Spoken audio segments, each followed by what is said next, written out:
The story opens on a bright, bustling day in the heart of the city. Amidst the crowd, a young man stands absorbed by his phone, waiting to cross the street. He taps away intently, his brow furrowed with a hint of irritation. His mother's texts are a list of chores and a stern warning to stay out of trouble. The signal finally changes, giving the crowd the green light to proceed. At the same time, an impatient friend messages him with an ultimatum for being late. Completely distracted, he collides with a stern-looking man in a suit. The man immediately berates him, forcing a quick and nervous apology. This final straw pushes him over the edge, his face darkening with silent rage. He lets out a weary sigh, desperately wishing for a life free from other people. His wish is granted in the worst way as a massive explosion erupts downtown. He and the surrounding crowd are thrown into a state of confusion and panic. A moment later, an unnatural bolt of lightning strikes a skyscraper from a suddenly darkened sky. The crowd's confusion turns to terror as they witness the impossible event. A second blast erupts in the middle of the street, sending cars flying. Absolute pandemonium breaks out as people desperately flee the cascading car pileup. The sky unleashes another blinding flash, targeting a second high-rise building. The top of the skyscraper explodes, showering the streets below with debris. Civilians on the ground scatter as the building's remnants crash down around them. The once bustling street is now a scene of destruction and despair. The sky unleashes a torrent of fiery projectiles, raining destruction upon the city. Entire city blocks are consumed by a series of devastating, earth-shattering explosions. The very ground splits open, tossing cars and people aside like discarded toys. Caught in the shockwave, he desperately shields himself from the concussive force. Pure survival instinct kicks in as he joins the terrified stampede through the rubble. A woman desperately flees into a subway entrance, her pleas for help lost in the noise. He spots her just as a large piece of falling debris hurtles towards her path. An out-of-control ambulance crashes nearby, adding to the mounting chaos on the streets. He collapses, overwhelmed by the nightmarish scene and unable to accept it as reality. Running blindly in a daze, he stumbles directly into the path of a speeding truck. His eyes widen in sheer terror as he realizes his fatal mistake. A blinding light flashes just before the moment of impact. In that split second, his expression shifts to one of steely resolve. But his resolve shatters as a new, strange light envelops him. He lets out a silent scream as his consciousness is violently torn away. A strange, golden energy streaks across a dark, unfamiliar cosmos. This mysterious bolt of power descends through the clouds toward an unknown destination. His eyes snap open, reflecting a world he doesn't recognize. He awakens with a gasp, finding himself in a dense, alien jungle. His heart pounds as the memory of the truck crash floods back, leaving him utterly bewildered. He lies on the jungle floor, his mind reeling as strange, unfamiliar sounds echo around him. His eyes widen in disbelief, struggling to process his impossible new surroundings. He looks up to see two moons in the night sky, orbited by bizarre, dragon-like birds. His heart hammers against his ribs as the terrifying reality of his situation sinks in. The alien cries from the sky send a fresh wave of panic through him. He stumbles to his feet in a murky swamp, alerted by a deep growl from the shadows. His jaw clenches in fear, sweat beading on his brow as he anticipates the unseen threat. A monstrous bear with glowing red eyes bursts from the trees, letting out a deafening roar. He watches in shock as a pack of wolves suddenly ambushes the massive beast in a flurry of violence. The savage memory fades, revealing he's recounting the tale to a calm, mysterious man in a doctor's coat. The doctor calmly recaps the unbelievable story of an alien world and clashing monsters. His patient listens with a shadowed face, haunted by the memories of his ordeal. The doctor questions his survival, discreetly jotting down a diagnosis of delusion and PTSD. The young man remains silent, a flicker of grim experience in his otherwise placid eyes. His mind flashes back to the savage clash, as the wolves relentlessly tore into the giant bear. The monstrous bear retaliated, raising a massive clawed paw to crush its attackers. It brought its full weight down, smashing one of the wolves with overwhelming force. Undeterred, the rest of the wolf pack charged forward in a blur of coordinated fury. They swarmed the colossal beast from all sides, a whirlwind of teeth and claws. Hiding behind rocks, he calmly watched the brutal spectacle unfold while eating. His meal is interrupted as a small, curious wolf-like creature wanders into his hiding spot. The creature stares at him with wide, innocent eyes, showing no signs of aggression. A jolt of pure terror runs through him, realizing he's been discovered by one of the pack. Without a second thought, he springs to his feet and bolts into the forest. He flees desperately through the dense woods, his lungs burning with exertion. He runs until the sun sets, the sky shifting from a fiery orange to a deep blue. Pushing past his limits, he continues his frantic escape through the alien landscape. His flight for survival becomes a blur of motion, crossing logs and uneven terrain. Finally, his body gives out and he collapses to the ground, gasping for air. A strange blue window materializes before him, announcing an increase in his stamina. He stares at the phantom window in utter disbelief, questioning what just happened. Distracted by the impossible sight, he stumbles over a rock in his path.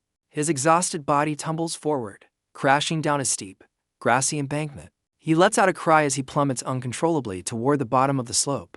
His fall is broken by a patch of thick, unfamiliar vegetation. He coughs and spits, clearing his mouth of the water and dirt from his rough landing.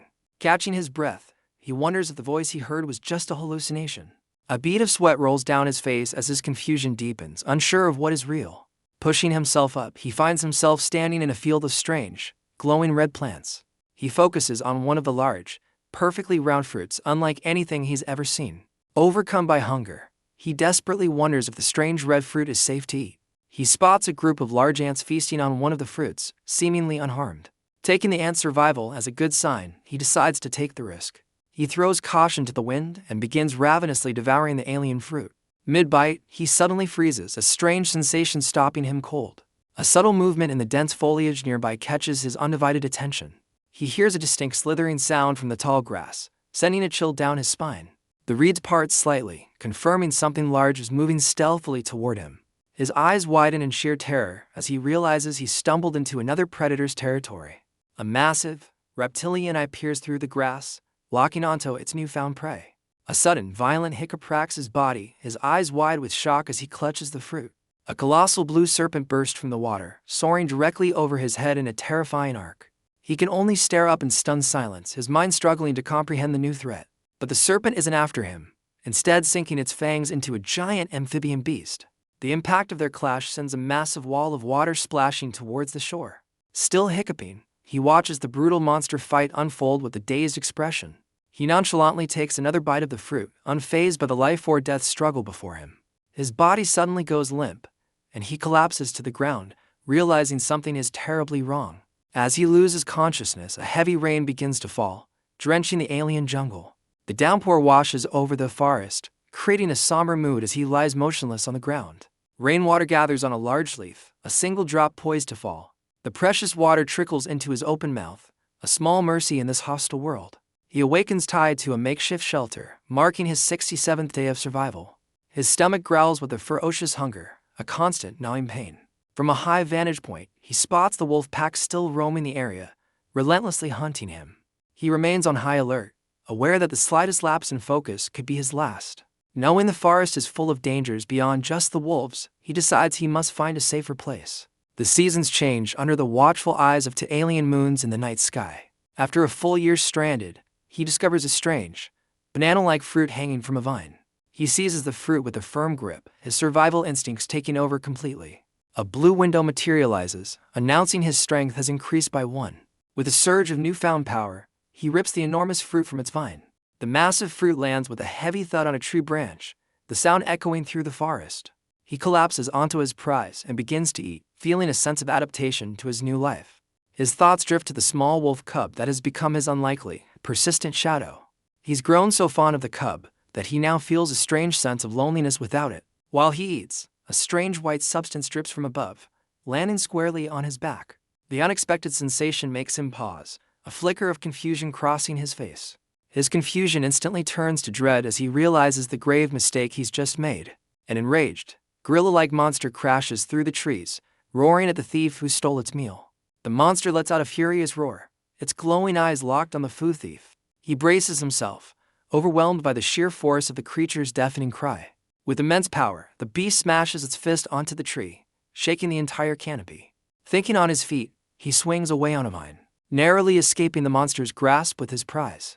His relief is short-lived as the enraged beast hurls the massive tree trunk right at him. Just in the nick of time, his loyal wolf cub companion leaps into the fray. The gorilla lands heavily on the ground, its attention diverted by the sudden arrival. The small cub bravely slides in front of the colossal monster, ready to defend its friend. He turns back in astonishment, shocked to see his small companion confronting the beast. The gorilla monster slams its giant hand down, aiming to crush the defiant little wolf. The gorilla growls in confusion, realizing its powerful strike completely missed the tiny wolf. The cub staggers back, its leg pierced and bleeding from the impact. Ignoring the pain, the loyal companion snarls, refusing to back down from the giant threat. The monster's face contorts with fury, its glowing eyes fixed on the defiant cub. It unleashes another furious roar, raising its massive fist to finish the job.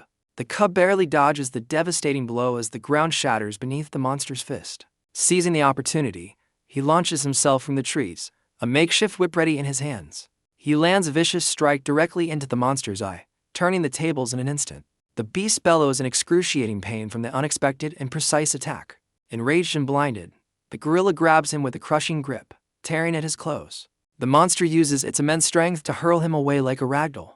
He smashes violently against a tree as his loyal cub rushes to his side. Catching his breath, he steadies himself on the ground, feeling the raw earth beneath his hand. Blinded by rage and pain, the gorilla monster charges forward with bloodthirsty intent. Leaning back, he smirks at his own reckless decision to challenge the beast. A memory surfaces of a concerned doctor questioning his past impulsive actions. He recalls his firm resolve, knowing he had to face this turf war eventually. The memory of the doctor remains silent, offering no judgment on his choice. He reaffirms his belief that in any territory, there is always a ruler to be challenged. The ground trembles as the colossal monster stomps closer, ready to end the fight. The beast lets out a final, agonizing cry, blinded and bleeding from the critical hit. He watches in shock as a massive white wolf, the pack leader, sinks its teeth into the monster's neck. The entire red wolf pack descends upon the gorilla, overwhelming it in a flurry of coordinated strikes. He recalls losing consciousness, believing the wolves would turn on him next. He realizes the pack spared him because they believed he was protecting their injured cub. It dawns on him that his small companion is the heir to the Wolf King, leader of the entire red wolf pack. A strange celestial event unfolds as the two moons appear to collide, shaking the very ground. The entire wolf pack begins a great migration, running along a high cliff under the eerie sky. Driven by some unknown instinct, the wolves race across the landscape with incredible speed. Now an accepted ally, he runs alongside the young wolf, a new journey beginning for them both. Exhausted, he struggles to keep pace with the relentless migration of the wolf pack. He pushes through the fatigue, running shoulder to shoulder with the massive white wolf. Noticing the young heir is struggling, he scoops it into his arms without breaking stride. A surge of adrenaline hits him as he runs with newfound vigor, a true member of the pack. As a wolf howls at the twin moons, he reflects that 2 years have now passed in this strange world. The rest of the pack joins in, their collective howls filling the night sky in a powerful chorus. Standing among them, he looks to the sky, realizing he's been fully accepted as one of their own. The scene flashes forward an incredible 29 years, showing him effortlessly scaling a sheer cliff. Decades later, he is a seasoned veteran of the wilderness, but still trapped within the forest confines. He admits he never found a way out, his life now a constant battle against monstrous beast. He laments his complete isolation, having never met another human in this world. As a full-fledged pack member, he joins his wolf brethren in taking down a giant serpent. The endless turf war for survival raged on, with the pack now hunting a monstrous boar. He fights as the alpha human, coordinating his attacks with the leaping wolves. Using the jungle to his advantage, he swings in for a decisive blow. He lands squarely on the beast's back, his pack flanking it to prevent escape. With a mighty thrust, he drives his blade deep into the beast, ending the hunt. The scene shifts, revealing an incredible 120 years have passed, solidifying his belief that he is the last human. Standing atop a cliff, he reflects on the many animal allies he's gained throughout his brutal existence. But this harsh world has also forced him to endure the pain of losing those same friends. He kneels on a cliff, questioning how he survived for what feels like centuries in this brutal world. The scene reveals he's recounting his story to a doctor, who asks how he returned to Earth after 500 years. He recalls a massive battle, the ground rumbling as two armies clash for dominance. His wolf pack charges into the fray, determined to seize control of Moon Hill from the gorillas. The gorilla tribe roars in defiance, meeting the wolves' charge with equal ferocity. He sprints into the chaos, leading the charge alongside his pack.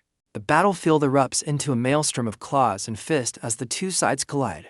With a determined gaze, he carves a path through the enemy ranks, a whirlwind of controlled fury. He uses his incredible agility to launch himself into the air, preparing for a decisive strike. He descends upon a guerrilla leader, aiming to deliver a powerful blow and turn the tide of the battle. He descends in a blur of motion, his sword poised for a lethal strike against the guerrilla leader. His determined expression instantly shatters into one of pure, unadulterated shock. The shock twists his face into a grimace of disbelief and sudden agony. Instead of a solid impact, his form becomes ethereal, phasing right through the roaring beast. A blinding flash of energy erupts from his body, engulfing the entire battlefield in light. In the wake of the blast, all that remains is his sword, its cloth wrapping disintegrating into dust. The memory of the brutal forest world vanishes, replaced by a desolate modern cityscape. The scene shifts to a man and a woman navigating the ruined streets, guided by a persistent electronic signal. The man confirms they are on the right path, his steps sure as he follows his companion. The woman leads the way, her tracker pinpointing their destination with unwavering certainty. The woman stands ready, a sword strapped to her back, hinting at her combat prowess. Her tracker beeps erratically, displaying a dangerously unstable energy reading. She urgently reports that the dimensional energy levels are spiking to unprecedented heights. Her superior immediately orders the location coordinates be sent to the portal management team. With a tap, the coordinates are transmitted, marking a specific point in the ruined city. A brilliant pillar of light suddenly materializes, signaling the imminent opening of a portal. Realizing the danger, the leader commands a full retreat as the team scrambles for safety. A powerful shockwave erupts from the portal, tearing through the street and sending debris flying. The blast wave violently throws the entire team off their feet. Stunned and on the ground, they stare in horror as they confirm the portal is now active. A team member panics, screaming in terror as the portal's force threatens to pull him in. Unsheathing her sword, the team leader prepares to face the unknown threat head-on. She yells for her squad to retreat, vowing to hold the line and buy them precious time. Her subordinates scramble away in terror, desperately calling for immediate backup. She stands alone, a defiant silhouette against the raging energy of the open portal. With a fierce glare, she challenges the unseen entity, promising to destroy whatever emerges. A muscular, shadowy figure begins to materialize from within the blinding light. Her confident expression instantly vanishes, replaced by one of complete and utter shock. The mysterious figure turns its head, a single point of light glowing from its shadowed face. Her shock turns to stunned disbelief as she realizes the being that emerged is a human. Her hand trembles on her sword, a powerful force rendering her completely immobile. The man unleashes a primal roar, his face contorted in pure, untamed rage. She stares back, her initial shock giving way to a dawning sense of dread. A sudden blast of energy erupts from him, forcing her to skid backward to keep her footing. His eye glows with immense power as he lets out another ferocious, energy-charged roar. Beads of sweat form on her face as she witnesses the overwhelming display of raw power. The immense pressure intensifies, her fingers shaking as she struggles to even grip her weapon. The man's body suddenly wobbles, his immense power seemingly too much for him to control. He collapses forward, his hand landing just inches from her feet as his strength gives out. She silently observes the unconscious man lying amidst the shattered ground. The immediate threat now gone, her team cautiously approaches, shocked by the lingering energy and questioning if a mere person could be the cause. She internally notes that the pressure he emitted was far greater than any high-ranked dungeon monster she's ever faced.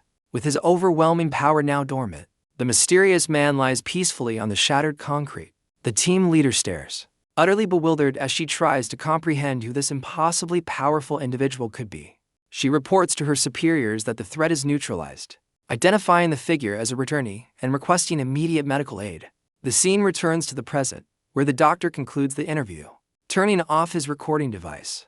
With a satisfied expression, the doctor commends the man for his detailed testimony. He explains that the man's case will be forwarded to the Returnee Control Department, and he'll soon be discharged. As the doctor turns to leave, the man calls out to him with an unexpectedly casual tone. The doctor stops at the door, turning back with a flicker of annoyance at the informal address. The man casually explains it's been 1,000 years since he's had a proper conversation.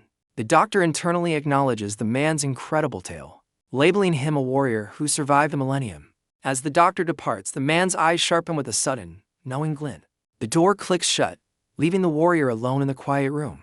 The doctor walks away down the sterile corridor, his mind processing the interview. He privately dismisses the tale as a vivid fantasy, musing that the man could be a novelist. The scene shifts to the imposing headquarters of the Returnee Control Department. Inside an office, the female team leader questions her superior, certain the data on the new returnee is flawed. Her boss leans back in his chair, calmly asking her to elaborate on the supposed mistake. She stares in shock at the man's ID, revealing that the being of immense power is officially ranked as a mere F rank. Her boss confirms the man's rare F rank status, pitying him for being too weak to even qualify for a pension. She examines the ID, scoffing that an F rank is practically a powerless civilian. She insists a mere F rank could never survive a portal, demanding to know if there's been a mistake. He casually waves off her concerns, theorizing the man just got lucky finding a return stone while hiding. To put an end to her doubts, he presents the official doctor's notes on a tablet.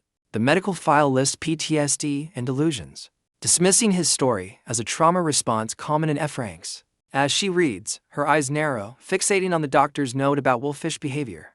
A flash of memory reveals his face contorted in a ferocious, energy-charged roar. The memory of his overwhelming power clashes with the report, making her doubt her own experience. She presents the file one last time, but her superior insists that even an F rank must be processed by the book. Unconvinced by the official report, she decides to deliver the man's discharge papers herself.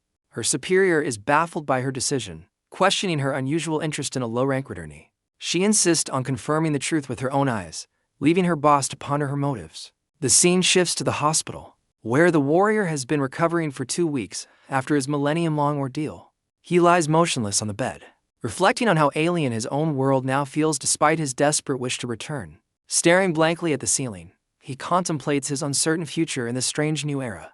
A staff member interrupts his thoughts, entering the room with his morning meal. He silently acknowledges her presence, his expression remaining distant and unreadable. The sight of the simple, modern meal is a stark contrast to the life he once knew. His body betrays his stoicism as his stomach rumbles, reminding him of his basic human needs. He decides to push aside his existential dread and focus on the simple act of eating. Just then, the sound of footsteps announces an unexpected visitor approaching his room. The door bursts open, revealing the blonde team leader, who calls out his name with purpose. She finds him hunched over his food, devouring it with a primal hunger that's anything but human. The sight stops her cold, her professional demeanor faltering as she witnesses his feral behavior. He pauses mid-bite, looking up from his handful of rice with a confused and wild expression. As she introduces herself, he ignores her words, instead focusing on sniffing the air with an intense focus. He steps forward, his mind connecting her familiar scent and blonde hair to recent memory. Crouching low to the ground, he continues to sniff around her, much to her confusion. She clarifies their connection, reminding him that she was the one who found him when he first returned. Her memory of him as an absolute predator clashes with his current strange behavior. The so-called predator is now licking his empty food tray with comical gusto. His bizarre display makes her question her own instincts, wondering if she's lost her touch. He abruptly changes his tune, sitting up and demanding an explanation about the department. Much to her annoyance, the man casually explains his demanding tone is because he's over 1,000 years old. Taken aback by his absurd claim, she composes herself. Remembering he's officially listed as a patient, she professionally explains the department's function, sliding over the necessary paperwork for him to review. She gives him clear instructions to read the forms, agree to the terms, and provide his signature.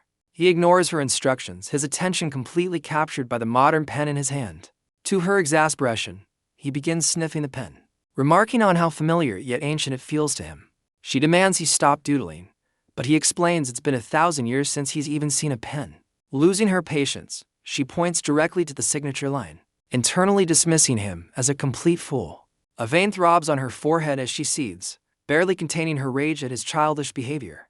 He finally looks up from his artwork with a calm expression, completely oblivious to her mounting frustration. Her anger shifts to shock as she sees he's sketched a detailed wolf, a skill he claims he had before leaving Earth. She presses him for more information, asking if he learned any useful skills like magic or martial arts. He flatly denies learning any special abilities, stating he only focused on surviving in a forest. She closes her eyes in resignation, mistakenly concluding he simply ran for his life for 10 years.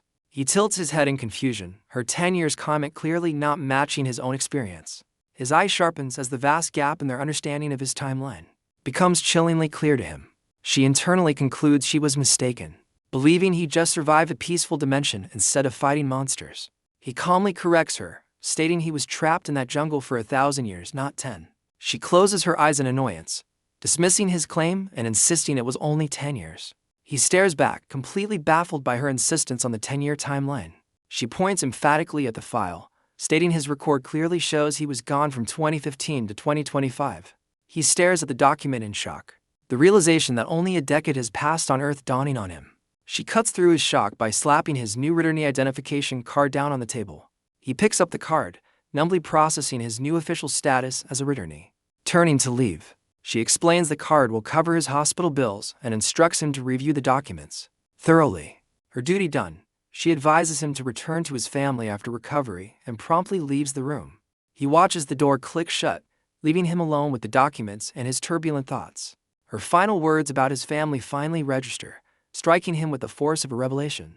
A wave of disbelief and overwhelming hope washes over him at the possibility they could still be alive. He recalls giving up all hope during his exile. Certain 1,000 years would have erased everyone he knew. Returning to Earth meant losing his wolf family, and he had resigned himself to being utterly alone once more. But he was wrong. The document confirms only 10 years have passed, reigniting a hope he thought long dead. His brief moment of joy is crushed as he reads that his parents died during the dungeon break in 2015. Reeling from the devastating news, his thoughts desperately latch onto the last remaining family member he has.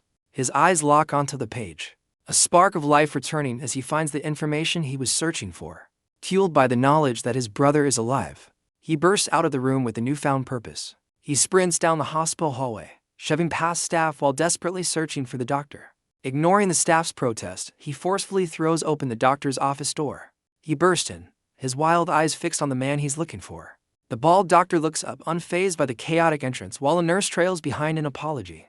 With a knowing look, the doctor calmly greets him by name and asks what he needs. Suho's face is a mask of desperation as he declares he needs the doctor's help. The doctor gestures calmly, inviting him to explain the nature of his request. Leaning over the desk, he frantically demands to know his brother's location and to be released immediately. The doctor coolly denies his request, stating he's not ready to re-enter society and should wait patiently. His expression hardens, a silent warning that the doctor has severely underestimated him. He coldly informs the doctor that he isn't asking for permission, he's leaving.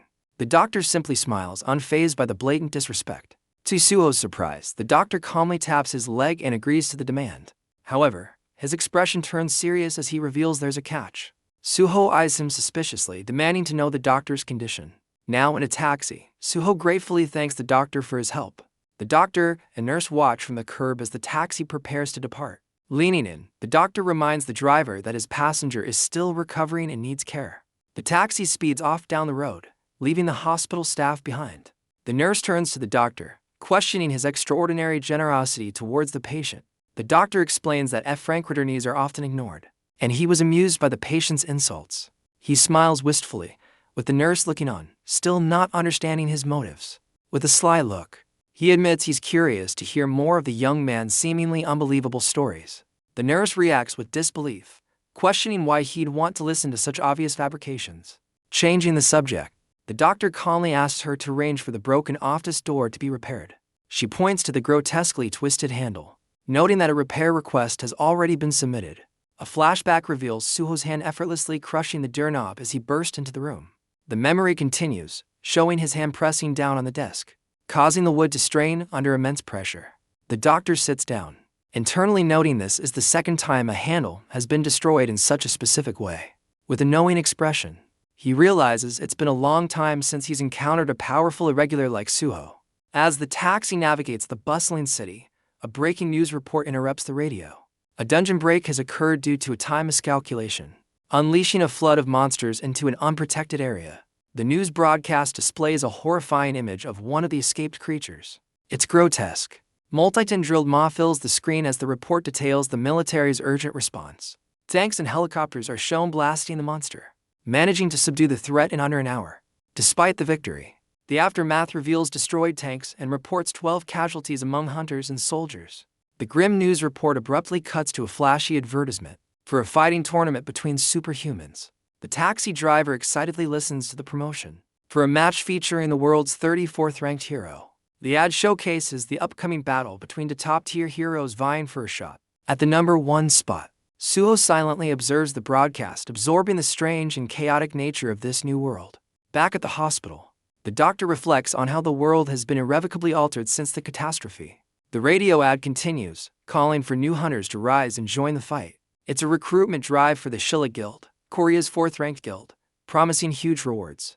The driver wistfully dreams of a hunter's fortune, while Suho asks about the hunting field in Seoul. The driver gives him a worried look, convinced Suho's ignorance is a sign of a serious head injury. Seeing Suho's genuine confusion, the driver agrees to explain everything, having nothing better to do.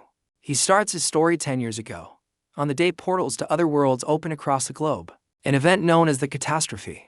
This dimensional clash unleashed a terrifying invasion of monsters, plunging the world into chaos. The initial onslaught was devastating, wiping out 10% of the world's population as conventional military forces proved ineffective. Humanity's armies fought back with everything they had, launching massive aerial bombardments against the otherworldly threats. The driver continues, explaining that hunters were created to fight where the military couldn't. He elaborates that returnees, people who came back from other worlds, became licensed hunters, turning monster slaying into a profitable career. Suo's interest is piqued, and he asks how to get a hunter's license. Amused by his passenger's intensity, the driver explains it's not a path for just anyone. He details the process, stating a person must first be awakened and then pass the official hunter exam. Suho's brow furrows, realizing the path to becoming a hunter is more complex than he thought. The taxi continues its journey through a neighborhood under a surreal, multicolored sky. It wends its way up a steep road, heading deeper into a residential district. With a sharp screech of its tires, the taxi comes to an abrupt stop. Pointing ahead, the driver identifies a 2-story red brick house as their final destination. Suho thanks the driver as the taxi speeds off, leaving him at his destination. He stands before the house, an ominous crow flying overhead as he prepares to enter. Taking a determined step forward, Suho approaches the front of the red brick building. His arrival is noticed by an elderly woman cleaning a window, who peers out curiously. She calls out from the second floor, demanding to know who is standing outside her home. Suho looks up and announces with conviction that he is there to see someone named Junho. The woman simply stares back at him, her expression unreadable as she processes his words. He waits patiently for a reply, confused by her prolonged and silent scrutiny. Her face twists with annoyance as she criticizes his lack of proper etiquette. She then sharply informs him that nobody named Junho lives at this address, much to his surprise. The woman unleashes a furious tirade, ordering him to leave immediately. With a sharp crack, she slams the window shut, leaving Suho to stare at the brick wall. He glances back, questioning if the taxi driver brought him to the correct house. Inside, the woman complains about daily visits from loan sharks, mistaking Suho for one of them. Suho's focus intensifies as he picks up on the hushed, worried conversation within. The woman attempts to comfort a young boy, lamenting the cruel fate that has befallen their family. Peeking from the side, Suho learns that the boy's father is struggling with overwhelming debt. The child points to a mailbox stuffed with official notices, asking about his father's financial troubles. The grandmother quickly changes the subject, trying to shield the boy from the harsh reality. While distracting him, she deftly removes the pile of overdue bills from the mailbox. Suho pulls out his phone, his expression turning serious as he confirms the address. He realizes the man he seeks, Junho Park, is the one drowning in debt, not the woman's son. With this new information, Suho turns and walks away from the house, a new plan forming. He reflects on the laws of this world, so different from the simple rule of the strong he's used to. Suho realizes that to cut through this world's complexity, he needs a different kind of power. He clenches his fist with a newfound resolve, understanding that in this society, money is the ultimate strength. His quest for power and money leads him to a towering, official-looking building. Suho confidently navigates the bureaucratic halls of the Hunter Association headquarters. He slides his identification card across the counter, formally applying for the Hunter exam. The official flatly denies his request, informing a stunned Suho that he is not qualified. Suho demands to know why he's unqualified, declaring himself an F-rank returnee. The official clarifies that while he has the rank, he lacks the required returnee ranking points. He protests, insisting he traveled through a portal just 2 weeks prior. The woman scoffs at his claim, explaining that portals are lethal to ordinary civilians. She cuts off his explanation, mockingly telling him to take his superhero fantasies home. The official instructs him to either join an academy or earn points in the field before returning. Leaving the building, Suho spots a bounty board for goblins, puzzled by this world's rules. His focus sharpens as the Suwon Field Goblin's bounty gives him an idea. The camera pans out to reveal a massive, shimmering barrier encompassing the city. Back in a taxi, Suho learns from the driver that the strange barrier surrounds the entirety of Seoul. The driver explains Seoul is a complex web of 12 districts connected by hundreds of gates, all managed by a map app. Realizing he's completely disconnected, Suho decides his first mission is to get a phone. With a sharp screech of its tires, the taxi comes to an abrupt halt at his destination. The driver announces their arrival at Suwon Field Gate 27, the entrance to the goblin hunting grounds. Suho steps out onto the asphalt, ready to begin his quest for points and power. As the taxi speeds off, he is left standing before a massive industrial gate marked with the number 27. He gazes up at the imposing structure, confirming that a hunting field must lie just beyond it. Taking determined strides, Suho approaches the gate's official entrance. His path is quickly blocked by a military checkpoint. Manned by armed guards and screening equipment, a soldier in full combat gear confronts him, demanding to know the purpose of his visit. Suho coolly informs the soldier he's here for a hunt. The guard gives him a hard, silent stare, clearly not convinced. He demands to see Suho's official hunter identification. Suho calmly admits that he doesn't possess such an ID. The soldiers immediately move to block him, declaring the area off-limits to civilians. Suddenly, the roar of an engine diverts everyone's attention. Panic erupts as the guards realize a vehicle is speeding through the checkpoint. The camouflaged SUV crashes through the barrier before anyone can react. Inside the vehicle, a monstrous creature lunges at the driver in a brutal attack. The out-of-control vehicle screeches to a halt, having breached the gate. The SUV flips violently, crashing hard against the road. A commander barks orders for his squad to mobilize as chaos erupts. Soldiers scramble into position, aiming their weapons at the overturned vehicle. The wrecked SUV begins to rattle ominously, drawing the soldiers' focused aim. A monstrous hand smashes through the window, shattering the glass from within. A grotesque creature with rows of sharp teeth crawls out from the wreckage. The squad leader gives the decisive command to open fire on the escaped monster. A relentless barrage of bullets erupts from their rifles, zeroing in on the target.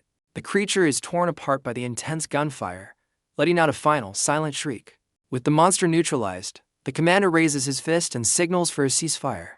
With the threat neutralized, the soldiers secure the perimeter and call for medical assistance. Amidst the aftermath, the guards realize the civilian who arrived by taxi has vanished. The sergeant scans the area, wondering where the mysterious man could have gone. They spot the empty checkpoint and assume the civilian fled in terror during the attack. But far from scared, Suho has already slipped past them and is now inside Field 27. He walks deeper into the field, his heightened senses already picking up on the environment. Unsettling sounds and a distinct smell confirm his suspicions this place is crawling with threats. Stepping off the paved road, he makes a mental note to acquire a vehicle for future missions. Reaching a high point, Suho is stunned by the sight of a vast, ruined city stretching before him. He stares in disbelief, realizing the devastating truth about the world outside Seoul's protective barrier. The ruined city stretches out before him, a desolate landscape under the starry night sky. Suho looks over the destruction, feeling an unsettling familiarity with this kind of darkness. He steps to the very edge of the rooftop, preparing to make a move.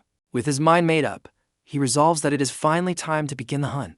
Without hesitation, he leaps from the building, diving headfirst toward the ground below. He lands with a ground-shattering impact, cracking the pavement in a powerful shockwave. After testing his durability, he notes that his body feels a little stiff from the landing. Kneeling in the crater he created, he takes a moment to adjust to his surroundings. Placing a hand firmly on the ground, he readies himself for the next phase of his plan. Suho explodes forward in a blur of motion, kicking up rocks and dust as he dashes through the ruins. He moves with blinding speed, a blur against the ruined city backdrop. He then launches himself into the air, soaring towards the top of a dilapidated building. Mid-jump, a sudden wave of exhaustion hits him, causing him to falter. With a desperate lunge, he barely catches the ledge, saving himself from a fall. Pulling himself up, he questions the strange after-effect that seems to be draining his power. Standing atop the ruins under the full moon, he takes a moment to assess his unexpected condition. Closing his eyes, he focuses his heightened senses, sniffing the air to track his first target. His senses quickly lock onto a promising scent, catching his full attention. Hearing faint whimpers in the distance, he identifies the perfect place to begin his hunt. Without another moment's delay, he pushes off the ledge, moving toward the source of the sound. He gracefully navigates the ruined cityscape, drawn toward the source of the commotion. The faint whimpers turn into desperate screeches, confirming he's on the right track. As he gets closer, the sounds of a brutal battle echo through the desolate streets. He discovers the source, a pack of grotesque monsters cornering a large, wounded white wolf. One of the creatures grins with malevolent glee, its eyes glowing with predatory hunger. Despite being outnumbered and injured, the white wolf snarls back with fierce defiance. Suho steps out from the shadows, his footsteps deliberate as he approaches the conflict. He pauses for a moment, a shadow concealing his expression as he weighs his options. Suddenly, the wolf's eyes lock onto his position, sensing a new presence on the battlefield. Ignoring the newcomer, the monsters lunge forward, ready to deliver the final blow to the cornered wolf. Suho cracks a predatory smirk, seeing the perfect opportunity to test his strength. His eyes blaze with intensity as he decides the monsters are now his to hunt. In a flash, he's upon them, his fist connecting with the monster's jaw with explosive force.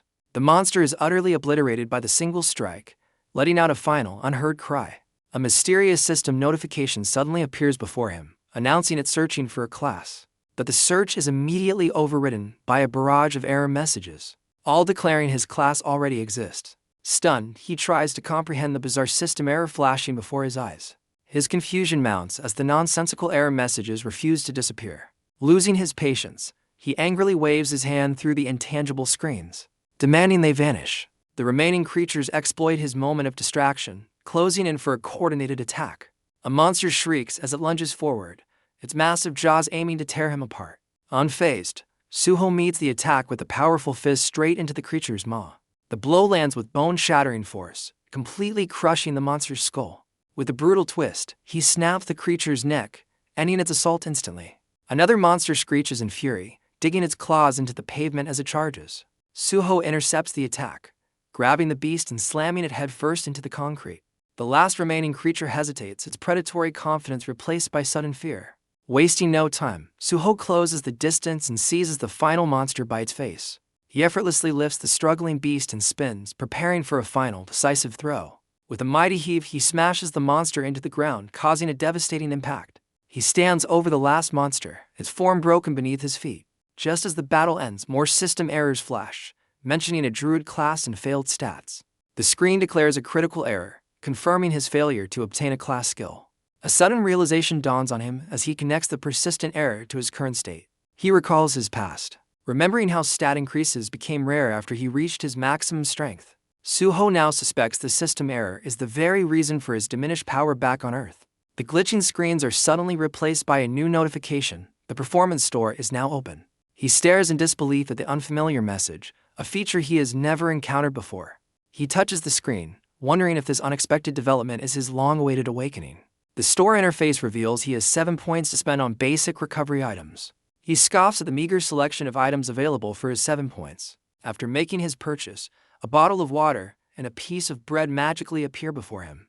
His attention is suddenly drawn back to the sound of whimpering echoing through the ruins. He finds the source, the grievously injured white wolf, now with a small cub nuzzling against her. He takes a deliberate step, approaching the dying mother and her cub.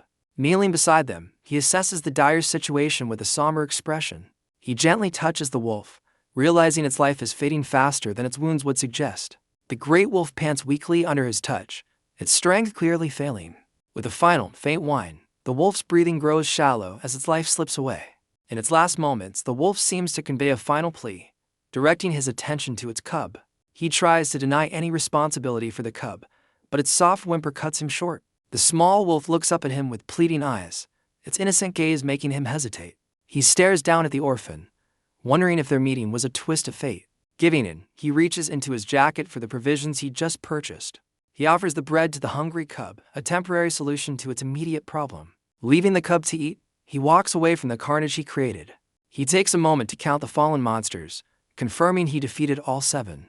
A strange distortion signals his departure, making him wish for a more convenient way to travel. The sun rises over the ruined city, casting a new light on the desolate landscape. He looks toward the dawn, his expression filled with a quiet, renewed determination. He rests peacefully under a tree, the small wolf cub sleeping soundly in his lap. Deciding it's time to move, he gently pets the cub, his unexpected new companion. Meanwhile, at Gate 27, a soldier directs a long line of vehicles exiting the zone. The guard barks orders at the slow-moving traffic, trying to maintain order at the checkpoint. But the entire line of cars suddenly grinds to a halt, drivers staring in disbelief at something behind the soldier. The soldier turns, his expression shifting from annoyance to utter shock. Suho casually strolls toward the gate, carrying the entire pile of monster corpses on his back as the cub follows. Onlookers are speechless, wondering how one man could possibly take down such a haul alone. The soldier's eyes widen in horrified recognition as a single bead of sweat rolls down his face. Having passed the gate, Suho arrives at the registration office to cash in his impressive hunt. The registration officer calculates his earnings, deducting various fees from his total haul. He is unfamiliar with the term bloodstones, a key source of his income. She clarifies they are valuable gems extracted from the hearts of the monsters he defeated. The value of these stones, she explains, is determined by their stored magical energy. Since he's unregistered, she pays him in cash and advises him to officially become a hunter. Clutching the money, Suho realizes that becoming a hunter is his clear path to wealth. The scene shifts to a different man arriving at a local convenience store in his truck. The elderly shopkeeper greets the man, who explains he's taken up a new job as a truck driver.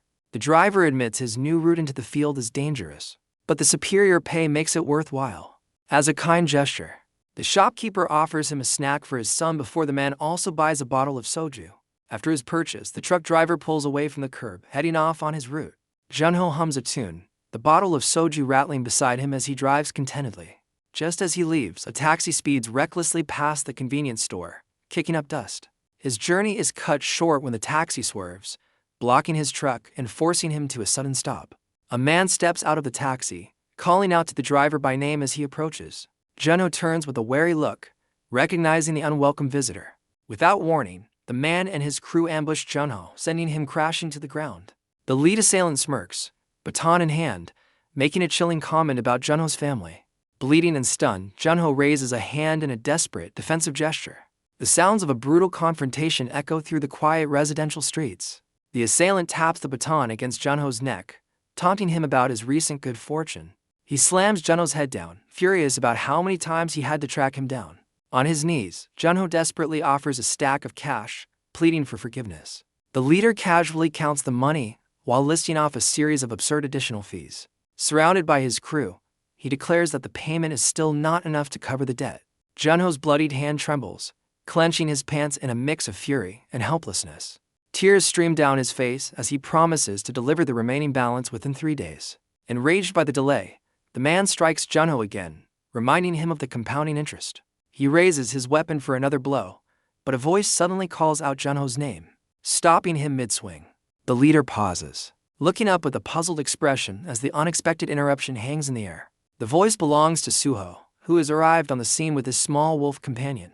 The gang leader turns, annoyed by the interruption and demanding to know who the newcomer is. Junho looks up from the ground, his face a mask of stunned recognition.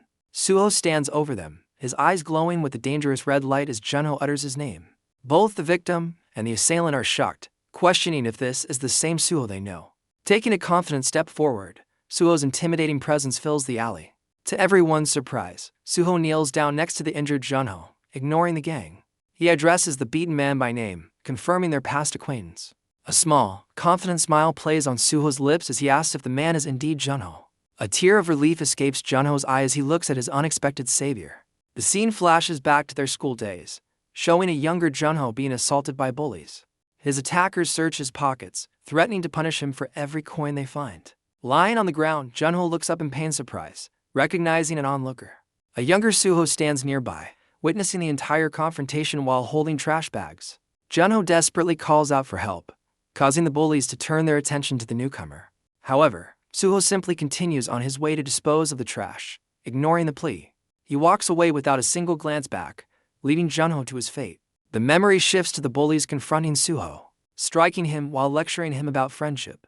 A tear of betrayal streams down Junho's face as he curses Suho's name under his breath. The bullies kick Suho, questioning Junho's earlier claim that the two of them were brothers. Junho bitterly recalls his past, convinced his brother was never a source of help as the world begins to shake. The flashback is cut short by breaking news of massive, unexplained explosions erupting across the country. A news report reveals that unidentified creatures are emerging from mysterious crimson domes, appearing with the blast. The sudden chime of his doorbell startles the young man, pulling his attention away from the television. He sprints towards the entrance, his small dog barking as it follows close behind. Throwing the door open, he calls out in a panic, expecting to see his mother. To his surprise, his aunt and uncle stand there, their faces etched with relief upon seeing him. Junho stares back, utterly bewildered by their sudden and frantic appearance. They desperately explain that his parents are missing and ask for Suho's location, urging an immediate evacuation. Before he can process their words, a blinding pillar of light erupts from the floor, throwing him violently backward. The blast sends Junho flying across the room, crashing hard against the far wall. Outside, grotesque monsters rampage through the city, their roars echoing through the chaos. Dazed and bleeding amidst the rubble, he struggles to comprehend the unfolding disaster. A colossal, unblinking eye suddenly fills a newly formed hole in the wall, staring directly at him. The terrifying eye vanishes, replaced by an overwhelming flash of pure white light. The memory fades, and Junho recalls his bitter indifference to his brother's disappearance back then. He reflects on how Suho held no real importance in his life, a brother in name only. Suho, however, smiles gently, remarking on how much his younger brother has grown up. Stunned, Junho can only stare, having believed his brother was dead all this time. The gang leader watches the bizarre reunion, wondering if he'd knocked Junho senseless. The leader scoffs, doubting that this unassuming kid could possibly be Junho's older brother. Without warning, Suho's hand flashes out, grabbing the gang leader by the head. He then violently slams the man's face into the concrete, shattering the ground on impact. Junho stares in wide-eyed shock, the sound of the brutal impact echoing in his ears. The boss is sent flying backward, crashing through a wooden barricade with a pained grunt. He lands in a heap amidst the splintered wood, completely incapacitated. The remaining gang members are frozen in horror, one calling out to their fallen leader. Suho calmly turns back to Junho, asking if he's alright while the gang fumes in the background. An enraged underling glares at Suho, his face twisted in a mask of pure fury. Believing they have the numbers, the thug charges forward, screaming a challenge. With a bored expression, Suho effortlessly intercepts the attacker's kick, stopping him mid-charge. The thug collapses to the ground, his face contorted in agony from the powerful counterattack. He writhes on the pavement while his companion watches in stunned silence, completely outmatched. The last man standing freezes in terror, realizing Suho might be a powerful hunter. Suho calmly gestures for the terrified man to approach, asking if he has anything to say for himself. The thug desperately pleads his innocence, claiming he tried to protect Junho from the others. Unimpressed, Suho places a thick stack of cash on the ground, making an unexpected offer. The remaining gang members stare, bewildered by this strange turn of events. Suho's gaze hardens as he orders them to take the money and disappear from his sight. The man hastily grabs the cash and bows deeply, thanking Suho for his terrifying mercy. The brothers finally arrive at a modest apartment building under the quiet night sky. An elderly woman with a stern, questioning gaze suddenly confronts them. She eyes Suho with deep suspicion, forcing Junho to confirm their family ties. Suho calmly presents her with a bag of meat, a simple peace offering. The woman reluctantly takes the bag, her expression a mix of frustration and quiet sorrow. Turning away, she leads them upstairs, mentioning a child who fell asleep waiting for their return. Inside, a small white puppy whimpers softly, nudging a sleeping figure on the floor. The camera pans to a young boy, fast asleep after a long wait. Junho kneels beside the child, introducing his son Jenu to his long-lost brother. When Suho asks about the boy's mother, Junho quietly reveals that she has left them. Junho blames his own shortcomings for his situation, as the puppy licks his sleeping son's face. Sensing his brother's hardship, Suho suggests they sit down and share a drink. The two brothers clink their glasses, a quiet moment of reconnection after years apart. Junho expresses his disbelief, noting that Suho hasn't aged at all and has returned as a powerful hunter. Cutting to the heart of the matter, Suho directly asks his brother how much debt he's in. Junho puts on a brave face, insisting he can pay it all back now that he has found a job. Unconvinced, Suho presses him for more details about this supposed new employment. His brother explains it's a high-risk, high-reward transporting job between cities. Suho then asks about the truck outside, learning it's a loan from the landlady's son. His expression grows serious as he questions the whereabouts of the truck's original owner. Junho reveals the truck's owner perished in the catastrophe, explaining the landlady's kindness. A flashback shows the moment Jenu first discovered the little puppy, his eyes wide with surprise. The boy's expression shifts to shock as he realizes something is happening off-screen. Back in the present, Jenu appears in the doorway, calling for his dad while clutching the puppy. Suho turns with a bright, welcoming smile, happy to finally meet his nephew. After a quick introduction, the boy shyly asks for permission to play with his new companion. Suho's face lights up with a gentle, heartwarming smile at the sight of his family. Jenu joyfully rolls on the floor, completely enamored with his new furry friend. Junho watches them, remarking that his son has always dreamed of having a puppy. With a determined look, Suho turns to his brother and makes a serious proposition for them to work together. Junho stares back, completely baffled by his brother's sudden proposal. Suho clarifies the terms: he'll handle the dangerous part, and Junho will just need to help with the truck. His brother cautiously asks what kind of work Suho has in mind. With an intense grin, Suho reveals his new line of work is monster hunting. Junho is stunned into silence, horrified by the dangerous proposition. The scene transitions to the impressive headquarters of the Ritterny Control Department. An official congratulates Suho on his registration, shocked by his stat increase after just one day. Now registered as an F-rank druid, Suho is informed he's eligible for financial services. He is then presented with a brand new smartphone as a welcome gift for all registered Ritternies. The official explains that a special app will provide him with crucial information on hunting fields and schedules. The official encourages Suho, explaining that ranking up will unlock benefits and a pension. She then asks if he knows how to access his status window, noting a recent system update. Suho summons his stats, a glowing blue interface appearing before him, leaving him utterly confused. He's shocked to see how low his detailed stats are, finally understanding his recent physical struggles. The scene changes, showing the white truck speeding along a sunny highway. Inside the cab, Suho's new phone, mounted on the dash, begins to ring. Junho answers, happily congratulating his brother for officially registering as a returnee. Suho confirms he's on his way, mentioning he has one last stop to make. His brother asks if the only thing left now is for Suho to pass the hunter exam. Walking through the city, Suho firmly declares their first priority is clearing Junho's debt. Junho expresses his concern, reminding Suho that his F-rank status makes monster hunting incredibly dangerous. Before he can finish his thought, Suho abruptly ends the call, leaving Junho staring at the phone in disbelief. As he drives, Junho wonders if this confident, decisive man is truly the brother he once knew. Meanwhile, Suho is already on the move, using his new phone to find the nearest monster gate in Namyeongju. He arrives at Gate 77 to find a crowd of impatient hunters, all eager to get inside and claim the bounties. Suddenly, a green SUV screeches to a stop, arriving with aggressive urgency. Inside, two stern-looking men in matching suits sit in the front, exuding an air of authority. In the back, a group of terrified recruits trembles, their fear palpable as they approach the dungeon entrance. The driver smirks at their anxiety, questioning why a group of powerful returnees would be so scared. He reminds them that passing this dungeon test is their only ticket to joining the prestigious Shilla Guild. The Shilla Guild official scoffs in disgust, judging the new recruits as worthless. He laments the lack of talent, believing they're only motivated by their parents' pensions. At the gate entrance, a soldier calls for the next hunter to step forward for verification. The guard's routine is interrupted as Suho calmly steps up to the checkpoint. Suho walks with an unshakable confidence that sets him apart from the nervous crowd. After confirming he's alone, the soldier instructs him to present his returnee ID for scanning. Suho smoothly slides his card into the reader, activating the verification process. The soldier stares at his monitor in shock, seeing Suho is an F-rank materialization user. He warns Suho that his low rank restricts him to the outer field, barring him from the dungeon. Inside the SUV, the unimpressed Shilla official suddenly looks back with a start. His interest peaked. Ignoring the soldier's warning, Suho confidently strides down the corridor and into the outer field. One soldier expresses concern for the unequipped hunter, but his partner reveals Suho's impressive solo feat from the previous day.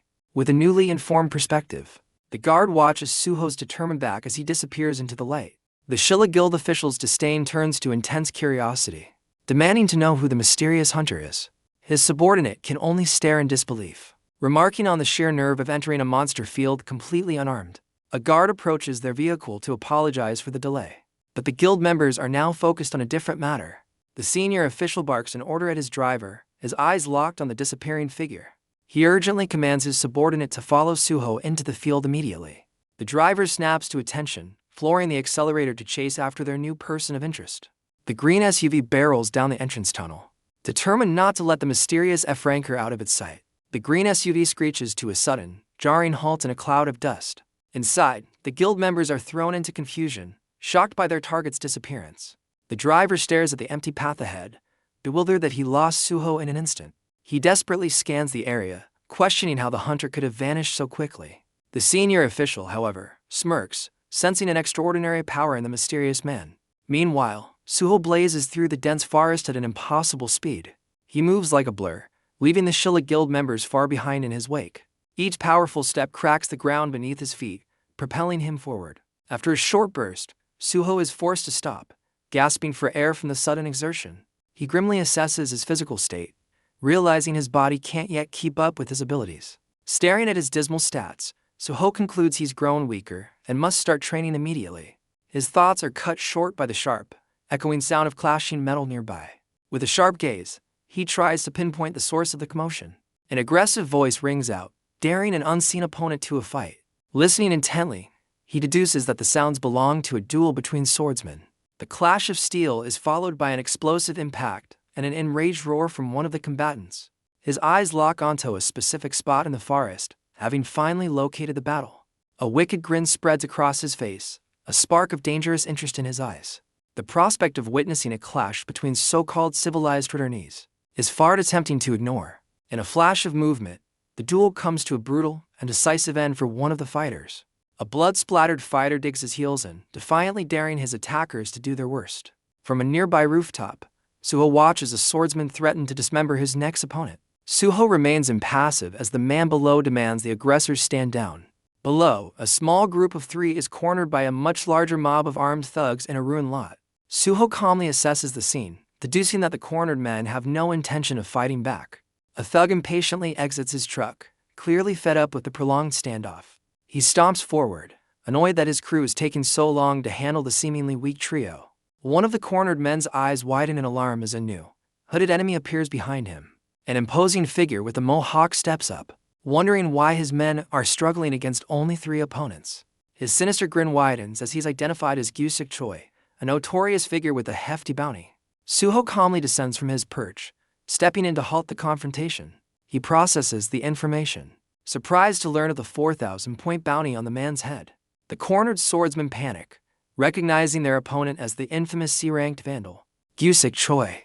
Gusik's underlings puff out their chests, enraged that the trio dared to speak their boss's name.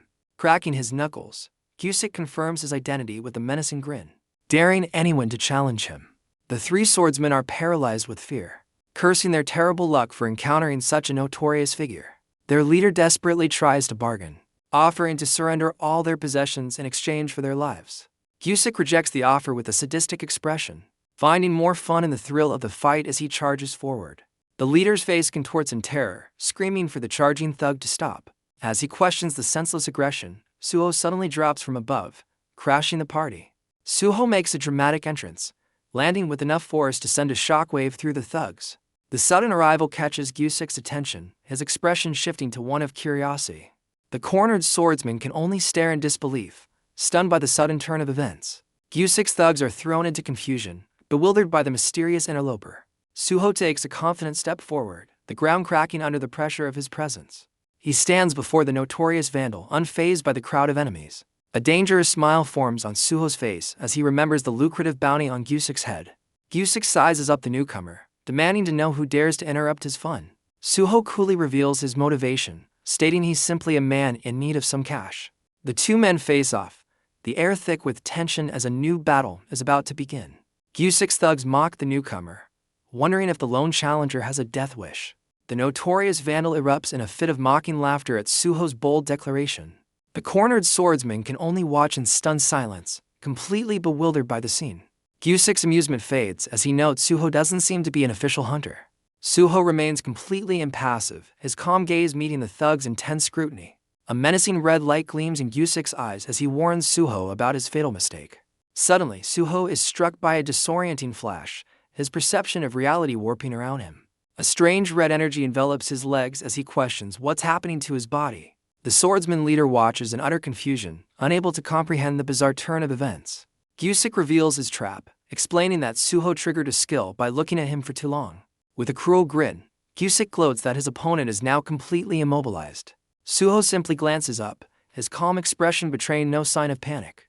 Believing his trap has worked, Gusik orders his men to finish the seemingly helpless intruder. The thugs eagerly charge forward, mocking the man who dared to interfere. The cornered swordsman leader watches with grim resignation, certain of Suho's defeat. But in a blur of motion, Suho shatters everyone's expectations by landing a heavy punch on Gusik's jaw. A charging thug freezes mid-stride, his mind struggling to process what just happened. The swordsmen stare in utter astonishment, realizing Suho was never trapped at all. Gusik reels back in shock, unable to believe his paralysis skill had no effect. Suho's fist tightens, now crackling with a menacing red energy of its own. Suho grins with unnerving confidence, wondering aloud if his opponent's failed ability was some kind of magic. Gusik is rendered speechless, a cold sweat breaking out as he tries to comprehend the situation. With a glowing blue eye and a wild smile, Suho finds this unexpected turn of events incredibly amusing. He follows up with another powerful punch, rushing forward to press his advantage. Gusik's eyes widen in pure shock as the incoming fist fills his vision. In a desperate last-ditch effort, he furiously tries to reactivate his restraint skill. But it's too late, as Suho's fist connects squarely with the vandal's face in a brutal impact. The force of the blow sends Gusik flying backward through the air, completely overwhelmed. The onlooking swordsman can only stare in absolute disbelief at the one-sided beatdown. Suho stands composed amidst the chaos, his opponent now a crumpled heap in the distance. Suho stands over his opponent, his glowing red fist a testament to his overwhelming power. The vandal glares with fury, grudgingly acknowledging that Suho is far from ordinary. Done playing games, Gyusik pulls out a concealed blade from his belt. He lunges with the knife, but Suho easily dodges and prepares a devastating counter. Another powerful punch connects, landing with bone-jarring force on Gyusik's face. The thug stumbles back, dazed and disoriented as Suho questions his limited abilities. Suho continues to taunt him, wondering if the failed restraint skill is all he has. In a final, desperate attempt, Gyusik tries to reactivate his signature power. Suho cuts him off with yet another swift and brutal punch to the jaw. The decisive blow sends Gyusik's head snapping back, ending the fight in a flurry of motion. He effortlessly deflects a desperate counterattack from the dazed vandal. Refusing to let him go, Suho seizes the thug by his collar. With a powerful heave, he hoists the vandal upside down into the air. The fight continues as he smashes Gyusik into the ground, shattering the pavement. The impact is so immense it sends the vandal flying through the wall of a nearby oil station. He looks on with a smug grin, clearly unimpressed by his opponent's performance. The swordsmen are left speechless, unable to comprehend how their tormentor was defeated so easily. Suho turns his attention to the remaining thugs, who instinctively recoil in fear. He casually offers them a chance to fight, an offer they wisely and quickly refuse. Having dealt with the threat, he summons the swordsmen he rescued, who eagerly rush to his side. Suho calmly asks the swordsmen if they have any rope to secure the defeated thugs. The grateful swordsman leader eagerly volunteers, happy to assist his rescuer. Suho turns to the kneeling thugs, coolly inquiring about the bounty on their heads. The men frantically deny having any bounty, insisting Gyusik was the only one with a price on his head. From the ground, the defeated Gyusik glares with pure hatred at his former underlings. He seethes in disbelief, watching his men completely abandon him. Now bound, Gyusik accuses his men of being traitors who were just using him for protection. Suho glances over, surprised that the vandal is already conscious and talking. No longer afraid, the swordsmen furiously shout back at their former tormentor. Suho considers their lack of a bounty, and the thugs eagerly agree they are worthless to save themselves. The swordsman leader interjects, revealing that the thugs are lying and are indeed wanted criminals. The thugs panic and vehemently deny the accusation, desperately trying to convince Suho of their worthlessness. The defeated Gyusik tries a new tactic, attempting to appeal to Suho's rebellious side. Suho glances back, his expression unreadable as he considers the vandal's strange proposal. Gyusik continues his desperate plea, offering Suho immense power and freedom if he's released. Unimpressed by the offer, Suho responds not with words, but with a swift, downward motion. He decisively silences Gyusik's rambling by planting his foot firmly on the vandal's face. The force of the impact renders the thug unconscious, putting a definitive end to his pleas. Suho glances down at the now silent vandal, completely unfazed by his own actions. With the interruption handled, he turns back to the swordsman to confirm that the other thugs do, in fact, have bounties. The thugs despair as their lies crumble, realizing they're completely cornered. Suho wonders how to transport his new bounties, but the swordsmen conveniently offer up their car. With a menacing grin, Suho decides the remaining thugs should join their leader in unconsciousness. The group speeds away from the scene in a sturdy red truck, heading down an overgrown road. In the back, the defeated thugs are piled together, jostled around with every bump. The swordsman leader tries to thank him, but Suho coolly clarifies that he wasn't there on a rescue mission. Unfazed by his bluntness, the swordsmen insist on calling him their lifesaver. A faint, calculating smile plays on Suho's lips as he considers their perspective. The swordsman then curiously asked about Suho's powers, revealing his own skills in swordsmanship, tracking, and hunting. Suho expresses surprise at the man's 3 skills. Learning that some can be acquired through skill books, Suho processes the new information, realizing skills can be acquired through books. The swordsman is baffled by Suho's ignorance of such a fundamental concept. Recalling the fight, Suho decides he needs to find a proper combat skill for himself. His train of thought is suddenly broken as he spots something in the distance. A massive, glowing blue portal hangs ominously in the sky over the ruined city. Their truck continues to speed down the overgrown road toward the strange sight. Suho casually points out the anomaly, correctly identifying it as a portal. The swordsman is taken aback by Suho's seemingly obvious question. He confirms it's a level 1 dungeon, revealing it was their original destination. Suho expresses his disappointment, lamenting that he can't enter without a hunter's license. The swordsman stares in utter disbelief, a bead of sweat forming on his temple. He struggles to comprehend how someone so powerful could lack a basic hunter's license. Suho calmly fastens his seatbelt, casually confirming he doesn't have one yet. The swordsman's mind races, unable to reconcile Suho's power with his lack of official status. He explains that the military clears out the initial monster waves. leaving only the leftovers for hunters. To truly level up, he continues, one must conquer higher-level dungeons and absorb dimensional energy. The swordsman recalls the immense dangers that even low-level dungeons present to seasoned hunters. He then questions how a complete rookie could have possibly defeated a C-rank hunter like Yusik. Suho turns, genuinely puzzled by the man's frantic line of questioning. Cutting to the chase, the swordsman nervously asks Suho to reveal his official rank. The truck suddenly lurches, rattling precariously close to a cliff's edge. Ignoring the immediate danger, Suho calmly states that he has a favor to ask. The swordsman stares back, utterly confused by the sudden proposition. He begins to recount his past, starting with the glowing dungeon entrance. Inside, a full military convoy was stationed, prepared for the dungeon's horrors. He recalls a moment when a hunter unleashed a powerful, crackling aura. That hunter was him, looking grim and determined as he powered up for battle. But his memory turns dark, showing his squad retreating with heavy casualties. A close-up reveals a comrade's agonizing injury, a stark reminder of the dungeon's danger. They desperately carried their wounded back to the convoy, shouting for a medic. The swordsman leader angrily questions the low standards for new hunters, vowing to find who recruited them. His subordinate tries to calm him, citing their guild's difficult situation as a reason for the lax recruitment. The captain's face twists in pure frustration, clenching his teeth at the memory. He recalls how wealthy kids can easily become hunters by simply finishing off a captured monster. These new recruits then hire experienced hunters to carry them through missions, gaining easy entry into guilds. But in a real fight, these rookies freeze in fear, forcing their teammates to cover for their incompetence. His companion tries to placate him, suggesting they just shake it off and get a drink. The captain's attention is drawn to the heavy military presence. Wondering about the commotion near the dungeon, he approaches a soldier, determined to get a report on the situation. The soldier informs him that 10 vandals were brought in, a piece of news that catches the captain by surprise. The soldier reveals that one of the captured men is the infamous C-rank hunter, Gyusik Choi. The captain is stunned, recognizing the notorious hunter's name immediately. He's then told that Gyusik was taken down by an unlicensed, F-rank rookie, leaving him speechless. The captain and his subordinate exchange looks of disbelief, struggling to comprehend the news. The soldier elaborates that the rookie left Gyusik with severe injuries before he was carried away. A sudden realization dawns on the captain as he connects the story to a mysterious figure he saw earlier. He grabs the soldier, urgently demanding the rookie's location, and learns he just entered the portal. Without a moment's hesitation, the captain's foot slams down as he prepares to run. He dashes toward the dungeon entrance, ignoring his subordinate's confused calls from behind.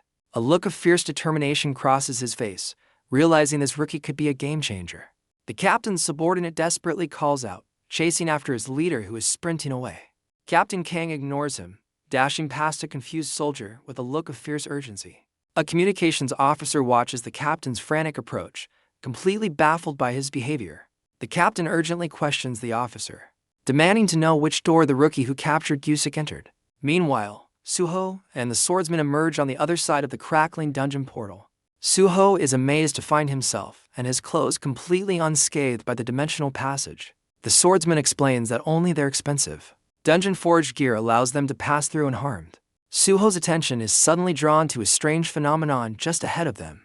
A bright, humming rectangle of light materializes in the air before the two hunters. The swordsman casually identifies the glowing anomaly as a door, a common sight within dungeons. The swordsman reveals this portal is a hub connecting to 38 different dungeons, and they've just entered number 24. The glowing gateway behind them crackles violently with unstable energy, sealing their entry point. In a flash of light, the portal vanishes, trapping them inside until the dungeon is cleared. Suho learns that clearing the dungeon doesn't mean total annihilation, but simply defeating its strongest monster. Casually cracking his knuckles, Suho tells the swordsman to wait there, as he'll handle it alone. The swordsman is stunned, unable to comprehend Suho's intention to tackle the dungeon solo. Without another word, Suho plants his foot firmly, preparing to launch himself into the fray. He explodes forward with incredible speed, shattering the earth and leaving his companion in the dust. Left in awe, the swordsman wonders if Suho is one of the legendary, almost mythical hunters from the stories. He then realizes that with such power, Suho might just clear this low-level dungeon in record-breaking time. The swordsman's eyes widen in a moment of sudden, dawning horror. He realizes Suho lacks tracking skills, a fatal flaw for finding the exit portal. Panicked, he sprints after Suho, knowing the rookie will be trapped forever if he can't find his way back. Back at the command center, Captain King arrives just as the officer reports that door 24 has closed. The officer confirms the grim news: the portal the rookie entered has just shut down.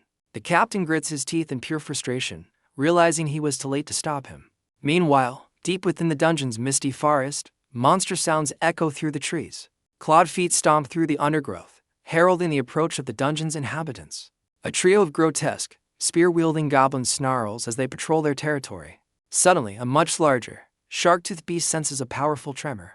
Turning its head in confusion, a massive goblin is violently slammed into the ground, its shriek cut short by the brutal impact. Its companion lets out a silent scream of shock, completely stunned by the sudden, overwhelming assault. Before it can react, another goblin is sent flying backward from a devastating blow. The creature's body crashes and skids across the dirt, stopping at the feet of the mysterious attacker, Suho. Suho calmly steps forward, eyeing the fallen goblin's spear before reaching down to claim it. He swiftly dispatches the last remaining monster, using its own weapon to deliver the final blow. With the fight over, Suho wrinkles his nose in disgust at the foul stench of the defeated creature. He pulls a gleaming red bloodstone from the monster's remains, examining his prize. Suho notes that only one of the 3 goblins yielded a bloodstone, but he remains unconcerned, already satisfied with his earnings. A system window materializes before him, as his focus shifts to what truly matters: leveling up. The swordsman finally catches up, only to find a valley littered with defeated monsters. He stands in awe amidst the carnage, admitting he's completely lost count of Suho's kills. Focusing his energy, the swordsman's eyes glow as he activates his tracking skill. A distant roar catches his attention, and he immediately pinpoints Suho's new location. Meanwhile, Suho calmly reviews his performance stats after his rampage, standing over his handiwork. He sees he has enough points to acquire 2 new druid skills, beast taming and tree spirit summoning. Deciding on his first ability, he prepares to select the beast taming skill. Before he can confirm, 2 more goblins leap from the trees, interrupting his upgrade. Suho turns to face the ambush with an unimpressed, steady gaze. He effortlessly intercepts the attack, delivering a devastating blow to the creature's face. Suho unleashes a flurry of brutal punches, taking on both goblins at once. His fists connect with bone-crushing force, overwhelming the creatures completely. He effortlessly continues his assault, sending the monsters reeling from the devastating combo. As the last goblin falls, a system window confirms his impressive performance score. The final blow triggers a welcome notification, confirming he has successfully leveled up. But his celebration is cut short by a startling critical error message from the system. He stares at the notification, confused by the recurring data clash and the mention of additional synchronization. A moment later, his new status screen appears, showing him at level 2 with significantly boosted stats. Suho seems relieved, observing that despite the strange error, his stats have increased just fine. With his new power confirmed, he decides to spend his points, reaching to acquire the tree spirit summoning skill. A system window confirms Suho has successfully acquired the tree spirit summoning skill. With a look of intense focus, he decides to test his new ability immediately. A brilliant light bursts from his chest as he activates the summoning skill. A small, fairy-like creature with leaf wings materializes before him, its form sparkling with energy. He recalls seeing this same glowing light earlier, realizing he had mistaken the spirit for a unique firefly. Suho commands his new tree spirit to locate all the remaining goblins in the area. The spirit acknowledges its orders and flutters away, becoming a glowing orb of light. It zips through the dense forest, beginning its reconnaissance mission. Suho realizes the spirit is transferring information directly to him, but finds the process slow due to his low level. He pulls up his status window again, discovering his new druid class has granted him search and track skills. Suho examines the descriptions for his new search and track skills. He decides to spend his remaining points to acquire both skills at once. To test his new abilities, he places his hand on the ground to connect with the terrain. He closes his eyes, focusing his senses to activate the search skill. A pulse of energy radiates from him, scanning the immediate landscape for information. He realizes the search skill only provides information about the terrain itself. Undeterred, he activates his track skill, his eyes glowing with a new power. However, the skill only reveals the traces of the goblins he has already defeated. Suddenly, his senses pick up something unexpected, catching him completely off guard. A low growl echoes from the mist, and he realizes he's detected a new, more powerful presence. A confident smirk spreads across Suho's face as he realizes this new foe is far more interesting than a mere goblin. Meanwhile, the swordsman dashes through the forest at incredible speed, closing in on the commotion. He skids to a sudden stop, digging his heels into the dirt with practiced ease. Arriving on a rocky ledge, the swordsman halts, surveying the scene below him. Suho turns his head, his expression hardening as he spots the unexpected rival. Below, the swordsman is pinned to the ground by a massive hobgoblin, a blade pressed against him. From his vantage point, Suho coolly observes the swordsman's predicament, questioning his presence. The trapped swordsman looks up, his face a mixture of terror and desperate relief at seeing Suho. Suho's expression darkens, clearly annoyed that the swordsman ignored his instructions to stay back. With a strained look, the swordsman admits that instead of hunting, he has become the prey. Suho smirks, fully understanding the swordsman's predicament. The swordsman trembles, straining against the blade pressed to his throat. His composure breaks completely as he silently begs for his life. The hobgoblin is suddenly alerted by a new presence, its attention shifting from its prey. Suho flies through the air, shattering the monster's shield with a devastating kick. The impact sends the massive creature tumbling away, freeing the stunned swordsman. The hobgoblin quickly digs its feet in, halting its fall to regain its footing. It recovers instantly, crouching low and preparing to swing its massive sword. Before it can act, Suho is on it, delivering a bone-shattering punch to its jaw. The creature is launched backward, smashing violently into the nearby cliff face. Without hesitation, Suho dashes forward, refusing to give the monster a single moment to recover. The hobgoblin groans in agony, its jaw mangled from the devastating impact. He plants his foot firmly, preparing to leap and deliver the final blow. Soaring through the air, Suho raises his dagger high above the dazed creature. He plunges his blade deep into the monster's head, triggering an instant level-up notification. A system window confirms his 120 performance points, and he realizes this dungeon is a gold mine for leveling. The swordsman watches in stunned silence, utterly speechless at Suho's overwhelming power. Suho retrieves his dagger as the hobgoblin's body begins to dissolve into particles. He calmly wipes his blade clean, his expression unreadable after the swift execution. The rescued swordsman, finally finding his voice, asks about the identity of his mysterious savior. Instead of answering, Suho coolly inquires if the dungeon gate is about to open. The swordsman, still shaken from his ordeal, stammers that it should be opening soon. A shimmering light surrounds the two men, pulling them out of the instant's dungeon. They reappear outside near a military vehicle, catching the attention of the station's soldiers. The guards instantly recognize Suho as the person their captain was looking for. A wave of panic hits one soldier who realizes he failed to report Suho's exit. His colleague stares in disbelief, questioning the unbelievably short clear time. The swordsman gives a grateful salute and departs. While Suho heads off to return his borrowed equipment, his path leads him down a quiet hallway to a door marked stockroom. Suho pushes the door open and steps inside, ready to change his gear. Now out of his gear, Suho is suddenly struck by a powerful hunger. His keen senses immediately detect another presence in the room. He turns to find a stranger addressing him by name, and Suho coolly asks for the man's identity. With an intense grin, the man introduces himself as Captain Manhua Kang of the Shilla Guild and requests a private word. The scene shifts, showing the two men now sitting at a cafe counter, ready to discuss the captain's proposition. Hello everyone, subscribe to my channel to not miss new trending manhwa. The man confirms he's from the Shilla Guild, catching the protagonist's attention. He extends an invitation to join, promising the best environment for advancement. But the protagonist casually sips his coffee and turns down the generous offer. The recruiter is left completely stunned by the immediate rejection. He internally questions if this is just a negotiation tactic for a higher payout. Switching strategies, he offers to poach him if he's already in another guild. The young man calmly states he isn't affiliated with any guild. The recruiter presses on, guaranteeing a top-tier deal that no other guild can match. The protagonist decisively sets his coffee cup down, ready to end the conversation. He reveals with a smirk that he simply doesn't like working under others. The recruiter is left speechless, his confidence completely shattered by the simple rejection. The scene transitions to a peaceful afternoon at a modest-looking building. Back at home, the protagonist enters an empty room, a solitary figure in the quiet space. He looks around, noticing the absence of his family and wondering where they've gone. The clear blue sky sets a tranquil mood for the rest of his day. He decides to relax on the rooftop, assuming his family is out enjoying some quality time. His peaceful moment is interrupted by his grandmother, who arrives with a laundry basket and a pointed question. Unfazed, he flashes a charming smile and suggests she join him for a nap in the lovely weather. She briskly refuses, getting to her chores, while he playfully gives her instructions from his lounging position. Moments later, he's up and helping her, the two of them hanging laundry together on the rooftop. As they work, his grandmother questions if he's truly his brother's older sibling. He confirms her suspicion with a calm, knowing smile. She's astounded by his youthful appearance, playfully asking if he ages in reverse. The protagonist jokes that he's older than he looks, earning a light-hearted rebuke. He then explains that in this chaotic world, his youthful look is hardly the strangest thing. Her expression softens as she reminds him it's been 10 years, and pleads for him to stay safe for his family.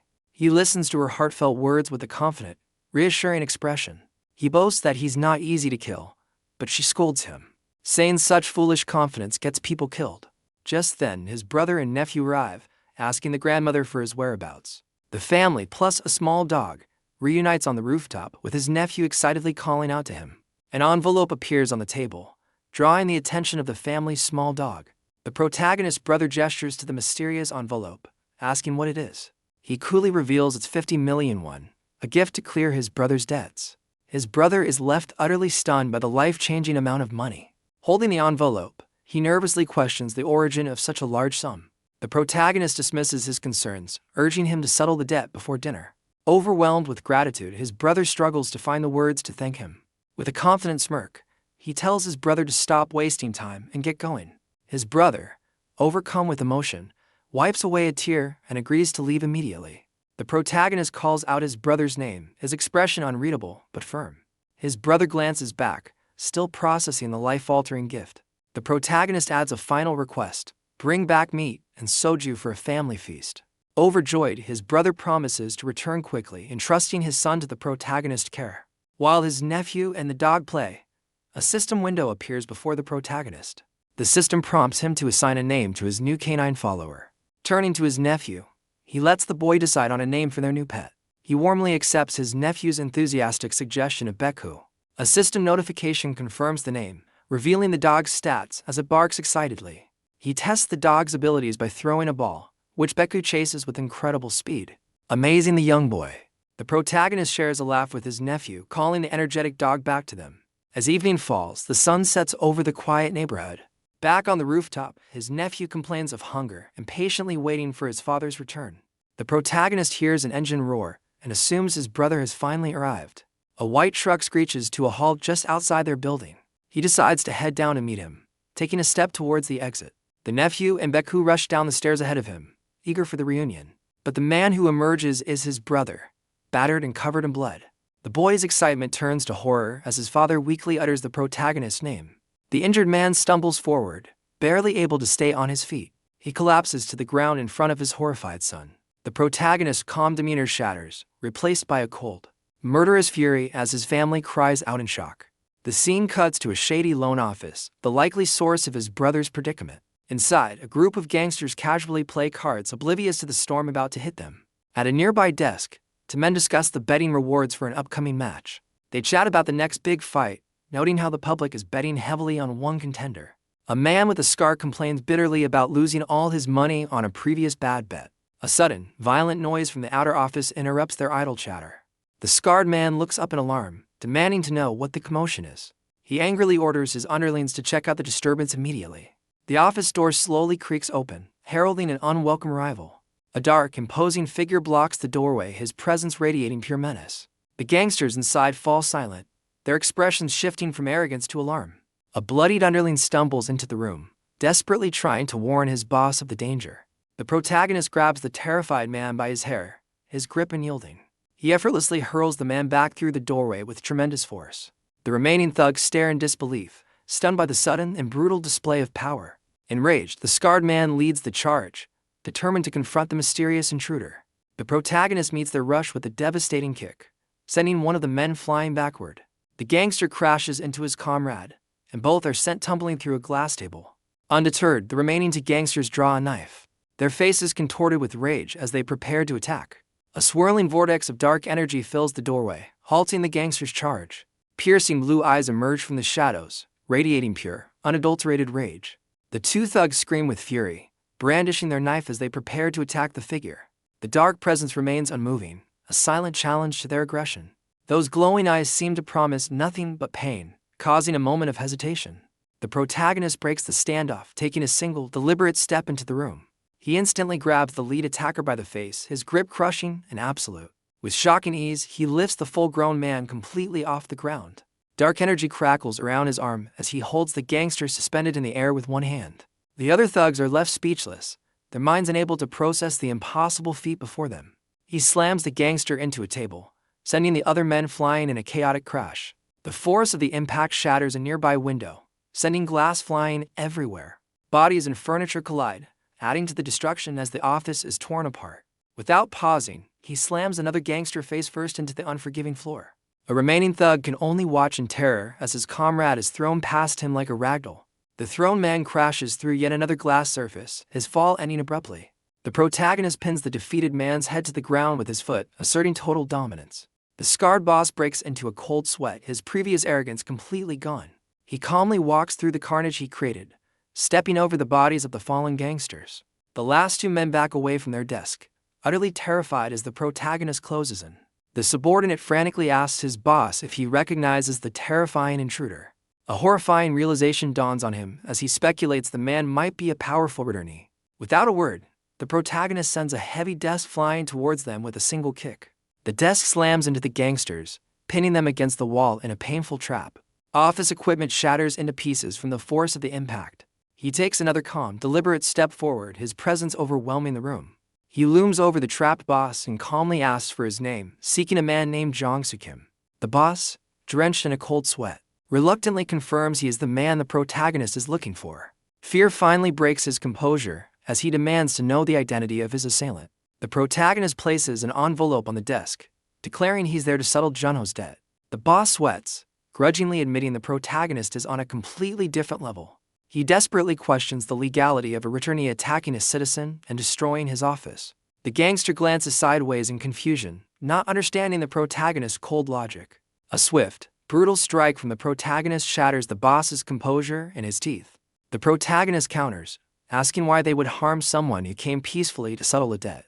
He delivers another punishing blow, reminding the boss that he should have simply taken the money.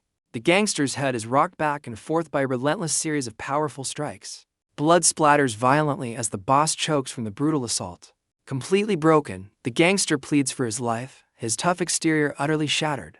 His pleas are met with another merciless strike, his words falling on deaf ears.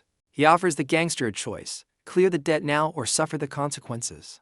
Through tears and terror, the boss frantically agrees to settle the matter.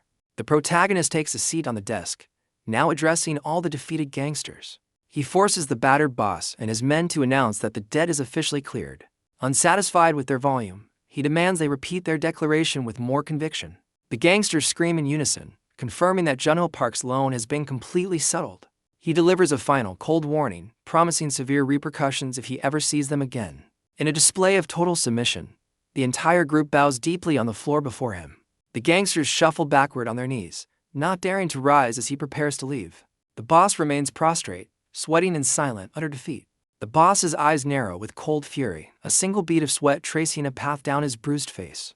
A subordinate cautiously informs his boss that their terrifying visitor has finally left the premises. Fueled by pure rage, the boss vows to use his connections to ensure the protagonist pays dearly for this humiliation. The scene shifts to the imposing headquarters of the Shilla Guild, gleaming under the night sky. Inside, a man with a sword at his hip dashes down a corridor toward the talent management team's office. He bursts into the room with urgent news, startling a man identified as Deputy Park. The newcomer directs Deputy Park's attention to a computer screen, insisting he look at some important information. On the screen is the profile of Suho Park, flagged as an F rank, but described as an epic newbie. Deputy Park reacts with disbelief, shocked that a newly registered F rank is causing such a stir. The other man smirks, finding the low rank all the more impressive, and eagerly asks to see the full file. An access denied message flashes on the screen, blocking them from viewing the file. The two men stare in disbelief, completely baffled by the unexpected security lock. The colleague grows impatient, demanding Deputy Park find a way to bypass the system. Deputy Park's fingers fly across the keyboard as he attempts to hack into the protected file. With a final tap, he successfully breaches the security and gains access to the hidden data. Both men are left speechless, staring intently at the newly revealed information on the screen. They are stunned by his incredible record, finding it hard to believe he's only an F rank. Deputy Park grows suspicious, questioning the motive behind locking such a promising hunter's file. He notes that the mysterious hunter is unaffiliated with any guild, deepening the intrigue. The colleague urges him to dig deeper, specifically requesting to see his awakened skills. Deputy Park is bewildered by the skill description, questioning the power of materializing bread and water. His colleague stares back, equally confused by the seemingly mundane ability. The deputy asks incredulously if the protagonist really captured a target using basic provisions. A flashback shows the protagonist overwhelming an enemy with a barrage of materialized food and drinks. Deputy Park's suspicion deepens as he notes the file states the hunter was missing for 10 years. The colleague theorizes that he must be a highly trained government agent, not a normal hunter. He intensely considers the implications of the protagonist being affiliated with the government. Deputy Park abandons the idea of recruitment, now almost certain the hunter is a government operative. He leans back smugly, stating this explains the hunter's calm demeanor and the locked file. His colleague, accepting defeat, suggests they abandon their investigation and get some coffee. As they walk away, the colleague dismisses the mystery, but his partner remains puzzled by the agent's presence in a level 1 dungeon. The sword wielder stops, instructing Deputy Park to keep a close eye on the protagonist's movements. He demands weekly reports on any unusual activity, much to the busy deputy's annoyance. The scene shifts to the impressive exterior of Simsang Hospital. The protagonist enters a hospital room, carrying a large bag of takeout. He greets his friend Junho with a warm smile, happy to see him awake. Junho, his head wrapped in bandages, turns and greets his friend in return. Sitting together, Junho asks why he brought so much food, but the protagonist insists he needs to eat well to recover. A close-up shot reveals a massive feast of fried chicken, burgers, and fries. Junho happily reports that he's feeling much better and his bandages will be removed tomorrow. Junho brings up the protagonist hunter exam, which is scheduled for the very next day. His friend expresses hope that he'll join a guild after passing the test. A flashback reveals his past life where he reigned as the supreme king of the forest. He reflects on his former status, finding the idea of taking orders from a boss completely unappealing. Eager to help, Junho offers to research some of the top-tier guilds for him. With a knowing smirk, the protagonist flatly rejects his friend's well-intentioned offer. He confidently states that joining an existing guild won't be necessary at all. He then reveals his true ambition. He's going to start his own guild from scratch. Junho is left utterly speechless, shocked by his friend's bold and unexpected plan. The scene then cuts away to a towering, state-of-the-art skyscraper, hinting at a new development. Inside the building, a formidable blonde woman with a katana at her side strides down the corridor. A man, identified as a director, calls out her name, Suyong, causing her to pause. She turns to face him, her hair now in a ponytail, and addresses him with professional courtesy. The director confronts her about her recent performance, but she feigns ignorance. He explodes with anger, reminding her that her negligence almost led to the destruction of Seoul. Suyong scoffs, questioning if the department can even function without her constant supervision. Her boss, completely stressed, begs her to get her act together so he can stop getting chewed out. She casually suggests quitting, much to the director's utter disbelief and frustration. He desperately implores her to use her incredible skills and intuition instead of wasting them. Suyong finally relents, admitting with a weary expression that she's been struggling to concentrate. The director cuts her off, handing her a new assignment. Suyong is furious to learn she's being dispatched just as she was about to relax. Her boss tells her to stop complaining, pointing out that this is part of her job. She storms away in frustration, leaving the director yelling after her.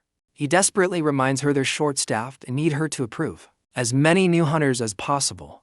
Suyong snaps back, arguing she won't be responsible for sending unprepared rookies to their deaths. The scene changes to the Hunter Association building, where the exam is being held. Inside, a massive crowd of nervous applicants waits, with one person vowing to pass on their 4th attempt. A hopeful applicant livestreams his experience, promising his viewers hunting content if he passes. He ends his broadcast with a classic call to action, asking his followers to like and subscribe. The streamer celebrates a generous donation, already dreaming of the profits from future dungeon content. His money-making fantasy is cut short as 3 uniformed inspectors enter the examination hall. Announcing the inspector's arrival, he quickly ends his broadcast, citing the no-filming policy. Just as he signs off, the protagonist silently appears beside him, catching him off guard. The streamer defensively questions the protagonist's interest, mistaking his approach for simple curiosity. Ignoring the attitude, the protagonist leans in close, asking who the streamer was talking to.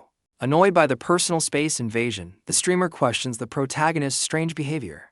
At the front of the hall, Major Yong-soo Kim officially begins the 3-day hunter examination. The major reveals that a team of 21 inspectors will be judging every applicant's performance.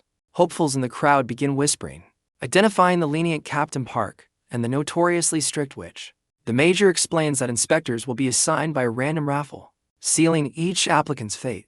He instructs them to form lines in front of their designated inspector as their numbers are called. The hopefuls begin to file out, their expressions a mix of anxiety and determination. One unlucky applicant is horrified to be assigned to Inspector 15. Convinced his chances are now zero. The protagonist's name is called next, and he's also assigned to the dreaded Inspector 15. He looks up from the crowd, a flicker of confusion crossing his face as he processes the assignment. His gaze travels up to the inspector standing before the number 15 sign. Standing there is Soo-young, the very same elite hunter from the earlier confrontation with her boss. A knowing smirk spreads across his face as he recognizes the formidable blondie. Soo-young glances over, her expression unreadable as she sizes up the new applicant before her. The protagonist looks down at the despairing streamer with an unbothered, confident smirk. Soo-young's eye widens in a brief moment of surprise as she observes the new applicant. The major's instructions echo through the hall, directing the swarm of candidates to their rooms. Applicants gossip as they move, with some feeling lucky and others dreading their assignment. A few candidates discover a sparring room, impressed by the professional-grade facility. The protagonist calmly walks through the hallway, heading toward his assigned location. The streamer leans against a door, lamenting his terrible luck and fearing failure. The camera focuses on the sign above the door, confirming it's the waiting room for Inspector 15. Inside, the other applicants assigned to Soo-young are already stowing their gear and waiting. The protagonist pauses as he enters the room, his attention immediately drawn to something. His attention is drawn to the streamer, who is adjusting his clothes with a look of despair.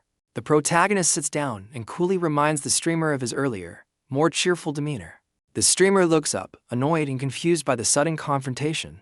A smug smile crosses the protagonist's face as he recalls. They're both assigned to the same inspector. The streamer sarcastically offers a performance, but the protagonist simply asks what he's talking about. Changing the subject, the streamer warns him about their inspector, explaining why she's called the witch. The protagonist's expression hardens, intrigued by the inspector's fearsome reputation. The streamer reveals that she's known for failing entire teams at once, costing them their expensive application fee. The protagonist counters logically, stating that failure is a result of incompetence, not the inspector's mood. The streamer glares, stunned into silence by the protagonist's blunt and unwelcome dose of reality. The streamer seethes, having disliked the protagonist from the very start. The protagonist meets his glare with a calm, unbothered expression. Trying to assert dominance, the streamer warns him to show some respect for his elders. Unimpressed, the protagonist challenges him to settle their disagreement with a fight. A confident smirk spreads across the protagonist's face as he suggests a place to settle things. Their argument draws the attention of the other applicants in the waiting room. The streamer's anger boils over, feeling like he's being taken for a fool. Without a hint of hesitation, the protagonist casually confirms the streamer's fears.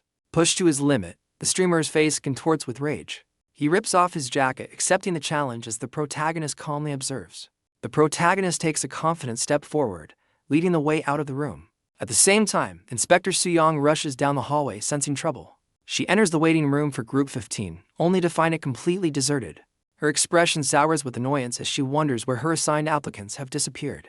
The scene cuts to an impressive sparring cage, a location someone ominously notes is perfect for a beatdown. Inside the octagon, the protagonist and the streamer prepare to fight while the other applicants watch nervously. The streamer smirks, warning the protagonist that he has picked a fight with the wrong person.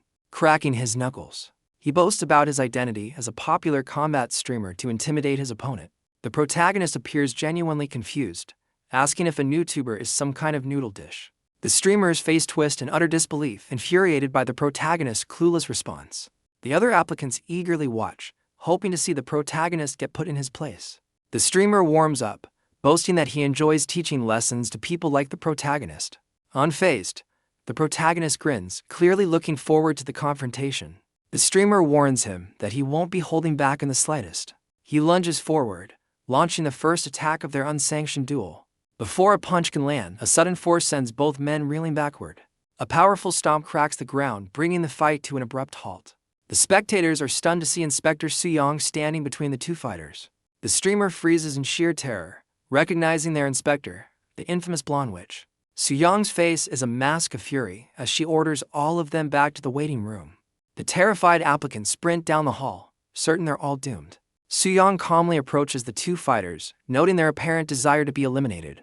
The streamer desperately tries to explain the situation, while the protagonist watches silently. She cuts him off with a chilling proposal for one of them to take full responsibility. The streamer stares in disbelief, completely caught off guard by her suggestion. With a predatory smile, Soo-young declares that the loser of their fight will be eliminated. She gives the final, chilling command for the unsanctioned duel to begin. Both men are left speechless by the inspector's sudden and brutal terms.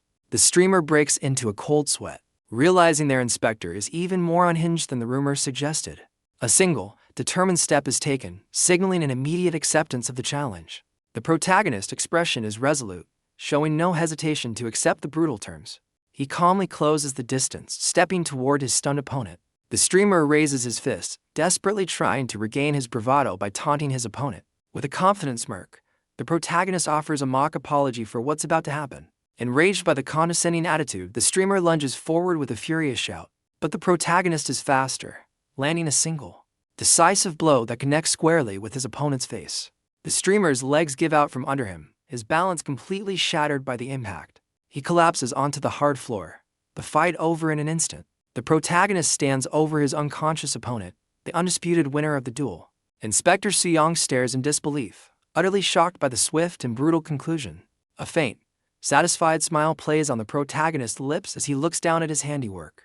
Suyong's mind races, finally putting a name to the source of the chaos, Suho Park. She realizes the unsettling feeling he gave her from the start was the distinct aura of an irregular. Unfazed by her intense stare, the protagonist takes a deliberate step toward her. He coolly questions why she's just observing from the sidelines. The inspector is momentarily taken aback by his direct and unexpected question. With a daring smirk, he boldly invites her into the ring if she also wants a piece of the action. Suyong's eyes narrow in fury, shocked by his utter audacity.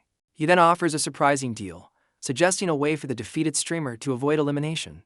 Her anger melts into a dangerous grin, intrigued by the sheer nerve of his proposal. He reaches down and picks up the defeated streamer's sword.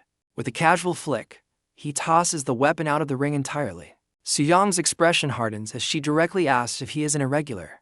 The protagonist feigns ignorance, questioning the meaning of her term. Taking his response as a challenge, Suyong instantly dashes toward him. She declares with a fierce grin that she'll explain everything after she tests his survival skills. The protagonist is momentarily surprised by her sudden, aggressive advance. Without warning, she launches a powerful punch straight at his face.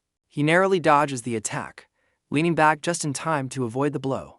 He quickly regains his balance, planting his foot to prepare for a counter. Suyong immediately follows up with another punch, not giving him a moment to recover. The protagonist reacts instantly, deflecting her fist with a well-timed parry. He crosses his arms, barely managing to block a furious barrage of strikes. Using her momentum, she transitions into a powerful spinning kick aimed at his head. The sheer force of her assault sends him skidding backward across the floor. He endures the relentless flurry, his expression hardening as he withstands the onslaught. A flicker of surprise crosses his face as he gauges the true depth of her strength. Suyong leaps into the air, raising the stakes by offering him another wish if he can defeat her. She unleashes a devastating kick that connects squarely, sending him flying across the ring. The protagonist is thrown off his feet, completely overwhelmed by her sudden surge of power. Midair after her attack, Suyong senses there's something deeply unsettling about her opponent. She lands gracefully, the sound of her feet hitting the floor echoing in the silence. A sudden clatter from above breaks her concentration, leaving her momentarily confused. Her confusion instantly turns to wide-eyed shock as she realizes where the sound came from. Instead of being defeated, the protagonist clings to the cage fence, having used her kick to launch himself upward. He looks down with a smug grin, casually complimenting her impressive power. Suyong's expression darkens, infuriated that he's completely unfazed by her strongest attack. Unwilling to accept the stalemate, she immediately propels herself toward him for another strike. With a look of pure determination, she decides that the warm-up is officially over. She unleashes another vicious kick, putting even more force behind it this time. She uses the cage wall as a launch pad, vaulting high into the air for another attack. The protagonist drops back to the floor, landing firmly to meet her charge. Crackling with blue energy, Suyong dives down from above for a devastating aerial strike. He braces himself as she rockets toward him, her body a blur of motion. She closes the remaining distance in an instant, her form wreathed in lightning. The inspector unleashes a furious barrage of strikes, hammering away at his guard. But in a shocking turn, he catches her foot mid-kick, halting her assault completely. He looks up with a confident gaze, having successfully neutralized her attack. With a powerful twist, he uses her own momentum to slam her against the floor. A predatory grin spreads across his face, revealing he's finally getting serious. Suyong grits her teeth in frustration, completely caught off guard by his reversal. He immediately turns the tables, sending her flying with a powerful spinning kick. In a desperate move, she summons a crackling energy shield to defend herself. His follow-up strike shatters her hastily formed barrier with contemptuous ease. The sheer force of the blow sends her crashing hard onto the ring floor. Her hand scrapes across the ground, trailing sparks of fading blue energy. She finally skids to a halt, digging in her heels to stop her momentum. Her eyes widen in utter disbelief, shocked that he broke her shield. With a predatory grin, the protagonist dashes forward, declaring it's his turn now. Soo-young seethes with rage, unable to react as he closes in for the final blow. He grins with pure exhilaration, declaring that he's thoroughly enjoying their fight. Soo-young smirks, her suspicions confirmed as she confidently identifies him as an irregular. His fist halts midair just inches from her face, leaving him momentarily stunned. He digs his heel into the ground, bringing his powerful charge to an abrupt halt. She holds up a single hand, effortlessly stopping his punch with an unseen barrier of energy. With a calm but firm expression, she signals that their confrontation is over. Looking away, she unexpectedly concedes defeat, declaring him the winner of their bout. He questions her sudden surrender. Clearly disappointed the fight is ending just as he was getting into it. She explains that the cage is too small for them to use their full power, and suggests they continue their fight elsewhere. He gives a wry smile, playfully calling her a buzzkill for postponing their thrilling battle. Soo-young begrudgingly honors their deal, demanding to know his wish. He curiously asks if Earth has other women with her level of strength, to which she confidently says no. With a charming smile, he makes an audacious proposal to start a family with her. She is left completely speechless by his unexpected and bizarre request. He clarifies his intentions with a blunt and primal suggestion. Her response is a swift, hard strike across his face as a third party awakens in the background. The man who was previously knocked out groans, slowly coming back to his senses. He dazedly tries to piece together the chaotic scene, confused about his own situation. Enraged by the protagonist's audacity, Soo-young grabs her sword and advances menacingly. The bewildered onlooker is left speechless, a faint mark on his cheek hinting at his own recent encounter. The dazed man clutches his face, shocked that he was taken down with a single blow. He suddenly remembers the terms of the fight and despairs over his wasted registration fee. Overcome with embarrassment, he kneels in defeat, ready to leave the premises. The protagonist watches from the cage as the man prepares to make his exit. The defeated man glares back, angrily questioning the protagonist's satisfaction. But the protagonist simply smiles, informing him that their business isn't finished yet. His unexpected words leave the other man utterly baffled. Unseen by the fighters, a security camera swivels to focus on the unfolding drama. The camera's lens zooms in, capturing every detail of the confrontation. Elsewhere, a mysterious figure monitors the entire situation from a high-tech control room. The observer stares in utter shock, realizing that Soo-young has actually been defeated. Hello everyone, subscribe to my channel to not miss new trending manhwa. The dark-haired man walks off, telling his companion it's time to leave. The gray-haired man rushes after him, confused why he can't just walk away freely. He's shocked to hear his friend had to pull strings just to get him out of trouble. He then asks about the slap, but his friend tells him not to worry about it. The gray-haired man is left speechless, trying to connect the dots. Suddenly, a powerful realization hits him. He finally understands that the slap was the price for his own freedom. The weight of this sacrifice brings tears to his eyes. He looks at his friend's back with immense admiration, seeing him as a true man. Overwhelmed with gratitude, he breaks down completely, calling out to his brother-in-arms. Filled with newfound respect, the gray-haired man cheerfully hops after his hero. Their departure is cut short by an official announcement summoning Suho Park. The sudden call leaves his friend baffled, but Suho calmly accepts the summons. He proceeds alone toward the inspector's room, ready to face what's next. Inside, Suho sits opposite a stern-looking official in a formal setting. He cuts straight to the point, demanding to know why he was called in. The inspector warns him that their conversation is being officially recorded. The official then asks a loaded question: is Suho an irregular? Suho admits this isn't the first time he's been asked, but he still doesn't know what the term means.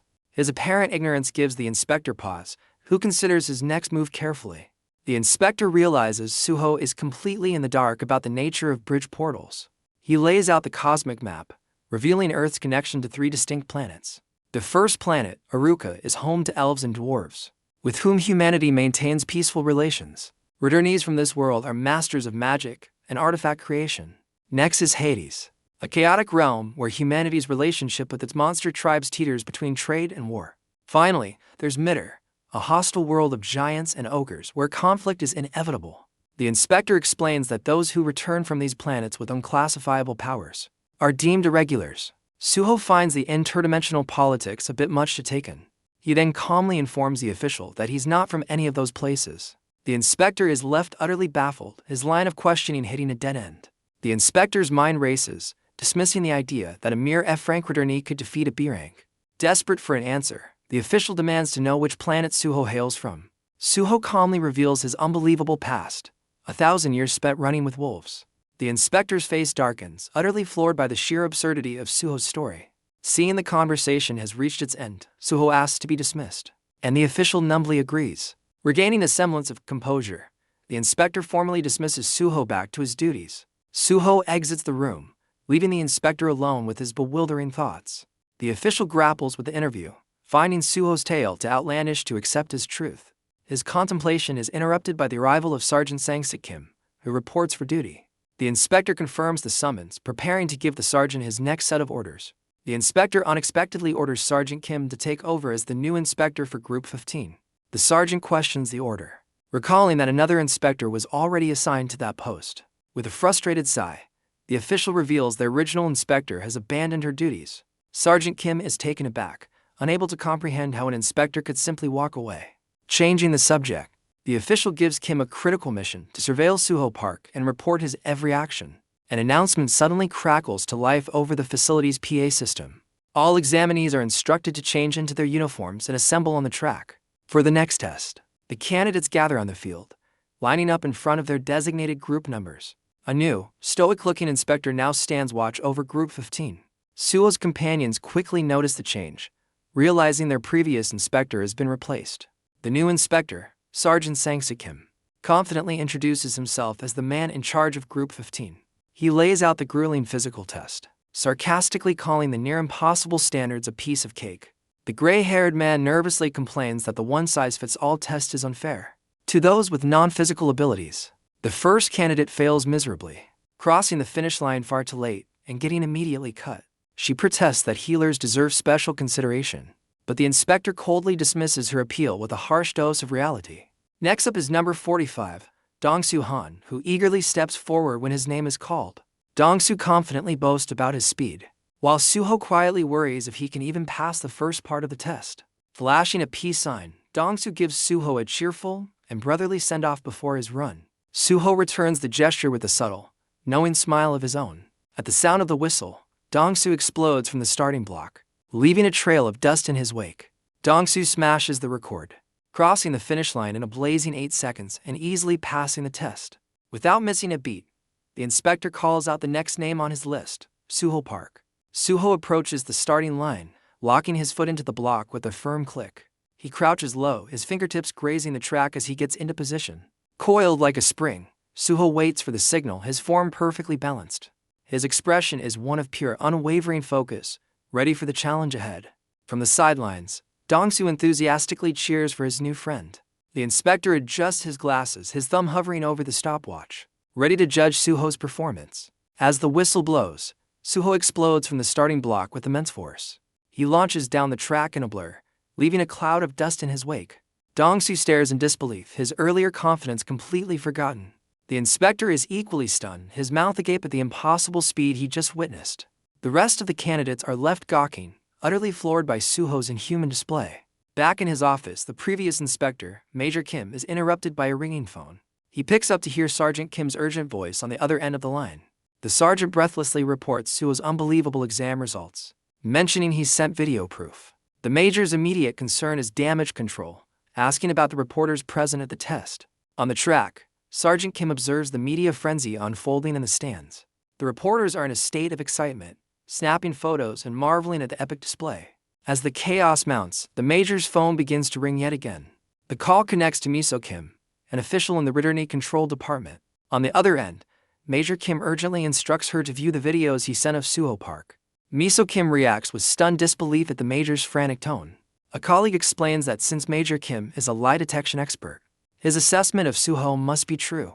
The weight of the situation hits Miso as she realizes the major's wild reports were completely factual. She theorizes that Suho might be a powerful irregular from an undiscovered fourth planet. Springing into action, Miso immediately orders her subordinate to block the press from the testing grounds. Her subordinate hesitates, nervously showing her his phone with some bad news. It's too late. A news article detailing Suho's record-shattering run is already online.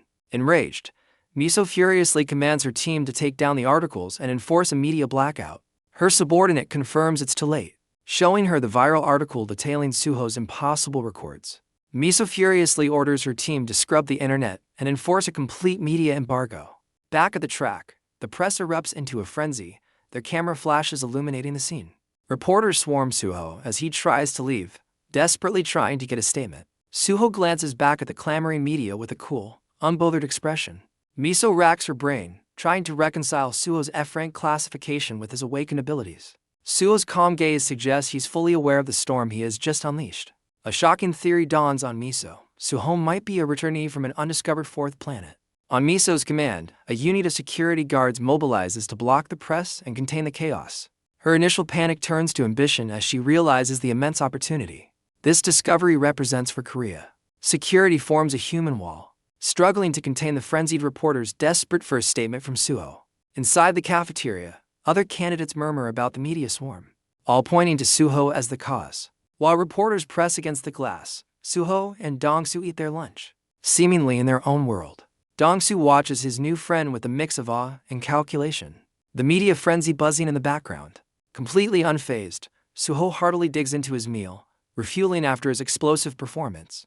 Dongsu reflects on his earlier defeat, now realizing Suho is no ordinary person and regretting not streaming their fight. Suho finally looks up from his food, catching Dongsu staring at him with an intense gaze.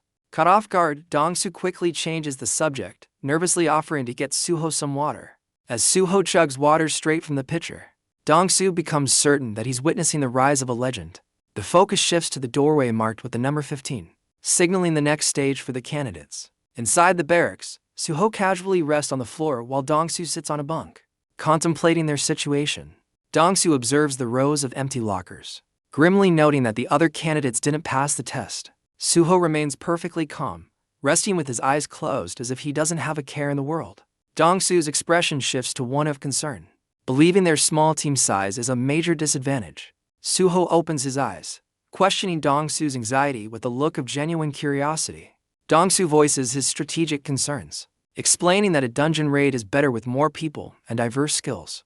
Brimming with confidence, Suho dismisses the worry, claiming he can handle the entire mission by himself. Dongsu is momentarily stunned by the bold claim, a look of impressed disbelief on his face. He concedes Suho's incredible power but argues that varied skills are crucial for unpredictable dungeon environments. Deciding Dongsu worries too much, Suho pivots the conversation, asking about the new tube he overheard him mention earlier. Dongsu is baffled by Suho's ignorance, asking if he's been living on a deserted island. Suho's vague confirmation only deepens the mystery, leaving Dongsu to ponder his new friend's origins. Deciding to educate him, Dongsu pulls out his phone to give Suho a crash course on YouTube. He starts by explaining subscribers, showing off his own channel before Suho points to a more popular one. Suho is stunned to see a channel with over 1 million subscribers, which Dongsu explains is a popular eating show. They watch a streamer devour a mountain of food, with viewer donations flashing across the screen. Dongsu gets an idea, recalling Suho's own superhuman appetite from their earlier meal. He offers to connect Suho with his mukbang contacts, seeing a golden opportunity. Suho's eyes widen, his main concern being whether he'll get to eat all that food for free. Dongsu confirms with a sly grin, his mind already calculating the potential of this new venture. Suho surprises Dongsu with a friendly compliment, acknowledging him as a decent guy. Dongsu's mind races, recognizing Suho as all the perfect qualities for a YouTube star. However, Suho has a different kind of partnership in mind, seeing potential in Dongsu as well. He pivots from streaming and makes a shocking proposal for Dongsu to join his clan. Dongsu is left speechless, completely blindsided by the unexpected offer. Suho calmly waits for a response, while Dongsu tries to make sense of the situation. Dongsu questions Suho's ambition, asking if he's really starting his own clan instead of joining a guild. With unshakable confidence, Suho confirms he has no intention of working for anyone else. The gears in Dongsu's head start turning as he begins to grasp the implications. He realizes the golden ticket he's just been handed, teaming up with the test main attraction to film their dungeon raid. The scene flashes back to Dongsu's past, showing him getting knocked out cold in the boxing ring. He reflects on his poverty-stricken youth, where boxing was his only way forward.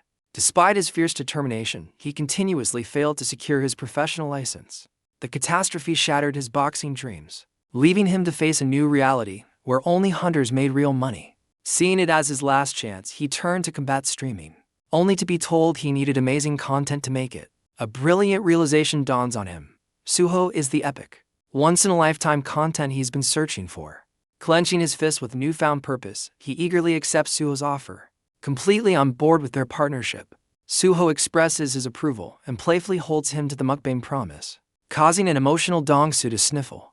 Tears of pure joy stream down his face as he concludes that networking is the ultimate key to success. A confused Suho asks why he's crying, but Dongsu quickly dismisses his concern. Trying to compose himself, Dongsu brings up a critical issue, explaining that a clan needs at least 3 members to be authorized. Suho processes this new information, realizing they are 1 person short for his plan. At that very moment, footsteps through the doorway, signaling an unexpected arrival. Both Suho and Dongsu turn in unison, alerted by the presence of a 3rd person. A formidable man dressed in monk's robes enters the room, carrying a weapon on his back. The 2 are left speechless, completely taken aback by the newcomer's unusual attire. Dongsu's mind reels, struggling to understand why a monk would be at a hunter exam. The monk calmly introduces himself as Mai Ongjin, the final member assigned to their group. Dongsu is utterly floored by the unbelievable reality of a monk hunter joining their team. Mai Ongjin calmly observes their shocked expressions, awaiting their response.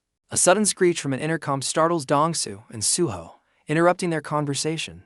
An announcement crackles through the speaker, ordering all examinees to suit up and report for a briefing. The 2 exchange a look of surprise, questioning the unexpected summons for the entire group. Dongsu's confusion mounts, wondering why they're suddenly being called to action ahead of schedule. Suho also questions the timing, recalling that the dungeon mission was supposed to be the next day. Mai Ongjin calmly explains that surprise night missions are a known possibility, offering a quiet prayer. The possibility of a surprise mission sends Dongsu into a panic, while Suho remains composed. Later, the candidates are gathered in a briefing hall as an instructor begins to explain the dungeon. The instructor pauses for dramatic effect, building suspense before revealing the details of their test. He reveals their destination is a level 1 dungeon in Seoul's District 5, managed by the Phoenix Guild. Dongsu identifies the Phoenix Guild as a reputable, though not top-tier, organization. Suho questions the very concept of a guild managing a dungeon, revealing his ignorance once more. His friend is left utterly baffled, wondering if Suho is secretly an alien. A quick lesson explains that the government contracted private clans to manage the ever-spawning portals. These contracts evolved into guilds, creating a new global economy based on the dungeon industry. Suho grasps the core concept. Guilds are essentially government-approved hunting grounds for making money. He reflects on his original motive, which was simply missing the hunt with his wolf pack. A cunning grin spreads across his face as he realizes the greater implications of owning a territory. Dongsu points out a key advantage. Having their own dungeon means they won't have to pay to enter others. With a determined clench of his fist, Suho sets a new, grander goal. They will become a guild. Dongsu brings Suho back to reality, pointing out they first need to pass the hunter's test. While Dongsu questions Suho's focus, the instructor displays an image of their target portal. He identifies the portal as a level 1 dungeon on Highway 14, with only 15 days until its break. The instructor dismisses it as a low-value labyrinth dungeon with weak monsters and limited resources. With a smirk, the instructor concludes the briefing, leaving the candidates with minimal information. Dongsu panics, realizing the true threat isn't monsters, but the maze-like dungeon itself. He cries in despair, lamenting his lack of a search skill to navigate the labyrinth. Suho calmly turns, having overheard his new partner's desperate wish. He casually reveals that he has the exact search skill they need, leaving Dongsu stunned. Dongsu's despair instantly turns to sheer adoration, his faith in his new partner completely restored. Dongsu's mind reels, realizing Suho possessed this powerful skill before even attempting to become a hunter. He mentally tallies the exorbitant price of a search skill book, suddenly suspecting Suho is secretly wealthy. All the while, the monk Mai Ongjin remains silent, his stoic profile revealing nothing. Needing to assess their team's strength, Dongsu turns to the monk and asks what skills he possesses. A close-up on Mai Ongjin's eye reveals a sharp, focused gaze as he considers the question. His face remains a mask of calm indifference, offering no immediate response to Dongsu's inquiry. Both Suho and Dongsu watch him, but the monk appears genuinely confused by the question. After a brief, tense pause, the monk finally prepares to give his answer. Instead of speaking, he demonstrates, as a thin projectile strikes his wooden staff with a sharp thud. He then effortlessly intercepts another projectile with his gourd, revealing a skill of incredible precision. The scene flashes to a monstrous figure sprinting through a forest with earth-shattering force. It then cuts to a monk in deep meditation, his spiritual practice echoing like a steady drumbeat. His training ground is revealed to be a vast temple complex, where his discipline resonates through the night. A clawed beast screeches to an abrupt halt, startled by an unseen presence. An entire pack of grotesque monsters snarls in unison, their primal instincts on high alert. One of the creatures lets out a furious roar, its massive jaw wide with aggression. Back in the temple, the monk remains perfectly still, calmly reciting a sutra about the nature of reality. A far more terrifying, lizard-like beast emerges from the shadows, howling at the moon. Myeongjin's focus sharpens, his mind completely detached from the chaos of the world. The perspective suddenly rushes towards the temple, as if a powerful force is closing in. The memory continues, revealing a horde of grotesque creatures rushing forward with mindless aggression. A colossal beast leads the charge, its terrifying screech echoing as it descends upon the temple. The flashback is interrupted as another monk bursts in, desperately trying to snap Myeongjin out of his trance. Myeongjin turns to his fellow monk, questioning the reason for his frantic, late-night intrusion. The panicked monk urges him to hurry, insisting they must evacuate the abbot immediately. A look of pure terror freezes on the monk's face as he senses an imminent threat. In the memory, a monster looms directly behind the terrified monk, ready to strike. The creature's massive, tooth-filled maw opens wide, promising a swift and brutal end. Snapping back to the present, Myeongjin coldly concludes his demonstration, his expression dark and troubled. Dongsu can only stare, utterly confused and concerned by the monk's intense and disturbing display. The instructor concludes the briefing, ordering the candidates to move to the dungeon with their assigned supervisors. He offers a less than reassuring farewell as the candidates are whisked away on buses into the night. Their destination is revealed, a colossal, glowing portal tearing a hole in the middle of a ruined city street. The candidates are aggressively rushed from the buses, their instructors barking orders to move immediately. On the bus, their team's supervisor prepares them for the mission. While Dongsu nervously checks his gear, the supervisor smirks, clarifying that he's just a spectator and that poor individual performance will still lead to failure. Dongsu anxiously questions the supervisor, asking for a safety net given their team's smaller size. His question is met with a cold, dismissive smirk as the supervisor simply orders them to proceed. With that non-answer hanging in the air, the supervisor takes the first step off the bus. Suho, however, rises with a fearless grin, stepping forward to lead his visibly shaken teammates. Dongsu awkwardly tries to hide his fear, insisting he's not scared in the slightest. Suho, ever practical, cuts through the tension to ask if they can use their personal weapons. From the front of the bus, the supervisor confirms that personal equipment is permitted. Dongsu's mind reels once more, now suspecting the monk also possesses a rare, pre-exam dimensional weapon. Outside, officials systematically funnel the groups into the portal, calling their team forward. With a confident grin, their supervisor gives the final command to enter the dungeon. A crackle of energy envelops the team as they are teleported through the gate. A lone silhouette stands at the entrance of a dark, swirling cavern filled with unsettling noises. Suho immediately takes the lead, striding into the unknown and making his teammates nervous. Panicked by his partner's boldness, Dongsu frantically warns him to watch his surroundings. Dongsu instantly regrets his outburst, slapping a hand over his mouth in a panic. His mind races with the consequences, knowing his careless shout just cost them precious points. Just as feared, a skeletal monster emerges from the darkness, but Suho stands his ground. Without a moment's hesitation, Suho lunges forward and seizes the creature by its skull. With a single, devastating motion, he completely shatters the monster's head. The skeletal creature is reduced to nothing but crumbling fragments falling through the air. Dongsu watches in awe, finally understanding Suho's brilliant tactic of luring the monster into a trap. Catching up to his partner, Dongsu urgently asks if he's using the search skill to see in the pitch-black cavern. Suho glances back with a calm, almost puzzled expression, as if the question doesn't make sense. As he takes another step, his foot lands squarely on a glowing tile, triggering an unseen mechanism. Suho whips around in surprise, realizing his mistake far too late. A mechanical screech echoes from above, putting both candidates on high alert. Dongsu's face contorts in terror as he realizes they've triggered a booby trap. A deadly volley of arrows suddenly rains down on them from the darkened ceiling. Without hesitation, Suho spins into action, moving to intercept the lethal projectiles. His eyes narrow with intense focus, a plan already forming in the split second he has. The memory cuts to a massive explosion, rocking the foundations of the ancient temple. A monstrous beast is thrown back by the blast, surrounded by sparks and debris. Myeongjin is revealed to be the source of the power, fiercely battling the creatures swarming his home. In the past, he throws himself over his terrified companion, shielding him from the collapsing building. The memory continues, showing the younger monk weeping, blaming himself for the temple's destruction. His anguish seems to unleash a devastating explosion that rips through the attacking monsters. Cutting back to the present, Suho executes a flawless spinning strike, batting away every single arrow. The once lethal projectiles fall uselessly to the ground, their threat completely neutralized. Dongsu is left speechless, utterly floored by his partner's incredible spear-wielding prowess. As Suho lands, however, his foot presses down on another glowing tile, activating a second trap. The floor gives way, sending the entire team plummeting into a dark chasm below. A heavy stone slab rumbles as it begins to slide into place above them. The trapdoor slams shut, sealing them inside the pitch-black pit. Before they can even react, a fresh volley of arrows comes speeding towards them from a new direction.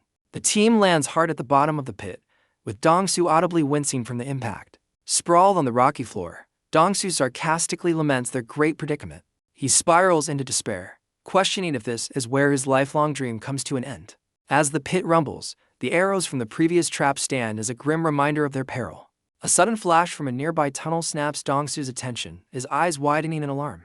The tunnel continues to shake and emit unsettling noises, signaling an approaching threat. Dongsu realizes with horror that their fall has likely alerted every monster in the vicinity. Suho casually explains that his awakened skill has a wide aggro effect, intentionally drawing all enemies to them. His partner is left speechless, struggling to comprehend the implications of such a powerful ability. Suho, however, is perfectly content, remarking that this saves him the trouble of hunting them down. Suho expresses his satisfaction, preferring the enemies to come directly to him. His partner, however, is left completely baffled by this insane logic. Suddenly, the monk slams into the ground with enough force to shatter the stone floor.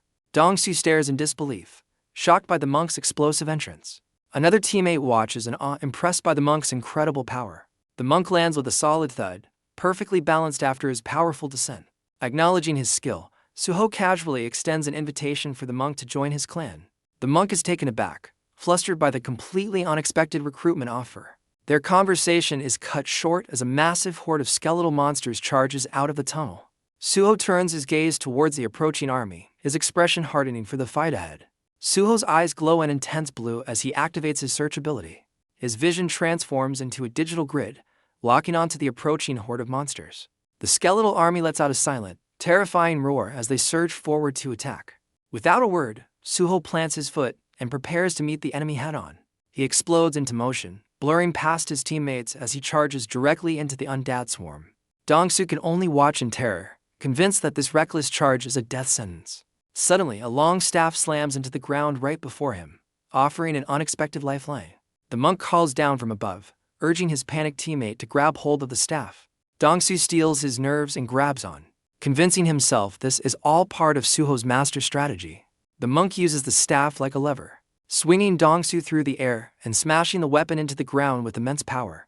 The monk's powerful strike sends a shockwave through the horde, shattering skeletons into pieces. Dongsu and his companions stare in disbelief, completely overwhelmed by the sheer scale of the destruction.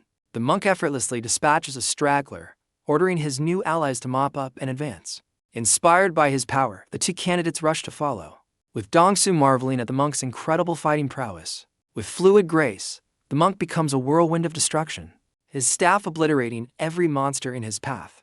The other teammate realizes the monk's genius, deducing he's using the dungeon's own traps against the monsters. A sudden, horrifying thought flashes through the teammate's mind as he watches the battle unfold. While the monk is distracted, a uniquely colored skeleton creeps up on him from behind, ready to strike. The monk is caught completely off guard, his body jolting from a sudden, powerful blow from the shadows. The skeletal creature's hand pierces straight through the monk's chest, in a devastating surprise attack. As the monk is struck, his teammates are shown fighting for their lives in another part of the pit. One of the candidates executes a powerful sliding kick, shattering the bones of an approaching skeleton. The scene suddenly shifts, with a system notification confirming the dungeon clear and the acquisition of points.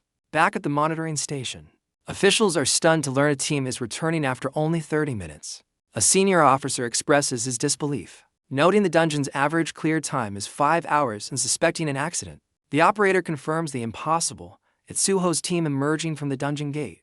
Just as the confusion peaks, The senior officer's phone begins to vibrate with an incoming call. He answers with a stern tone, demanding to know why the team has returned so early.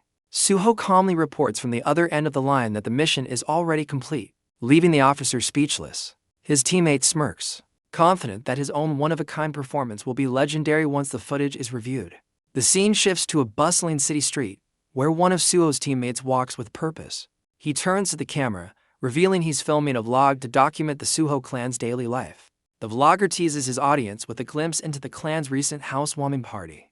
He proudly presents the Suho clan's headquarters before beginning to introduce the members. First up is their cook, an elderly woman named Granny Sukya, whom he asks to greet the viewers. The granny responds with a terrifying glare, her knife glinting as she delivers a chilling threat. The vlogger barely holds his composure, sweating profusely as a drop of blood appears on his ear. He nervously dismisses her intensity for the camera, while a child at a nearby table questions the grandmother's harsh words. Changing the subject, he points the camera towards a golden Buddha statue, building suspense about its owner. With a flourish, he introduces the statue's owner, the monk Myunjin, master of the spear and wide area aggro. The vlogger bursts in, greeting Suho and the monk, who are already enjoying a meal. He pans the camera to the monk, formally introducing Myunjin to his audience. Myunjin looks flustered when the vlogger puts him on the spot for a message to the subscribers. His mood shifts as he begins a solemn speech about his past and the spear his brother left him. The dramatic monologue is cut short by the sound of a truck screeching to a halt outside. A third teammate leans out of the truck's window, announcing that their ride is ready. With determined expressions, the trio rushes out of the restaurant, eager to start their mission. They ride in the back of the truck, a large drone hovering above them as they speed down a road. Suho eyes the drone suspiciously, but his teammate clarifies it's for filming their adventure. The vlogger announces their destination to the camera, a quest at Gate 30 in District 4. The vlogger points to a distant blue portal, announcing the Suho clan's very first dungeon quest. He winks at the camera, promising his subscribers an incredible video thanks to his image memory skill. Upon entering the dungeon, the team is met by a massive, screeching swarm of bats. The vlogger asks Suho about his long-range skills, only to learn he doesn't have any. He grows worried, questioning how they are supposed to hunt so many flying creatures. The monk calmly steps in, telling the others to leave the aerial threat to him. Suho and his teammate look on with confusion, wondering what the monk intends to do.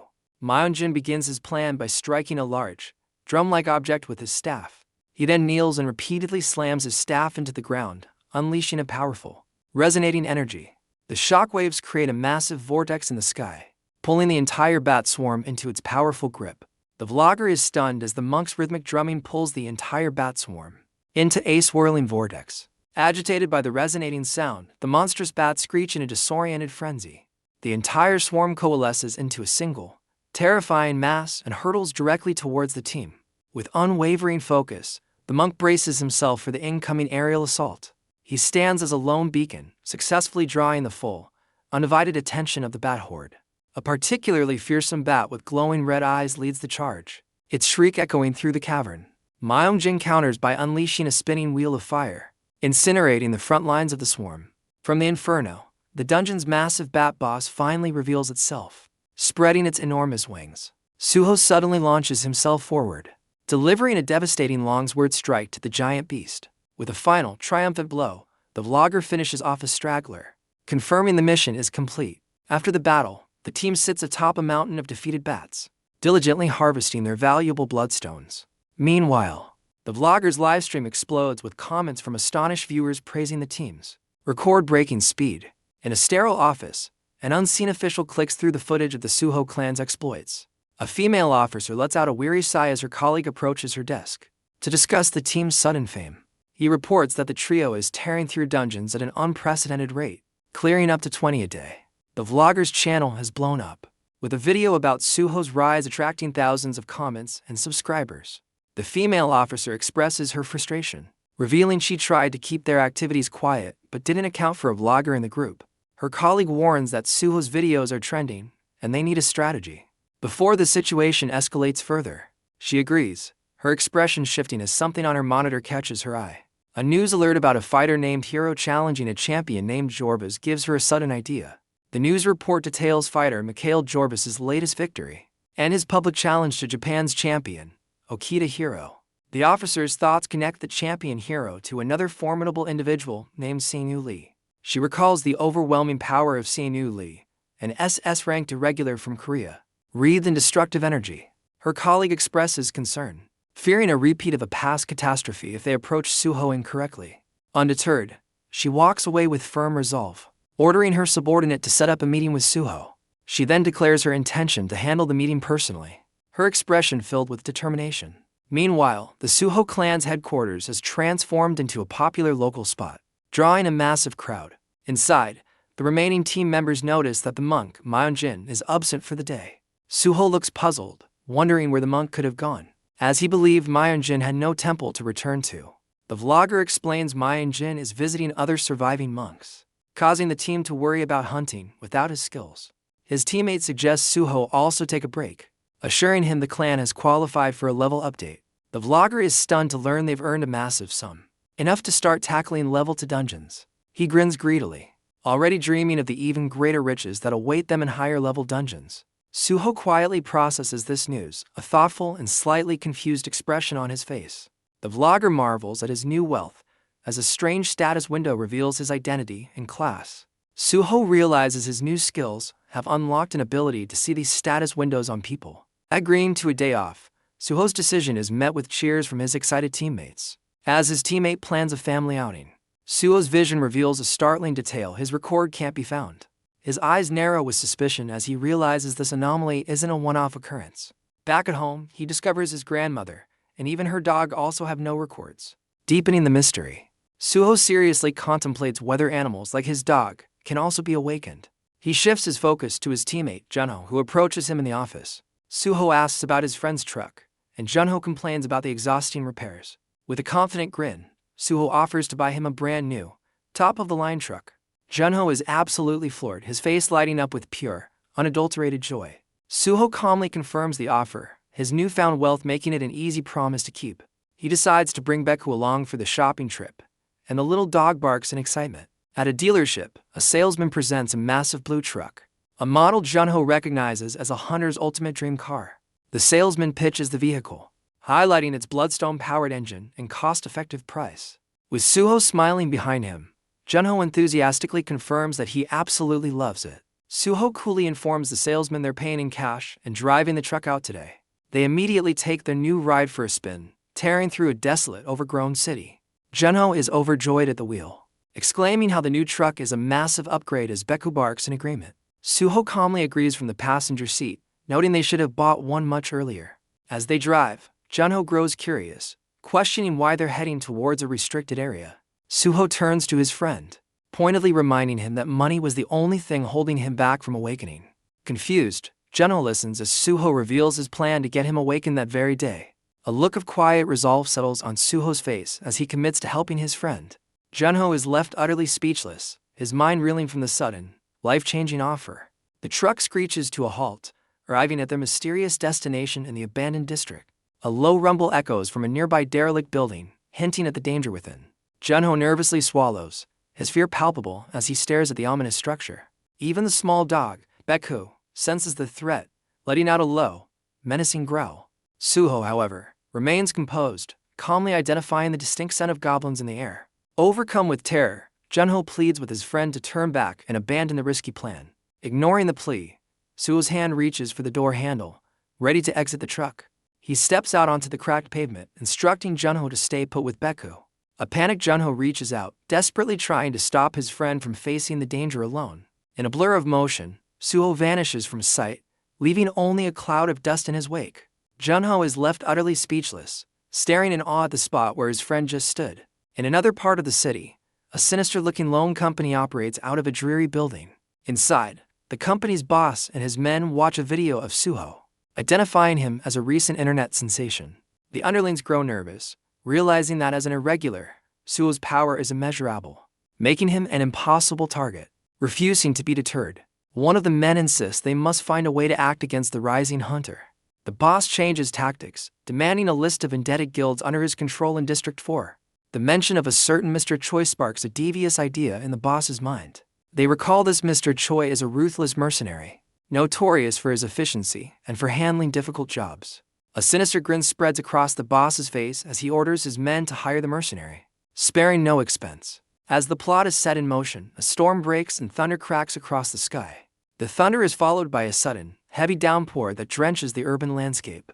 Caught in the downpour, Suho's grandmother trudges home, muttering about her ruined laundry. Suddenly, a sleek black car glides to a stop right beside her on the wet pavement. She turns to face the vehicle, her expression unreadable as she waits. 3 sharply dressed individuals emerge from the car, addressing her by her full name, Sukili. The lead agent flashes an official RCD badge, explaining they've come to speak with her grandson, Suho. Her gaze hardens, a silent and steely resolve settling over her features. As if on cue, a brilliant fork of lightning tears through the dark, stormy clouds. Meanwhile, back in the abandoned district, the heavy rain continues to lash down on the new blue truck. Anxious and alone in the truck, Junho realizes a full half-hour has passed with no sign of Suho. Even Baku senses the prolonged danger, baring his teeth in a low, menacing growl. Junho's anxiety mounts, his expression grim as he waits alone in the truck. His thoughts are shattered when a goblin's grotesque face smashes against the window, causing him to recoil in terror. The creature's bloodied hand slides down the glass as it collapses, leaving Junho and a frantic Baku in stunned silence. Suddenly, the driver's side door clicks open, breaking the tense atmosphere inside the cab. Junho's eyes widen in disbelief at the sight of the person standing in the rain. Suho, drenched but unfazed, calmly gestures for his friend to exit the vehicle. Junho could only stare, utterly bewildered by Suho's sudden return, while Baku barks beside him. Outside, the source of the commotion is revealed. A defeated goblin lies at Suho's feet in the pouring rain. Just as they process the scene, another goblin lets out a furious roar and charges at them through the downpour. Junho instinctively flinches away, his face a mask of pure panic at the sudden attack. A sleek black dagger suddenly lands point first in the wet ground right before Junho. Suho, completely unfazed by the rain, commands his friend to take the weapon and finish the job. Kneeling in terror, Junho grips the dagger, begging Suho to reconsider this insane plan. Suho glances back, his calm demeanor a stark contrast to his friend's panic. With tears streaming down his face, Junho desperately asks if awakening is truly necessary. Suho delivers a harsh truth, reminding him that the weak don't survive and presses him to act. A wave of defeated resignation washes over Junho's face as he processes the ultimatum. The enraged goblin continues its charge, its monstrous maw open in a terrifying shriek. In a surprising show of courage, Baku barks fiercely at the hand of the fallen goblin. Inspired by his pet's bravery, Suho gives Baku the command to join the fight. Without hesitation, Baku leaps into action, barking furiously as he charges through the rain. The small dog bravely sinks his teeth into the goblin's arm, causing the monster to shriek. Enraged, the goblin retaliates, its massive hand easily snatching Baku out of the air. Suho calmly states that Baku is too young for this fight and will perish unless Junho intervenes. Tears stream down Junho's face as he continues to plead with his friend, begging for another way. Backlit by a flash of lightning, Suho roars a final, desperate command for Junho to kill the creature. With trembling hands and ragged breaths, Junho's gaze falls upon the dagger, his resolve hardening. The goblin lets out a pain shriek, its jaws closing in on the struggling Baku. A strange power flickers in Junho's eyes as he lets out a primal scream, raising the dagger high. He brings the weapon down with full force, plunging it deep into the monster's head. The goblin's grip loosens, dropping a whimpering Baku onto the wet pavement. Fueled by a surge of adrenaline, Junho roars, demanding to strike again. He unleashes a furious and repeated assault on the fallen monster. With a tight grip, he drives the dagger home one last time, ending the struggle. The now bloody dagger clatters onto the rain-slicked ground. Junho stands over the creature, gasping for breath, the rain washing over his exhausted frame. He stares down at his hands, now covered in the evidence of his violent act. The reality of his actions sinks in, his face twisting in dawning horror. Suho's voice cuts through the rain, calmly ordering him to retrieve the weapon. Completely spent, Junho confesses he can't bring himself to do it. Suho delivers a chilling ultimatum, explaining that in this new world, one must kill to survive. Undeterred by the danger, Baku continues to bark fiercely in the rain. Junho stares in disbelief, his mind reeling from the brutal reality of the situation. His shock is interrupted as another small goblin emerges, with only Baku standing in its way. Suho turns away, ordering Junho to deal with the new threat and follow him quickly. He then walks off into the downpour, leading Junho to face the monster alone. A stunned Junho watches him depart, the feeling of abandonment washing over him. The moment triggers a painful memory of being surrounded and tormented by bullies in school. In the flashback, a younger Suho walks past the scene, completely ignoring his friend's plight. The memory shows a helpless Junho on the ground, desperately reaching out for the friend who abandoned him. The memory of Suho abandoning him echoes with a desperate cry in Junho's mind. Back in the present, Suho's figure disappears into the rain-soaked alley. A pain whisper escapes Junho's lips as the reality of his friend's character sinks in. His expression hardens, sorrow replaced by a grim and steely determination. He turns his focus to the twitching goblin, knowing he must now face this threat alone. With a firm grip, Junho picks up the bloody dagger from the wet ground. The small goblin lets out a furious shriek, its monstrous mouth wide open. Junho stands his ground, preparing to confront the creature as it scurries towards him. He grimly accepts that his friend has always been this way, forcing him to be strong. As lightning flashes, Junho lunges forward, splashing through the puddles to strike the monster. With a furious cry, he plunges the dagger deep into the goblin's head. His eyes burn with a crimson light, his face a mask of pure, unadulterated rage. To silence its pain shrieks, he forces his fist and the blade further into its maw. A grimace of exertion twists his face as he puts all his strength into the attack. Enraged by its continued struggles, he yanks the dagger free for another strike. With a powerful overhead swing, he brings the blade down on the staggering monster. The blade finds its mark, landing a devastating blow directly on the creature's head. Now completely consumed by battle frenzy, he repeatedly drives the dagger into the fallen monster. He channels all his fear and rage into each strike, determined to ensure it never gets up again. As lightning illuminates the sky, his desperate cries for the creature's end echo in the storm. The frenzy subsides, leaving Junho kneeling over the fallen creature as he gasps for air. Rain washes over the scene, mixing with the evidence of his brutal victory.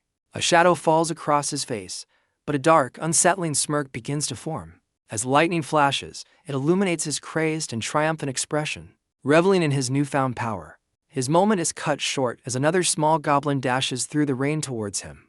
Startled, Junho turns just in time to see the new threat bearing down on him.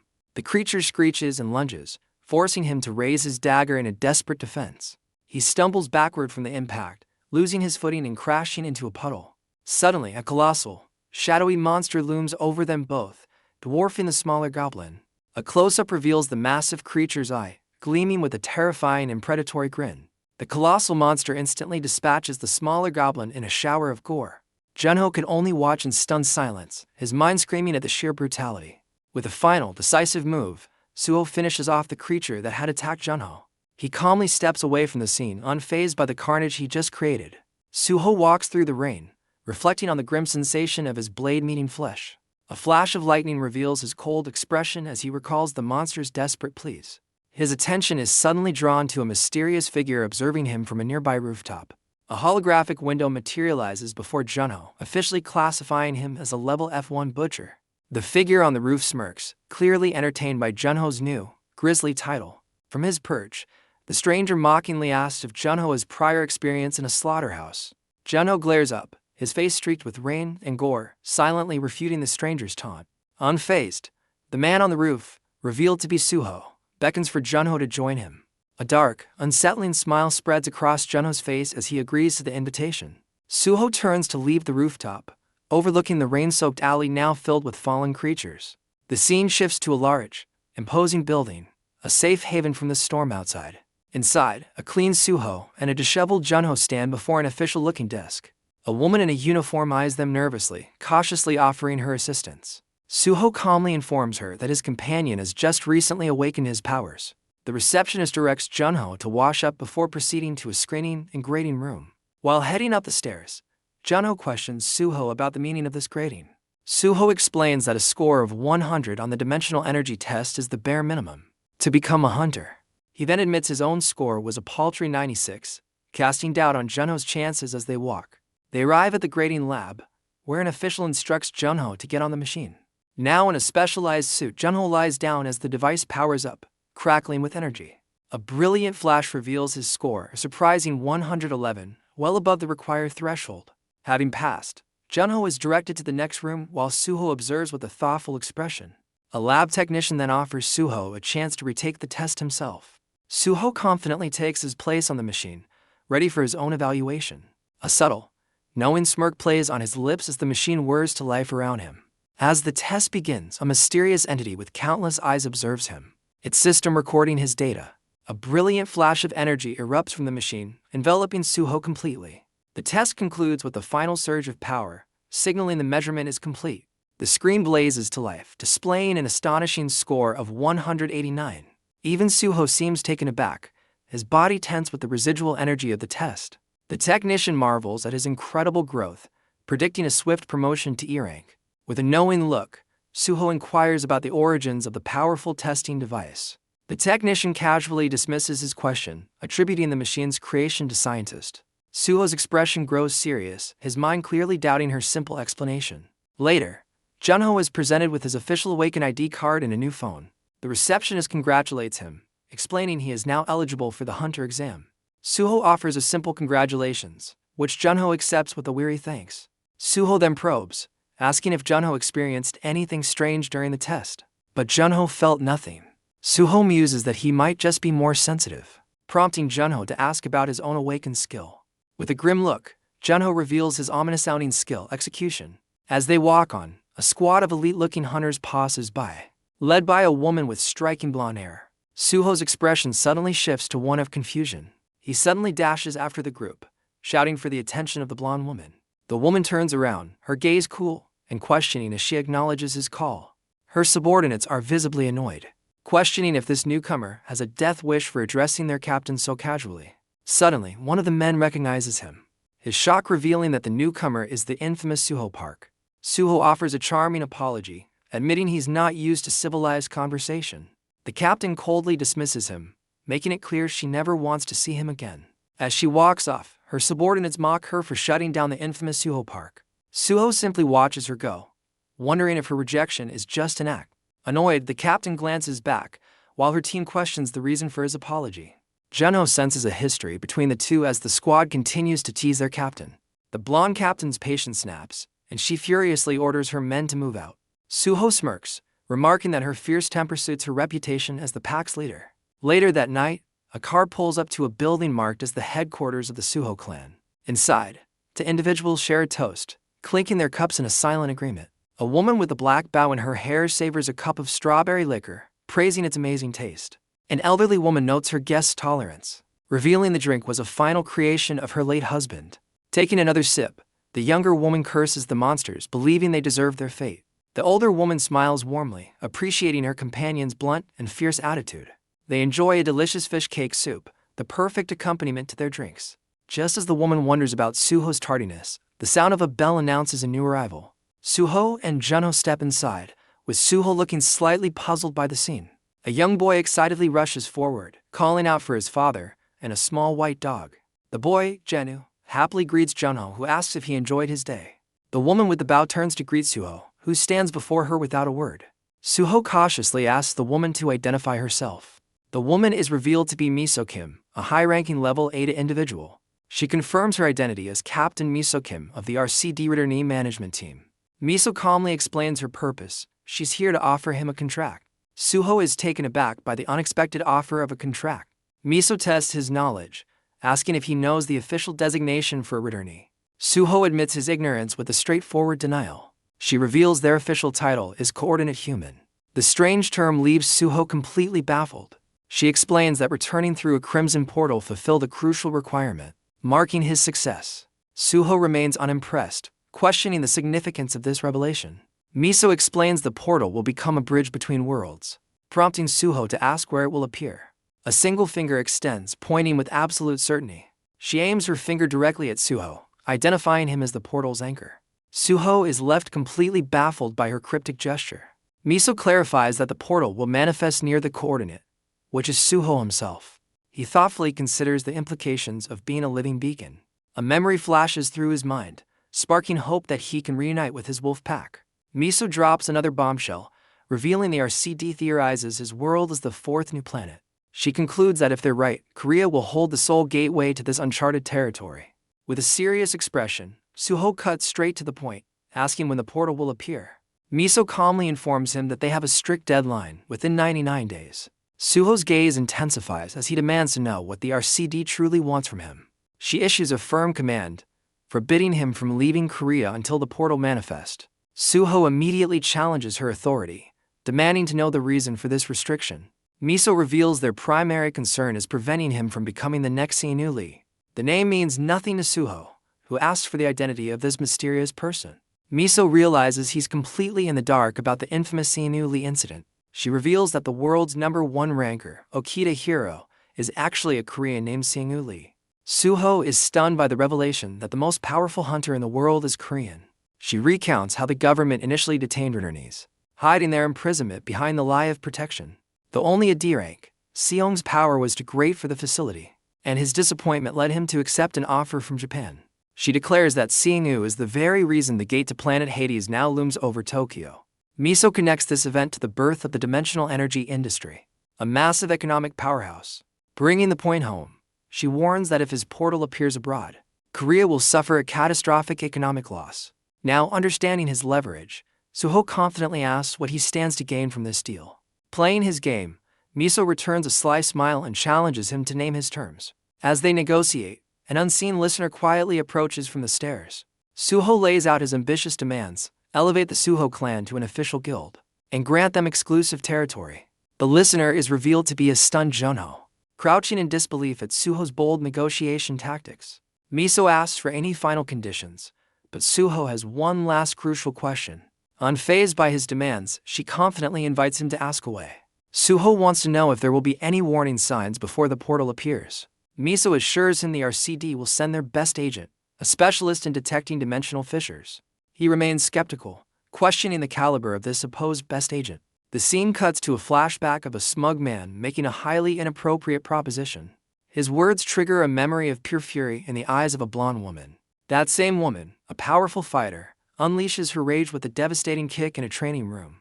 Her colleagues watch in alarm, one wondering what set off her temper this time.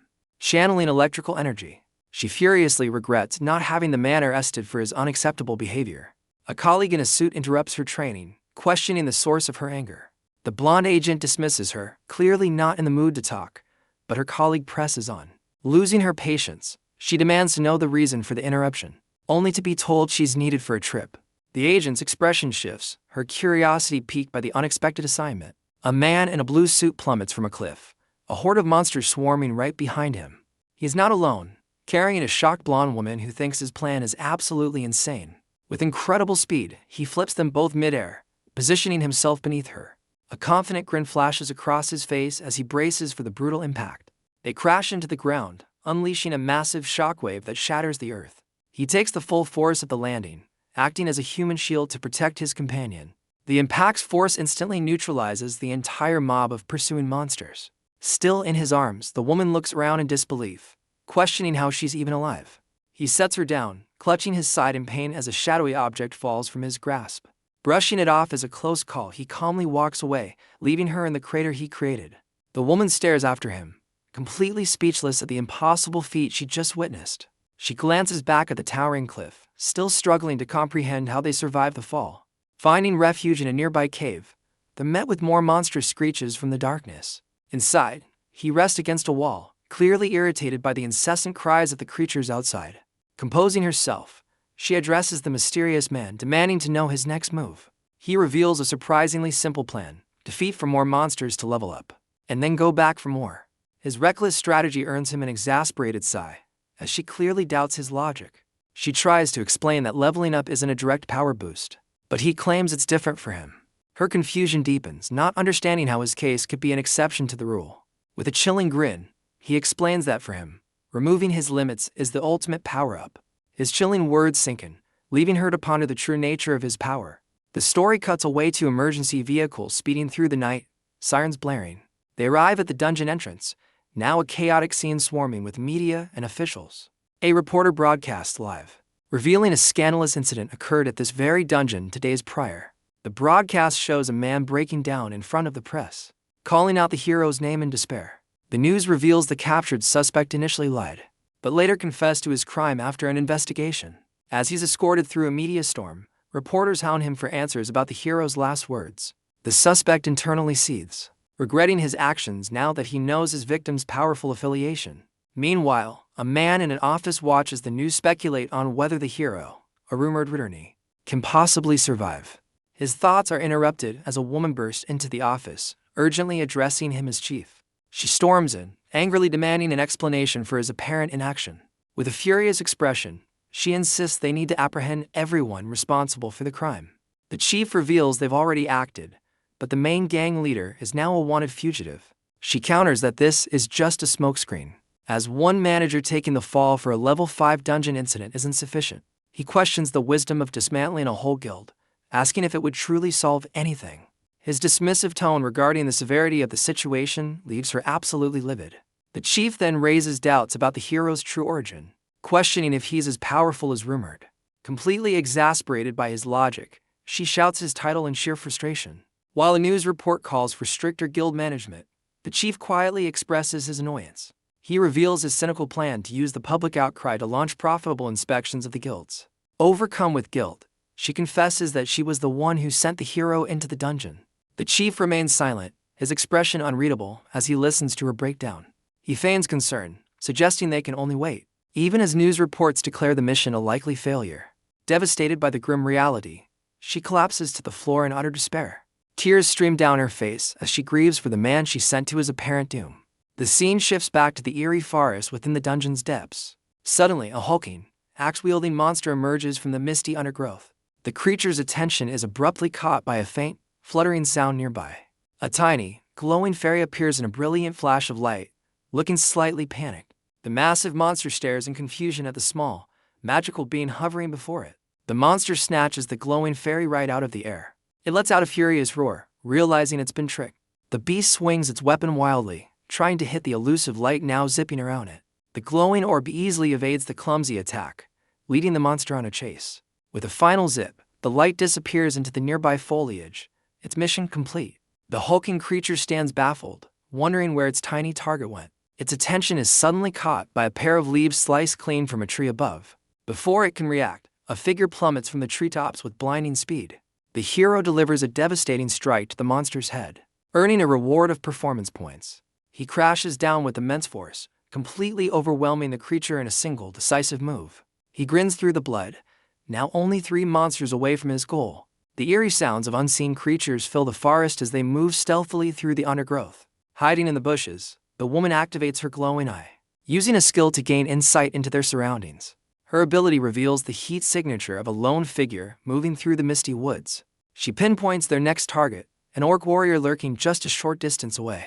Without a word, the hero instantly launches himself into the air, leaving her behind in a flash. She tries to call him back, realizing he's acting far too recklessly.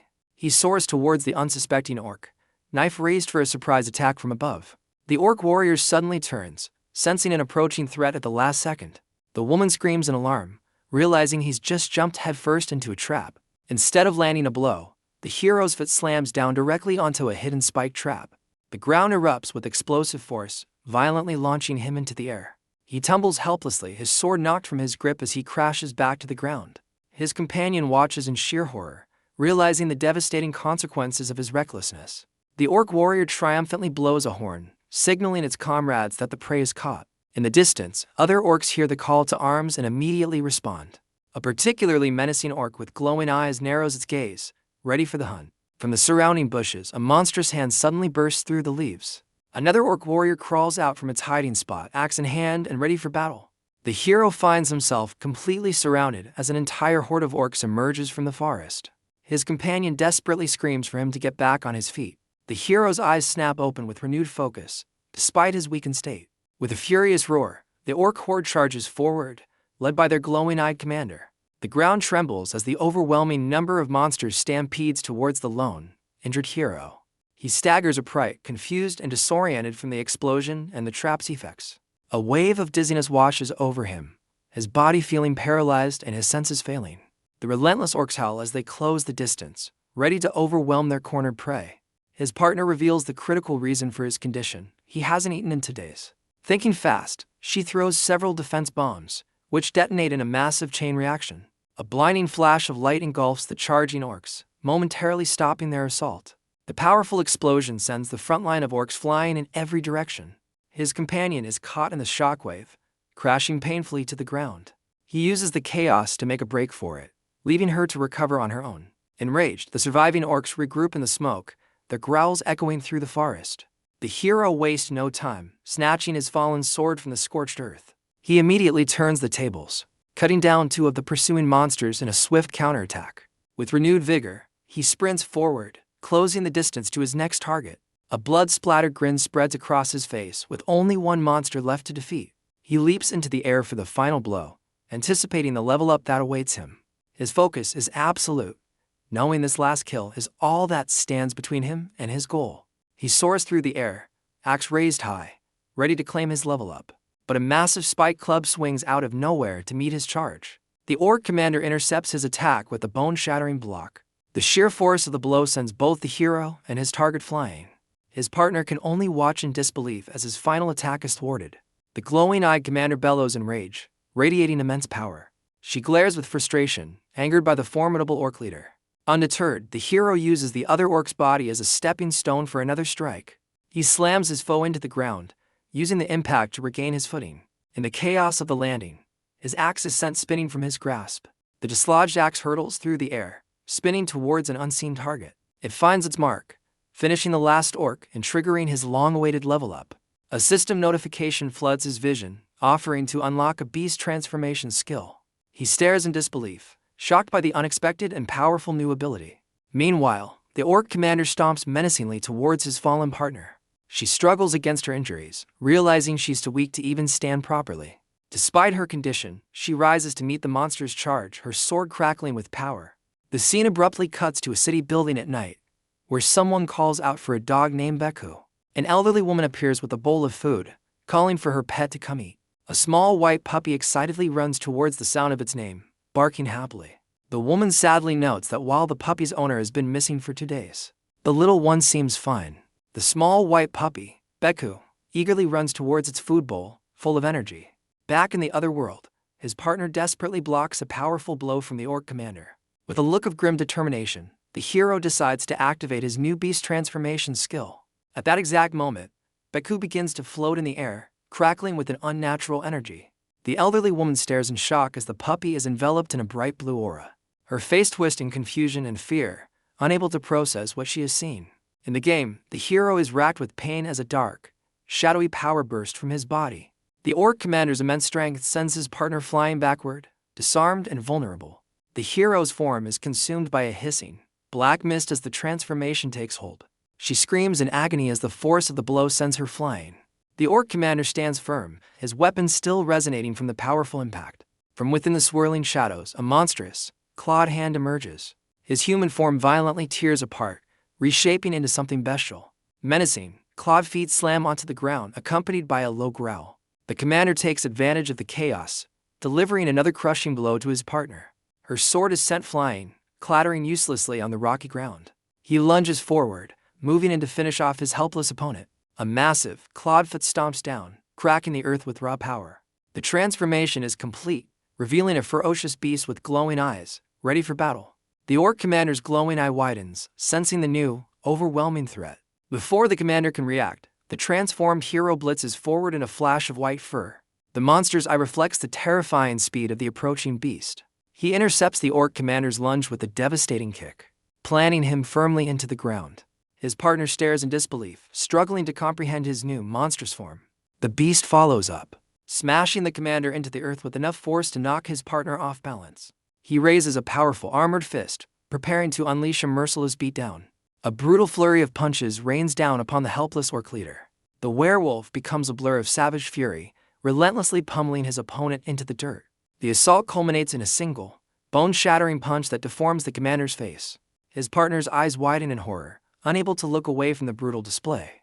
The beast lets out a victorious roar, its maw wide with primal fury. In a final, savage act, he sinks his teeth into the defeated orc commander. A shadow falls over her face as she processes the gruesome sounds of the kill. He rips his head back, ending the commander and earning a notification for performance points. She can only stare, completely stunned by the ferocity he just unleashed. The beast turns its bloodied head, its attention now shifting towards her. She remains silent, at a complete loss for words as the monster observes her. A close-up on its eye reveals a cold, predatory intelligence looking right at her. With a trembling voice, she calls out his name, hoping to reach the man within the monster. Instead of a monstrous roar, the beast responds to her call by barking like a dog. His partner stares back, utterly baffled by the unexpected sounds coming from his new form. She cautiously asks if he's a dog, and the beast seems to confirm it with another bark. The scene shifts to a news report, revealing 3 days have passed with no word from the hunters. A reporter interviews the chief of the RCD, asking for details about the dangerous dungeon. The chief explains they're inside the Orc Castle, a high-level dungeon far too difficult for just 2 people. Behind the scenes, a cameraman reveals the government is exploiting the situation for political gain. The reporter and cameraman discuss the potential news story, wondering if the hunters will make it out alive. The cameraman scoffs, pointing out the hero's low rank and making a grim prediction for the headlines. He smirks, confident the news will soon announce the tragic loss of Korea's rising star. Back in the real world, the puppy's food bowl crackles with a strange, blue energy. The little dog floats midair, barking cheerfully as the woman watches in disbelief. She stares in utter confusion, unable to comprehend the bizarre spectacle. Meanwhile, in the dungeon, his partner's eyes are wide with lingering shock from the battle. The hero, now human again, explains his new power is channeling his tame pet. Not a true transformation. He glances back at her, puzzled by her stunned silence. Turning to face her, he suggests they scavenge for supplies and food. Her face darkens as she grimly questions the purpose of their efforts. He looks at her, completely baffled by her sudden despair. With chilling certainty, she declares that the dungeon is destined to be their final resting place. He turns away from her, baffled by her sudden despair in the desolate landscape. The sky above them begins to rumble, signaling an ominous change in the atmosphere. She points out a chilling fact. Despite the chieftain's defeat, the dungeon's exit remains sealed. As rain begins to pour, she anxiously asks him to explain this terrifying development. A flash of lightning illuminates his determined face as he pieces together the grim puzzle. The downpour intensifies, mirroring the growing dread of their inescapable situation. He gestures to the fallen commander, realizing they've only defeated a subordinate, not the true boss. She confirms his fear, warning him that a much more powerful entity awaits them. He smirks with surprising confidence, questioning just how bad the real boss could possibly be. Her expression turns to one of pure terror as she begins to describe the true horror of the dungeon. She begins to recount a terrifying memory, flashing back to a previous dungeon raid. 3 years prior, she joined a level 5 quest with 19 RCD hunters, 10 of whom were rank elites. A younger, less experienced version of herself stood among the determined raid party. A concerned male teammate glances back, noticing she had fallen slightly behind. She looks up, surprised by his sudden attention and worried expression. He asks about her ankle, showing concern after she seemingly stumbled. She quickly dismisses his worry with a bright, reassuring smile, claiming she's fine. He offers a gentle smile in return, relieved that she appears to be uninjured. A cynical teammate observes their interaction, rolling her eyes at the lovebirds. Their moment is cut short as a massive horde of orcs charges directly at the hunting party. The raid leader commands his team to charge forward, maintaining their formation against the overwhelming odds. A hunter responds instantly, unleashing a powerful blast to defend her flank from the charging monsters. With the battle raging, the leader desperately tries to coordinate his team's failing defenses. One of the hunters is brutally struck down, his call for backup lost in the chaos of the fight. The cynical hunter breaks formation, charging recklessly into the fray against her team's warnings. Her reckless dash ends abruptly as she stumbles and crashes to the ground, vulnerable to the approaching enemy. The orcs let out a furious roar, seizing the opportunity to swarm the fallen hunter. Paralyzed with fear, she can only watch as the monstrous horde thunders towards her. Just as the orcs are about to strike, a figure skids to a halt, planting himself between her and certain doom. The concerned teammate unleashes a brilliant flash of energy, creating a protective barrier around them. The barrier erupts in a powerful blast of energy, throwing the charging orcs aside. The cynical hunter stares in utter shock, stunned by his selfless act of rescue. He shouts for her to move, creating an opening for them to escape the chaos. Another powerful explosion clears a path through the monstrous horde. The raid leader urgently commands the 2 hunters to fall back to a new position. They regroup momentarily, but another wave of orcs is already closing in on them. She looks at her rescuer with concern, sensing that something is terribly wrong with him. He suddenly grabs her hand and pulls her into a desperate sprint, ignoring her protest. A chill runs down her spine as she senses a far more sinister presence lurking nearby. He drags her up a long flight of stairs, her injured ankle slowing their escape from the pursuing monsters. From a high tower, a lone figure targets a terrifying, 3-eyed orc chieftain below. A blindingly fast, fiery attack streaks through the air toward its target. The attack curves with immense power, a blur of destructive energy. An arm is severed in a flash, its hand still desperately clutching a sword. The cynical hunter is sent flying, crashing violently onto the dusty ground. She skids to a halt, crying out as she struggles to push herself up. A colossal blade smashes into the earth just inches from her face, a terrifyingly close call. She watches helplessly as another RCD hunter falls victim to the relentless assault. The raid leader's face contorts with shock and despair as his team is systematically dismantled. The orc chieftain lets out a victorious roar, standing over the body of yet another defeated hunter. Her eyes fill with tears as she utters the name of her fallen comrade from that day. She recalls her past self's grief, realizing a person's life was worth more than any sword. The memory shifts to a dojo, where a younger her once knelt in despair over a broken practice sword. Her teammate, Taehan, had watched over her then with a gentle, encouraging smile. Snapping back to the present, the downpour intensifies as she stares at her current partner. Overwhelmed by the traumatic memory, she covers her face to hide her sorrow. She struggles to compose herself, the weight of the past crashing down on her. He pulls her into a sudden, comforting embrace, sensing her immense distress. He gently holds her head, offering a moment of solace in the pouring rain. His expression is filled with empathy as he apologizes for making her relive such a painful past. The situation escalates into a public spectacle, with the man's tearful performance broadcast live. Online viewers are skeptical, debating the hunter's fate and the difficulty of their quest. Elsewhere, a woman named Suyong collapses in distress, overwhelmed by the news. A national news report shows a shaman conducting a solemn ritual for the missing party's safe return.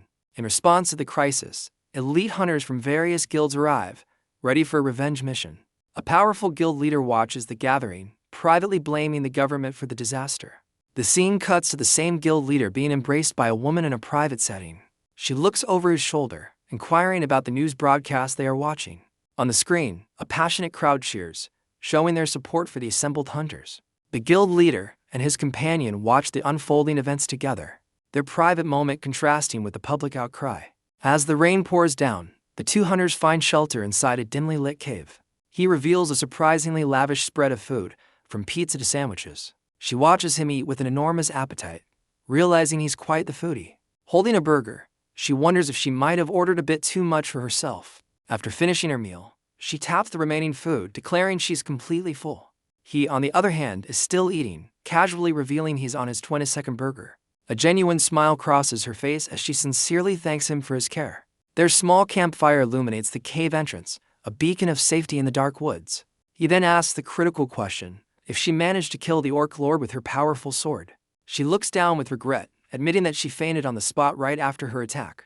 She recalls waking up in a hospital, where a woman delivered their fallen comrade's sword.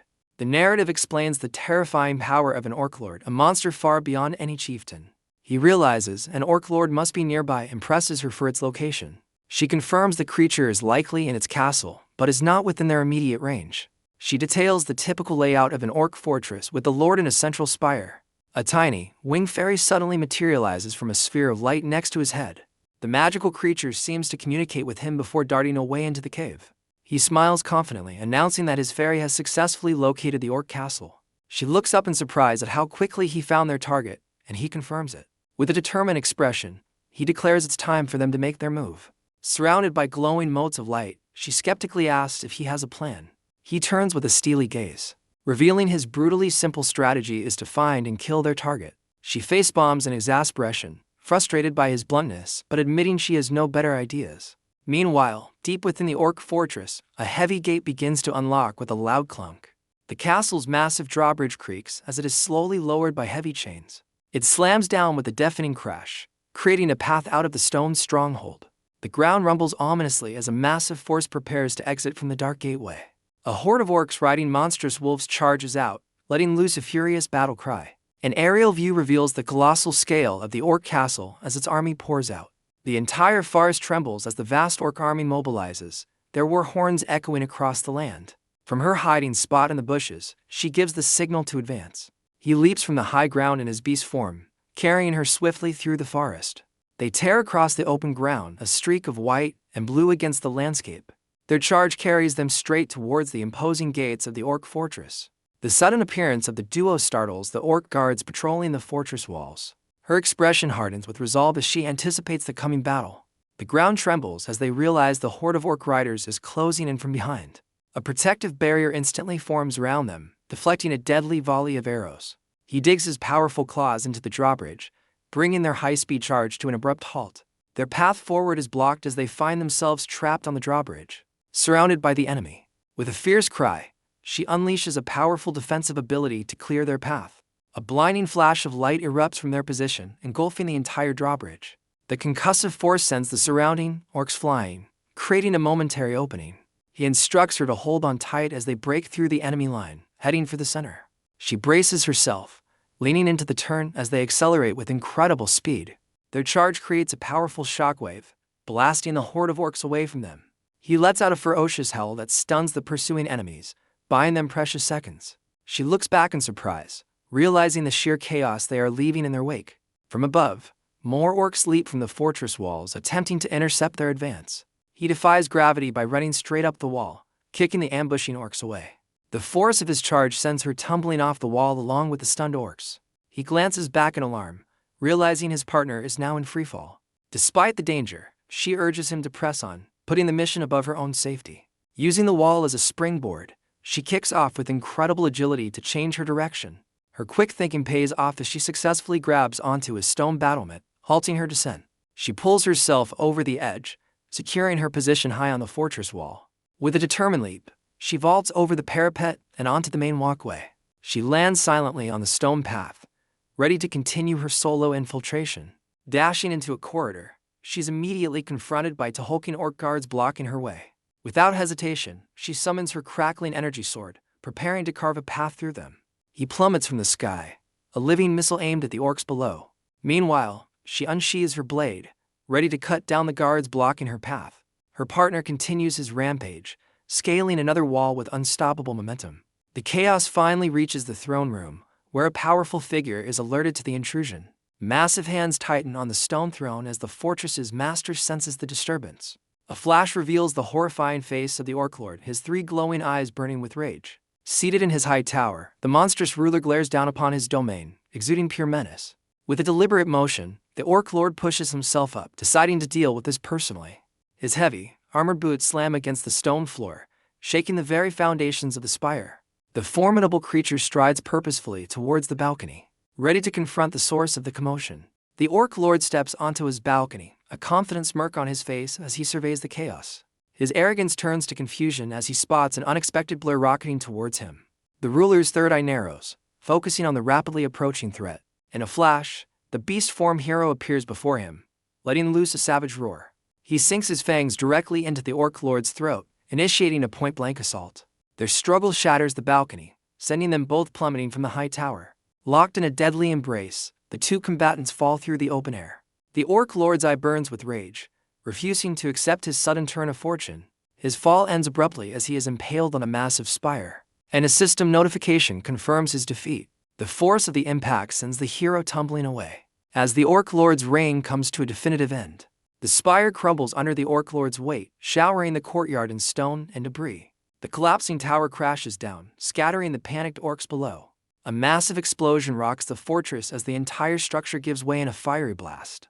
The remaining orcs stare in disbelief, unable to comprehend the sudden destruction of their leader's tower. Caught in the blast, she is sent tumbling from the fortress wall along with several stunned guards.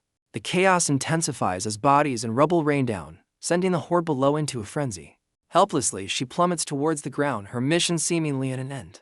As she falls, she closes her eyes, bracing for the inevitable impact. A sense of resignation washes over her as she accepts her apparent fate. Just before she hits the ground, a powerful hand snatches her from the air, halting her deadly descent. She looks up in confusion, her fall unexpectedly halted by her rescuer. Her partner leaps through the air with her in his arms, evading the shocked orcs below. He crashes to the ground, twisting his body to absorb the impact and protect her. Digging his claws into the stone, he skids to a jarring halt amidst the chaos. Still in his arms, she stares in wide-eyed shock at her beast-form partner. Once they're stable, she asks about the Orc Lord, and he confirms its demise. He instructs her to hold on tight, preparing for their final escape. With a fierce cry, he dashes forward, carrying her through the scattering enemies. His powerful hands pump furiously as he sprints with everything he has left. He accelerates to an incredible speed, running along the fortress wall to freedom. He confirms the Orc Lord's defeat while they race onward, telling her to locate their escape route. Hurtling through the fortress, she concentrates on scanning the area for the exit. Her enhanced vision quickly identifies an open gate, signaling their chance to escape. She remains in awe, struggling to comprehend how he single-handedly defeated such a powerful boss. Miles away, a DGB mobile command unit sits in the darkness, overseeing the mission. Suddenly, An alarm blares as a monitor for Dungeon 127 shows a rapidly decreasing timer. An agent notices the strange reading on the screen, his face a mask of confusion. His partner looks over, his own expression turning to shock as he recognizes the dungeon's designation. The timer on the screen blurs as it counts down with alarming speed, heightening the tension. Just then, a blinding flash of light erupts from the dungeon gate, drawing everyone's attention.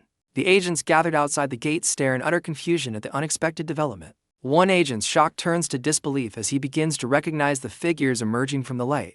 An official announces that the countdown for the Orc Castle's dungeon break has officially begun. Tears stream down her face as she whispers the name of the person she thought was lost. Outside, the crowd erupts in cheers, celebrating the hero's return with only 10 minutes to spare. Back inside, the beast form hero sprints desperately, with a pack of wolf-riding orcs in hot pursuit. While carrying his partner, he urgently asks if she has located their escape route. Snapped back to reality, she confirms that she has indeed found the exit. As they leap down a wall, dodging a volley of arrows, she shouts the exit's location and their remaining time. He lands with bone-jarring force, sending a pursuing orc rider flying as they clear a path to freedom.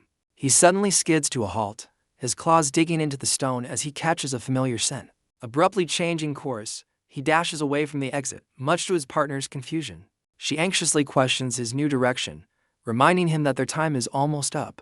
He ignores her plea, charging headfirst towards a pack of hostile wolves. Rather than fighting, he unleashes a powerful ability, intending to tame the beast. His partner watches in utter disbelief, questioning his decision to use a taming skill. A system alert confirms his success as the entire wolf pack is instantly brought under his control. Now the alpha, he commands his new followers to join him as he resumes their escape. With his partner on his back, he leads his newly acquired wolf pack in a desperate sprint. She looks back in astonishment, questioning if he's seriously taking the entire pack with them. He confidently declares the wolf pack is now his family, justifying his reckless decision. Their mad dash is cut short as they run headlong into another group of orc riders blocking the way. She cries out in despair, realizing they are completely surrounded with no apparent escape. Just then, a tiny spirit companion appears, informing the hero of a hidden nearby passage. She looks back in disbelief, questioning this new information as he charges towards a solid wall. Her eyes glow with power as she activates her enhanced vision to scan for the hidden route. Spotting the opening, she urgently directs him to make a sharp right turn, and he immediately obeys. He dives into the narrow crevice, leading his new pack through the secret escape route. The pursuing orcs skid to a halt. Their massive wolf mounts too large to follow into the tight space. The orc commander bellows in frustration, powerless to do anything but watch them slip away. With renewed hope, she urgently points out their final destination. She confirms the glowing archway is the dungeon exit, prompting them to sprint. He lets out a determined roar, signaling the final charge towards the gate. Leading the charge, he and his wolf pack become a blur of motion along the fortress path. Unfortunately, the relentless orc riders emerge from the shadows, resuming their furious pursuit. As they bound through the forest, she screams a warning. They have only 1 minute left. Finally, the shimmering portal to the outside world appears just ahead of them. With the portal crackling violently, she shouts that only 23 seconds remain on the clock. The pursuing orcs close the gap, their mounts thundering right behind the desperate heroes. An orc rider makes a final, desperate attack, launching a spear straight at the hero's back. His partner's eyes widen in terror as she spots the spear hurtling towards them. In a flash, one of the tamed wolves leaps to intercept the deadly projectile. Her expression shifts from fear to utter disbelief at the wolf's selfless act. The force of the impact throws her from the hero's back, sending her flying. She crashes hard onto the ground, tumbling uncontrollably amidst the enemy. The beast hero looks back in shock as his wolf pack reacts to their fallen comrade. She skids across the dirt, the broken spear landing just inches away from her. The pursuing orc riders immediately halt their charge, now surrounding their vulnerable new target. Clutching her side in pain, she struggles to her knees as items spill from her bag. A look of pained resignation crosses her face as she assesses her hopeless situation. Without a moment's hesitation, the beast hero becomes a blur, abandoning the portal to race back for his partner. On her knees and surrounded, she can only watch as the orc riders prepare to deliver the final blow. He digs his claws into the earth, launching himself forward with explosive speed and determination. Seeing him return, she glares with fierce desperation, silently pleading for him to go back. He ignores her completely, his body glowing with power as he charges headfirst into the enemy line. Her expression turns to frantic horror as she realizes he's sacrificing their escape for her. An orc roars triumphantly, raising its weapon to strike down the defenseless woman. But before it can land the blow, A spear from the loyal wolf pack pierces its chest. The beast hero blazes past the falling orc as his new pack leaps into battle to protect him. Another enemy rider is violently thrown from his mount, taken down by the ferocious wolves. The world watches as the dungeon portal's timer ticks down, with only seconds left before it closes. Onlookers, including their loved ones, cry out their names in despair, believing they won't make it. Even the live news crew covering the event begins to lose hope, convinced the heroes are doomed. The broadcast director, however, is more concerned with the skyrocketing ratings, eagerly anticipating a dramatic finale. Inside the dungeon, the hero pivots sharply, his armored claws gouging the earth. With his partner now securely in his arms, he lets out a defiant roar and bolts towards the exit. She gazes at him with resigned despair, knowing his heroic act has likely cost them the 4 seconds they needed. Ignoring her despair, his eyes blaze with fierce resolve as he silently urges her to hold on. Touched by his resolve, a single tear traces a path down her cheek as she puts her faith in him. As a final orc swings its massive cleaver, another loyal wolf leaps in to take the devastating blow. The loyal wolf is sent flying by the sheer force of the devastating blow. Undeterred, the hero digs his claws into the dirt, preparing for a final, desperate launch. He narrowly evades the attack as the orc's weapon shatters the ground where he just stood. At that exact moment, the dungeon timer officially hits 0, sealing their fate. The crowd outside gasps in collective horror, realizing the heroes have failed. Inside the dungeon, the portal crackles violently as it begins to collapse in on itself. The remaining orcs turn their attention back to the heroes, a menacing look on their faces. With the exit gone, the riders prepare to overwhelm their trapped and outnumbered prey. But a brilliant light suddenly erupts from the hero's partner, engulfing the battlefield.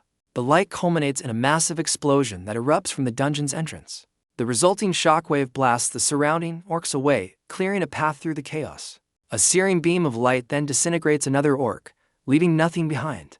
Outside, the hopeful nation watches in silence as the countdown ends with no sign of the heroes. Confusion and despair ripple through the crowd as they question the hunter's fate. One onlooker's expression suddenly shifts from shock to utter bewilderment. The collapsed portal unexpectedly crackles with renewed energy, sparking back to life. A powerful red wolf with glowing eyes bursts through the unstable rift first. The crowd is stunned as the rest of the loyal wolf pack begins to emerge from the portal. An entire legion of wolves now charges into the outside world, a truly unexpected sight.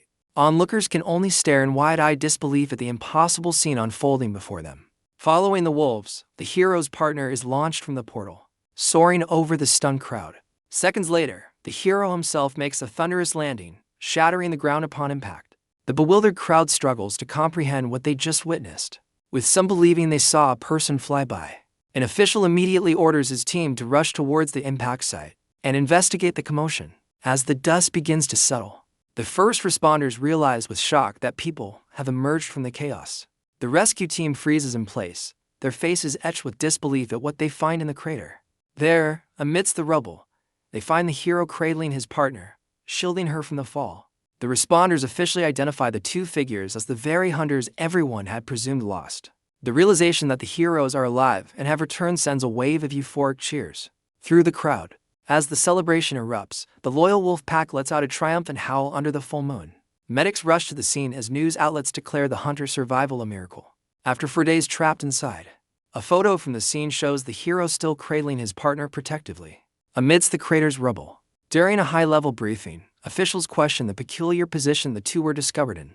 The internet is already flooded with wild speculation and sensational headlines about the hero's true identity. An official scoffs at the news, dismissing the articles as nothing more than clickbait to stir up drama.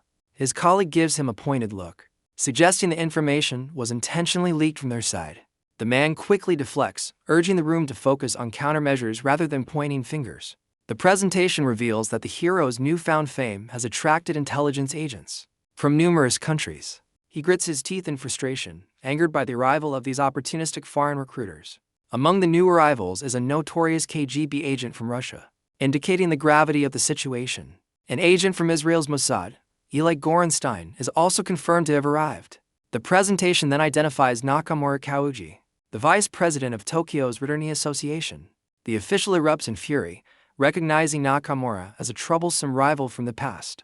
His colleague reminds him that Nakamura previously poached another top-tier hunter, but she believes America poses the greatest threat. The group debates how to secure the hero's loyalty, wondering if a contract is a strong enough incentive. A bald official confidently suggests that the hero's family is the key to keeping him in the country.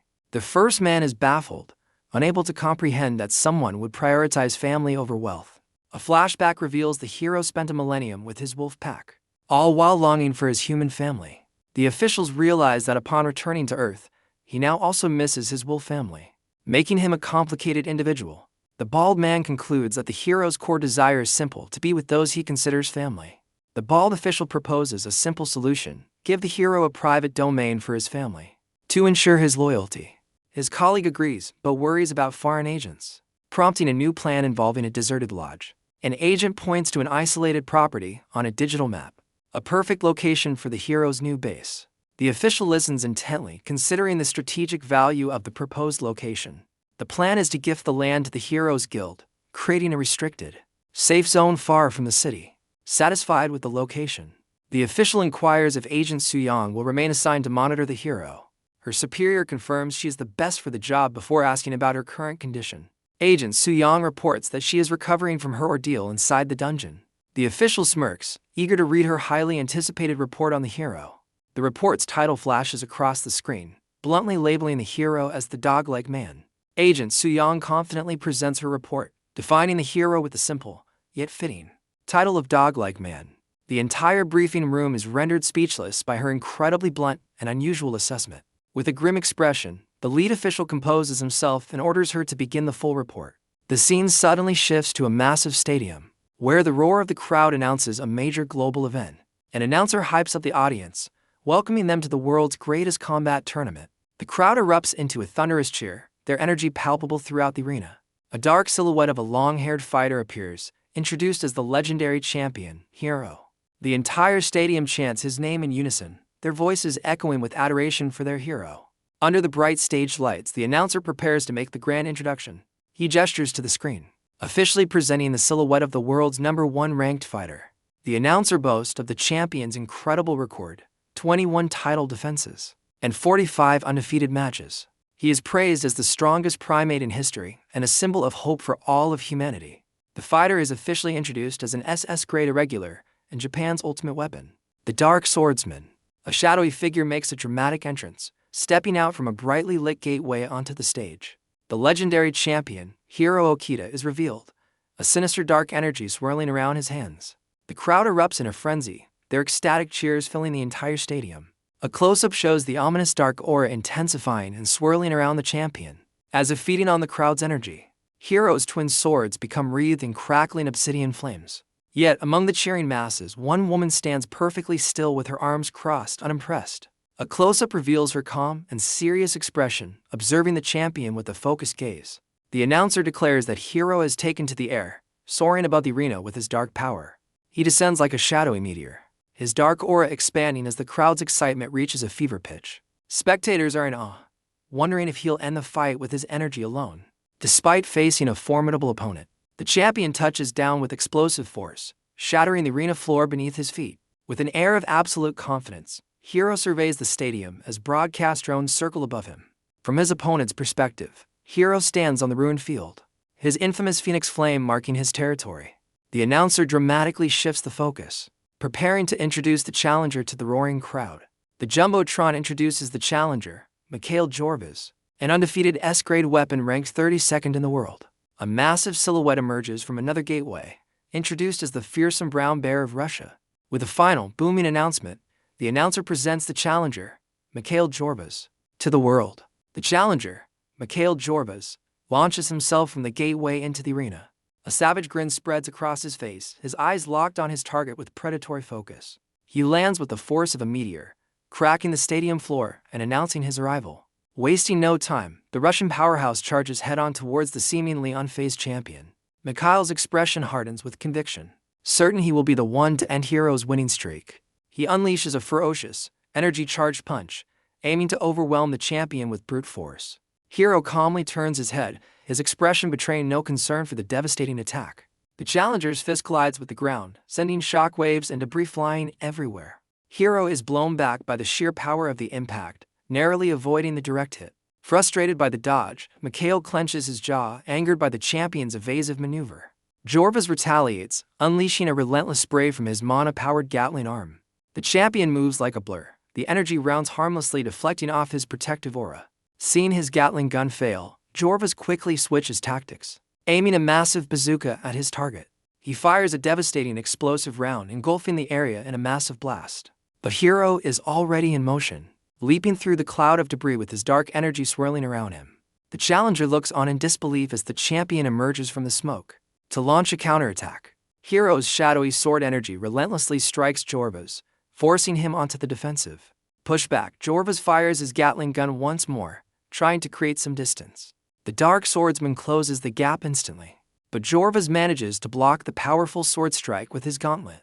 The force of the blow is immense, sending cracked spiderwebbing across the challenger's armored gauntlet. Jorvas's eyes widen in disbelief, realizing the immense gap in their power. The champion unleashes a swift sword strike, forcing a pain cry from the challenger. In a desperate move, Jorvas activates a powerful rocket booster built into his arm. He uses the propulsion to spin violently, attempting to throw the champion off balance. But Hero lands with perfect balance, easily countering the challenger's reckless maneuver. The dark swordsman pivots instantly, preparing for his next devastating assault. He delivers a precise slash, cutting across Jorvas's torso with fluid grace. The champion becomes a blur of motion, overwhelming the Russian with a flurry of shadowy attacks.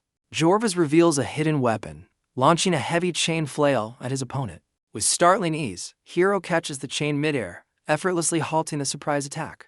Jorvas grins maniacally, believing his trap has finally ensnared the champion. He reveals a hidden grinder in his arm, roaring as he prepares to sacrifice his own body for a final, desperate attack. Unfazed, Hero identifies the challenger's ultimate technique and calmly declares the fight is over. Suddenly, Jorvas's expression twists from confidence to pure agony as his attack backfires spectacularly. Dark, shadowy tendrils erupt from within, overwhelming the challenger from the inside out. With a flick of his wrist, Hero snaps the chain, using Jorvas's own weapon to deliver a devastating final blow. The spectators can only stare in stunned silence, their minds struggling to process the swift and brutal conclusion. The Russian powerhouse is sent flying, crashing against the arena wall in a decisive defeat. The announcer erupts with excitement, confirming for the roaring crowd that the challenger has been taken down. As the referee officially stops the match, medical personnel rush onto the field to attend to the fallen Jorvas. The medical team's efforts are futile. The referee declares Jorvas's condition irreversible. The stadium's jumbotron officially proclaims Hero as the undisputed winner, with his arm raised in victory. The announcer celebrates Hero's 22nd successful title defense. Backstage, Hero leads his mysterious, cloaked followers away from the roaring arena.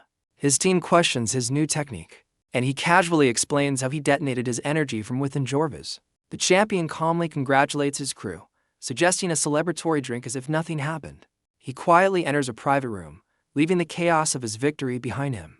A concerned woman immediately greets him with a tight embrace, her relief palpable. She looks up at him with worried eyes, questioning the finality of his actions against Jorvas. Hero reveals a startling truth. Jorvas was a candidate to become one of the infamous 7 deadly sins. She comforts the champion, reminding him he doesn't have to bear his burdens alone. Stepping away, Hero immediately gets back to business, asking his companion for any updates. She informs him of a call from the control department, prompting him to ask if it was the chief. With a simple confirmation, she relays the chief's concern before they head off to a meeting. They enter a private lounge where a large screen displays a news report about his recent victory. She suddenly recalls a critical piece of news about a man who miraculously survived a level 5 dungeon in Korea. The champion's interest is visibly piqued by this unexpected development. She explains the survivor is being hailed as a new hero, even catching the eye of the defense department. A faint, curious smile plays on Hero's lips as he asks for the man's name. She identifies the survivor as Suho Park, showing Hero the news articles she saved on her phone. The phone screen highlights the face of Suho Park, an irregular who miraculously returned from a level 5 dungeon. Hero feigns ignorance, claiming the name Suho Park is completely unfamiliar to him. His companion seems surprised by his lack of recognition, but the champion maintains his facade. Yet, in his mind, Hero recalls a prophecy about an awakened swordsman who has appeared a year ahead of schedule. She corrects him, revealing the survivor is a druid, which could mean a 4th planet is now connected to Earth. The champion's expression grows serious as he contemplates this unexpected turn of events. His companion points out the most incredible fact: the supposed hero is only an F rank. A subtle, knowing grin spreads across the champion's face, betraying his hidden knowledge. He turns to his companion with a grave expression, dismissing the possibility of not knowing him. A cosmic vision reveals the truth. he has relived over 500 years of time, across 25 different regressions. He recalls that his regressions grant him knowledge of every major event and future influential figure. Yet, across all his timelines, the name Suho Park has remained completely unknown. The champion muses that while he can alter fates like Jorvis's or Akiko's, there are limits to his influence. He knows that cosmic certainties like the appearance of a new planet shouldn't have changed. Yet this one is 5 years early. His companion suggests a proactive approach, proposing they recruit this mysterious survivor. Hiro pauses, lost in thought as he considers the unexpected proposal. He finally voices his uncertainty, unsure if bringing in such an unknown element is wise. She counters his hesitation, emphasizing that Suho Park is currently the most talked about person in Korea. The champion makes a decision, opting to investigate this anomaly further before making a move. In a dark and unknown location, a monstrous clawed hand smashes violently into the ground. Hiro's mind flashes forward to a horrifying vision of the apocalypse, where monstrous creatures lay waste to civilization. He foresees humanity's last strongholds falling one by one as these abominations swarm. From dungeon breaks, the vision expands, revealing winged beasts emerging from countless portals to dominate the skies. Both land and air are completely lost as monsters descend upon the earth, forcing humanity into a desperate flight. Pushed to the brink of extinction, the last survivors begin a chaotic and desperate mass evacuation. In the ensuing panic, civility crumbles as people turn on each other just to stay alive. Yet, from the ashes of this unending war, new heroes will rise to defend the last remnants of humanity. The champion's foresight reveals that this final sanctuary for all of Asia will be the island nation of Japan. This is the true reason he endures being called a traitor, as he secretly builds his foundation there. His ultimate goal is to conquer Japan's dungeons, transforming the island into the safest place on Earth for the future. In his vision, desperate refugees on small boats finally reach the shores of Japan, their last hope for survival. Looking up, the survivors are stunned to see Sianu Lee standing on the cliffs with his followers. A wave of relief washes over the crowd as they cheer, believing they have finally been saved. He foresees a future where his fellow Koreans will no longer call him a traitor, but will chant his name as a hero. The champion smirks, relishing the future title he has meticulously planned for himself. Snapping back to reality, Hiro tells his companion that the whole Suho Park situation feels like an orchestrated show. She questions his skepticism, and he bluntly calls the miraculous survival story a complete scam. His companion tries to reason with him, emphasizing that Suho Park is a person of great interest to the Defense Department. Hiro confidently decides to wait, suggesting they will recruit Suho only if he manages to survive the coming apocalypse. The scene then shifts to Simsung Hospital, where the mysterious survivor is currently staying. A woman in a business suit enters the hospital room of a bandaged patient. The visitor inquires about the patient's condition, who admits she is still in pain. Unconcerned, the visitor makes herself comfortable at the foot of the bed. She dismisses the patient's complaints, remarking that she looks perfectly fine. The visitor then confronts her with rumors of nightly excursions with a masked man, suspecting it's Suho Park. The patient ignores the accusation, tapping on the romance novel she's reading instead. She changes the topic entirely, asking if her friend brought the items she requested. Her friend pulls out a bag of food, grumbling about all the favors she does for the lucky patient. She places a bucket of fried chicken and a can of dark beer on the bedside table. The patient immediately complains about the brand of beer, but her friend casually brushes off the mistake. The patient's complaints escalate, as she specifically requested a different brand of chicken. Her friend's patience wears thin, her expression turning stony at the ungratefulness.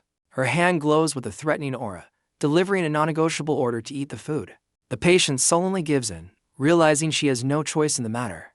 Moments later, the entire meal is gone, with only an empty bucket and a crushed can as evidence. Despite her earlier complaints, she collapses back onto the bed, fully satisfied with the meal. With the meal finished, her friend Suyong declares that there's no rest and it's time to get to work. Attempting to dodge her responsibilities, the patient asks for a quick nap and promptly pretends to snore. Unimpressed by the act, Suyong's expression turns menacing as she once again channels a crackling energy. The room is filled with a brilliant flash of light, and the patient, Miso, yelps from the forceful wake-up call. The story shifts across the world to a government facility in Langley, Virginia. Inside, officials are monitoring the news of Hiro's decisive victory over Jorbas. A senior officer expresses his shock, finding it hard to believe Jorbas could be defeated so easily. His colleague notes that at this rate, Hiro is on track to become a legendary triple S-grade hunter. The conversation then pivots to another person of interest, as they notice Suho Park has gone missing. An agent clarifies that Suho hasn't disappeared, presenting surveillance photos from their team in Korea. The senior official examines the photos with a deep, suspicious frown. He questions Suho's presence at Seoul Station, surrounded by a large crowd of people. His subordinate explains that Suho is often seen there, prompting a cynical question about his motives. The agent speculates that Suho looks heartbroken, while his boss sarcastically wonders if he's talking to pigeons. The official scoffs at Suho's behavior, believing he could have offered him a much better life. He stares intently at his subordinate, stressing the absolute necessity of securing Suho for their agency. His agent confirms a specialized team is already en route to Korea to handle the recruitment. The senior officer senses a problem in the agent's tone and demands to know the catch. The agent nervously admits that their team's flight is experiencing some unusual interference. Intrigued and annoyed, the official presses for a clear explanation of these peculiarities. The scene cuts to an airplane soaring peacefully through the sky on its way to Korea. Inside, the cabin is filled with unsuspecting passengers, including the American agents. A mother is distracted from her reading when her young daughter points excitedly out the window. The little girl innocently tells her mom about a cute bird flying alongside their plane. The mother humors her daughter, turning to the window to see the so-called bird. Her smile quickly fades into a look of disbelief and growing dread. Her eyes widen in sheer terror at the impossible sight outside the window. A massive, monstrous jaw suddenly scrapes against the top of the airplane's fuselage. A small red, dragon-like creature flaps aggressively against the side of the plane's engine. The creature screeches, its claws tearing into the aircraft's metal skin. After causing some damage, the tiny beast flies alongside the plane, undeterred. Inside, the other passengers are now buzzing with excitement, filming the strange-looking creature. The American agents watch with concern, one wondering why the creature seems to be following them. An agent identifies it as a baby wyvern, trying to dismiss it as harmless. The agent questions the sudden appearance of a wyvern so high in the sky. His colleague theorizes it escaped from a dungeon, planning to file a report after they land. The first agent freezes, a terrible thought striking him about the creature's origin. His eye twitches as he realizes the horrifying truth. If the baby escaped, its mother must be nearby. Just then, a colossal adult wyvern emerges from the clouds, dwarfing the entire aircraft. The monstrous beast opens its maw, a blinding light signaling a catastrophic attack. It unleashes a torrent of fire, incinerating the plane's wing and engine in an instant. In the cockpit, the pilots send a desperate mayday call as the plane is torn apart by unknown flying objects. The massive wyvern lets out a victorious roar, having successfully downed its target. The aircraft erupts into a fiery explosion, sealing the fate of everyone on board. The massive wyvern soars away from the fiery explosion, its job seemingly done. Its smaller offspring screeches, flying clear of the burning debris that was once an airplane. The adult beast flaps its powerful wings, cruising calmly through the sky. It lets out a triumphant roar, its sharp teeth and reptilian eyes on full display. With a final surge of speed, the creature disappears, leaving only chaos behind. A news alert breaks, revealing a pack of wyverns has escaped a dungeon and is now terrorizing the skies over Siberia. The scene shifts to the truck speeding through a remote, dusty landscape. The vehicles rattle violently on the uneven terrain, emphasizing their isolated journey. Inside, the driver confidently announces they're nearing their goal. Much to his passengers' confusion, he gazes intently forward, having spotted their mysterious destination in the distance. The driver's eyes widen in sheer disbelief as he stares at their final destination. His passengers lean forward, completely bewildered by his sudden talk of a haunted house. He points toward a dilapidated two-story mansion emerging from the dusty landscape. The house stands in eerie silence, overgrown with vines and circled by ominous crows. After parking, the team gets out and stares up at their new office, appalled by its creepy appearance. One member worries about practicalities like internet, while another is already spooked by a supposed ghost. They reluctantly approach the collapsing structure, questioning how they're meant to live there. A blonde woman named Misa spins around, her face a mask of furious protest. She vehemently refuses to stay in such a place, only to be calmly shushed by her colleague. The dark-haired woman cheerfully acknowledges the team's shock, as Suho watches her with a puzzled expression. The woman calmly informs them that renovations will begin tomorrow, to make the dilapidated mansion habitable. Suho, however, shocks everyone by declaring he likes the creepy house and is ready to move in right away. His blonde colleague pinches his arm, silently questioning if he's lost his mind, while the other woman watches, amused. The dark-haired woman shoves her protesting teammate aside, praising Suho's unique taste and asking if he'll set up his territory. Confused by the term, Suho learns he can designate all the areas that will fall under his management. As he considers this new power, a brilliant blue aura begins to emanate from his hand. An incredible surge of energy suddenly burst forth, lifting Suho into the air. He channels the power, sending glowing orbs of light towards his bewildered team. The two women stare in awe, one identifying the mysterious lights as a tree spirit. Suho becomes the center of a swirling vortex of spiritual energy, unleashing his true capabilities. The team can only stare in utter disbelief at the incredible display of power. A wave of spiritual energy and tiny fairies erupts outwards, covering the desolate landscape. As one agent questions the spectacle, his colleague reminds him this is just Suho following orders to set his territory. The dark-haired woman slowly processes the true scale of what she just asked him to do. The swirling tree spirits dive towards the ground, carrying with them the essence of life. Where the spirits touch the earth, tiny green saplings instantly sprout from the barren soil. In a flash of light, the small sprouts shoot upwards, rapidly growing into young trees. The accelerated growth continues, transforming the dusty plains into a vibrant, glowing forest. The trees surge skyward, their massive trunks forming an impenetrable, living barrier. The other team members watch in awe as a giant wall of trees materializes before their very eyes. The newly formed forest surges with magical energy, as the tree spirits settle among the massive canopies. From above, the team marvels at the sheer scale of the new forest, which now serves as an immense natural barrier. Suho stands confidently amidst the lingering magic, announcing that his task is complete. He calmly decides that a territory extending a mile around the house will be sufficient for their needs. The dark-haired woman forces a smile, nervously agreeing to the enormous scale of his claim. She takes a step forward, officially declaring the entire area as the property of the newly formed Suho Guild.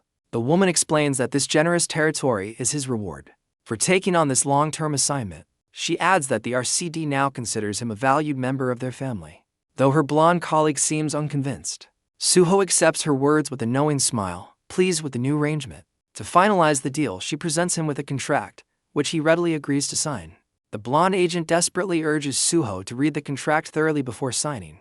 Her colleague shoves her aside, impatiently pointing to the signature line on the contract. After Suho signs, the woman hands him his copy, finalizing their agreement. She shakes his hand, asking him to hold out until the portal finally opens. Suho confidently assures her that he is a man of his word. In return, she promises that the government will not let him down. As the RCD team departs, the blonde agent shouts a final warning about renovating the house. Suyong glares back from the truck, while her colleague makes a defiant face. The vehicle speeds away, leaving a cloud of dust and the new guild behind. Inside the truck, Suyong sighs in exasperation, questioning her teammates' maturity. The driver expresses doubt that Suho's small team can handle such a massive territory. His colleague reveals this as part of her plan, as their weakness will create an opening for her own team. She then issues a command to assemble a high-level squad, preparing to make her move. Meanwhile, far out at sea, a massive cargo ship sails under a clear blue sky. Suddenly, a fleet of smaller boats filled with raucous pirates closes in on the vessel. A pirate leader gleefully prepares his heavy machine gun, ordering his crew to open fire. The pirate boats unleash a barrage of gunfire as they speed across the waves. Their relentless assault targets the enormous, seemingly defenseless container ship. On the bridge, a terrified crewman sends a frantic distress signal, pleading for rescue from the pirate attack. A naval command center immediately locks onto the ship's location, confirming a response is underway. Naval command confirms rescue is nearly 3 hours out, instructing the crew to stall for as long as possible. Undeterred, the pirates throw a grappling ladder onto the hull and begin to swarm the massive vessel. A terrified crewman reports from the bridge that the pirates have breached the deck and are still climbing aboard. The captain orders a full engine shutdown and tells all crew to retreat to the safety of the engine room. As the crew scrambles in panic, a sudden, violent jolt rocks the entire bridge. One of the officers looks up in complete confusion, trying to process the unexpected tremor. His confusion turns to sheer terror as he stares out the window at the chaos unfolding outside. In a shocking turn, one of the pirate boats is suddenly launched into the air, sending its occupants flying.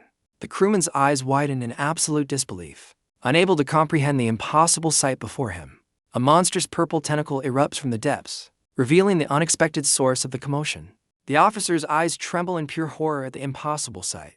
More massive tentacles erupt from the sea, wrapping around the cargo ship with crushing force. The violent impact sends the bridge crew flying, tossing them around the cabin like dolls. The colossal creature lifts the entire vessel from the water, revealing its immense power. One of the crew members is flung overboard, plummeting towards the dark, churning ocean below. He surfaces, dazed and disoriented, trying to make sense of the unfolding nightmare. Suddenly, a sharp, agonizing sensation grips him from below, his face contorting in silent agony. A monstrous sea beast with rows of razor-sharp teeth emerges from the depths, its maw wide open. The helpless man falls directly into the creature's gaping mouth. With a powerful snap of its jaws, the beast swallows its victim whole before diving back into the abyss. A grotesque, tentacled shark swims through the debris-filled water after consuming its prey. An entire swarm of these monstrous sharks emerges from the depths, causing the ocean to tremble. The pack of predators with glowing eyes and razor-sharp teeth snarls in anticipation of their next meal. Far above, the naval rescue team finally arrives. Their warship and helicopters cutting through the waves. The rescuers scan the empty ocean, finding no trace of the freighter at its last known coordinates. Unseen by the crew, the colossal tentacles from the deep begin to stir directly beneath their vessel. In a terrifying repeat of the previous attack, the monstrous appendages surge from the water to claim another ship. The scene shifts dramatically to the tranquil, sun-drenched forest created by Suho. Tiny, glowing tree spirits with leaf-like wings gracefully fly through the magical air.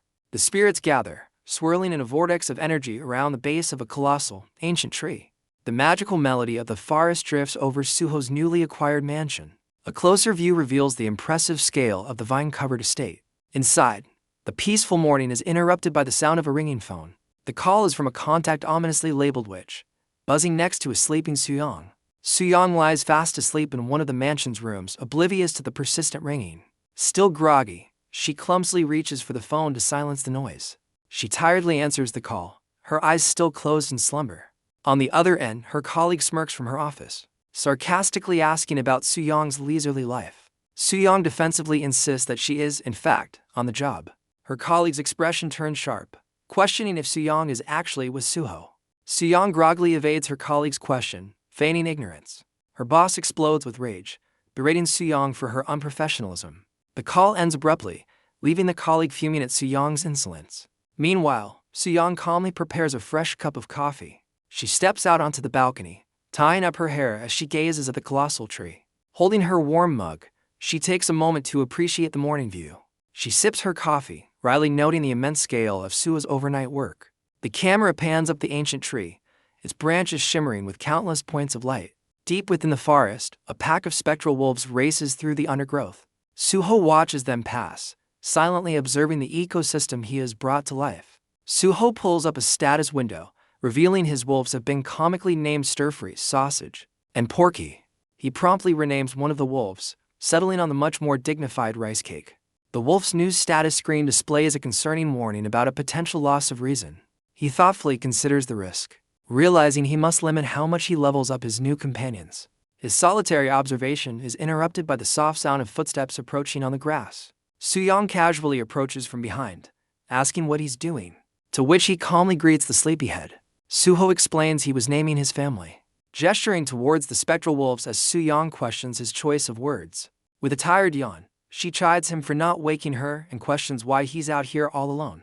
Just then, the adorable white wolf cub, Beku, comes bounding enthusiastically toward them.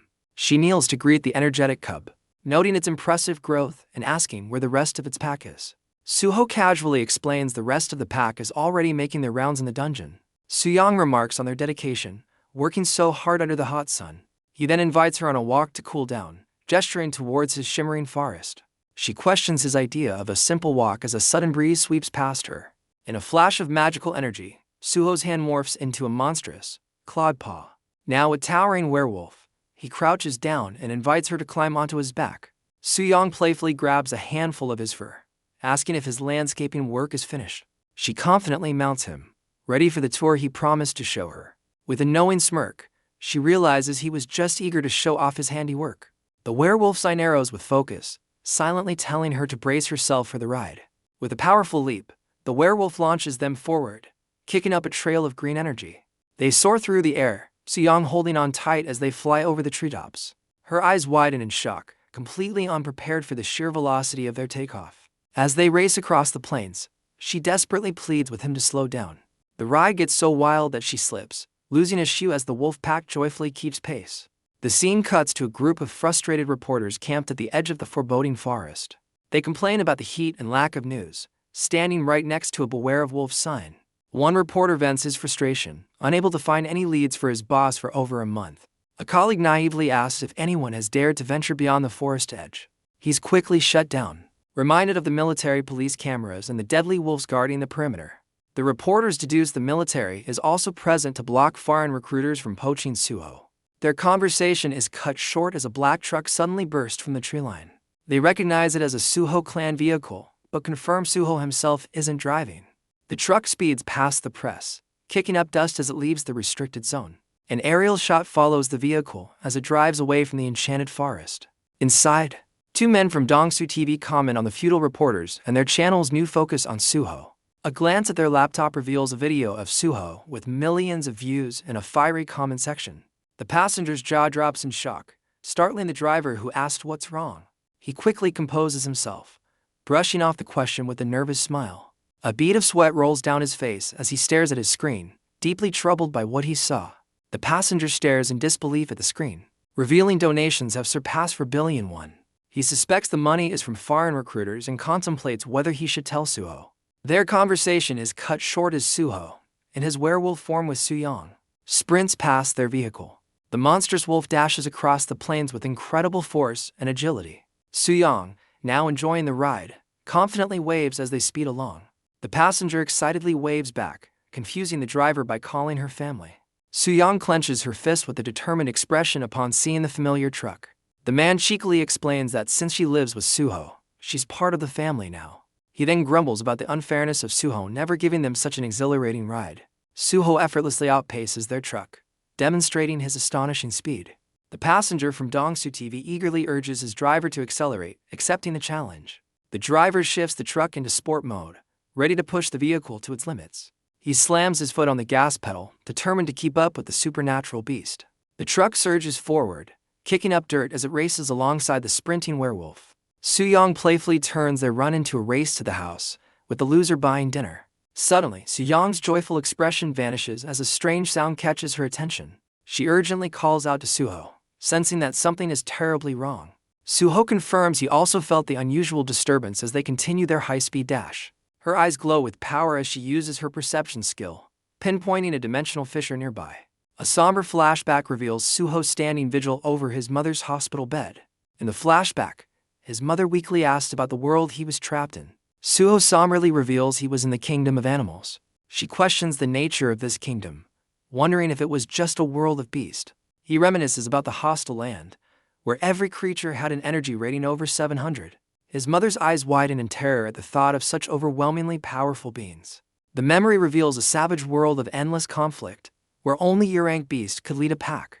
Even after claiming the throne, Suho had to defend his title for centuries against constant challengers. Hello everyone, subscribe to my channel to not miss new trending manhwa. Back in the present, Suyong's expression hardens with grim understanding. She realizes the dimensional fissure could be a bridge, threatening to unleash that hostile kingdom upon their world. An apocalyptic vision flashes, showing a devastating war against an army of S-rank beasts. In a flashback, Suyong's father coolly weighs the risk of Suho's world against the potential reward. He confidently raises his glass, believing Suho's status as king negates any potential threat. Back in the present, Suyong is horrified to learn Suho can't control the beast from his dimension. She desperately questions how this is possible, reminding him of his royal status in that world. Suho grimly admits he's no longer the powerful king he once was, and his weakness would make him a target. A dreadful realization dawns on Suyong as she accepts the terrifying truth in his words. Suho commands his pack to change course, racing to a remote field to lure the threat away from the city. He and Suyong become a blur, launching themselves into the dense forest at blinding speed. The Dongsu TV crew skids to a stop, momentarily confused before deciding to pursue them into the woods. Without hesitation, their truck plows into the forest, determined to follow the unfolding crisis. A vortex of crackling energy tears open the sky, heralding the arrival of the dimensional fissure. Suyong urgently points out the spatial distortion as Suho continues his relentless sprint. Suho's keen senses pick up on a new development, his gaze sharp with curiosity. Meanwhile, an associate calmly answers a call from Suyong, unaware of the unfolding chaos. Suyong warns her colleague that the portal to the beast world is moments from opening. The associate's casual demeanor shatters, her face twisting in disbelief at the news. Suyong frantically orders her to relay the coordinates of the fissure to the military immediately. Responding to the alert, a convoy of heavy military vehicles mobilizes with incredible speed. The military trucks arrive on site, skidding to a halt as they prepare to face the imminent threat. Without a moment's hesitation, a missile launcher is armed and aimed, ready for whatever comes through. The missile launchers mechanically lock into position, aiming skyward at the anomaly. The Capital Artillery Brigade confirms they are in position, awaiting the order to fire. Suho's sharp senses pick up on a crucial detail about the crackling energy. He confidently declares this isn't a gateway to his savage world, but merely a common portal. Suyong is baffled, questioning how he could possibly know that without any detection gear. Suho explains that the portal's energy feels distinctly different from the one he traveled through. She speculates that the difference might just be because he used a special portal designed for returnees. Her train of thought is abruptly cut short by a dawning, dreadful realization. She recalls the immense energy from Suho's arrival. Understanding this new portal feels significantly weaker. Suho confidently identifies the threat not as a dimensional bridge, but as a simple dungeon portal. Suyong struggles to accept that the apocalyptic threat she envisioned is nothing more than this. The Dongsu TV crew stares at the sky, believing they're witnessing a catastrophic dimensional impact. Their confusion grows as two official RCD vehicles speed past them into the field. The crew leader instantly recognizes the elite RCD perception team has arrived on the scene. Moments later, a squadron of military helicopters swarms the sky, descending on the anomaly. The TV reporter nervously speculates if the portal leads to an entirely new planet. A brilliant blue light erupts from the ground, signaling the portal's full activation. Suho and Suyong stand calmly before the massive, crackling sphere of energy. Suyong shields her eyes, forced to admit that it is indeed just a dungeon portal. Her gaze turns to Suho, a new wave of questions forming in her mind. Suyong questions how Suho's perception could surpass hers, as she's considered the best in Korea. The Dongsu TV truck screeches to a halt, its crew completely stunned by the colossal energy portal. The reporters leap from their vehicle, excitedly speculating if they've found a gateway to another planet. Their investigation is cut short by the arrival of two official RCD vehicles, drawing everyone's attention. RCD Perception Team 11 announces their presence, immediately beginning to unload their heavy equipment. The specialized team works efficiently, setting up their advanced gear to analyze the anomaly. As their devices activate, the team prepares to measure the dungeon's level and its potential break time. Suho and Suyong stand behind the lead technician, watching intently as the machine processes the data. The final reading flashes onto the screen, showing a number that surprises both Suyong and Suho. The technician confirms the anticlimactic result. It's merely a low-grade, level 4 dungeon. Suyong sighs in disappointment at the low-level threat, while Suho smirks, finding the result amusing. Over the phone, Suyong's associate expresses her own disbelief that all the chaos was for a simple level 4 dungeon. Suyong's hand crackles with energy as she recalls Suho's claim that this portal is different from his own. Now fully geared up, she declares they must enter the dungeon to discover the truth for themselves. And our CD superior erupts in disbelief over the phone, baffled by the anticlimactic dungeon level. The associate calmly suggests sending a specialist to verify if it's a portal for returnees. Before jumping to conclusions, the superior complains about the immense budget already spent on what might be a false alarm. His subordinate confidently reminds him that Suho's power far exceeds any level for classification. He furiously counters that if it's a normal dungeon, Suho is just a regular returnee, jeopardizing their high-stakes investment. She fiercely defends their position, stating that Suho's unique status as an irregular is precisely where his true value lies. The superior panics that if the press reveals Suho is just a dungeon returnee, all investment in the new world will vanish. His subordinate sighs warily, absorbing the immense pressure of his demands. He furiously warns her that their careers are on the line if she can't salvage the situation. Back on site, their CD equipment confirms the dungeon won't break for over 50 days. Suyong relays the information, telling her associate to send the mobilized troops back. The RCD technician gives Suho a silent, bewildered look, processing the conversation. Suho turns to the technician, nonchalantly asking him what the problem is. The technician explains the immense difficulty of clearing a level for dungeon multiple times a day, questioning Suho's guild's capacity.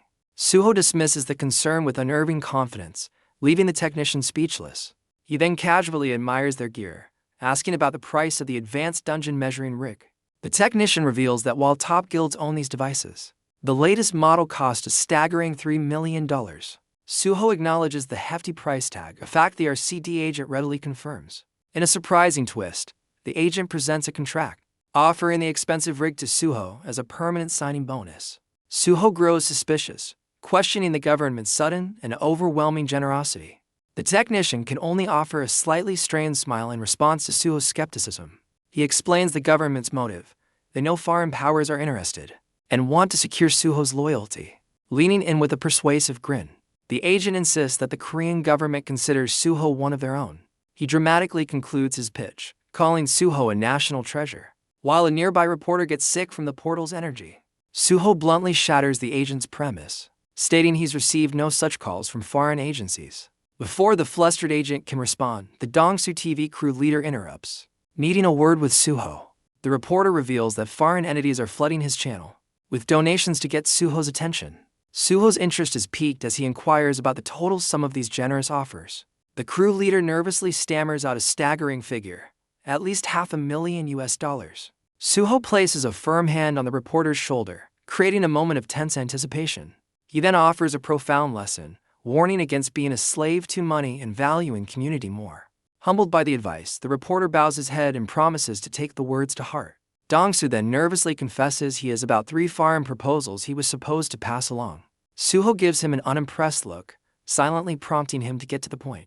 The reporter sheepishly wonders if these powerful groups would retaliate for his failure to deliver their messages. Suho provides a simple alibi, telling him to claim Suho simply ignored the offers. Much to the reporter's immense relief, Suho instructs the reporter to gear up and join the team, much to his excited approval. He generously allows the reporter to keep a cut of the donations, with the rest going to the guild fund. Now fully suited, Suho turns his back to the camera, resolutely facing the glowing portal. The reporter watches with pure admiration, completely captivated by Suho's style and money-making aura. He gleefully skips away, celebrating the massive $3.6 million windfall he just helped secure. With his team assembled, Suho's arm crackles with energy as he prepares to lead them into the dungeon.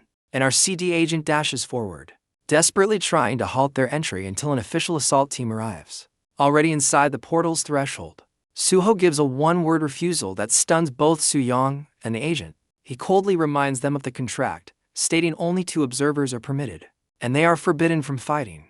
Suyong accepts the strict conditions, confidently leading her small observation party into the dungeon. The reporter questions their small party size, but Suyong confidently tells him to just focus on filming.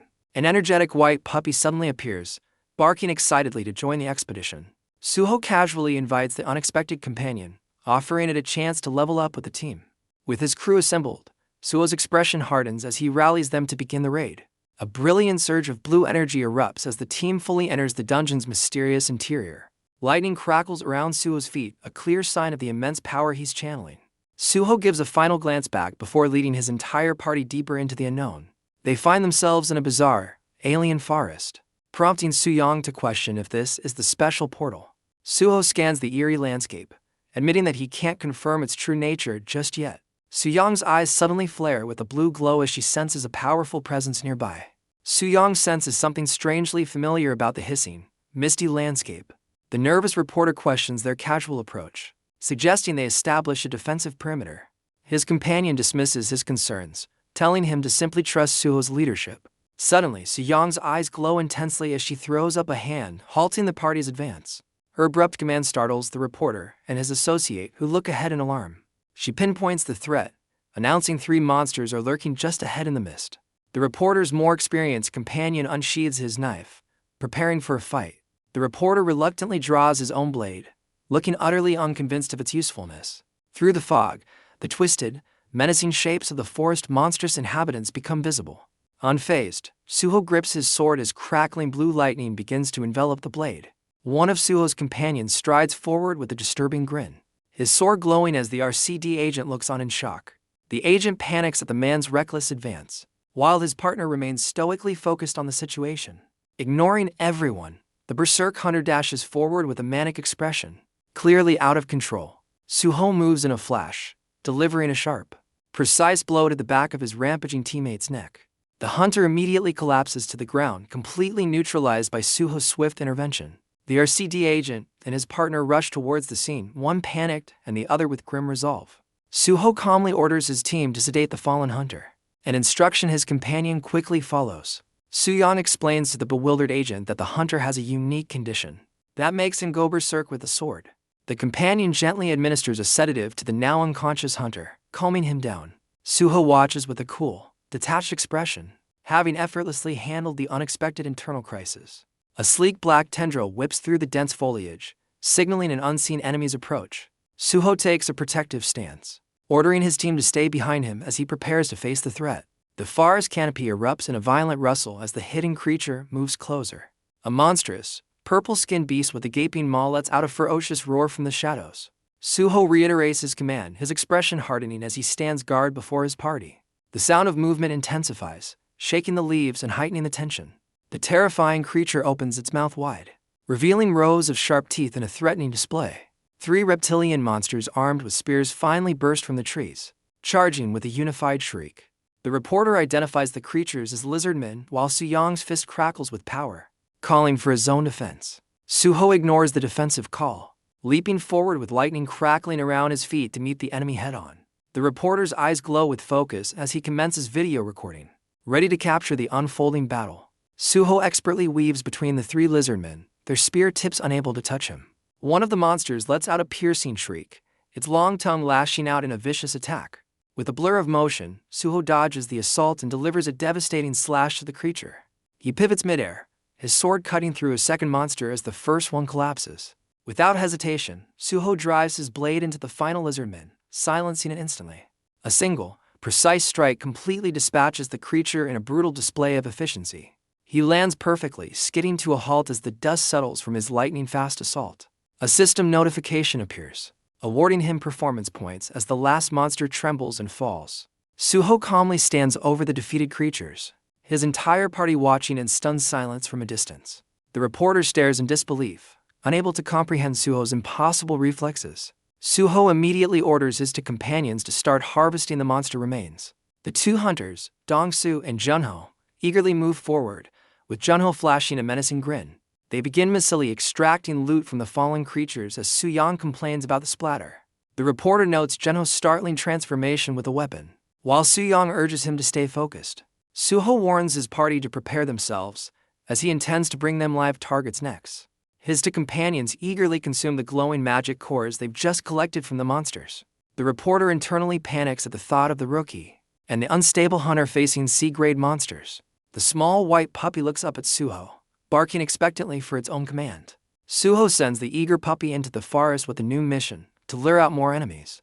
The reporter is utterly baffled by Suho's unorthodox strategy. With a fierce bark, the small white dog charges bravely into the dark woods. It vanishes into the tangled trees, its determined cries echoing through the mist. The agent questions the morality of using a dog as bait, but Suyong remains unfazed. He frets about being overrun, but she simply instructs him to continue filming. The 2 battle-hungry hunters announce the imminent arrival of their targets. A terrifying chorus of shrieks and rumbles erupts from deep within the forest. The reporter's face twists in alarm as the sheer number of enemies becomes apparent. Junho flashes a wild, unsettling grin, clearly reveling in the approaching chaos. The reporter sweats with dread, recognizing the familiar signs of the hunter's instability. As Dongsu frantically suggests doubling the sedative, Junho's grin widens with unhinged glee. Completely out of control, Junho charges headfirst into the fray, leaving his stunned teammates behind. Suho barks an order at Dongsu, his expression showing clear frustration with the situation. Dongsu immediately acknowledges the command, his face set with grim determination as he rushes to join the fight. The small white puppy emerges from the woods, successfully luring a massive horde of monsters behind it. As the puppy zips past, the first wave of monsters hurls their weapons at the surprised hunters. The nimble puppy effortlessly dodges a spear, which thuds into the ground just inches behind it. Junho's thrown sword finds its mark, striking a reptilian beast directly in the head. As the first creature collapses, its companion lets out a guttural growl and lunges forward with its spear.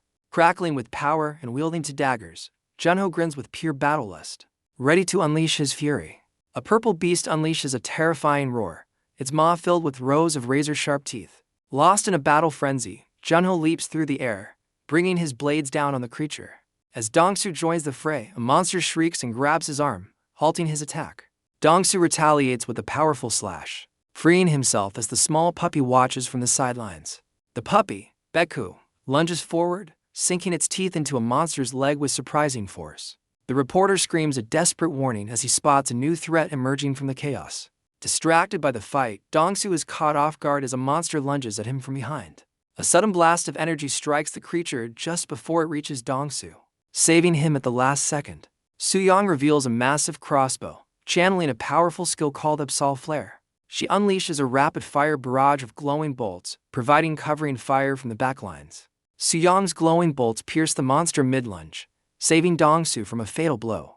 Unfazed by the chaos, Junho continues his relentless assault, swinging his blood-soaked blade. He spins with deadly grace, cutting down another shrieking beast in a single, fluid motion. A system notification reveals Junho is only a level E1 hunter, making his power all the more shocking. A chilling grin spreads across Junho's face as he revels in the carnage around him. Dongsu celebrates exuberantly as a system window confirms he has successfully leveled up to E9. The reporter watches in stunned silence, his mind struggling to process the impossible scene. He questions Suyang, unable to believe this is a level for dungeon given how easily the party is handling it. From a distance, the reporter watches the hunters casually dismantle the monsters, baffled by their efficiency. Suyang glares at the reporter, sharply ordering him to stop complaining and focus on his job. The small white puppy growls and dashes back into the fray, ready for more action. Dongsu yells a frantic warning to Suho, pointing out that they are now completely surrounded. Suho turns calmly, his expression unbothered by the dire news. A massive, toothy monster erupts from the trees, letting out a ferocious roar. Suho easily sidesteps as two more shrieking creatures lunge at him simultaneously. A hulking beast raises its spear high, preparing for a devastating downward strike. Completely composed, Suho draws his glowing dagger, ready to face the overwhelming odds. Outside the dungeon, a white SUV screeches to a sudden stop. A crowd of reporters and other individuals has gathered near the entrance, drawn by the commotion. A young man in a blue jacket eagerly salutes, welcoming the arrival of Captain Miso. Captain Miso angrily confronts the man blocking her car, questioning his reckless behavior.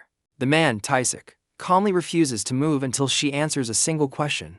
He reveals that he saw Captain Lee's assault team enter the dungeon ahead of them. Miso glares back, unimpressed and demanding to know why that matters. Taisik grins, deducing that Captain Lee's presence confirms the dungeon is a high-risk level 4. Her silence and stern gaze confirm his theory, leaving no room for doubt. Taisik's smug smile shows his satisfaction at having outmaneuvered her. Having made his point, Taisik orders the crowd to clear a path for the captain's vehicle. The SUV speeds off towards the dungeon as the onlookers wave their thanks. Taisik informs his own disappointed team that a level for Returni is inside, telling them to abandon their plans. The white SUV barrels through the forest at high speed, racing towards the dungeon. Inside, Miso's subordinate questions her judgment, concerned she's revealing classified information. She retorts with cold logic, asking him to weigh the value of Suho Park against mere profiteers. Her driver hesitantly agrees, acknowledging that Suho is indeed the priority. Miso reveals her endgame, officially classifying Suho as a dungeon returnee, to shield him from interference. Her subordinate worries about the consequences, knowing the chief will disapprove of their actions. She dismisses his concerns, declaring they are there to create solutions, not follow protocol. Back at the dungeon, the heavily armed Assault Team 13 takes its position, ready for action. Their powerful leader cracks his neck, exuding an air of disciplined readiness. He confirms his squad is prepared, and they respond with a unified, unwavering affirmation. The Assault Team leader grins with anticipation, eager to get the mission underway. Just as they're about to move, a subordinate rushes in with an urgent order to stand down. Captain Lee's excitement turns to irritation as he's forced to halt his squad. A white SUV suddenly appears, screeching to a stop right in front of the assembled team. Captain Miso steps out, positioning herself between the assault team and the dungeon entrance. She calmly addresses the imposing Captain Lee, her expression unreadable. He demands to know the reason for her sudden and unwelcome appearance. Miso firmly denies his team entry, creating a tense standoff. She reveals that Suho himself has forbidden any other teams from entering, a request they must honor. The assault team captain stares back in fury, unable to believe he needs permission to do his job. Captain Lee explodes with frustration, protesting that his team dropped everything to be there. Miso calmly acknowledges his complaint, but insists the circumstances are what they are. He furiously argues that their contract gives them the right to enter, questioning this sudden change in protocol. With a sharp look, she declares that the contract itself is precisely what needs to be adjusted. Miso then reveals she's also acting on direct orders from the chief, catching the assault team leader off guard. Captain Lee grimaces, finding the entire bureaucratic mess utterly ridiculous.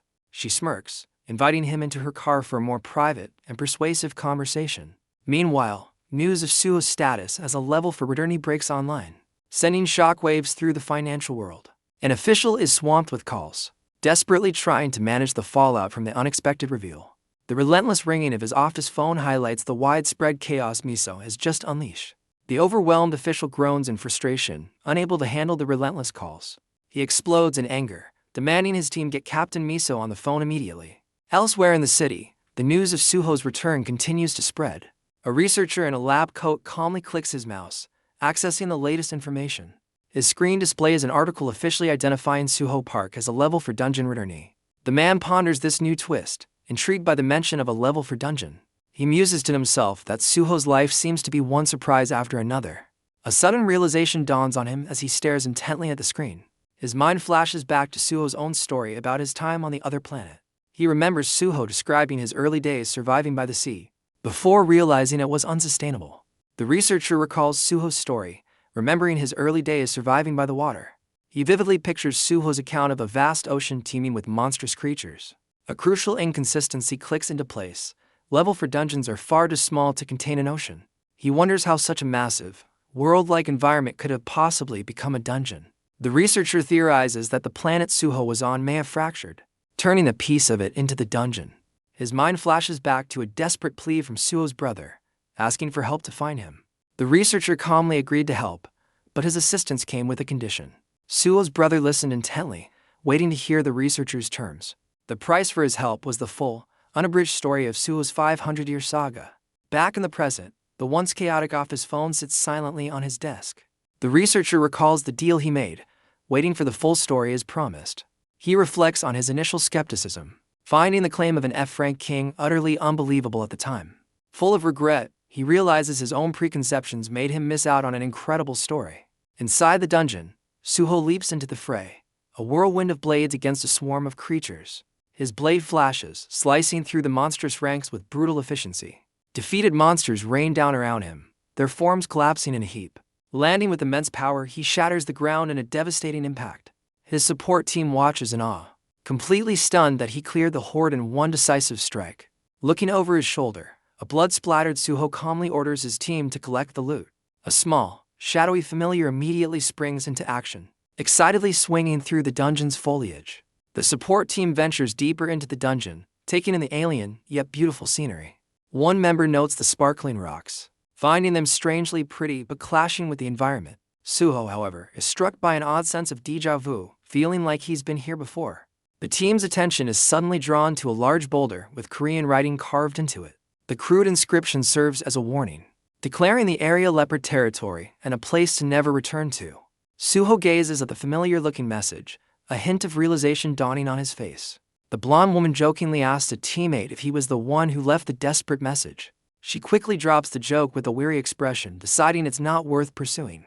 She turns to the analyst, who confirms he's recording every detail of their bizarre discovery. The woman silently wonders how their language could possibly be found carved into a rock. In this otherworldly dungeon, the blonde woman whips her head around, startled by a sudden realization. She watches as Suho breaks away from the group, heading up a rocky incline alone. Snapping out of her confusion, she quickly orders the rest of the team to follow him. The support team scrambles to keep up, navigating the difficult, uneven ground. Suho stops before the gaping maw of a dark, imposing cave. His expression is grim and focused, hinting at a deep connection to this place.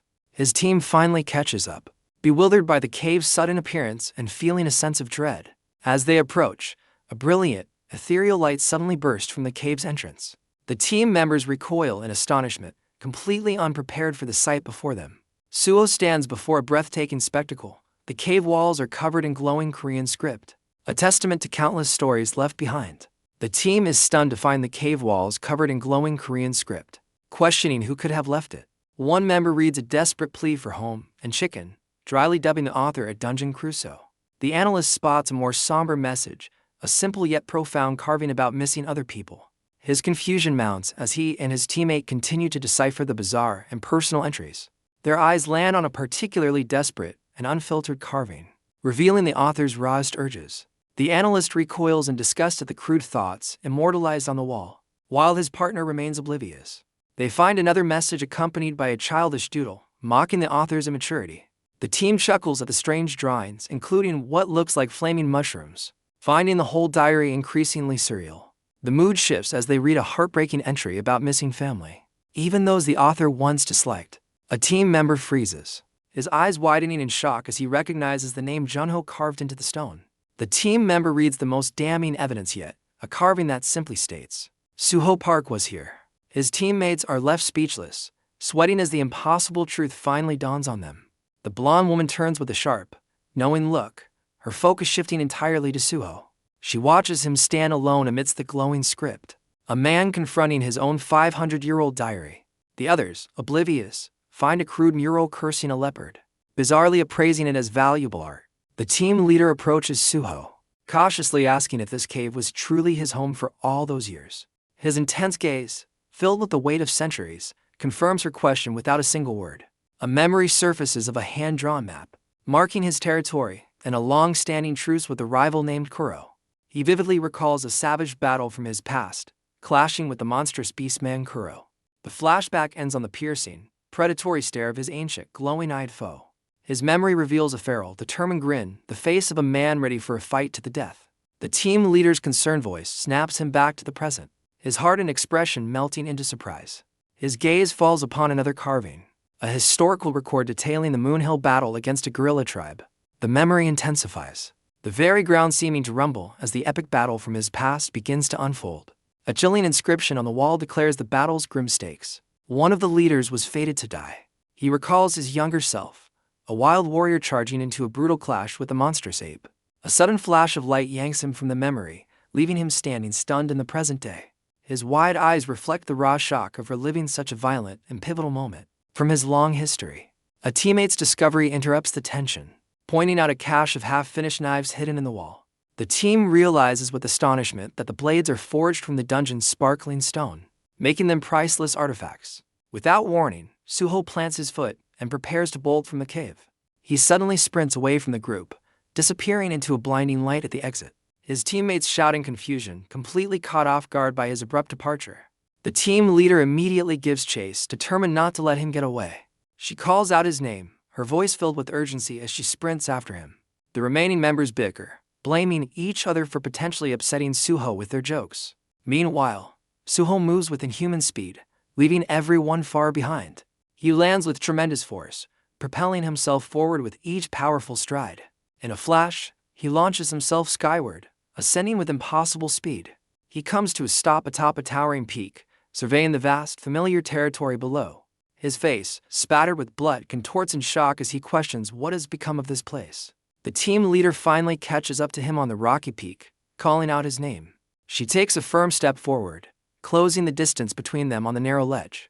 She urgently asks for an explanation, questioning if this strange land was really his home. Suho confirms it is, but his troubled expression shows that the landscape is not as he remembers it. He gestures to the horizon, recalling a massive, snow-covered mountain that is no longer there. Pointing in another direction, he describes a long-gone orchard and a vast ocean. The current landscape is a stark contrast to his memory, with no sign of the sea he once knew. The team leader is stunned by the revelation that an entire ocean has simply vanished. He explains it was known as the Howling Ocean, a forbidden and treacherous sea that is now gone. The team leader struggles to comprehend the idea of an entire ocean existing within a dungeon. She confronts Suho directly, who calmly admits to being the author of the cave's diary. He reveals the carvings were a desperate effort to cling to his humanity while hiding from Beast. Even after moving on, he returned to the cave, using the diary to preserve his ability to write. Suho's focus shifts to the present, questioning the new lizardman inhabitants of his former home. The leader presses him for information, asking about the fate of the animals he once knew. A look of concern crosses Suho's face as he considers what became of them. He confidently states this was once leopard territory, and they were too proud to be displaced by lizardmen. His companion points to a thick fog bank looming in the distance. She grimly explains that the fog marks the dungeon's boundary, implying a dark fate for the missing creatures. Suho stares in disbelief, realizing the fog represents the dungeon's absolute boundary. Their conversation is cut short by piercing shrieks echoing from the valley below. The team leader's eyes glow with power as she senses the ground rumbling from an approaching horde. A massive wave of lizardmen charges forward, their numbers quickly climbing past 80. The rest of the team scrambles to keep up, knowing they're doomed if they get separated. The count of approaching monsters skyrockets to over 100, all stampeding in their direction. The leader questions why the entire tribe is attacking at once as she prepares for the onslaught. Leading the charge is a massive, red-skinned beast identified as the King Lizardman. The King Lizardman lets out a terrifying roar, its face a mask of pure aggression. Suho's eyes lock onto the king's helmet, recognizing the skull as the head of a leopard. Suho coldly instructs his companion to stay back with the others, leaving her confused. He then leaps from the mountaintop, much to the team leader's shock. He plummets towards the valley floor, aiming directly for the charging monsters. The team leader screams after him, questioning his insane plan. Below, the lizardmen continue their frenzied, shrieking advance. The scene abruptly cuts to a city, where a pigeon peacefully pecks at seeds on the ground. An elderly woman watches the bird with a gentle smile, happy to see it eating well. Suddenly, the pigeon is engulfed in a crackling blue aura, its eye glowing with an unnatural light. The bird erupts in a flurry of feathers and energy, terrifying the screaming woman. Back in the dungeon, the team leader's face contorts in utter astonishment at what she's witnessing. To her amazement, Suho sprouts magnificent wings of pure energy, soaring through the air. The King Lizardman lets out a furious shriek, raising its massive spear to strike. Suho's expression is one of cold focus, his eyes glowing with power as he descends. With a mighty heave, the king hurls a spear, sending it hurtling through the air like a missile. He effortlessly dodges the projectile, continuing his dive straight into the heart of the enemy horde. He lands with a powerful impact, his glowing wings stunning the surrounding lizardmen into silence. From a flash of light, a small white dog materializes, barking with surprising ferocity. The small creature begins to transform, its body expanding into a monstrous, shadowy beast. The king lizardman recoils, letting out a piercing shriek at the sight of its new opponent. The massive white beast lunges forward, sinking its teeth into the king lizardman with overwhelming force. The monstrous beast effortlessly flings the shrieking king lizardman through the air. A massive explosion of energy erupts from the forest below, marking the king's brutal landing. Watching from the cliff, the team leader is left utterly speechless by the ridiculous display of power. One of her teammates cautiously approaches, his expression a mix of confusion and awe. The rest of the team panics, mistakenly believing Suho just fell to his doom. The leader calmly reassures her frantic team, confidently stating that Suho is still alive. Despite her words, the team continues to shout in disbelief, forcing her to repeat her statement with frustration. Below, a new wave of purple, spear-wielding lizardmen rumbles forward to join the fight. The leader's focus snaps back to the battle as she alerts her team to the approaching horde. Responding to her command, the team members prepare for action, with one raising a heavy shield. One of the team members aims his crossbow, eagerly challenging the approaching monsters. Another teammate angrily hefts a massive boulder, preparing to join the fray. The purple lizardmen shriek with fury as they begin their ascent up the cliff. From his perch, the crossbow user unleashes a rapid volley of bolts into the horde. His projectiles find their targets, striking down several of the advancing creatures. Below, the giant wolf slams the king lizardman into the ground with overwhelming force. The defeated king lets out a final, desperate shriek while pinned by its opponent. The wolf delivers a powerful, finishing blow to the king lizardman's head. It continues its relentless assault, leaving the king utterly defeated. The wolf lets out a triumphant roar, its face marked by the ferocity of the battle. The beast attack lands with a devastating impact, shattering the king's skull. It grinds its foot down, ensuring the king lizardman's absolute defeat. The wolf's form shifts, revealing Suho as transformed into a werewolf, holding the limp king. He reaches for the leopard skull helmet, his true objective now clear. With a powerful tug, he rips the helmet from the defeated king's head. Suho contemptuously flings the skull aside, his focus remaining on the monster. He grips the king's body, furiously demanding the location of the leopards. The king lizardman lets out a final, agonizing cry as its life fades away. Suddenly, the king's body goes limp, collapsing against a confused Suho. Before he can react, a powerful red fist slams into the side of his head. Suho lets out a ferocious growl, his eyes wide with fury at the surprise attack. The massive red arm strikes again, sending him reeling with a pain shriek. A massive, reptilian eye glares down, revealing the identity of his new, colossal foe. The ground trembles as Suho grapples with the enormous red lizardman, a true giant of its kind. With a single, devastating blow, the monster launches Suho high into the air. Meanwhile, on the cliff, a teammate heaves a boulder onto a climbing lizardman's head. The massive rock crushes the creature, continuing its destructive path down the cliff face. The crossbow user unleashes a relentless barrage of energy bolts into the advancing horde. Their combined assault of projectiles rains down, decimating the climbing lizardmen. Amidst the chaos, One of the teammates expresses concern about their dwindling energy reserves. The crossbow user shouts in frustration, admitting his weapon has limitations but is still useful for the moment. A purple lizardman screeches as it finally claws its way over the cliff's edge. The team leader readies her twin blades, demanding her squad focus as the enemy draws near. A warrior's hand grips his weapon tightly, causing it to crackle with raw energy. Another teammate, wielding the blades, grins with manic glee as he powers up for the fight. The boulder thrower panics, urging his comrades to stop another member from jumping off the cliff. A swordsman in RCD gear looks up, completely baffled by the unfolding chaos. The team's attention is suddenly drawn to two figures soaring high above the battlefield. The leader's expression shifts to one of pure shock, her composure finally breaking. Her teammate is left utterly speechless, his mouth agape at the impossible sight. Suho unleashes a feral roar, sinking his claws and teeth into the colossal monster's head. Below, the team realizes their precarious position as the entire cliff is overrun by the lizardman horde. He kicks off the plummeting beast, using its massive body as a launch pad to escape the fall. A teammate on the cliff screams in pure panic, realizing the monster is heading straight for them. The colossal lizardman slams into the cliff, creating a devastating impact that shatters the rock face. This single, devastating crash wipes out the entire lizardman horde in an instant. The immense wave of experience grants Suho a level up and unlocks a new wind attribute skill. The cliff face completely disintegrates, sending a massive shockwave of debris and dust outwards. Thrown off balance by the collapsing ground, the team members begin to fall into the abyss. The leader desperately tries to rally her squad, shouting orders to evacuate as their foothold vanishes. A team member with glasses cries out in terror as the ground violently rumbles and collapses beneath him. The entire squad is sent plummeting downwards as the cliff face completely disintegrates. The last of the lizardmen are also wiped out, shrieking as they are caught in the rock slide. A massive explosion of rock and dust marks the total obliteration of the cliff. Deadly boulders are launched through the air, propelled by the force of the collapse. The team leader tumbles through the settling dust, making a rough landing on the rubble below. She immediately regains her balance, standing firm amidst the newly formed, unstable landscape. Scrambling over the rocks, she anxiously calls out, checking for any survivors from her team. A fist burst from beneath the rubble, revealing Minsuseo has somehow survived the burial. The boulder thrower pulls himself free, looking scratched up but relieved to have made it out.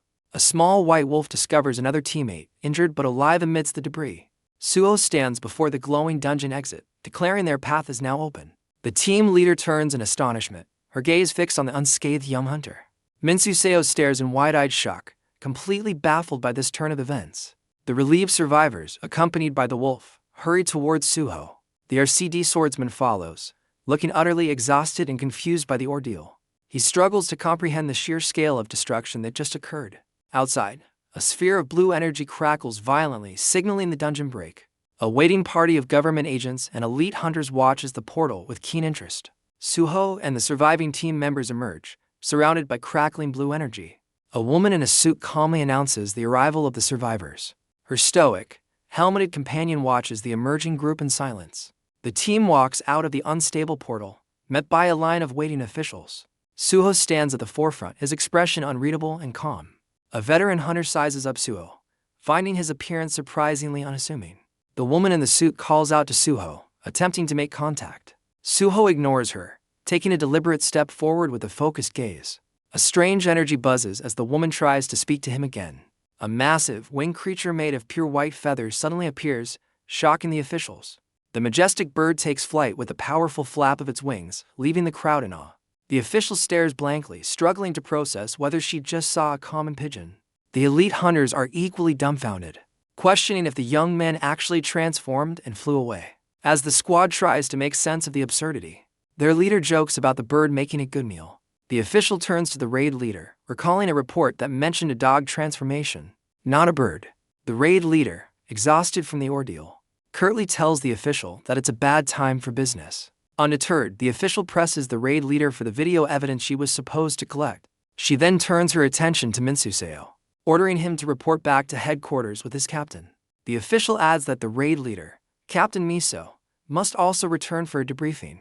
Captain Miso looks back, demanding to know the reason for the sudden summons. The official coldly informs her that her supervisory mission over Suho is terminated, and she is being reassigned. Captain Miso angrily demands to know her new assignment. The official reveals Miso is being sent for field support in northern Daegu. where the situation has become critical. The captain is utterly stunned by the news of her transfer to the dangerous Daegu region. Meanwhile, the remaining raid members are told that 4 of them must stay to manage the portal. The acting leader assures the departing officials they can handle it, but is advised to find a permanent team. He responds with a carefree and confident laugh, brushing off the concerns. The swordsman watches his leader with unease, questioning the man's true nature. Elsewhere, the veteran hunter furiously questions the order to return to headquarters. He protests that their mission was to negotiate with Suho, but the official dismisses him. Mentioning compensation, she ends the conversation, stating the chief is waiting and they must depart immediately. The veteran hunter furiously realizes the real problem is that Suho was simply not in the mood to talk. As the officials depart, one of the remaining hunters scoffs, doubting the guild's ability to manage the dungeon. His teammate advises him to drop it, while the exhausted swordsman tries to ignore the taunt. The RCD convoy speeds away from the dungeon site, leaving the new team behind. Inside the lead vehicle, the driver confirms their orders to return to the chief. Elsewhere, an enraged official yells into his phone, accusing Captain Miso of leaking information to the press. The female official calmly reports that she has the situation handled and is returning to base. Her superior is left utterly speechless on the other end of the line, stunned by her update. The scene shifts to the gleaming, modern headquarters of the RCD.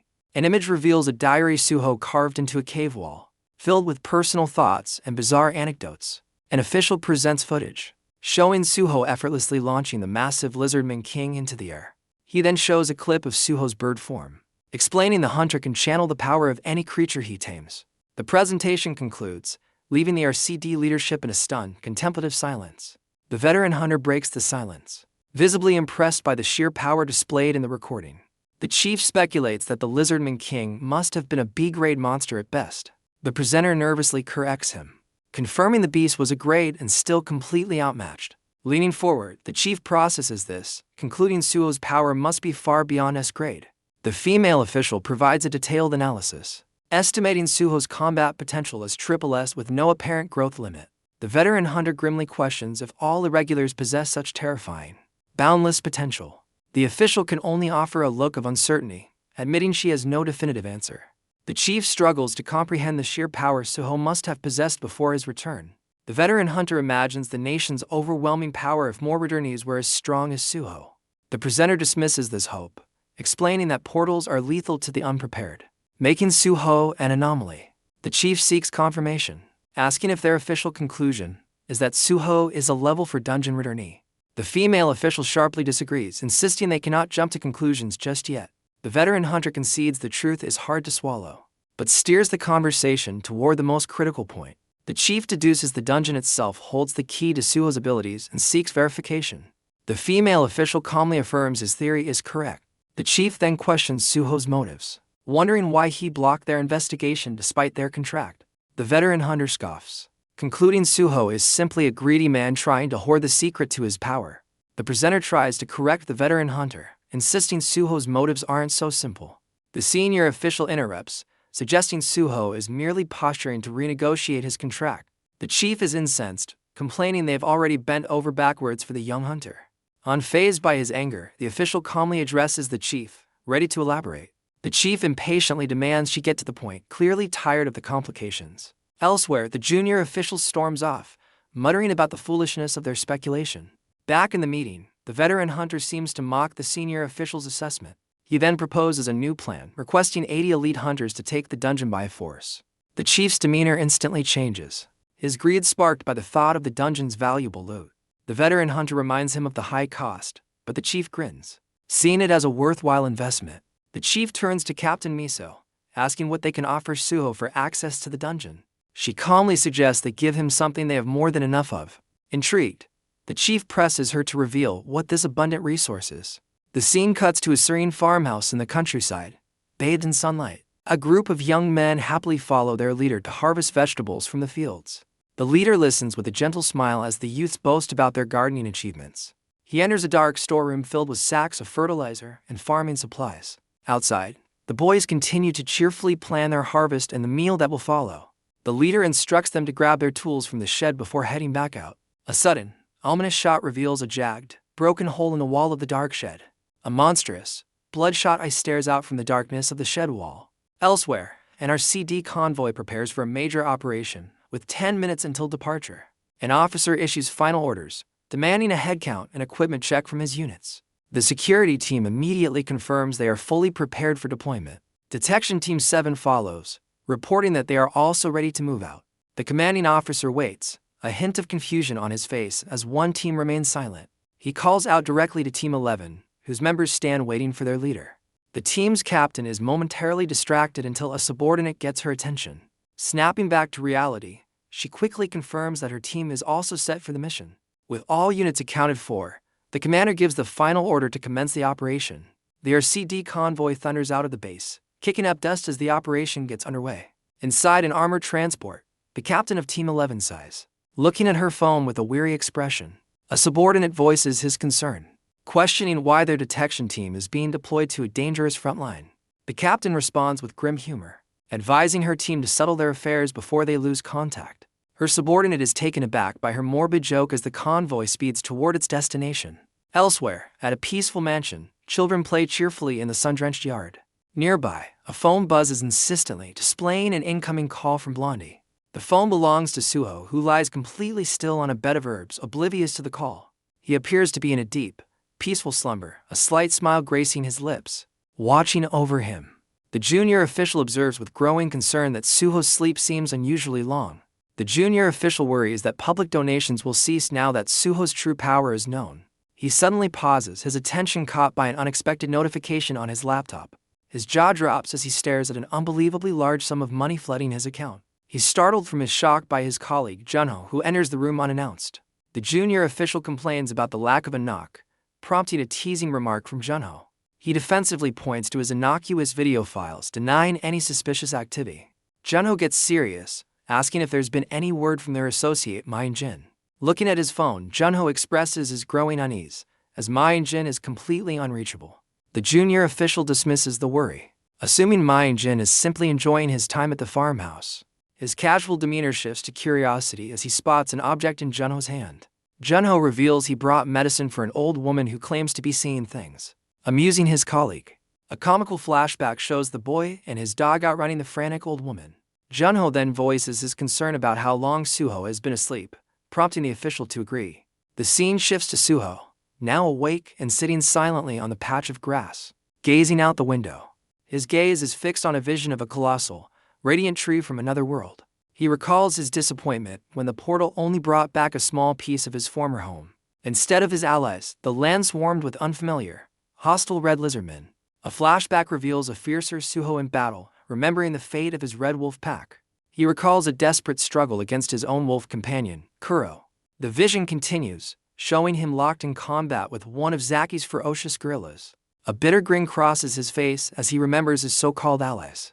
He questions if they abandon him, teleporting away out of fear of the lizardmen. Letting out a deep breath, his fiery anger begins to cool into resignation. He decides to leave their reunion to fate, accepting the current circumstances. Putting the past behind him, he steps out of the room to face the present. Junho stands in the doorway, informing the now awake Suho that it's time to eat. With a smile, Suho agrees, admitting his extended nap has left him ravenous. As he leaves the room, Suho sets his phone down on the floor, forgetting it. The forgotten phone immediately buzzes to life with an insistent call from Blondie. Completely oblivious, Suho walks away down the hall, leaving the crucial call unanswered. Suho peeks around the corner, looking for his companions with a curious expression. The scene cuts to the idyllic mansion, where children play happily beneath the colossal tree. At the dining table, Suho casually asks for Blondie, mentioning the lobster feast is for her. His two companions freeze mid-bite, staring back at him in utter disbelief. The junior official's eyes widen as a horrifying suspicion begins to dawn on him. Suho, however, remains completely oblivious, questioning their sudden, strange silence. Leaning forward, the official incredulously asks if Suho is unaware of the woman's real name. Suho's genuine confusion confirms their worst fears. He thinks her name is literally Blondie. The shocking revelation sends the junior official into a state of catatonic horror. Still munching on a lobster claw, Suho remains clueless about the social bomb he just dropped. The junior official explodes with exasperation, revealing the woman's name is actually Suyong Choi. He then questions Suho about his relationship with her, assuming they were dating. Suho's wild upbringing shows as he comically misinterprets dating as the primal act of mating.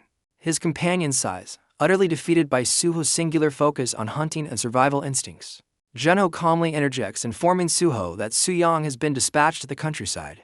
The news of her deployment to a rural area seems to catch Suho's attention.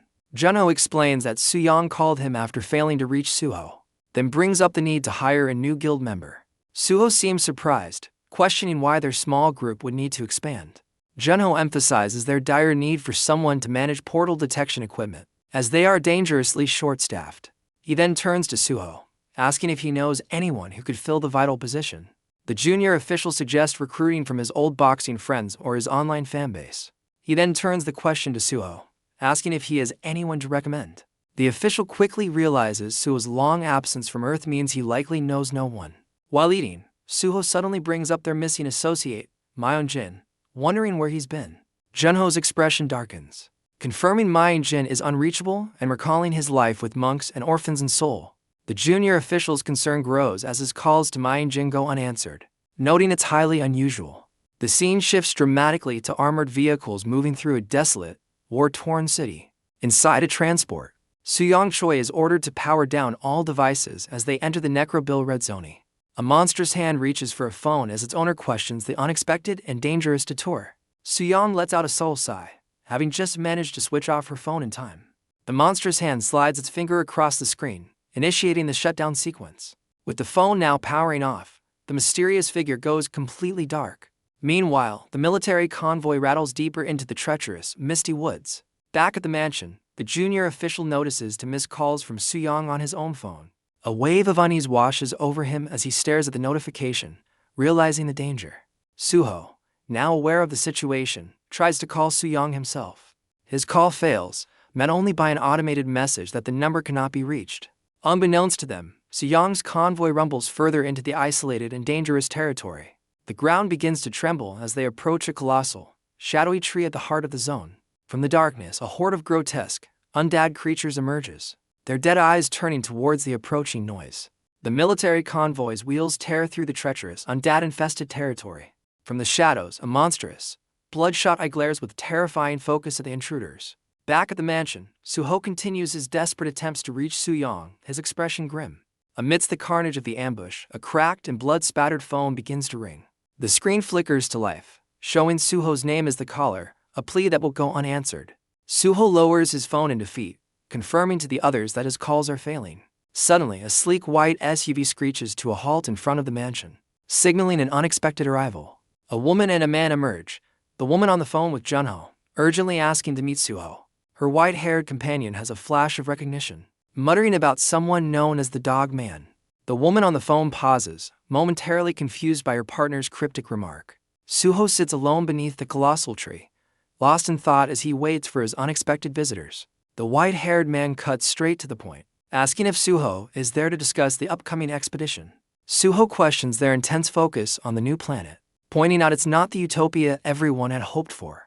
The woman reveals their true agenda is to explore the dungeon and uncover the source of his extraordinary powers. He dismisses her theory, claiming his strength is from a millennium of training, and seems annoyed by her disbelief. His new acquaintance urges him to cooperate, stressing that they are all facing a national crisis together. The term national crisis catches Suho completely off guard, highlighting his long disconnect from Earth's problems. The woman elaborates on the escalating threat of dungeon breaks and the swarms of creatures now plaguing the land. She underscores their desperate need for powerful fighters like him to combat the growing hordes. Demonstrating his profound ignorance of the new world, Suho simply asks what an infectee is. She explains that a mysterious virus creates aggressive creatures, neither living nor dead, that attack anything on sight. These infected, officially designated necrobills, are shown being studied while violently restrained in a lab. A map reveals spreading necrobill red zones, which threaten to cripple travel and complicate dungeon containment. The woman theorizes the virus came from the portals, admitting their current forces are overwhelmed by its rapid spread. Suho cuts to the chase, summarizing their offer as to gifts in exchange for his dungeon exploration and hunting skills. For their first offer, she proposes to immediately raise his guild's rank to level 5. He quickly grasps the implication access to any dungeon, up to level 5, which she enthusiastically confirms. She gives him a confident smirk, certain he can't refuse such a tempting deal. Suho remains composed, calmly inquiring about the second part of their offer. The woman reveals their second gift is an entire area, leaving Suho to ponder what that truly means. She offers him the northern part of Gwangju, a massive territory right next to his own land, and asks if he can handle the responsibility. Suho processes the offer, realizing they want him to fortify abandoned land and serve as Seoul's eastern line of defense. The woman confirms most of the country has fallen into ruin, with only a few major cities remaining as safe havens. She explains that refugees are fleeing the devastated countryside, but the overcrowded cities can no longer support them. Suho understands their true proposal. He is to establish a new sanctuary in Gyeonggi province and welcome the displaced survivors. The woman lays out a vision of a rebuilt city, powered by dungeon resources, promising his guild unimaginable wealth and influence. She further details the plan, noting that a guild controlling a stable portal in this new territory would essentially hit the jackpot. A confident smile crosses Suho's face as he acknowledges that their offer is indeed quite compelling. Before accepting, however, he shifts the focus, asking about the current situation in North Korea.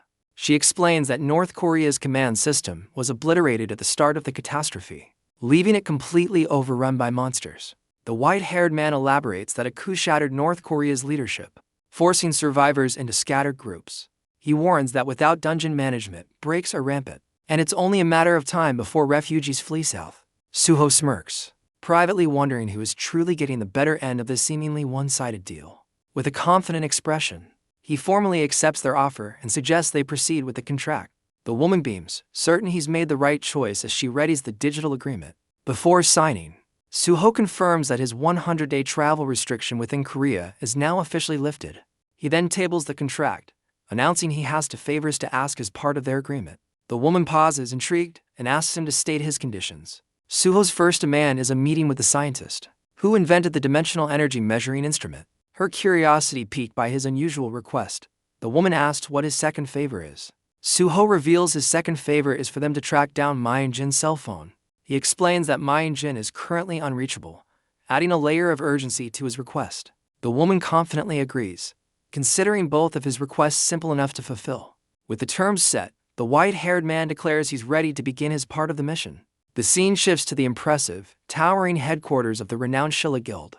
Inside, a group of hopefuls waits nervously for the guild's highly anticipated hunter recruitment event. The applicants sit in tense silence, the weight of the high-stakes interview clear on their faces. The narrative explains that the Shilla Guild is a powerhouse, backed by Korea's top conglomerate, the Shilla Group. Its recruitment process is notoriously difficult, holding public tryouts only twice a year and rejecting most applicants at the resume stage. For the few who succeed, however, the Shilla Guild offers unparalleled support, making it the ultimate dream for any hunter. An applicant named Yesik Jang nervously awaits his turn, viewing this as his last hope after his previous guild disbanded. He recalls his surprise and relief upon receiving the acceptance message. His years of experience finally recognized. Despite passing the first hurdle, he trembles with anxiety, knowing the real test is far from over. He observes the other 50 candidates, aware that only a select 10 will survive the final interview. With grim determination, he steels himself, understanding this could be his one and only chance for a better future. Suddenly, an unexpected notification on his phone breaks his intense focus. The swordsman stares at the message with a stunned expression, completely caught off guard by its contents. Inside the interview room, a panel of executives curtly dismisses another group of hopefuls. The rejected candidates file out of the room, their shoulders slumped in disappointment. The interviewers express their frustration, deeming the recruitment a bust and the applicants unimpressive. One interviewer cynically remarks that a swordsman applicant would make a perfect, disposable loot guard. Another executive reviews Yesik Jang's resume, noting his valuable experience as a swordsman. A colleague scoffs, pointing out Yesik has remained a lowly E rank for 3 years. The lead interviewer, however, sees potential and decides to personally select Yesik for the guild. Having made their choice, the panel instructs an assistant to bring in the next group of candidates. The assistant opens the door to the waiting area, calling for applicants 46 through 50. As the new group files in, the interviewers immediately notice that their lineup is incomplete. They question the candidates, demanding to know the whereabouts of applicant number 50, Yesik Jang. A fellow applicant nervously explains that Yesik suddenly ran out of the building without a word. The lead interviewer, who had just vouched for him, is left looking utterly perplexed by the sudden disappearance. The message is a direct invitation from Suho Park to join his new guild in Gyeonggi. Without hesitation, Yesik drops his crumpled applicant number, abandoning his spot. He bolts from the building, believing he's received a call from his personal savior. The scene shifts to a convoy of armored vehicles rumbling through a desolate, overgrown path. As they drive through a narrow canyon, shadowy figures watch them from the cliffs above. A heavy machine gun on one of the vehicles swivels, scanning the area for threats. Inside the vehicle, a soldier smirks, seemingly unimpressed by the onlookers. He points to a radar screen, boasting that their enemies are too intimidated to make a move. Another soldier remains on edge, aware that the creatures could swarm them at any time. Suddenly, a terrifying horde of undead monsters with glowing red eyes emerges from the gloom. Inside the armored vehicle, soldiers debate their risky shortcut, a necessary gamble to stay on schedule. The radar operator suddenly spots an anomaly on his screen, alerting Captain Kim to a new development. High above, a menacing winged creature swoops down, targeting the unsuspecting convoy below. The captain stares grimly ahead, his expression hardening as he tries to identify the approaching threat. Further up the path, a pack of ghoulish monsters is revealed, feasting on the carcass of a large beast. The vehicle's powerful headlights flash on, piercing the darkness of the narrow canyon. Illuminated by the beam, a horrifying undead creature turns, its single red eye locking onto the soldiers. It lets out a piercing shriek that echoes through the canyon, alerting the rest of its kind. One soldier frantically suggests launching rockets, but his comrade warns against provoking the creatures. The captain overrules him, ordering an immediate attack as they have no time to waste. A soldier takes a steadying breath, his expression a mixture of anxiety and resolve. With a firm press, his thumb activates the weapon system's launch button. The vehicle's mounted rocket pod mechanically adjusts, readying its payload. The soldier lets out a fierce cry, fully committed to the preemptive strike. A barrage of rockets erupts from the vehicle, streaking towards the monster-infested cliffs. The launcher immediately begins to cycle, preparing for a second volley. His eyes are wide with adrenaline as he executes the captain's aggressive command. The soldier's determined shout echoes the thunderous launch of the missiles. The rockets fly in a deadly arc, blanketing the path ahead in a show of force. Startled by the sudden assault, the undead creatures look up from their feast in alarm. A fiery explosion erupts, engulfing the unsuspecting creatures in a devastating blast. The surviving undead stare in stunned silence, their mindless feasting violently interrupted. With the path cleared, the driver gets the order to accelerate and plow through the remaining horde. The armored convoy smashes forward, crushing everything in its path as it rumbles through the canyon. Enraged by the assault, the ghoulish creatures let out a furious, collective shriek. The vehicles speed deeper into the treacherous pass, leaving a cloud of dust and chaos behind them. A heavy machine gun on one of the vehicles swivels, locking onto a new wave of threats. The entire horde, now fully alerted, begins a relentless pursuit of the convoy. A soldier looks back in terror, screaming at his comrades as the monsters close in.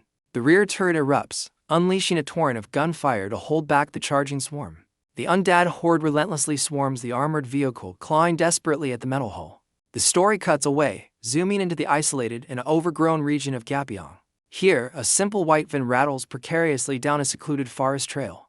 The van lurches to a sudden, grinding halt, its tires screeching on the dirt path. This sudden stop proves to be a terrible mistake, as ravenous monsters emerge from the woods.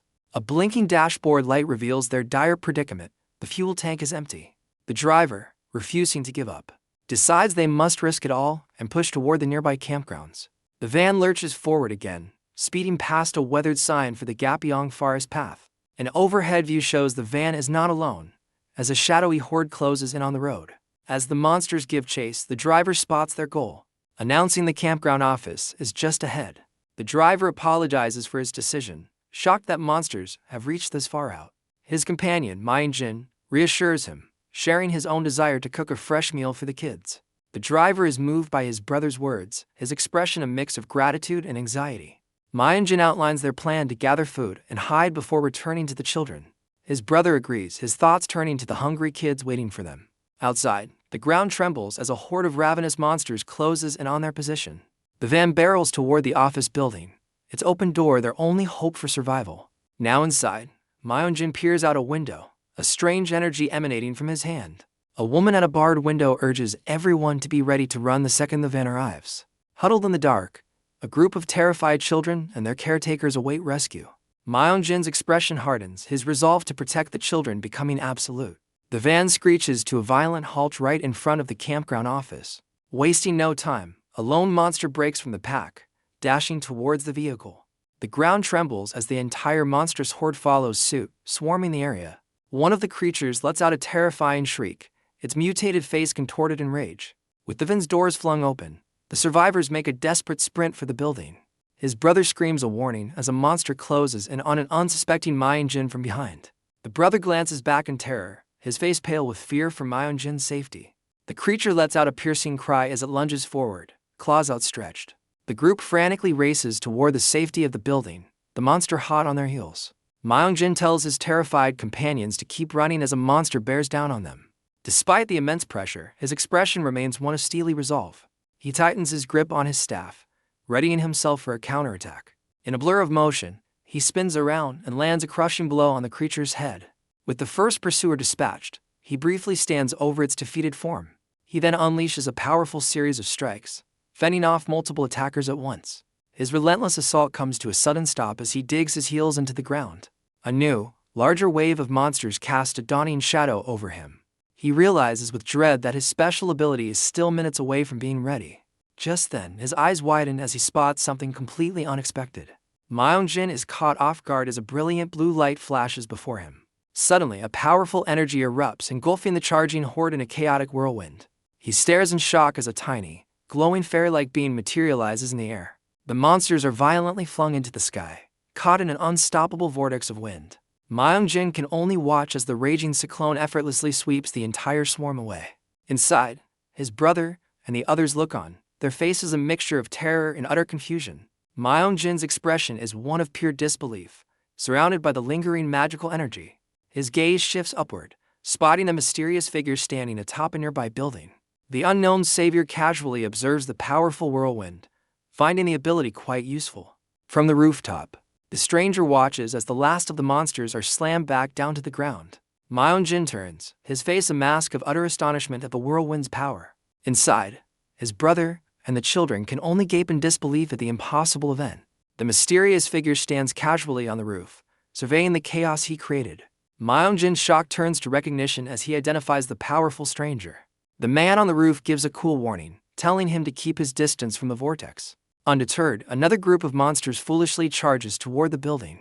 They are instantly caught in the swirling tornado, tossed around like ragdolls. The stranger effortlessly conducts the wind, creating multiple cyclones to deal with the threat. Myeon-jin is left speechless, watching the massive, sparkling whirlwind decimate the horde. The stranger smirks, clearly enjoying the overwhelming display of his own power. Elsewhere, a different battle rages as monsters are torn apart by a hail of unseen projectiles. Golden beams of energy relentlessly pierce through the creatures, leaving a trail of destruction. Inside a military vehicle, a panicked soldier urgently tries to contact air support. He desperately reports their position, revealing they're being overrun by a horde of necrobills. Suddenly, the sky darkens as massive boulders begin to rain down from above. The summoned rocks plummet towards the ground with unstoppable, devastating force. The earth-shattering barrage continues, aimed directly at the chaotic battlefield below. A military vehicle is caught in the rock slide, crushed along with the swarming monsters.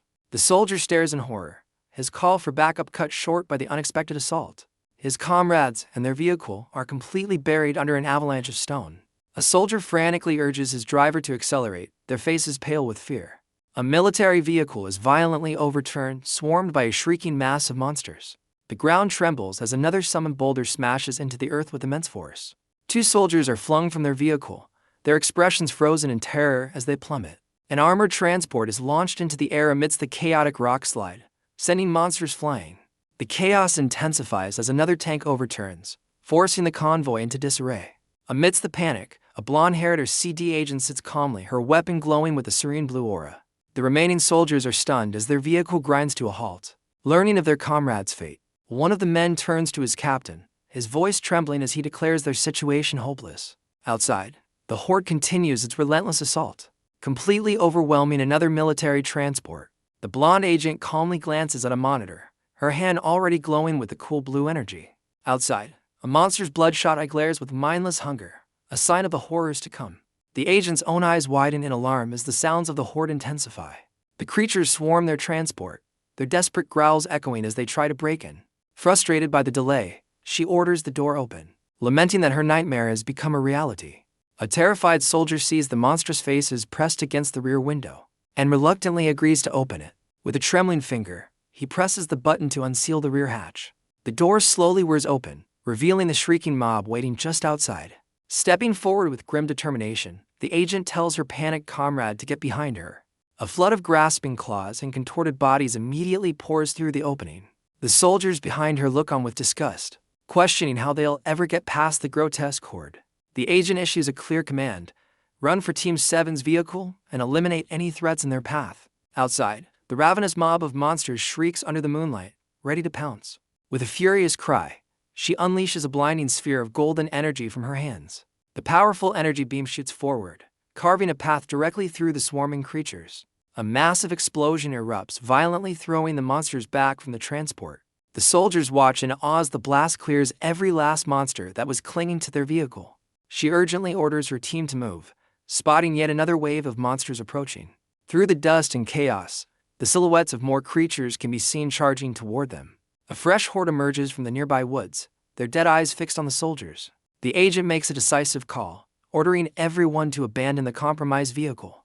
Now outside, she's immediately ambushed by a creature lunging from above. Without hesitation, she unsheathes her blade in a flash of motion. With a single, graceful arc of her sword, she carves a path through the attacking creatures. Hello everyone, subscribe to my channel to not miss new trending manhwa. She lands with a powerful skid, the remnants of a dispatched monster falling at her feet. Her frustration is clear as yet another shrieking creature lunges forward to attack. The creature's attack is cut short as it's violently struck in the head. She unleashes another devastating blast of energy, sending the entire horde flying back. Catching her breath, her head whips around in alarm at the sound of a new threat. One of the soldiers provides covering fire, unloading his weapon at the unseen enemy. A squad of soldiers lays down suppressive fire, confirming they've reached the target vehicle. Another soldier reports survivors in the second car, urging them to flee the closing horde. The brief hope is shattered as he grimly updates that the other vehicle's occupants are lost. The relentless firefight continues, with each shot taking down another shrieking creature. Their rescue attempt hits a snag as they discover the vehicle's door is hopelessly jammed. With no other choice, the soldiers begin cutting through the metal, warning the team inside to get back. Two men hold the line with grim determination, their weapons blazing against the monstrous tide. Inside the vehicle, a lone soldier cowers, overwhelmed by the terrifying sounds of the battle. The perimeter is breached as a monster lunges at a soldier, its attack swift and brutal. A desperate soldier turns to his captain, his face etched with the fear that their stand is futile. The captain tells his panicked soldier to hold on, unleashing a volley of shots at the horde. His shots land true, neutralizing two of the shrieking creatures instantly. Despite their efforts, another monster immediately takes their place, lunging forward with mindless aggression. A soldier with a high-tech visor frantically reports a new wave of enemies closing in fast. An overwhelming tide of monsters burst from the tree line, charging their position. The captain orders his men to brace for impact, preparing for the inevitable clash. Suddenly, a powerful blast of green energy erupts, intercepting the charging horde. The unexpected intervention leaves one of the soldiers completely stunned. The energy flash disintegrates the creatures, leaving only fragments in its wake. The attack culminates in a colossal explosion, wiping out a huge section of the battlefield. The soldiers stare in disbelief, wondering about the source of the devastating blast. One soldier's gaze shoots upward as he spots a new presence descending upon them. Hope arrives from the sky as the Elite 707A Special Forces team makes a dramatic entrance. A soldier smirks with relief as the reinforcements land with ground-shaking force. The ground troops watch in stunned silence as their unexpected allies appear. The Special Forces team immediately bypasses the survivors, charging into the fray to clear a path. A creature's attack is brutally cut short as its head is completely crushed. The blonde agent finds herself in close quarters, fending off a monster's desperate grab. With a furious spin, she carves through the surrounding horde in a whirlwind of steel. She completes her fluid attack, her gaze sharp and her blade ready for the next foe. Her attack is suddenly stopped as a Special Forces soldier grabs her blade mid-swing.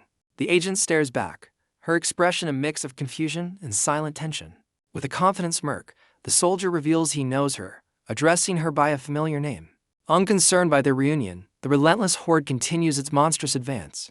The soldier declares he will take over, activating a powerful energy ability from his pack. He pulls the agent into a protective embrace, shielding her from the impending chaos. His eyes glow intensely as he prepares to unleash a devastating new technique. Multiple spheres of red energy shoot from his back, flying past the bewildered ground troops. The energy orbs swarm into the charging monsters, catching them completely off guard. The creatures are engulfed by the explosive energy, their advance brought to a sudden, fiery halt. The soldier grins with wild intensity, commanding his energy orbs to detonate. His attack culminates in a devastating explosion that tears the monster horde to pieces. A second, more powerful shockwave erupts from their position, clearing the immediate area. He remains kneeling, shielding the agent as the force of the blast radiates outward. The wave of destruction continues into the forest, leaving a trail of annihilation. High above the chaos, a helicopter unit attempts to establish contact with the ground forces. The command chopper circles the battlefield, requesting a full report on casualties. Suddenly, the cockpit's radar system begins beeping frantically, signaling a new alert. The pilot urgently reports an unidentified object approaching their location at extreme speed. His co-pilot's eyes widen in alarm as something streaks past their aircraft. A brutal impact echoes through the air, followed by a final, fading shriek. The mysterious object slams into a monster's head, crushing it instantly. The sheer force of the attack sends a dozen more creatures tumbling helplessly through the sky. Amidst the chaos, a new fighter in a blue hoodie appears with a serene, confident smile. His bald companion, armed with a staff, stands firm as the defeated monsters rain down around them. The duo stands in the aftermath, the ground around them littered with the fallen creatures they just dispatched. From a safe distance, a group of young monks stares in wide-eyed amazement at the display of power. The bald warrior himself seems slightly taken aback by the sudden end to the battle. The rescued civilians and monks begin to cheer, overjoyed at the defeat of the monstrous threat. The smiling man in the hoodie calmly suggests to the survivors that it is now safe to go home. The lead monk looks up in confusion, questioning the sudden appearance of the two fighters. The bald warrior addresses his companion as master, wondering how he was found amidst the chaos. The monk's confusion turns to shock as he recognizes the bald warrior, calling him by name. The warrior, Myeonjin, turns back to the survivors with a smile, ready to introduce his mysterious master. But his master's expression shifts to one of grave concern, his focus suddenly elsewhere. The scene abruptly shifts, revealing the source of his alarm, a brutal attack in progress. Myeonjin's cheerful demeanor vanishes, replaced by a look of grim understanding. The true scale of the problem is revealed as a massive portal tears open the sky over Osaka, Japan. A colossal beast emerges from the rift, unleashing chaos upon the unsuspecting city. In the ensuing panic, a mother is knocked to the ground, separated from her child's stroller. The panicked mother reaches out desperately as her child's stroller rolls away into the chaos. The stroller careens down the street, coming to an abrupt halt against the curb. Just in time, an unknown hand firmly grasps the handle, securing the child. The mother's terror turns to stunned disbelief as she sees who saved her baby. A man with long, dark hair calmly holds the stroller, unfazed by the surrounding pandemonium. His calm demeanor shifts as his sharp gaze locks onto a new threat from above. The crowd erupts in recognition, identifying the mysterious savior as a man named Hero. Meanwhile, a hooded operative with twin blades leaps from a skyscraper, beginning his assault. He plummets towards a massive beast clinging to the side of a building. The creature looks up, startled, as an entire squad of black-clad warriors descends upon it. The squad's coordinated assault erupts in a massive explosion, engulfing the skyscraper-clinging beast. As the blast rages, a hooded operative dashes along a building, his blades trailing dark energy. Simultaneously, another fiery projectile slams into the ground, creating a devastating secondary blast. The monster lets out a silent cry of agony as it's bombarded by multiple detonations from all sides. From above, a new technique is unleashed, creating dozens of glowing blue energy spheres. These spheres instantly replicate the operative, sending an army of clones diving toward the chaos below. Enraged and overwhelmed, the colossal creature lets out a furious roar of defiance. But its rage is cut short as Hero appears, bisecting the beast with a single, decisive slash. His blade moves with blinding speed, delivering a final, clean strike to finish the job. With the threat neutralized, Hero calmly sheathes his weapon, his gaze sharp and unwavering. Hero unleashes a flurry of blindingly fast energy slashes. The monster's head is torn asunder by the relentless assault. His black-clad squad lands in perfect unison, securing the area. With a final, decisive strike, Hero cleaves another beast in two. The massive creature's body crashes to the ground amidst the victorious warriors. The rescued civilians erupt in a massive cheer, celebrating their savior. The crowd recognizes not just Hero, but his entire elite squad. As Hero and his team depart, the people praise them for another successful rescue. Cheers for their hero echo between the skyscrapers of the grateful city. With the immediate threat gone, military and medical vehicles race to the scene. A news report praises Hero and his team, whose timely return from a mission saved Osaka from even greater devastation. In a car, his companion commends his speed while he casually inquires about what she's viewing on her device. She shows him an article about Suho Park, reminding him of a druid she had mentioned previously. Hero nonchalantly asks if the druid has gotten himself into trouble again. His companion clarifies that the man is simply a returnee from a dungeon, not a trapped hero. With a smug look, Hero confirms his suspicions, wondering why a simple returnee is getting so much attention. A sudden thought strikes him, his expression shifting from amusement to curiosity. He urgently tells his companion to scroll down the article, his sudden intensity surprising her. The screen reveals a group photo of the Suho Guild, featuring several familiar faces. Hero's eyes widen in utter shock as he recognizes someone in the picture. His companion questions his sudden shock, asking if he spotted a familiar face. Hero's mind flashes back to a terrifying, long-haired warrior known only as 8 Sins. He recalls the boy's younger face, remembering him as an orphan who had lost his father. Hero remembers postponing a mission to deal with the boy, who was once just a child running with his dog. He now grapples with how that boy became Korea's most feared killer, wondering why he is with the Suho Guild. Snapping back to the present, Hero's confusion deepens as he stares at the tablet. His shock isn't over, as he spots another familiar face, the mercenary swordsman Yesik Jang. He recognizes the infamous swordsman from Hell, a notorious and powerful warrior. The list of unexpected members grows, now including the immortal demolition monk Main Jin. Hero is left completely stunned, unable to comprehend how all these legendary figures ended up in the same guild. Hero stares at the tablet, unable to fathom why these legendary figures have united under one banner. His companion interrupts his thoughts, directing his attention to a video she had saved specifically for him. She asserts with conviction that the footage he's about to see is completely genuine. Hero's eyes widen as he begins to watch the video, his focus instantly captured. The video plays, revealing the Druid, Suho Park, in the middle of a ferocious battle. He watches in disbelief as Suho transforms into a beastly form, unleashing a savage attack.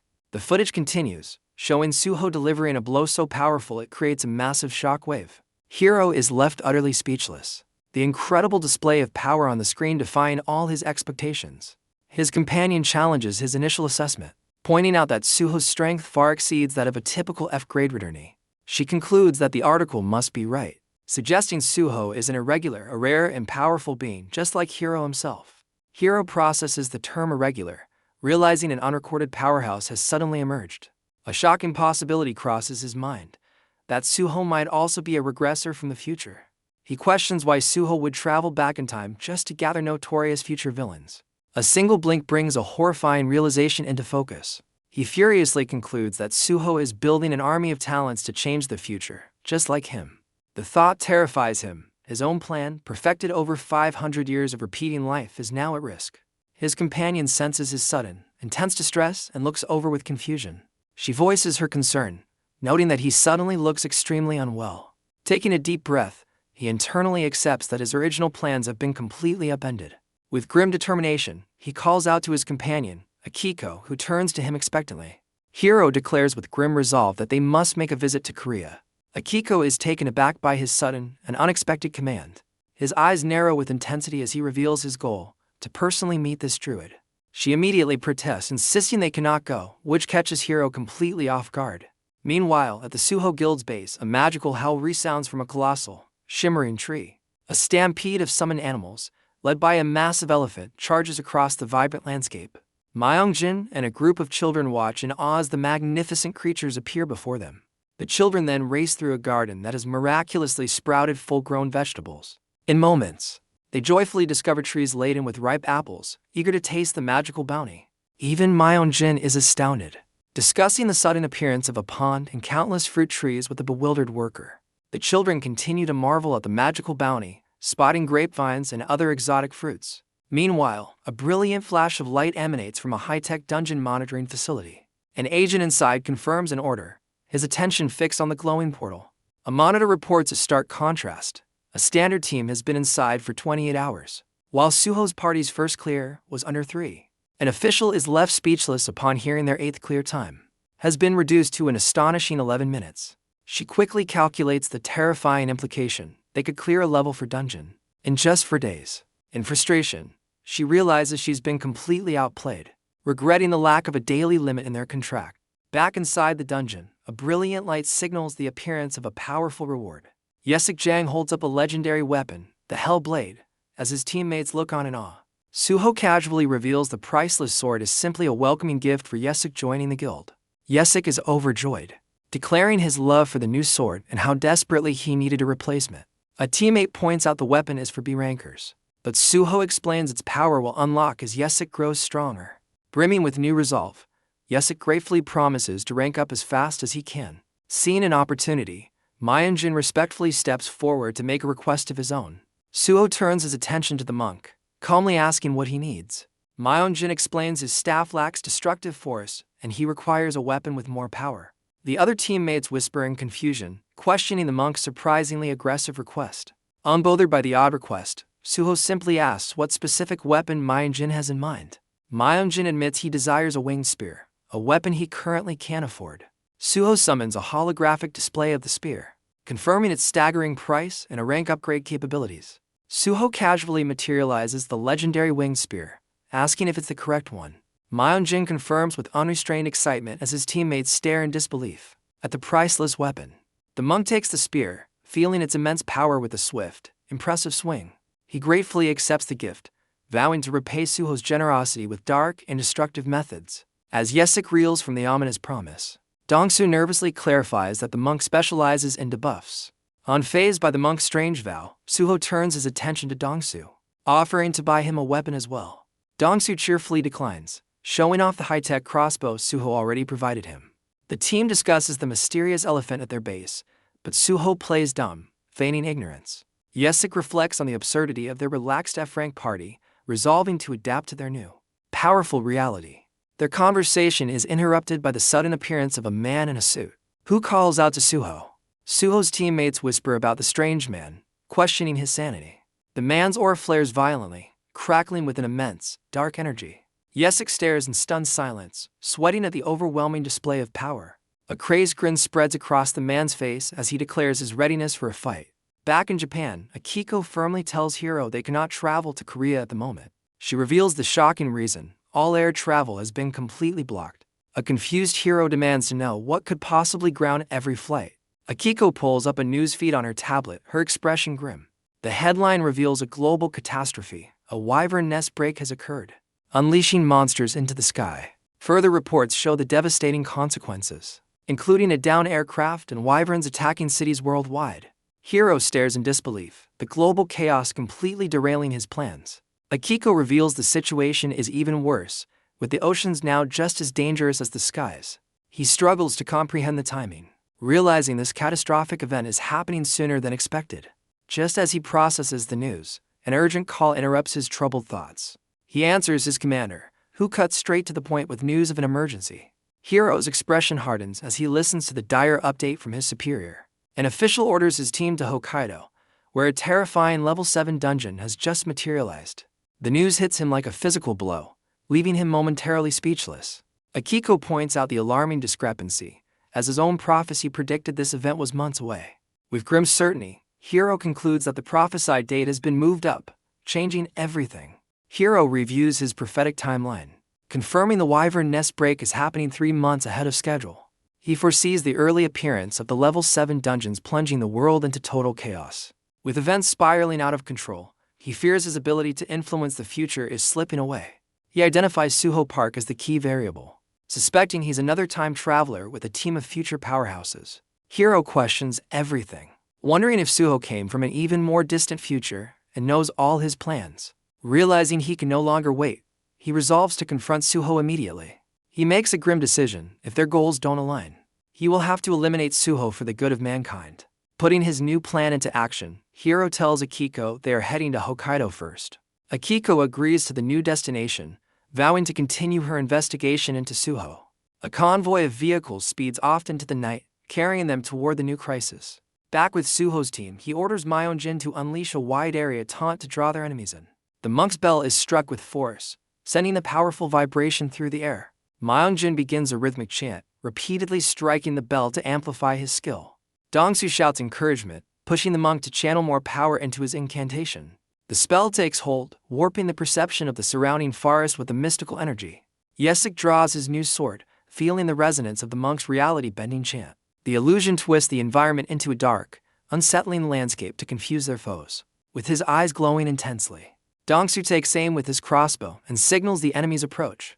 He pinpoints their location just yards away as a deep rumble echoes from the darkness. A confident smirk spreads across Yesik's face, his new blade crackling with power as he readies himself for the fight. Yesik grits his teeth as the ground trembles, announcing the enemy is closing in fast. A terrifying horde of lizardmen erupts from the darkness, charging with ferocious roars. Dongsu's glowing eyes lock onto the threat, identifying a swarm of 125 monsters directly ahead. In response, Suho calmly summons a host of glowing blue spirits to his side. The spirits unleash a wave of blinding energy, crashing into the front lines of the lizardmen. Suho then commands his spirits to create a massive, swirling tornado.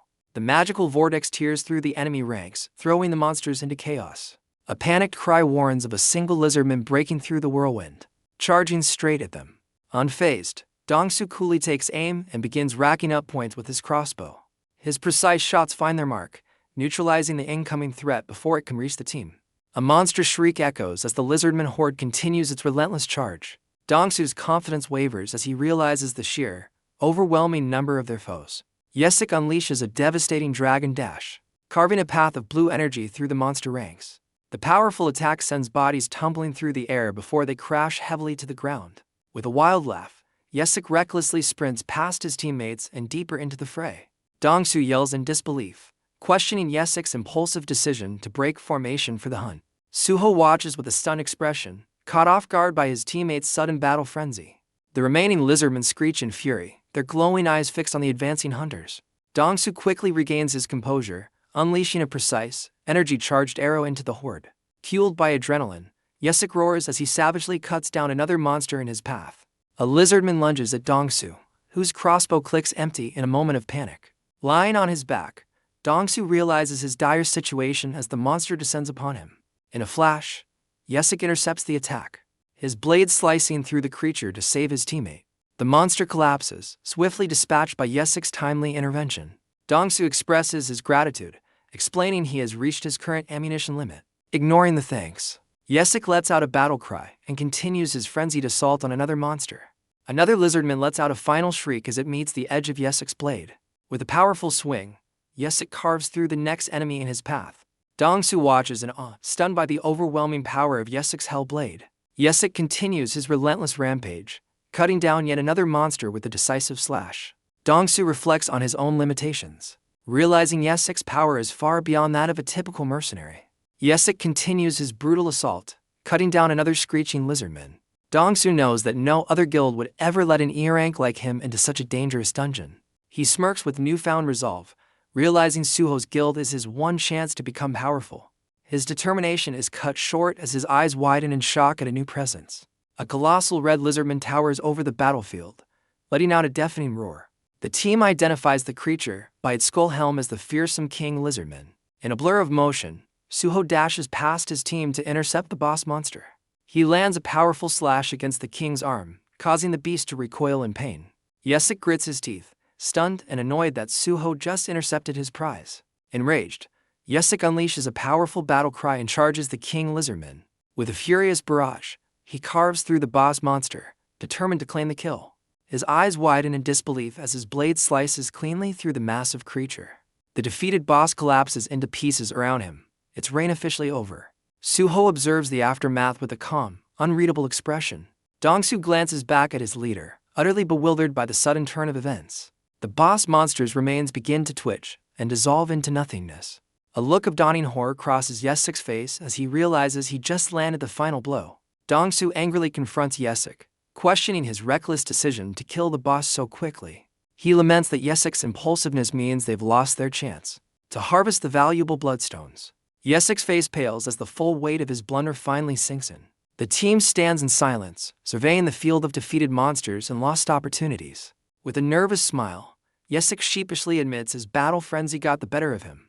Suddenly, the dungeon's exit portal materializes, its light signaling their time is nearly up. Suho decisively orders the team to move, and Dongsu immediately falls in line.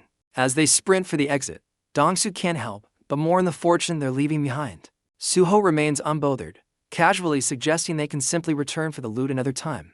The others quickly move on, already planning their post-raid meal as they race toward the gate. One of the porters suddenly falters, a sharp pain shooting through his leg as he stumbles. He winces, recalling the earlier monster attack that left his ankle injured and vulnerable. The scene abruptly shifts to a dense forest, where a faint electronic signal beeps through the foliage. In a remote command center, A concerned operator demands a status report from one of his field teams. A new, heavily armed squad reports their slow progress, questioning if Suho left any records of his own exploration. After analyzing some cave writings, their silver-haired leader coolly orders the team to proceed to the next sector. A surveillance drone captures the silhouettes of spear-wielding lizardmen stalking through the undergrowth. The base operator urgently alerts the team to the 6 monsters closing in on their flank. Unfazed, the team's leader calmly acknowledges the incoming threat. He dispatches to members to intercept the creatures, reminding them to secure the valuable bloodstones. The leader then contacts his base, requesting the current coordinates of the Lizardman King. Command replies that they are actively tracking the boss, unaware that Suho's party has already defeated it. The operator confirms the tracking data, a sense of unease settling over the command center. He expresses concern over the team's slow pace, doubting they'll find the rare item in time. Suddenly, the silver-haired leader pauses, his sharp senses picking up on a disturbance nearby. The sound of rustling leaves confirms his suspicion as unseen figures move through the dense foliage. Back at the forward camp, an operator's console beeps, alerting him to an incoming signal. The system reveals a new threat. 8 lizardman warriors are closing in on their base camp. One of the creatures, a multi-eyed variant, slithers through the undergrowth with menacing intent. The leader's eyes flare with a blue light as he coolly assesses the approaching monster patrol. The base operator urgently tries to relay the new intel to his team leader. A motion sensor hidden in the brush activates, its red lights signaling the monsters have crossed a perimeter. The base camp operator grips a detonator, a grim smile on his face as he prepares to obliterate the incoming lizards. He suddenly freezes as a mysterious liquid drips onto his face from above. His expression shifts to pure horror as he glances up, realizing the danger was never in front of him. A skull-faced lizardman ambushes him from the canopy, its monstrous form descending upon the unsuspecting operator. A silent scream of terror escapes him as he realizes his fatal mistake too late. Meanwhile, the harvesting team pauses their work, alerted by a sudden rustle in the surrounding woods. A deafening explosion rocks the forest, and their grizzled leader whirls around in shock. The silver-haired leader's team sees the fiery blast, confirming via comms that their base camp has been overrun. Furious, the grizzled squad leader abandons his post and dashes toward the chaos. A vicious lizardman lets out a piercing shriek as it barrels through the undergrowth, deep in the frenzy of the attack. The silver-haired warrior intercepts a charging lizardman with his electrified spear. He smashes his weapon directly into the monster's jaw, silencing its pain growl. In a blur of motion, he carves through the creature, leaving it in pieces. Without missing a beat, he impales another lizardman attempting to flee the onslaught. The grizzled leader roars for his scattered teams to regroup at the now overrun base camp. Just as hope seems lost, 2 advanced military helicopters descend from the sky, signaling reinforcements. The soldiers below can only watch as the forest erupts in a massive, fiery explosion. As the lizardmen begin to retreat, the soldiers call for medevac while providing covering fire. They systematically eliminate the fleeing monsters, securing the perimeter with brutal efficiency. A new, heavily armed team arrives, confirming they answered the distress call and have come to assist. A female RCD operative looks worried, mentioning their planned rendezvous with the PDH forces. Her superior explains the PDH is occupied, assigning their squad to escort the perception team instead. The team looks up in alarm as a fiery projectile rockets towards their helicopter support. Their aerial transport is instantly consumed by a massive explosion, stunning the soldiers below. A monstrous, horned beast known as a mammoth emerges from the fiery wreckage, its presence terrifying the survivors. The battlefield footage abruptly cuts out, ending with a single blinding flash of light. In a secure briefing room, a soldier concludes his report, presenting the grim footage to a high-ranking official. He clarifies the video is the last known recording from a Special Forces team, sent as a critical alert. A concerned official questions the complete radio silence since the transmission ended. The soldier assures her that updates will follow once the military regains control of the chaotic situation. The official questions why the Special Forces team deviated from their approved transportation route. Her subordinate remains silent, offering no immediate explanation for their actions. She slams her hands on the desk in fury, condemning the reckless decision to enter the Necrobill Red Zone. The enraged official vows to personally discipline the person responsible for endangering the agents. With furious purpose, she storms out of the briefing room. She urgently tries to contact someone, only to be met with an unreachable signal. Her expression shifts from anger to deep concern as the call fails to connect. She quietly laments that someone named Suyong always seems to find themselves in perilous situations. On the battlefield, a cracked and bloodied foam lies abandoned amidst the chaos. The scene reveals the grim aftermath of the attack, with wreckage strewn across the desolate landscape. In a brutal flashback, a soldier's severed arm is sent flying through the air. The man is thrown backward from the force of the attack, his body tumbling helplessly. He crashes hard onto the forest floor, clutching the bleeding stump of his arm in agony. A monstrous, red-skinned beast with a skull-like face leaps through the air to finish him. The creature slams down with immense force, crushing the fallen soldier beneath it. The beast roars in triumph, its maw filled with razor-sharp teeth. In the present, a soldier with a red headband grins defiantly and presses a button on a remote. Deep within the foliage, a hidden explosive device activates with a brilliant flash. He fearlessly taunts a multi-eyed monster lunging at him, having lured it into his trap. The creature is instantly consumed by a fiery detonation, its form disintegrating in the blast. The forest erupts in a massive fireball as the hidden trap detonates with incredible force. Remnants of the red beast rain down, its reign of terror ending abruptly. In the present, a masked warrior and his team inspect the smoldering remains of a similar creature. The grizzled squad leader watches the other team's efficiency with a stunned expression. His soldiers are suddenly alerted by a strange energy surge nearby. A mysterious, crackling portal materializes before the masked warrior's squad. The grizzled leader grits his teeth, feeling powerless and humiliated by the turn of events. The scene shifts to the imposing Capitol Defense HQ in the city. A sleek black car speeds away from the headquarters building. Inside, the furious official from the briefing room takes an urgent call. The operator reports that Exploration Team 1 has returned with heavy losses, including to dead and to critically injured. The official is stunned by the high number of casualties from a supposedly low-risk level for dungeon. Her subordinate explains the team is struggling after being forced to divide their forces. With the injured now in recovery pods, she resolves to find more agents to reinforce the mission and asks for an update on the other teams. While speeding to her destination, she presses for any new leads or discoveries. The operator clarifies that an ambush on the base camp prevented any meaningful investigation. Frustrated and worried, the official lets out a heavy sigh at the string of bad news. A startling new detail emerges. The dungeon has a twofold time dilation, making one day outside equal to 2 days inside. The official's expression shifts as she grasps the profound implications of this time difference. She makes a chilling calculation, realizing that if Suho was gone for 10 years, he must have endured 20 years inside the dungeon. A man smirks, suggesting his power was forged over 1,000 years of diligent training. The official's subordinate confirms Suho's claim, but points out a paradox in the time dilation. He questions how 1,000 years could pass inside the dungeon without 500 years passing on Earth.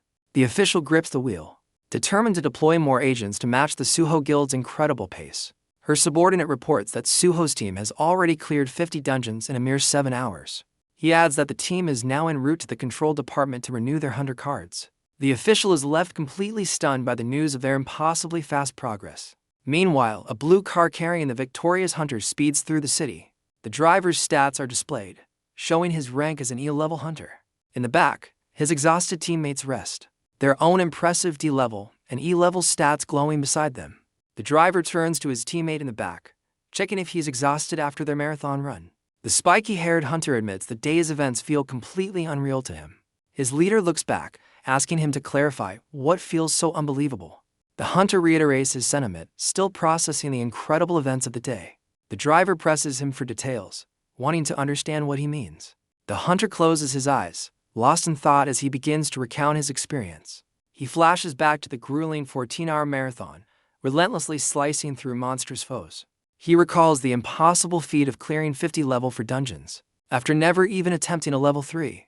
The hunter remembers effortlessly defeating enemies that would have been considered boss-level monsters in weaker dungeons. He marvels at his own growth, reaching D rank in a single day after taking 3 years just to hit E rank. The hunter is so overwhelmed by his rapid growth that he questions if it's all just a dream. His leader jokingly offers a reality check, which the hunter wisely refuses. The driver pulls into the control department's parking lot, announcing their arrival. Suho rallies his exhausted crew, promising a lobster feast after they finish their business. The team arrives at the doors of the Dimensional Energy Grading Lab. As they enter, a strange, crackling energy seems to whisper and swirl around them. A system notification reveals an unknown entity is observing and recording their data. Suho realizes that with each level up, he can hear these mysterious whispers with greater clarity. Meanwhile, the official learns the grading machine's creator is in England and an inquiry has been sent. A new plan forms in Suho's mind. He must travel to England to meet this doctor. The grading machine beeps, displaying a dimensional energy score for 188. His teammates are amazed, noting his power far exceeds a typical C rank. Suho calmly rises from the machine, his reevaluation complete. He wonders how his teammate could see his rank, a power he thought was uniquely his. Suho turns to the group, pointedly asking about the origin of the status window system. While a hunter is baffled by the question, a lab technician hints at an old engineer's myth. She reveals the legend of the Temple Stone, a revolutionary artifact from after the catastrophe. The name sparks a flicker of recognition in Suho's memory as his team listens intently. The technician explains a massive, rune-covered pillar appeared in northern Europe, granting status windows to the awakened. Desperate survivors began to worship the pillar, viewing it as a sacred temple of divine revelation. She explains that fragments of the pillar were distributed globally, granting all hunters their status windows. The control department's dimensional computer, built from a fragment, now manages every hunter's stats. Suho cuts to the chase, demanding to know what specific messages were decoded from the stone. The technician admits it was mostly basic information about awakening and dimensional energy, which was revolutionary back then. Suho quietly contemplates the idea that this entire system might be part of a god's grand design.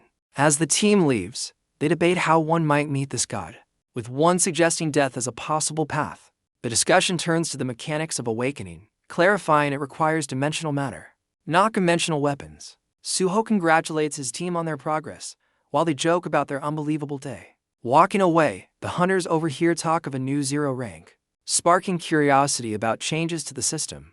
A teammate brings up the unfinished level 5 orc castle, questioning if Suho intends to return. Suho explains his recent level up allows him to tame more gray wolves, planning to grow his forces. He advises his team to run more dungeons with the veteran Yesik to hone their teamwork. The team enthusiastically agrees, with one hunter comically mourning the end of his easy ride to power. A teammate gets excited about a bigger pension, but another points out its pocket change compared to their new earnings. The reality of their financial situation dawns on the hunter, who finally accepts they are now rich.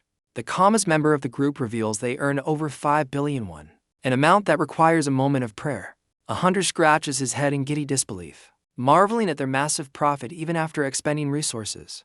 Suho breaks down the earnings for his teammate, confirming a 50% guild cut before an even split of the rest. The massive 500 million won payout leaves the veteran hunter speechless, feeling he barely contributed. The team chalks it up to Suho's incredible generosity as their leader simply smiles. Unfazed by the life-changing sum, Suho cheerfully reminds his team of their promised lobster dinner. The veteran hunter suddenly erupts in a panic, grabbing his head in sheer terror. His teammates turn to him, completely bewildered by his sudden distress. Tears stream down the veteran's face as he voices a newfound fear of being assassinated. The group stares in disbelief, unable to comprehend his bizarre and sudden paranoia. Later, the team gathers at a vibrant night market constructed from shipping containers. They stare at a laptop screen, astounded by the colossal international recruitment offers flooding in for Suho.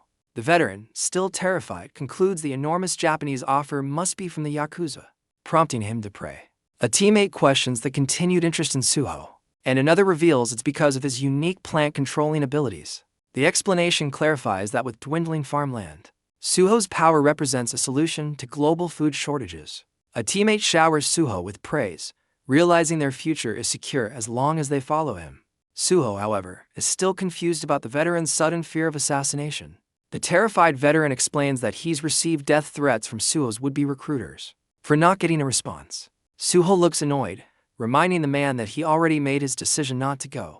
Sobbing, the veteran admits that their constant pestering pushed him to do something rash. He reveals that while drunk, he pranked the Japanese group by telling them Suho rejected their offer because the pay was too low. Exasperated, Suho asks what he needs to do to fix the self-inflicted mess.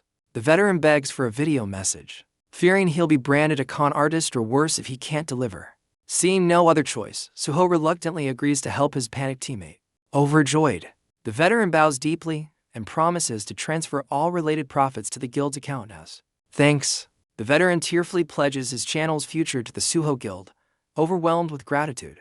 Suho cuts the emotional display short, his mind focused solely on the promised lobster feast. The team scrambles to set up the camera, their hunger motivating them to get the video done quickly. The veteran begins his live stream, introducing a stoic Suho who stands beside him, ready for his close-up. He dramatically announces that Suho has a special message for all the international sponsors watching.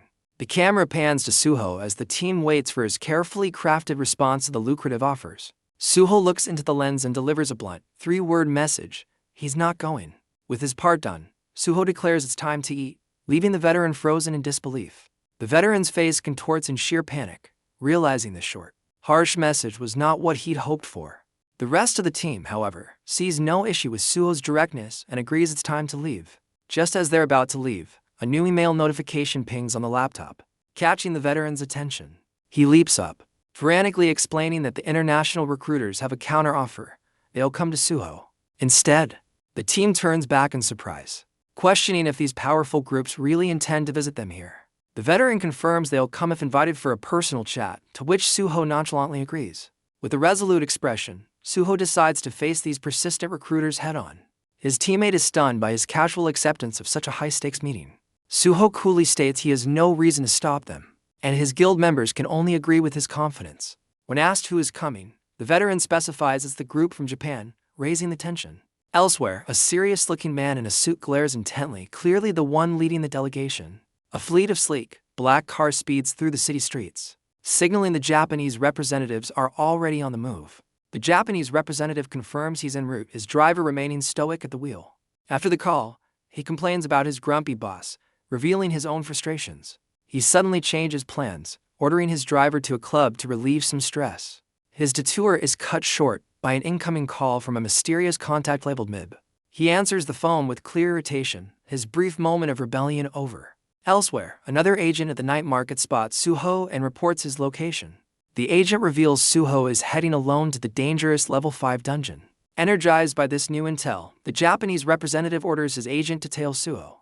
The scene cuts to the towering, brightly lit headquarters of a corporation called DGBENT. Inside, a senior executive takes a call, questioning the reason for the unexpected contact. The caller reveals a famous idol has publicly declared Suho as her ideal type. The executive on the phone confirms he's aware of the idol's public confession.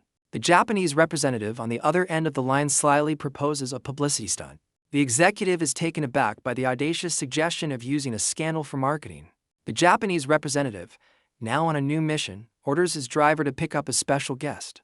Their car screeches to a halt, making an abrupt U-turn on the road. The tires smoke as the driver executes the sharp, high-speed maneuver. The vehicle then accelerates rapidly, racing towards its new destination. Elsewhere, the idol herself, Songi, sits in a car with a determined expression. She arrives at her destination and steps out, ready to play her part in the unfolding scheme. The black car speeds through the city streets, kicking up debris as it races to its new destination. His high-speed detour is interrupted by an incoming call from the chairman. The representative answers politely, putting on a calm and professional front for his boss. His expression sours as he listens to the chairman's angry and impatient questioning. He mutters to himself that his efforts for the DGB group are clearly not being appreciated. In his office, the furious chairman demands to know what scheme his subordinate is plotting. The enraged man orders him to return at once, delivering a very serious threat. Unfazed, the representative smirks and reveals he is the chairman's son and heir. He confidently assures his father that his plan will be of great benefit to their business. The chairman remains unconvinced, yelling into the phone about what new trouble his son is causing. He confidently tells his father that he will personally ensure Suho Park is recruited. The chairman furiously orders him to return, revealing he's already sent someone to stop him. His father is left shouting into a deadline after his son abruptly ends the call. The heir hangs up, muttering for his father to have a little more faith in his plan. Just then, his phone rings with an incoming call from the idol Songi. Songi answers the call casually, ready to discuss the next step of their arrangement. The representative smoothly greets her, his focus shifting entirely to his new scheme. She eagerly asks if he's really going to introduce her to Suho Park. He confirms he's on his way to pick her up, his car already racing towards her location. Looking out the window, the representative spots his target and announces her arrival. The heir scoffs at his father's interference, believing he knows best how to handle his target. He's certain that Suho won't be able to resist the charms of the famous idol Songi. With this success, he plans to solidify his succession and begin his own era of leadership. Meanwhile, a high-tech aircraft soars through the monster-infested city streets. The stealth jet zips past startled creatures, its mission clearly urgent. The advanced vehicle navigates the derelict urban landscape with precision. It continues its swift journey, closing in on an unknown target. A smaller drone detaches, deploying a red laser to skin a nearby building. The nimble drone zips through the air, its tracking beam locked onto a specific path. Its laser expands into a wide scanning field, sweeping the area for a sign of life. The drone's thermal scanner struggles to differentiate its target from a swarm of goblins. Inside the aircraft, the pilots complain about being called in on their day off for this mission. An urgent beeping from the console suddenly grabs their undivided attention. The scanner finally isolates a lone, human heat signature amidst the chaos. The drone's targeting laser immediately pivots to lock onto the new signal. A bright red light illuminates a hooded man, confirming the search party has found their target. The cornered man glares with resentment, remembering when his pursuers once begged for his help. A military helicopter closes in, ordering him to stay put as they move to apprehend him. The thermal display suddenly shows the target being swarmed by a massive horde of monsters. The pilots can only watch in shock, realizing their target is now completely surrounded. The hooded man is startled as a snarling monster lunges at him from below. Inside the aircraft, the pilots are ordered to accelerate, the mission now a desperate rescue. The cornered man opens fire, desperately trying to fight his way out of the monster ambush. He vaults over a downed creature, narrowly avoiding the snapping jaws of the others. With a determined expression, he sprints through the chaos, dodging the screeching monsters. The horde gives chase, rumbling after him as he flees through the derelict area. The military helicopter swoops down, its lights flashing as it closes in on the scene. He glances back in frustration, realizing a monster with a weapon is gaining on him. Turning mid-stride, he shoots down another shrieking creature that gets too close. He continues his frantic escape along a high-rise ledge, firing blindly behind him. His shot hits a pursuing monster, which lets out a pained shriek. In the chaos, his foot slips on the narrow ledge, sending him off balance. He crashes through a glass pane, tumbling hard onto the floor inside the building. His pistol skids across the floor, just out of his desperate reach. Disarmed and on the ground, he's immediately set upon by another creature. Before the monster can strike, it's violently thrown aside by an unknown rescuer. The man stares in disbelief, stunned by the sudden turn of events. A squad of black-clad soldiers smashes through the window above, descending into the room. The remaining monsters recoil in fear at the sight of the heavily armed team. The DGBX team surrounds the man, weapons raised, ordering him to give up. The cornered man sees with anger as the last monster is eliminated by the elite squad. Elsewhere, the heir's luxury vehicle speeds through the night, closing in on his own target. A call from Team X flashes on his screen, and he confidently accepts it. The heir reports to his father, mistakenly believing the captured man was his target, Suho Park. The chairman calmly instructs his men to place their captive in secure storage. Meanwhile, at a lively container park, a different kind of event is unfolding under the moonlight. The heir arrives only to be met by his subordinate with a nervous apology. He explodes with rage, demanding to know why his actual target, Suho Park, wasn't monitored. The subordinate struggles to explain the sudden and unexpected situation. Onlookers stare in disbelief as Suho Park, glowing with power, heads into the fray completely alone. The subordinate desperately calls out to Suho, who turns back with a look of mild curiosity. The man attempts a formal introduction, presenting his DGB group business card with a strained smile. Before he can finish, Suho vanishes in a crackle of energy, leaving the subordinate staring at an empty space. He reports back to the heir, explaining how Suho completely ignored him and bolted into the dungeon. The heir seethes with frustration at this unforeseen complication, while his subordinate can only offer a meek apology. He demands to know Suho's previous dungeon clear time, and his subordinate provides a meticulously detailed report. The heir grimaces, calculating that with Suho now alone, the wait could be as long as 8 days. He wonders aloud about Suho's recklessness, questioning if he'll even survive a high-level dungeon by himself. From the back of the car, the famous idol Sonny impatiently asks when she'll finally get to meet her target. The heir's frustration boils over as he realizes his entire plan, and his reputation, is now on the line. Inside the dungeon, Suho stands victorious atop a mountain of defeated monsters. His status window reveals he's just shy of the points needed to unlock the beast farm. He calculates that he only needs to eliminate 3 more creatures to reach his goal. Surveying the carnage, he senses a faint sign of life among the fallen. A confident smirk appears as he realizes there's still one survivor to hunt. Activating his trace ability, his eye glows with a menacing green light. A wave of energy sweeps through the pile, searching for his final target. The skin quickly isolates a single, hidden creature still clinging to life. With his target located, Suho immediately crouches into a powerful stance. He launches himself forward in a blur, leaping towards the last monster. Suho dives from the air, blade ready to strike the final, unsuspecting monster. The creature looks up in shock, letting out a final, defiant growl. He lands with devastating force, crushing the last monster under his boot. A system notification confirms he's acquired the last few performance points he needed. From the defeated creature, he retrieves a valuable, gleaming bloodstone. He crushes the stone in his hand, absorbing its energy directly into his system. A status window reveals his staggering earnings from this dungeon run, totaling in the billions. With his points now over 5,000, the system prompts him to finally unlock the Beast Farm. Without a moment's hesitation, he accepts the offer to spend his hard-earned points. As the system confirms the Beast Farm is unlocked, the entire dungeon begins to rumble around him. The system presents a map, prompting him to designate a location for his farm. A glowing cursor zooms in, outlining a territory he boldly names Suho Land. With a single touch, he confirms his selection, officially claiming the land. A status window reveals his new level 1 beast farm, complete with the roster of his current minions. He ponders the list, realizing the hybrid must be his loyal companion Beku. The ground beneath him trembles violently as the dungeon's structure continues to shift. As the fallen monsters begin to stir, the system demands he input a summoning command. He stares at the prompt, surprised by this new unexpected requirement. The reanimated monsters roar in unison, a new army eagerly awaiting his command. He thoughtfully considers what powerful words he will use to summon his Shadow Legion. One of the reanimated monsters lets out a deafening roar, its eyes glowing with malice. Unfazed by the noise, Suho glances back at his new army as the dungeon continues to shake. A brilliant blue energy crackles around his body as he prepares to issue his first command. With a look of grim determination, he decides on a name for his new legion, the Beast Squad.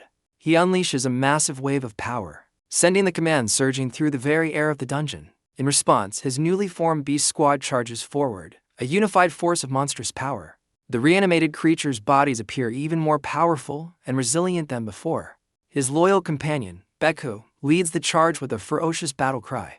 A satisfied smirk crosses Suho's face as he watches his loyal companion leap into action. The rest of the Beast Squad thunders past, a roaring tide of green-skin fury. Suho stands amidst his roaring army as Beku soars above, a symbol of his new power. He charges alongside his wolf minions, a blur of motion and steel. A determined grin spreads across his face as he sets an ambitious goal: to amass 100 soldiers today. Meanwhile, the scene shifts to a bustling nightclub, far from the chaos of the dungeon. The DGB heir sits bored at a table, complaining about the atmosphere and making demands of his companions. His phone suddenly buzzes, interrupting the party with an incoming call from his subordinate. He answers with clear annoyance, irritated by the interruption. His irritation turns to utter shock as he receives unbelievable news about Suho. The heir erupts in fury, refusing to believe Suho could have cleared the dungeon alone so quickly. His disbelief deepens as he learns the even more baffling truth: Suho has already gone back inside. The subordinate confirms the report. Suho cleared his second run in just 2 hours. The heir's disbelief turns to frustration as he struggles to comprehend Suho's impossible feat. Elsewhere, a woman lounging at home is interrupted by a buzzing phone. She casually answers the call, unaware of the urgent news she's about to receive. The scene snaps back to Suho, who is relentlessly carving his way through a horde of monsters. He becomes a whirlwind of destruction, spinning through the enemy ranks with deadly precision. Pausing for a moment, Suho notices a rain of arrows descending from the sky. He issues a command and Beku leaps away, enveloped in a protective, glowing aura. The entire wolf pack dematerializes, phasing through the battlefield in a flash of blue light. The monster horde is left exposed and defenseless as the deadly arrow storm rains down upon them. Suho dives from the sky, his wings deflecting the last of the arrow storm. The monster archers frantically retarget, firing a new volley directly at him. He twists through the air, effortlessly weaving between the deadly projectiles. With his wings spread wide, he descends upon the unprepared archer line. His landing sends a shockwave through the ground, disrupting the enemy's formation. A confident grin appears as he prepares to unleash a devastating area of effect skill. Suho summons a massive whirlwind, sweeping the helpless monsters into a chaotic vortex. His eyes widen slightly as he senses a new, more powerful presence emerge. A formidable monster captain leaps from a high tower, descending to challenge him directly. Ignoring the swirling vortex of minions, Suho charges forward to meet the new threat head-on. The monster captain lands with a ground-shaking thud, towering over Suho. The very earth rumbles under the weight of this new, formidable foe. As the captain growls, Suho checks his minion roster. Seeing his forces are ready for a druid transformation, with a look of fierce determination, he decides to unleash his gray wolves, calling on one by name. In a flash of blue light, a gray wolf named Rice Cake materializes, prepared for its new form. Green energy surges as the wolf's paw slams down, its transformation beginning with immense power. Now, a monstrous werewolf, Rice Cake soars through the air, aiming directly for the captain. The captain unleashes a furious roar, its eyes glowing red as it prepares to meet the attack. Ignoring the challenge, the transformed wolf delivers a devastating flurry of punches to the captain's face. The relentless assault continues, culminating in a final, bone-crushing strike that shatters the captain's defenses. Rice Cake unleashes a ferocious tornado skill, spinning into a vortex of pure power. It skids to a halt, its eyes locked on its target with predatory focus. The werewolf launches the dazed captain into the air with another powerful gust of wind. Leaping high, it intercepts the airborne monster with a crushing mid-air strike. The force of the blow creates a massive shockwave, blasting the werewolf backward. The monster captain crashes to the ground, defeated and unable to move. Undeterred, the werewolf rockets back towards its downed foe for the final blow. It smashes down onto the captain, ending the fight with a ground-shattering impact. Standing victorious, the werewolf levels up and acquires a substantial amount of performance points. Reverting to its wolf form, Rice Cake receives a new mission. A door has opened, and a countdown begins. A new horde of enraged monsters emerges, roaring in defiance. Without hesitation, a powerful white wolf blurs past, moving at incredible speed. It soars over the monster army, a silver streak against the chaotic battlefield. The wolf lands among its kin, initiating a taming process that startles the pack. Meanwhile, the monster horde charges forward, their advance shaking the very ground. Beku leads the newly summoned pack, rallying them for a decisive counter-assault. As they charge, each wolf becomes enveloped in crackling, swirling energy. The empowered pack descends upon the enemy, a wave of glowing predators. One wolf lets out a ferocious roar, its eyes glowing with untamed power. The battlefield is consumed by a surge of raw energy as their power fully awakens. Suho takes a step forward as the immense energy from his pack begins to recede. The crackling blue aura dissipates, revealing his battle-worn form. He stumbles, feeling the intense backlash from channeling the entire pack's power.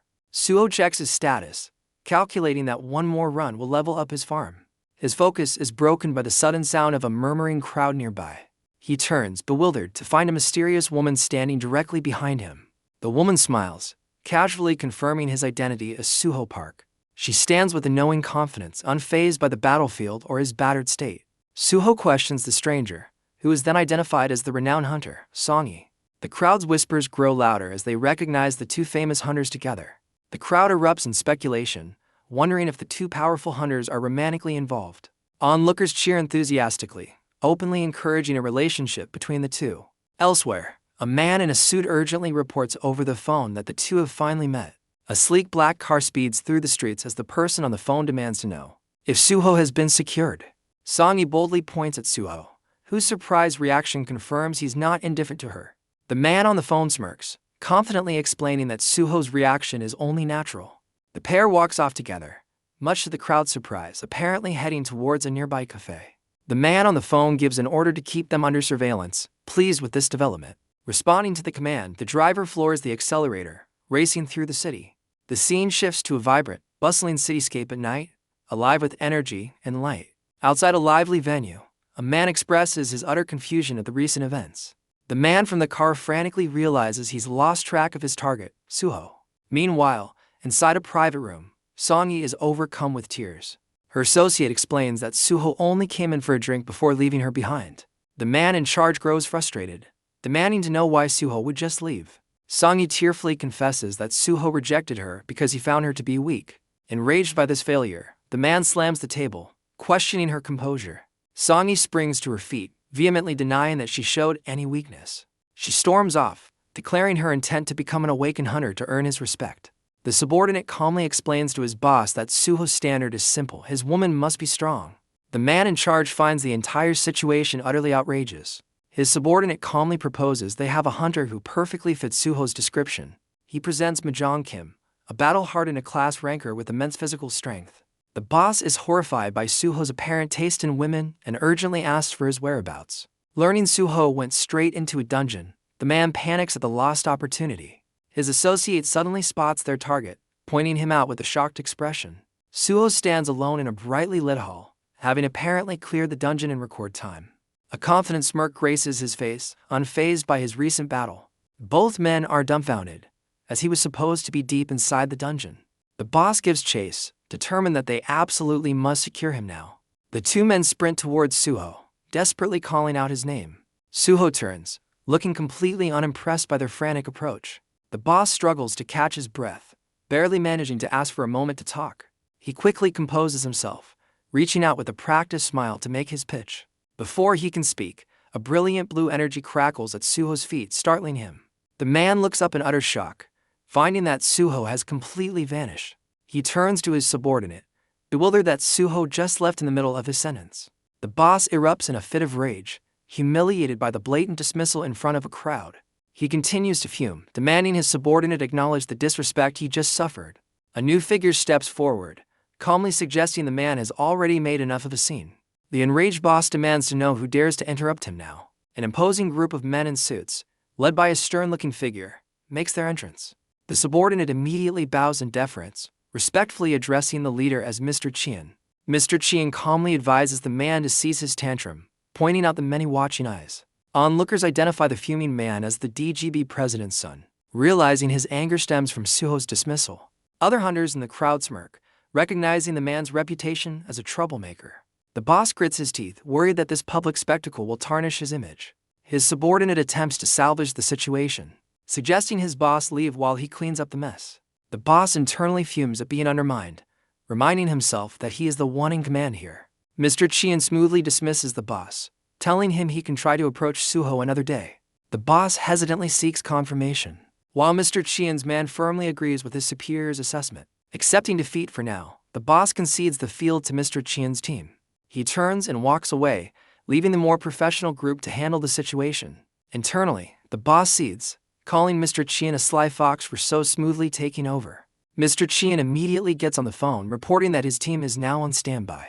His superior on the line asks if his troublesome son caused any problems. Mr. Chien brushes off the son's antics, instead highlighting Suho's unbelievable power, which the superior already expected.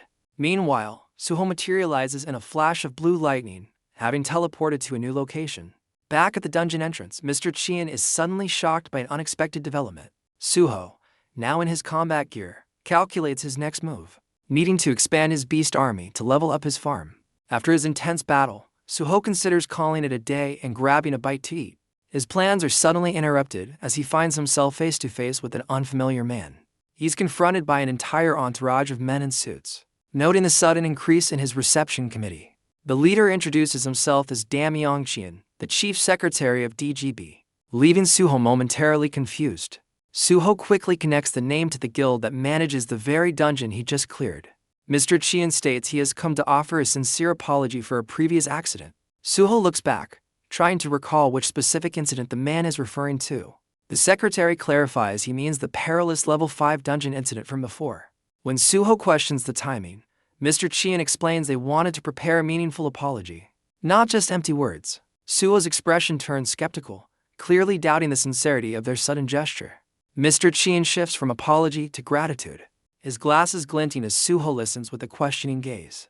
He explains that Suho's actions have made the portal a hot spot, boosting the entire local economy. Onlookers are stunned that Suho is entertaining the conversation, snapping pictures of the unexpected meeting. To show their gratitude, the secretary invites Suho to the best restaurant in the district, where reservations are already made. A smile finally breaks on Suho's face, as the promise of a good meal is exactly what he wanted to hear. Mr. Chien then gestures to a sleek black car, offering to escort him there personally.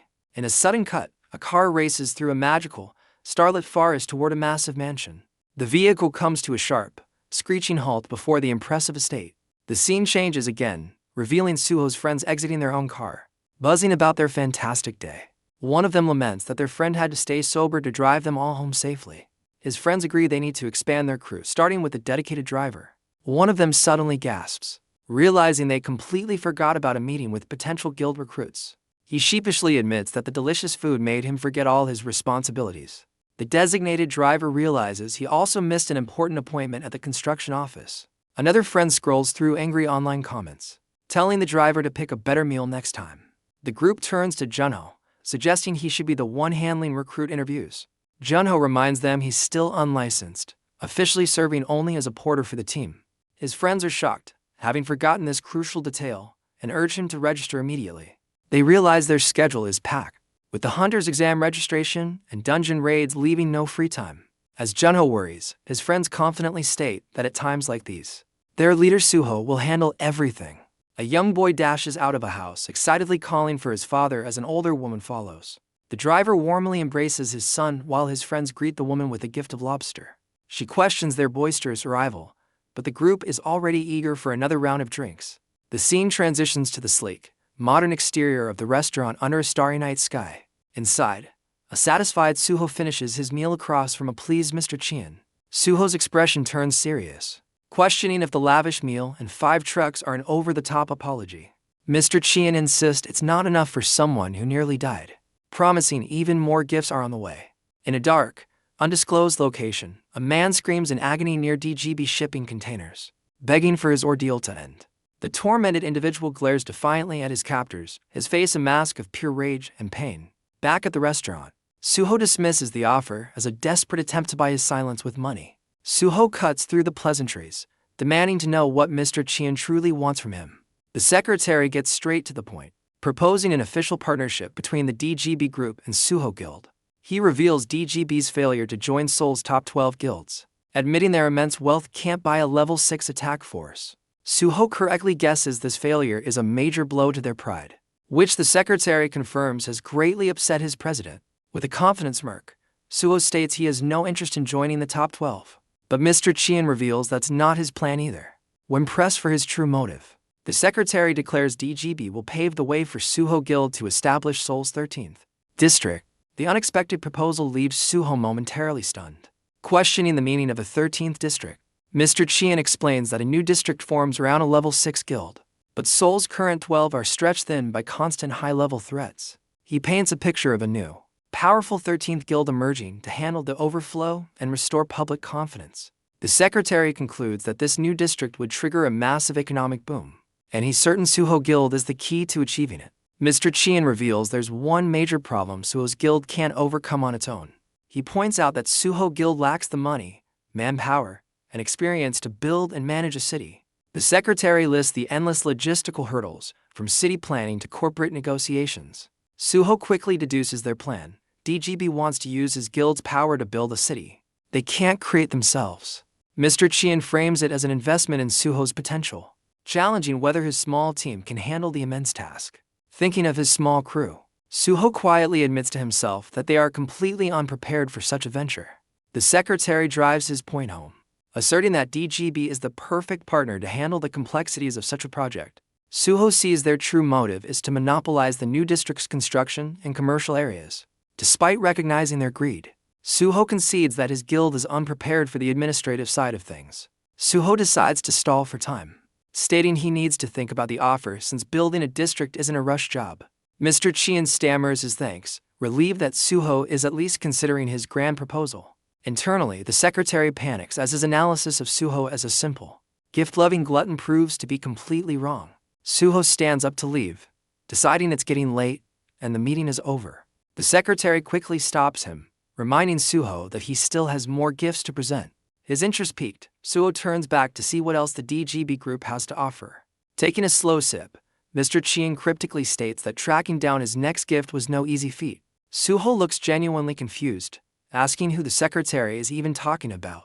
Mr. Chien reveals that DGB's search team successfully captured the fugitive Yongari loan shark boss. He adds that since the boss has been officially reported as deceased, Suho is free to deal with him as he sees fit.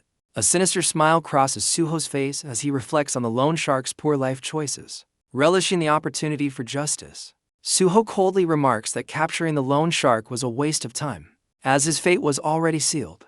Mr. Chien insists that Suho deserves the satisfaction of seeing the man who caused him so much trouble. With a casual wave, Suho suggests simply throwing the loan shark into a dungeon to dispose of him.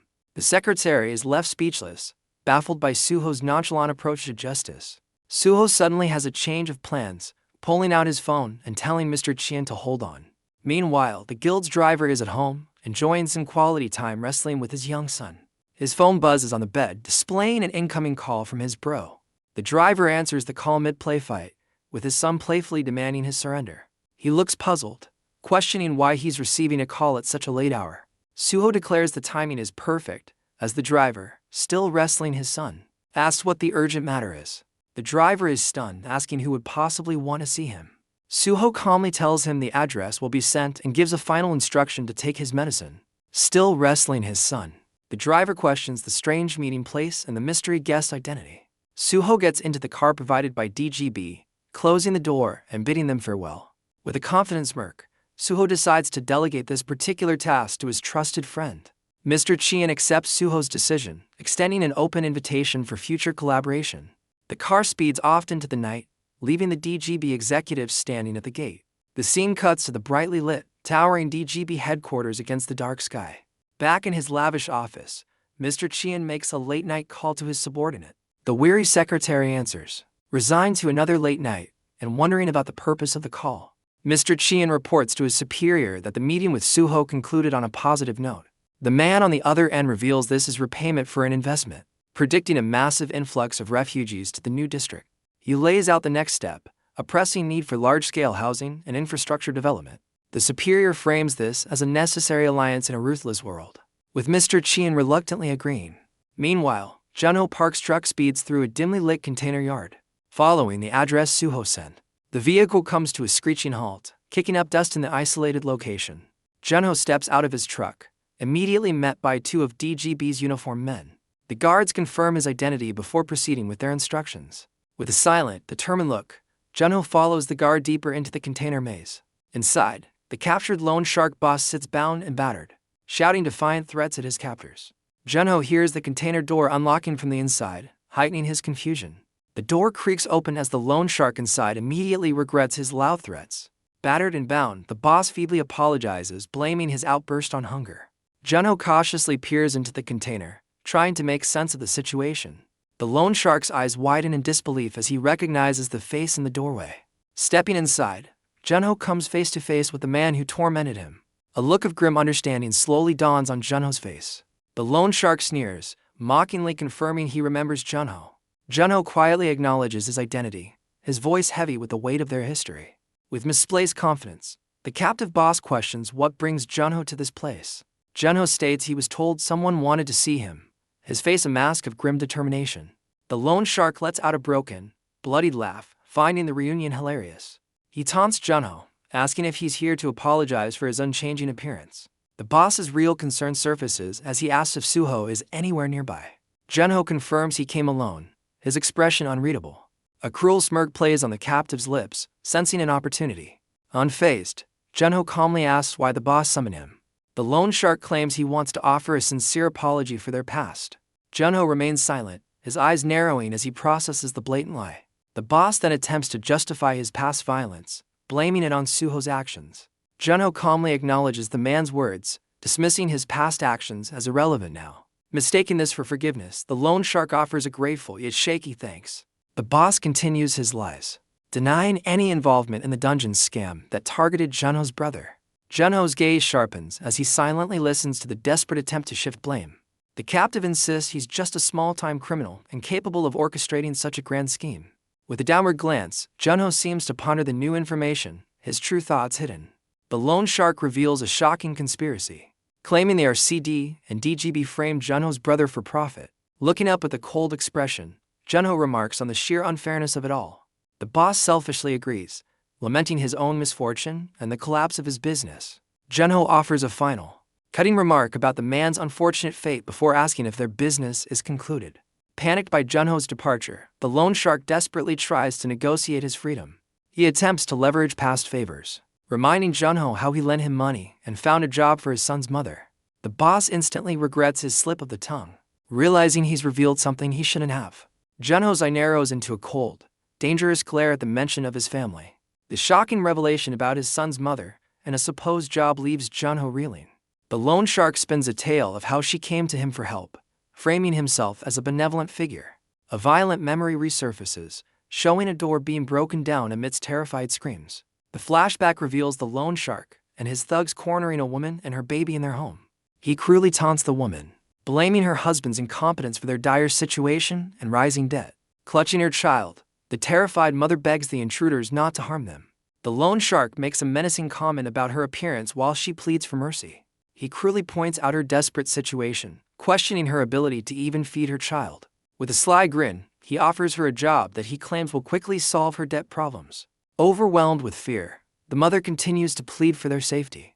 He pulls out a card, tempting her with the promise of an easy escape from her miserable life. He drops a horrifying contract on the floor, along with a pittance of cash. Leaving the grim offer on the floor, he tells her to contact him if she becomes desperate enough. Before departing, he delivers a final, chilling ultimatum involving her if her husband remains absent. The memory fades on the image of her face, etched with absolute hopelessness. Back in the present, a furious Junho demands to know if the mother of his child visited the loan shark's office. The loan shark confirms she visited him while Junho was in hiding, painting a false picture of sympathy for her plight.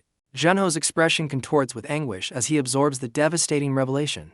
A painful memory surfaces of Junho sitting alone in their wrecked home, holding the loan shark's card as his son cried.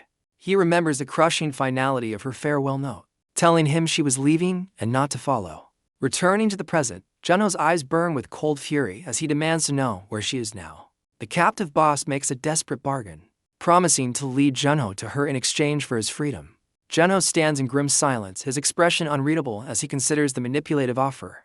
A car speeds away from the scene, signaling that a choice has been made. Meanwhile, Suho is in a different vehicle, looking perplexed by a notification on his phone. The message is an invitation to England from a Dr. Toddler sent by Miso Kim. Suho smiles, realizing the invitation is a long-awaited breakthrough. Miso explains that Dr. Toddler is the legendary pioneer who revolutionized dimensional society. She theorizes he might hold the answers to the strange planet and its distorted time. This revelation sparks hope in Suho that he can finally reunite with his animal companions. He immediately tries to call Junho to share the news, but the call fails to connect. A flicker of unease crosses Suho's face as he realizes something is wrong. Acting on instinct, he immediately calls out to the person driving his car. With a new sense of urgency, Suho orders the car to be turned around at once. The driver calmly asks for the new destination, ready to follow his command. Suho decisively tells him to head for the DGB container lot, sensing his brother is in trouble. Suho's truck barrels through the night, racing towards the container lot. Meanwhile, the loan shark celebrates his apparent freedom with a crude gesture from the passenger seat. He gloats to himself, convinced he successfully manipulated the situation to his advantage. With a smug grin, the boss offers a disingenuous thanks to Junho for his help. Junho calmly acknowledges him, his unreadable expression giving nothing away. Their truck rattles down a dark, deserted road, heading to an unknown destination. An overhead view reveals they're driving through a desolate, overgrown urban landscape. At the same time, Suho's vehicle speeds through a similar dilapidated area, hot on their trail. Suho catches a glimpse of his brother's truck passing by on a lower level. Junho's truck screeches to a halt as the GPS confirms they've reached their final destination. Junho announces their arrival, waking the loan shark from his doze. The boss stretches dramatically, sarcastically complimenting the comfortable ride. He smirks, making a snide remark about how well things must be going for Junho.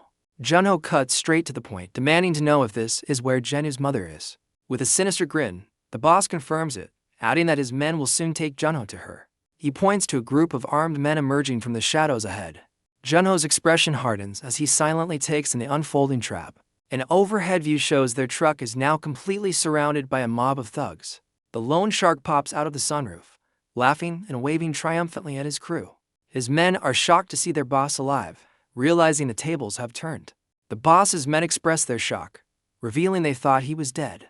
A thug peers into the car, questioning the identity of the man behind the wheel.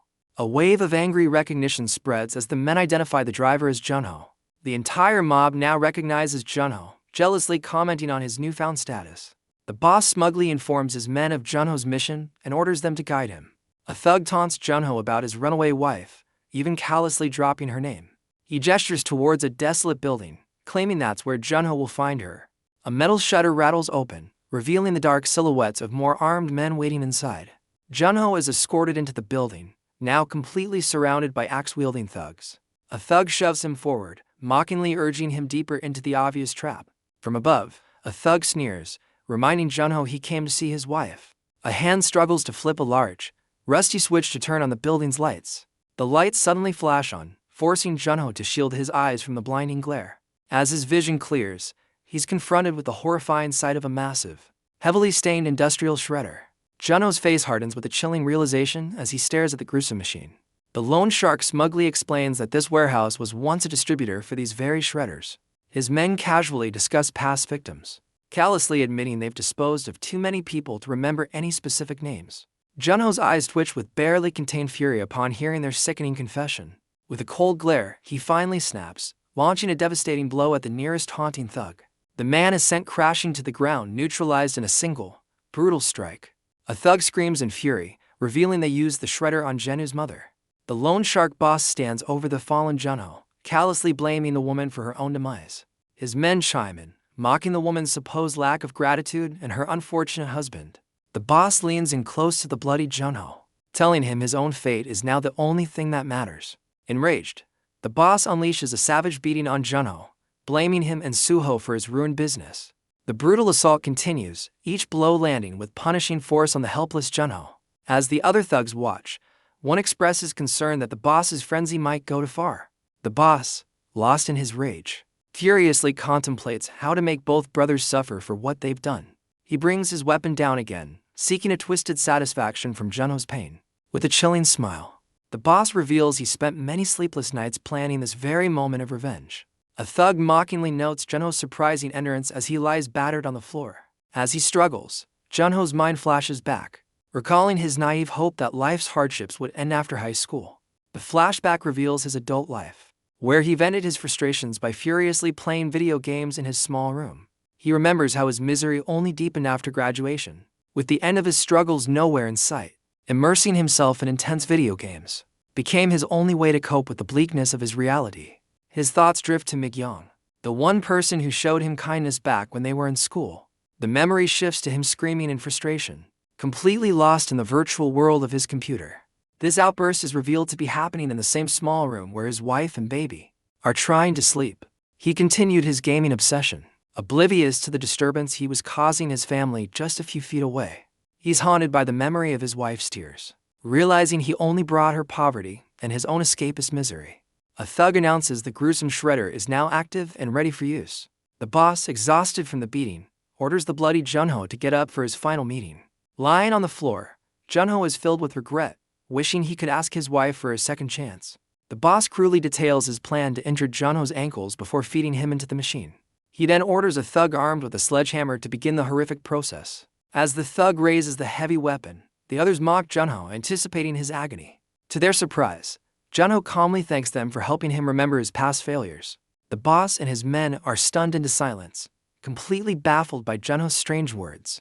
Junho reflects that while he deserves the pain, he strangely feels nothing at all. As the sledgehammer connects with his leg, the thug is bewildered by Junho's lack of reaction. In a flash, Junho grabs the thug's arm and delivers a devastating counterstrike. His sudden reversal leaves the other gang members completely stunned. The attacker screams in agony as a strange energy seems to consume his injured arm. The remaining thugs recoil in terror, witnessing something beyond their comprehension. Junho reflects on a promise he made to himself to never again unleash this hidden power. A horrified thug struggles to believe this monstrous fighter is the same man they were just torturing. With a blood-streaked, chilling grin, Junho decides none of them will be leaving this warehouse alive. The gang finally realizes he's an awakened, scattering in a desperate attempt to escape his wrath. He moves with inhuman speed, cutting through the panicked mob with brutal efficiency. Another thug meets a grim fate, his face a mask of shock and pain as he's struck down. With a deranged grin, Junho rushes his next target, his blood-soaked blades leading the charge. His target's face freezes in absolute horror, understanding his fate is sealed. In a blur of motion, he carves through his opponent, leaving a trail of destruction. Witnessing the brutal takedown, the rest of the gang breaks into a full-blown, terrified retreat. Another body hits the concrete floor, a testament to Junho's merciless efficiency. He fluidly rolls over the fallen body, never breaking his stride as he hunts down the fleeing men. Chaos erupts among the fleeing men as they trample each other to escape the predator. Hot on their heels, closing the distance, his predatory grin widens, savoring their terror. He carves a path through the remaining men, whose last hope is a desperate cry for their sniper. Through the sniper's scope, the warehouse floor is revealed to be a scene of utter devastation. On a nearby rooftop, Suho watches the carnage unfold, flanked by his own heavily armed agents. He listens to the distant screams with a calm, almost pleased expression. One of his men approaches, asking about Junho's well-being as they survey the aftermath. Suho confidently orders his team to handle the cleanup, ensuring no trace is left behind. A subordinate confirms that targets are off the grid, meaning their disappearance will go unnoticed by authorities. Inside, Junho's brutal assault continues, leaving a trail of defeated thugs in his wake. Suho observes his brother's awakening with pride, confident that Junho can now fend for himself. Junho's face is a mask of pure, unhinged fury as he relishes his newfound power. The scene shifts to a news report about special agents battling a massive monster in Daegu, slowly bringing the situation under control. The report highlights a growing public fear, as current forces struggle to contain the ever-increasing number of dungeons. The news report shows soldiers cheering for the return of the celebrated 707th Special Forces, including the renowned Jinyu-sun, Korea's elite 707A Special Squad, and the Black Cloud support agents, are shown returning to their provincial headquarters. The live broadcast focuses on the celebrated agent Suhui Hong, who receives a hero's welcome from the crowd. Elsewhere, a woman watches the news with frustration, annoyed that Suhui didn't even bother to call her. The program then pivots to a gossip segment about a pop idol named Songy and her latest scandal. A celebrity hot click feature reveals a photo of the idol cozying up to a mysterious man. The man is shockingly identified as Suho Park, sparking rumors of a romance that blossomed inside a dungeon. Back at the barracks, the special agents watch the report in utter disbelief, hoping the news isn't true. The blonde agent's expression hardens as a furious aura envelops her, clearly angered by Suho's actions. Meanwhile, Jinyu-sun leads his squad through a container yard, cursing as a massive energy dome glows ominously in the distance. An operator reports that while profits are up, they still haven't found the special items their boss is searching for. The woman receiving the report listens silently, her expression unreadable as she processes the information. She recalls Suho's smug claim that his incredible power comes from a millennium of diligent training. Elsewhere, an older official speculates that Suho is simply guarding the secret to his immense power. The blonde agent, however, seems to know the truth and prepares to correct her superior's assumption. Back at the command center, the woman remains deep in thought. Piecing together information about Suho, she begins to question her priorities, wondering if Suho is a more significant target than the dungeon itself. Just then, her phone buzzes with an incoming call from the very man occupying her thoughts, Suho Park. She answers and immediately asks if he was successful in finding his brother. Suho, now in a busy city square, poses a cryptic and unsettling question about a necrobill's bite. The woman on the phone immediately grows suspicious, asking if someone has been bitten. Meanwhile, Junho thrashes in bed, consumed by an unbearable throbbing pain. He clutches his arm, where a grotesque wound from the bite pulsates with dark energy. Suho coolly dismisses her concern, claiming his question is born from simple curiosity. But Junho's silent scream of agony reveals the horrifying truth of his condition. His body convulses violently as dark veins spread across his skin, a sign of the infection's hold. The operator reveals a chilling statistic. Only 38 awakened have ever been infected by a necrobill. Dropping his casual act, Suho presses her for information on the side effects. She delivers grim news, reporting that 2 of the cases ended in death after just 48 days. Another common outcome is shown to be severe hair loss, affecting 26 of the victims. The operator reveals that 7 victims only experienced sporadic pain, with 1 demanding release from quarantine. However, she adds that 3 low-ranked individuals gruesomely transformed into necrobills themselves. She lists the warning signs: fever, pain, and red corneas as Junho screams, exhibiting those very symptoms. The report confirms that lower-ranked people are more susceptible. Just as Junho's eye flashes a terrifying red, the blood vessels in his eye begin to crackle and spread, a horrifying sign of his body breaking down. His iris glows a demonic red, completing the first stage of his monstrous transformation. Suho's face hardens as he asks the obvious question: are the infected immediately quarantined? He's told they're shipped to a disease control facility in Australia to undergo clinical trials. Suho grimly realizes this means the victims are treated as nothing more than lab rats. As he walks along an overgrown road, he passes a mysterious robed figure laying out cards on the pavement. The robed figure, a mysterious street vendor, carefully prepares a label with a brush. He writes the word stabilizer on a small card, his movements precise. Suddenly, the vendor looks up, sensing a customer has arrived.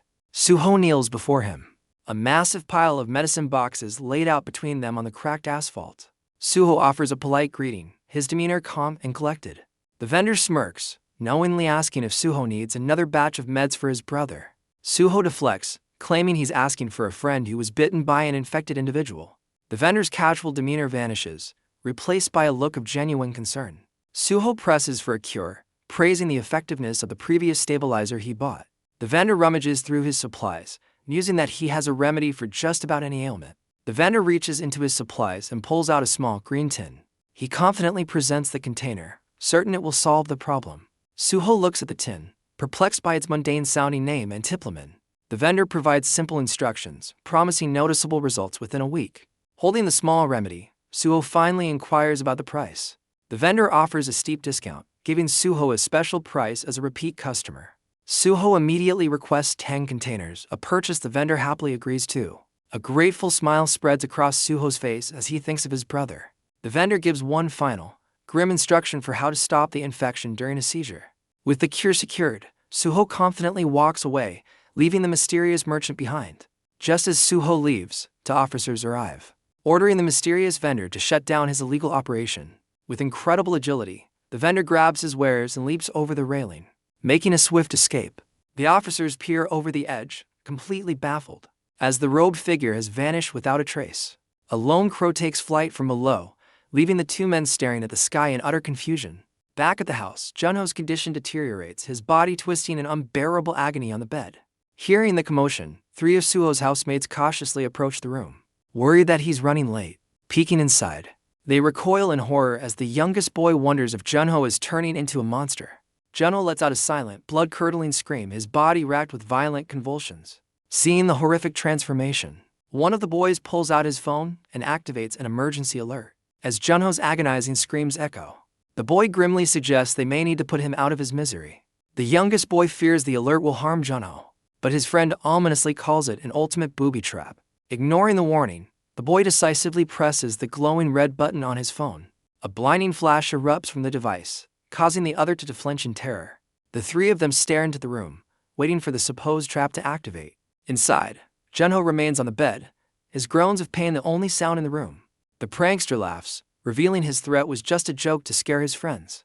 The youngest boy sulks, disappointed that the dramatic event he imagined didn't happen. He then playfully tries to coax a monstrous transformation out of the suffering Junho. Their horseplay is cut short by the sound of a knife swiftly chopping vegetables downstairs. An elderly woman shouts from the kitchen, ordering them to come down for their meal. The story jumps forward to spring, where a man named Myunjin sits on a bed, his body racked with the same agonizing infection. The youngest boy from the group watches from the doorway with a look of stunned surprise. He calls out to his friends, announcing that Myunjin is awake and in distress. The 2 older boys panic, fearing a monstrous transformation, while the youngest innocently thinks he's just hungry. A sharp voice from behind startles the 3 of them, cutting their nervous chatter short. Suho has returned with the cure, just as his friends try to warn him about Myunjin's condition. Myunjin looks up, revealing a hideously bloodshot eye, confirming the infection's advanced stage. Wasting no time, Suho lunges forward and neutralizes Myunjin with a single, decisive kick. While his 2 friends are horrified by the sudden action, the youngest boy looks on with pure admiration. The scene abruptly shifts to a massive, crackling energy field over a level 4 dungeon site in Hokkaido. The world's attention is fixed on a level 7 dungeon, where a hero named Hero has been for over 10 days. On the streets below, a massive crowd gathers, holding signs and cheering for Hero's victory. As the city hopes for their safe return, a portal crackles with energy, heralding an arrival. A man in the crowd points with excitement, announcing that the heroes are finally emerging. The hero, and his squad step out from the shimmering portal, looking resolute. Hero's determined expression shows the weight of his mission, which is crucial for the next attack wave. He and his team walk toward the adoring crowd, celebrated for once again saving the city of Sapporo. But as Hero walks on, his squad members begin to wobble and collapse behind him. With the entire advance party falling, a team of healers rushes forward to provide immediate medical attention. Finally, even the seemingly invincible Hero succumbs to exhaustion, falling to his knees from the mission's immense strain. A news report flashes, revealing the mission's tragic cost. 7 members of the advance party did not return. The scene transitions to a large, modern hospital where the survivors are being treated. Inside a private room, the hero, Seung-woo, rests in bed while a woman named Akiko watches over him. Seung-woo slowly regains consciousness, his eyes fluttering open with a look of deep exhaustion. He weakly calls out Akiko's name, startling her from her vigil. Akiko rushes to his side, anxiously asking if he is all right after the grueling mission. With a pained expression, Seung-woo simply requests a glass of water, which she quickly agrees to fetch. He eagerly gulps down the water, quenching a desperate thirst. Catching his breath, Seung-woo tells Akiko not to blame herself for what happened in the dungeon. His expression hardens as he internally convinces himself that the failure wasn't his fault. Akiko informs Seung-woo that Suho has invited a man named Dago, sensing something is amiss. Seung-woo recognizes the name, identifying Dago as a high-ranking chief in the Supernatural Control Department. He realizes this means a powerful national defense organization is now backing Suho. Enraged, Seung-woo believes Suho has outplayed him and decides he must act immediately. He reflects on the recent loss of 7 comrades, insisting he feels no sadness over their sacrifice. His memories are filled with the bodies of countless fallen allies from his many past lives. He even recalls the trauma of witnessing Akiko's death on numerous occasions. His grief transforms into pure rage, which he directs entirely at one person. Seonu vows not to let Suho, who he sees as a leader of criminals, derail his long-laid plans. Channeling immense power, he resolves to eliminate Suho for the sake of humanity's future. Snapping out of his rage, Seonu calls out to Akiko with a new, urgent command. He commands her to find transport to Bizen from Tsushima, declaring they'll build a ship if necessary. Akiko's eyes widen in shock, taken aback by the sheer intensity of his command. The scene transitions to a tranquil image of a colossal, shimmering tree, suggesting a change in location or time. Sunlight streams through the windows of a quiet room, signaling the start of a new day. Inside the room, a man sits up on the edge of his bed, groaning from a splitting headache. As birds chirp outside, he grimaces, clearly feeling the effects of the previous night. An elderly woman enters, scolding him for his late-night drinking and telling him to get the children for their meal. He responds with a good-natured, sheepish smile, accepting her reprimand. His hand reaches for an ID card, revealing him to be Junho Park, a hunter from the Returning Control Department. He proudly reflects on his new status as a certified national hunter. The scene cuts to a pair of hands typing furiously on a laptop. A young man with curly hair is revealed to be the one typing, a smug look on his face. He calculates how Suho's rising fame will soon make him a millionaire. He marvels at his good fortune, crediting his impending success to his valuable connections. He considers his ability to form bonds with talented people a skill in itself, already planning how to spend his new wealth. His daydream is shattered as Junho bursts into the room, causing him to flinch. Junho stands in the doorway with a grin, casually asking, "What has the young man in such a good mood?" Startled and annoyed, the young man complains about the lack of a knock. While Junho offers a sheepish apology, Junho relays a message to come eat before asking about the whereabouts of someone named Yesik. The young man explains that Yesik is completely absorbed in his training.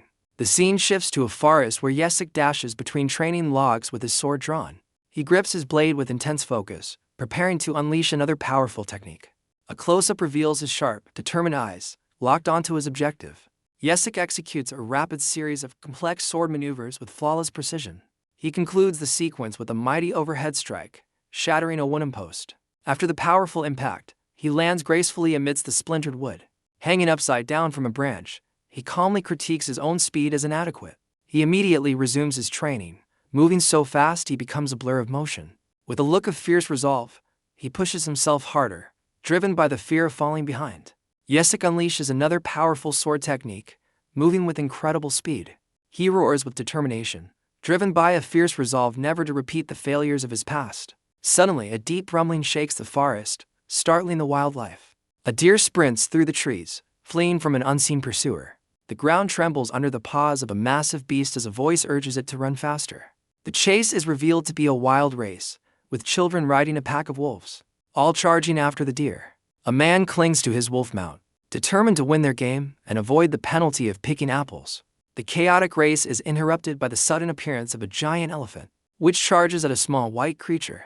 The frantic chase between the elephant and the small creature continues past the walls of a grand, traditional estate. At the base of the estate steps, Suho stands before a monk and his attendants, listening intently. Suho confirms with the monk that the new construction is complete, questioning its sturdiness. The monk laughs warmly, assuring him it's built strong and to report any problems immediately. Overwhelmed with gratitude, the monk thanks Suho for his immense generosity and for giving them a home. The wild race of wolves and children suddenly thunders past them, kicking up dust. From above, the chaotic pack charges across the lawn, the riders yelling encouragement to win the game. Suho watches the scene with a fond smile, remarking on how happy one of the children looks. His gaze softens as he recalls how that same child used to be so lonely. A painful memory surfaces of the child being ostracized on a playground, forbidden from playing with others. Back in the present, the monk interrupts his thoughts, inviting him to join them for lunch. Suho's expression becomes serious as he changes the subject, asking about the condition of brother Myeonjin. The monk explains Myeonjin's fluctuating health, noting he's now exercising daily. He adds that Myeonjin's appetite has also returned as the man examines his reflection. A close-up reveals a menacing red glow in Myeonjin's eye, hinting at a hidden power. The story flashes back to Myeonjin's past, where he was cruelly nicknamed by other children. He remembers his lonely childhood as an orphan, constantly mocked for his appearance. The memories darken, showing him being viciously bullied by other kids who believed he was cursed. The scene transitions to a bleak cityscape, reflecting his feelings of utter isolation. He recalls building a wall around his heart, shutting himself off from a world that rejected him. A kind monk finds the lonely boy and offers him a new home at Bongram Temple. The memory shifts to a fiery tragedy, where Myeonjin holds his dying master after a vicious attack. He lets out a heart-wrenching scream, consumed by the grief of his loss. Back in the present, he confesses to Suho that this tragedy sparked his first truly evil thought. With a menacing glow in his eye, he admits to taking a life with his own hands. The memory shows him unleashing his fury, tearing through monstrous foes in a blind rage. His face is a mask of pure, unadulterated fury as he fights for his life. He continues his brutal assault, his staff becoming an instrument of destruction. Believing he had nothing left to lose, he embraced becoming a monster to vent his pain. At his lowest point, a familiar figure appeared in the doorway, calling out to him. Myeonjin looks up from his despair, momentarily stunned by his brother's arrival. He credits his brother for saving him from a dark fate, pulling him back from the path of self-destruct. Suho listens quietly, his expression unreadable as he takes in the heavy confession. Myeonjin explains that Suho not only saved his soul, but also rebuilt his home, lifting a heavy weight from his heart. With newfound resolve, Myeonjin declares that he has finally set a new goal for himself. Suho is left confused by the sudden declaration, while a few onlookers eavesdrop with bewildered expressions. Green energy suddenly crackles around Myeonjin's hand as he prepares to act. In a flash, one of the eavesdroppers is sent flying across the room by an unseen force. The other boys duck for cover amidst shattering glass, stunned by the monk's sudden outburst. Myeonjin's eye glows with a menacing red light as he vows to walk alongside all who suffer in the world. The eavesdroppers stare in disbelief, muttering that they now have another eccentric person to deal with. Suho breaks into a nervous sweat, clearly flustered by his friend's overly dramatic proclamation. An enraged woman brandishing a knife storms in, demanding to know who caused the commotion. Myeonjin makes a dramatic exit, shattering a window as he leaps out with his staff. Elsewhere, a man with a glowing reflection cheerfully plans his next meal and a ride on a rice cake. Back at the temple, Myeonjin stares intensely at his cracked reflection, ignoring a call to come eat. His reflection twists into a disturbingly wide, sinister grin. The scene transitions to the vast, moonlit ocean at night. A lone boat emerges from the dark, churning waters. On board, a man and a woman stand stoically on the deck, navigating the rough sea. The woman informs her companion, Seongu, that they've reached Bizen and a car is ready for him. Seong's expression hardens with resolve, his mind set on hunting down the druid. Back at the mansion, the others gossip about Myeonjin's destructive exit and the fury of Granny Sukya. Elsewhere, Suho and his team discuss business over a meal. Getting an update on a major construction project, Suho casually instructs them to ensure the work is high quality, hinting he'll be away for a while. His friend picks up on the hint, asking Suho if he's planning on going somewhere. Suho confirms his destination is England, where he intends to meet a certain Dr. Toddler. The group immediately shoots down his plan, telling him he can't possibly go right now. Confused by their certainty, Suho demands to know what's stopping him. One of his companions explains that all international air and sea travel has been completely blocked. Suho is shocked by the news, questioning the reason for such a massive shutdown. His friend reveals the terrifying truth. The world's skies and seas have been taken over by wyverns and other monstrous beasts. Suho's expression hardens as he demands to know every last detail. His friend presents a news report showing a massive swarm of wyverns flying towards Shanghai. He then reveals another article about giant, untraceable monsters wreaking havoc in the oceans. A colleague nonchalantly suggests Suho should just use his own powers to fly there. Suho scoffs at the idea, explaining his pigeon form only lasts 10 minutes. Not nearly enough for the journey. He looks dejected, admitting he never thought he'd be envious of creatures with strong wings. Growing impatient, Suho presses his team for an estimated wait time. His companion relays the grim forecast. Experts predict it will take a month to secure the skies. Suho is utterly stunned, his plans completely derailed by the month-long delay. Suddenly, his other friend's face lights up, announcing he's found an alternative way for Suho to travel. Suho leans in, demanding to know the supposed alternative. His friend proposes a wild idea: find and tame an awakened golden eagle. Suho is baffled, wondering where on earth he'd find a mythical beast like that. The answer is simple and shocking: the demilitarized zone. His friend explains that the DMZ is now a hotbed for powerful, awakened wildlife, a perfect hunting ground for an eagle. Without wasting a moment, Suho is already speeding down a rugged path in a truck. His friend, riding shotgun, complains that he's already swamped with video editing work. Suho dryly retorts that this trip will just give him more exciting footage to edit. Meanwhile, Seung-woo and his companion are also on the move, driving silently through the night. His partner estimates a 10-hour drive to Seoul, advising him to rest up for the hunt ahead. His companion warns Seung-woo of the severe political fallout if their presence is discovered. The driver suggests a safer, more legal approach to avoid an international incident. Seung-woo dismisses their caution, determined to handle the target quickly and quietly without delay. The car's navigation system flashes a warning, highlighting dangerous zones on the map. Their driver announces an approaching Necrobill red zone, forcing them to take a detour. They navigate their vehicle up a ramp onto an eerie, overgrown highway.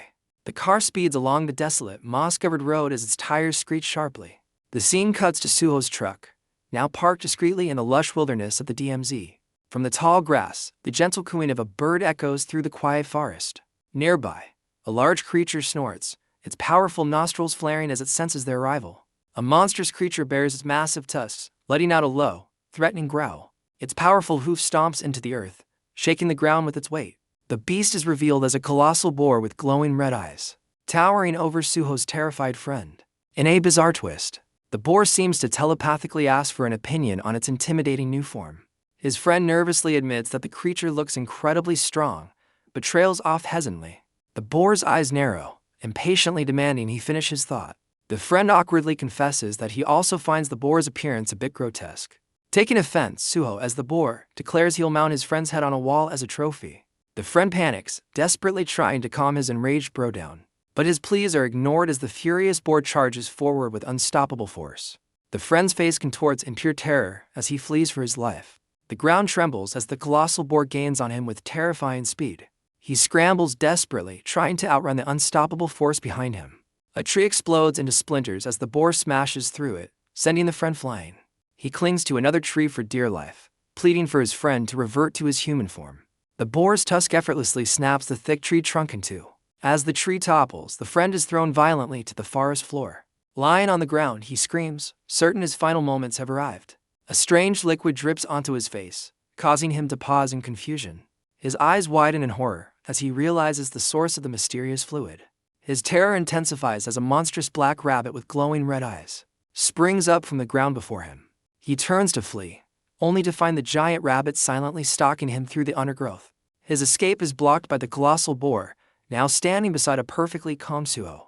Surrounded by the menacing beast, he nervously asks Suho for reassurance, but receives a non-committal answer.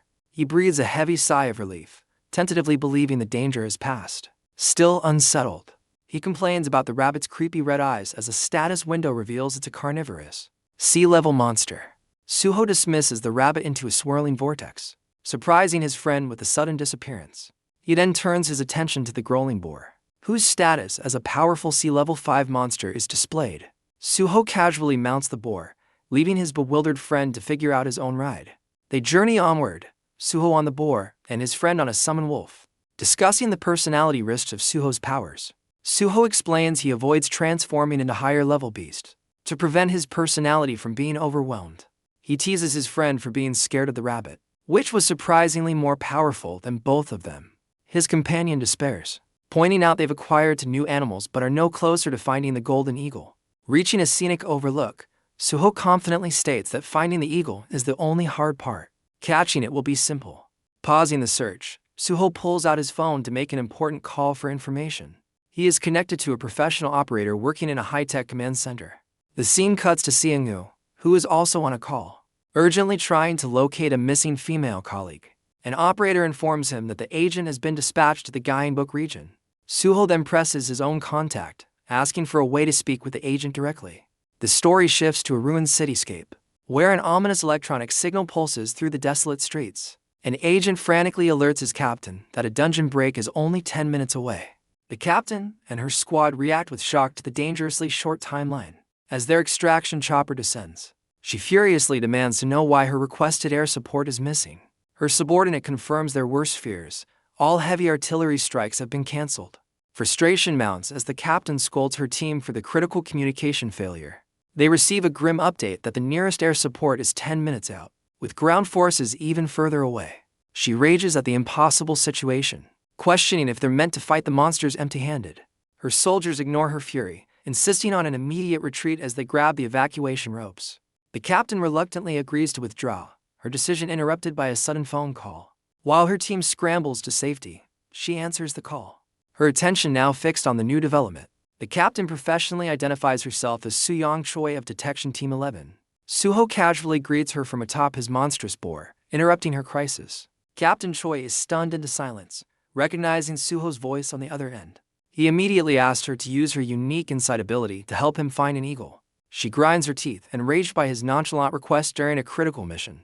The captain furiously ends the call, leaving a bewildered Suho holding a dead phone. He stares at his screen, completely baffled by the insult she hurled at him before hanging up.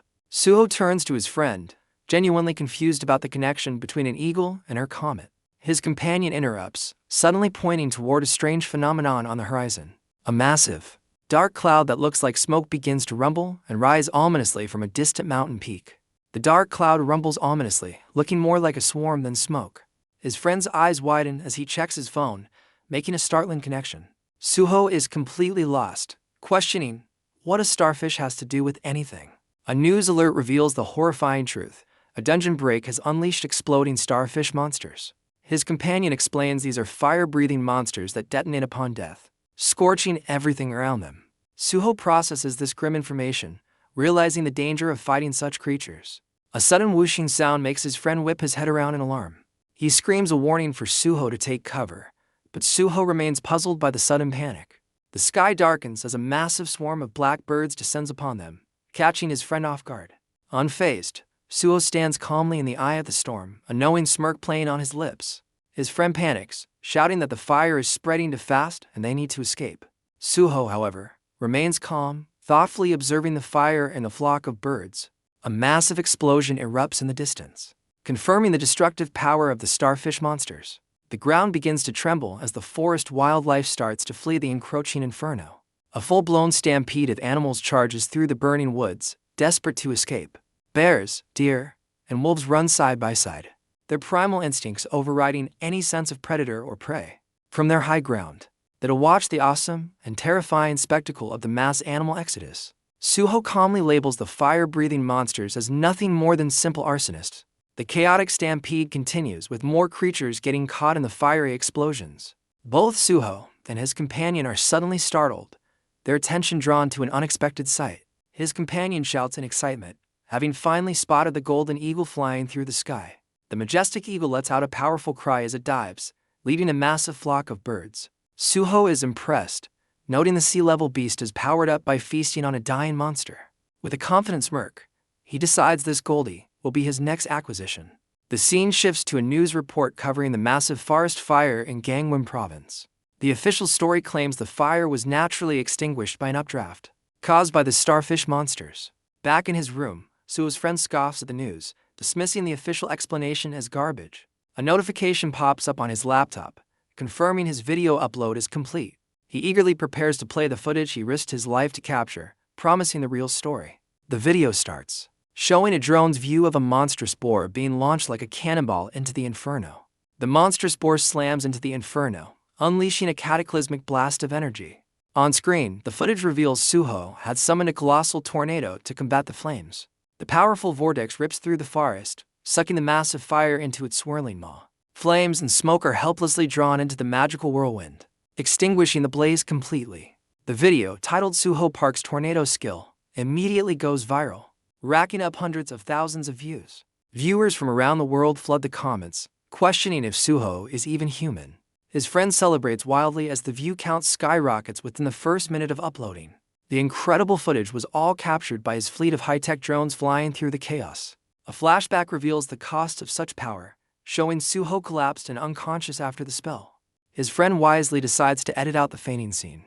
Determined to protect Suho's powerful reputation, Dongsu types away at his laptop, preparing to upload a preview of the viral video. His concentration is broken when someone calls his name from outside his room. He opens the glass doors to his balcony, taking a casual sip from his drink. Two of his companions call up to him, inviting him on a raid to a newly opened level to dungeon. They try to entice him further by mentioning they have 3 free entry passes available. Dongsu scoffs at the low-level challenge, confidently stating they don't need his help for such an easy dungeon. His friends persist, reminding him he's the most skilled and that their team is already waiting. He explains his value, having used their funds to acquire a wide array of skills essential for small party raids. He finally relents, promising to join them as soon as he finishes uploading his latest video edit. With renewed purpose, his fingers fly across the keyboard, finalizing the upload. An unexpected invitation appears for Suho Park, summoning him to London by a mysterious Dr. Toddler. The video preview reveals a world under siege, with flying monsters dominating the skies. It dramatically illustrates the loss of air travel as humanity's infrastructure crumbles. The montage continues, showing colossal beasts rising from the depths to conquer the seas. Amidst the global chaos, the video frames Suho as a solitary hero, ready to face the world's threats. He glances back with a confident smile, promising to return after his mission. Without a moment's hesitation, Suho takes a powerful leap off the cliff's edge. A burst of energy crackles where he once stood, signaling a dramatic transformation. In midair, magnificent dark wings sprout from his back, catching the wind. Now fully airborne, Suho soars into the sky, continuing his epic adventure. Dongsu celebrates, confident his epic video preview will be a viral sensation. The scene shifts to a quiet motel room, far from the online frenzy. Inside, a woman watches the end of the very same video, her expression unreadable. She sits in silence, contemplating the implications of the footage on her laptop. Her eyes narrow in shock as she recognizes the names London and Dr. Toddler from the video's details. A man named Sianu enters the room, noticing her troubled expression. With a stern look, she informs him that Suho has likely already left the country. Confused by her claim, Sianu is directed to watch the video for himself. His casual demeanor vanishes, replaced by wide-eyed shock as he processes the information. Sianu is left speechless, questioning how and why Suho would suddenly be heading to London. The long-haired man theorizes that Suho, being from a different timeline, must know all his secret plans. He comes to the chilling realization that Suho is deliberately avoiding a confrontation with him. With a menacing grin, he decides to force Suho into the open before he's ready for a fight. The woman agrees they can't simply wait for Suho's return, urging Sianu to action. The strategist declares he has a plan to lure their elusive target out of hiding. His companion questions his method, wondering how he'll get past the authorities. He reveals his simple, yet effective strategy with a single, chilling word: provocation. Meanwhile, Suho's newly acquired eagle soars majestically across the sky, heading for London. He quickly realizes that even at top speed, his new mount isn't fast enough for the urgent journey. A sudden system notification gives him an idea, reminding him of a key detail about his bond with Goldie. A system window appears before the eagle, announcing a newly unlocked fire skill. Suho realizes he missed the alert after extinguishing the forest fire, noting the expensive new abilities. Just as he processes this, another urgent system alert flashes, catching the eagle by surprise. A 60-second countdown begins, warning that his eagle transformation is about to expire. With a look of grim determination, Suho understands his time in the air is critically short. The scene cuts to a dense forest, where the ground trembles with a powerful force. A massive and rage bull bursts through the trees, charging with incredible speed. The beast relentlessly pursues two men fleeing on a motorcycle with a sidecar. The driver yells at his companion to conserve ammunition, while the gunman prepares to take a careful shot. Undeterred, the furious bull closes the distance, its powerful charge shaking the earth. The gunman complains that their shots barely faze the beast, while the driver worries they'll run out of gas first. He urges his driver, Zhang Xing, to get closer for a better angle, preparing another attack. With grim determination, the man takes aim, ready to deliver a finishing blow. He fires his rifle, a bright muzzle flash signaling the decisive shot. The bullet strikes true, hitting the bull's leg and causing the massive creature to stumble. In a fit of pain and rage, the bull lets out a furious roar, its eyes wide with fury. As the motorcycle speeds away, the gunman watches the recovering bull, contemplating their next move. His focus is suddenly shattered as he notices something completely unexpected. His expression turning to shock, his companion frantically points towards the sky, drawing attention to a strange object hurtling through the air. Zhang Xian looks up from the road, his face a mask of bewilderment at the unbelievable sight. A brilliant streak of energy plummets from the sky, heading straight for the forest floor. The object crashes directly into the charging bull, creating a massive, electrifying impact. The sheer force of the collision sends the massive beast hurtling through the air. The shockwave rattles the motorcycle, jolting the two men as they try to maintain control. Zhang Xiang slams on the brakes, bringing their vehicle to a screeching halt. They stop at a distance, observing the dust and smoke rising from the mysterious crash site. The gunman asks what fell, but his companion dismisses it, determined to retrieve the cow. A powerful roar suddenly erupts from the crater, stopping them dead in their tracks. The gunman's face pales with fear, terrified by the unfamiliar and menacing sound. A blinding sphere of crackling energy expands from the impact site, heralding a new arrival. Zhang Xing and his companions stare in disbelief as crackling energy emanates from the crater. A pained cry echoes from within the blinding, buzzing sphere of light. The gunman debates if the sound is human, but Zhang Xing stays cautious, ready for any kind of beast. A hand suddenly bursts from the earth, surrounded by arcs of residual energy. The gunman points in terror, struggling to identify what he's seen. While Zhang Xing grips his knife tightly, Suho emerges from the crater, clutching his head and remarking on his rough landing. The two hunters are left completely speechless, staring at the unexpected arrival. Confirming the figure is human, the two men cautiously approach, weapons still raised. Zhang Xing asks the mysterious man if he's Korean, a question that leaves Suho utterly baffled. He calmly introduces himself as Suho Park before asking the armed men for their identities. The younger hunter introduces himself as Cheo Ryan Kim, remarking on Suho's miraculous survival after falling from the sky. Suho casually brushes himself off, admitting the landing was rough before asking for his current location. The men reveal they are in Sinwiju, near the Amrik River, a location that piques Suho's interest. Cheo Ryan notes Suho's South Korean accent, growing more suspicious about his dramatic entrance. Suho gives a bafflingly simple explanation for his fall, leaving the two hunters utterly stunned.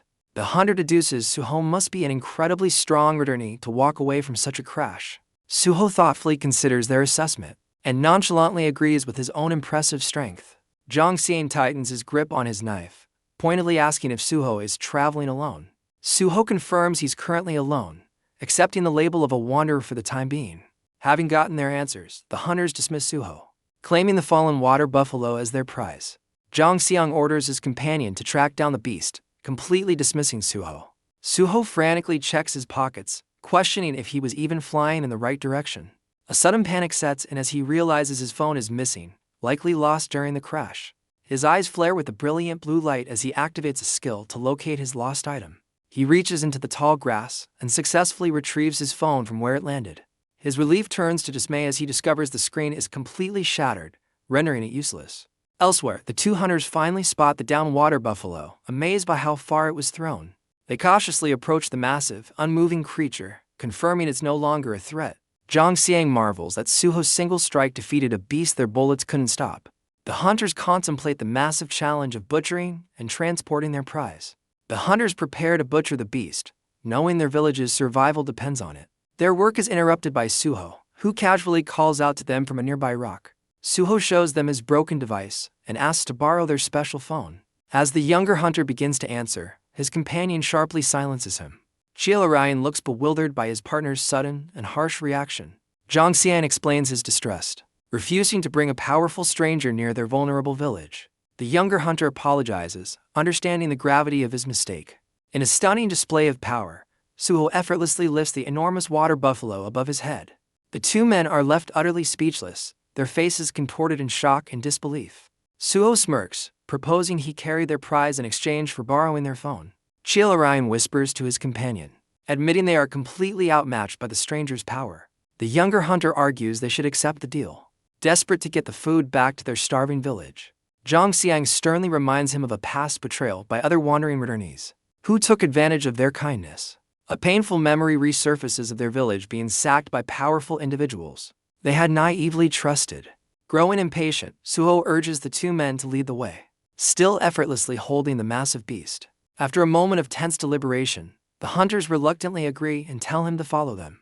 They hop on their motorcycle and rev the engine, attempting to leave Suho behind in the dust. The older hunter smirks, convinced that Suho, burdened by the heavy carcass, has no chance of keeping up.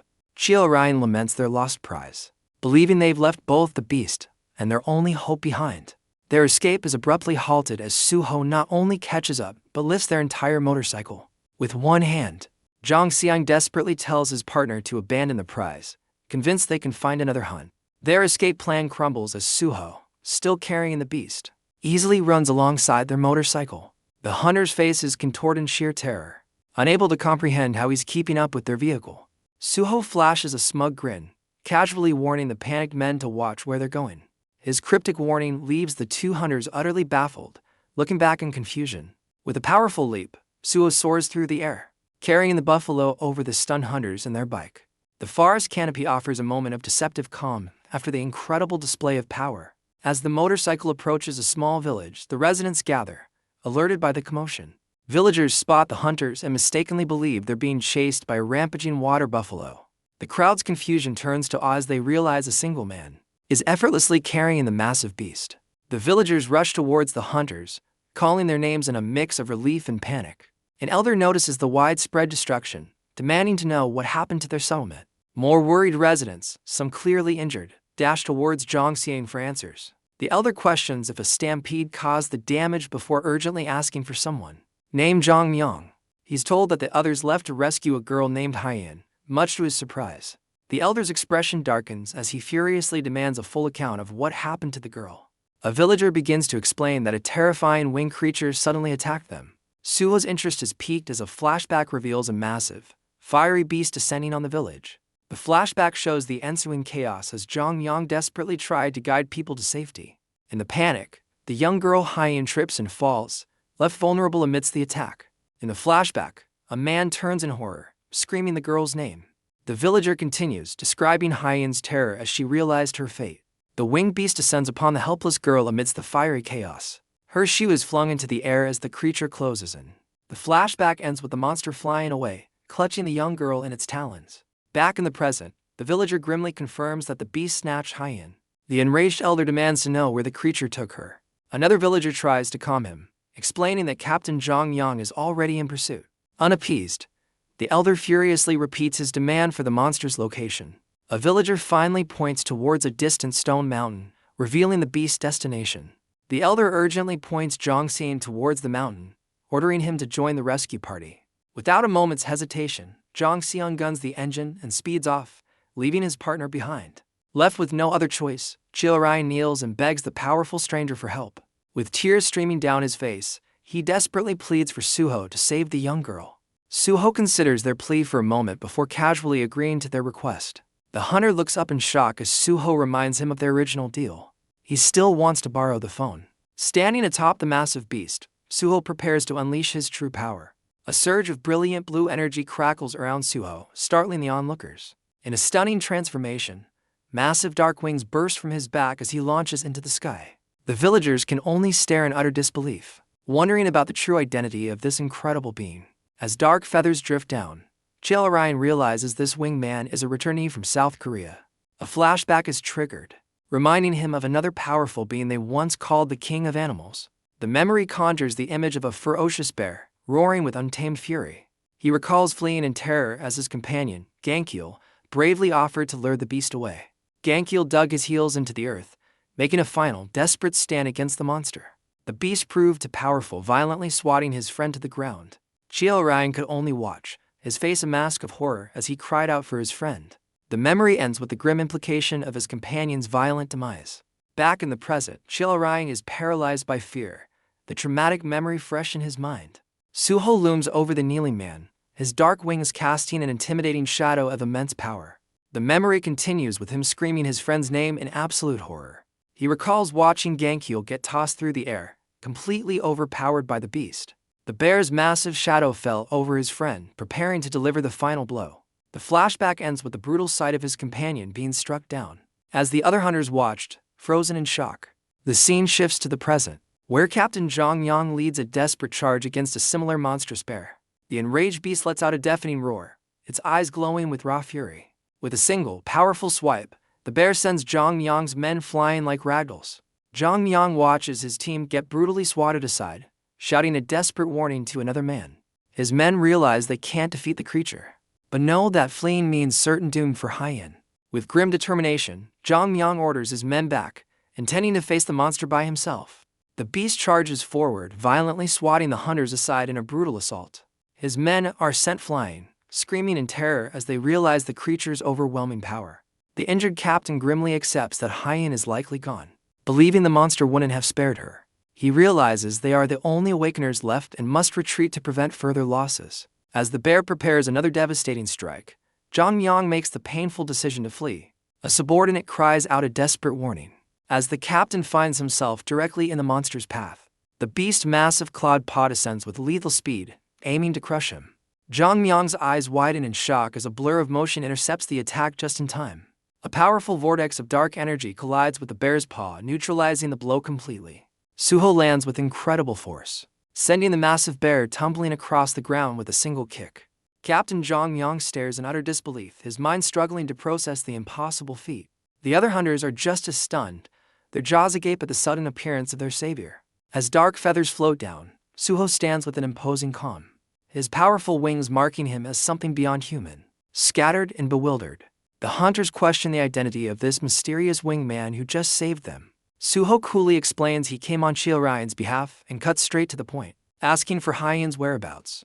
The captain, identified as an E-level awakener, explains their belief that the winged beast took her to its den. He recounts how the bear ambushed them on their way, interrupting their rescue mission. Noticing an injured hunter, Suho casually materializes a rare healing potion to aid the wounded man. A subordinate catches the vial, astonished by the gift and its incredible rarity. With the enraged bear looming behind him, Suho calmly confirms that the hunters are completely lost.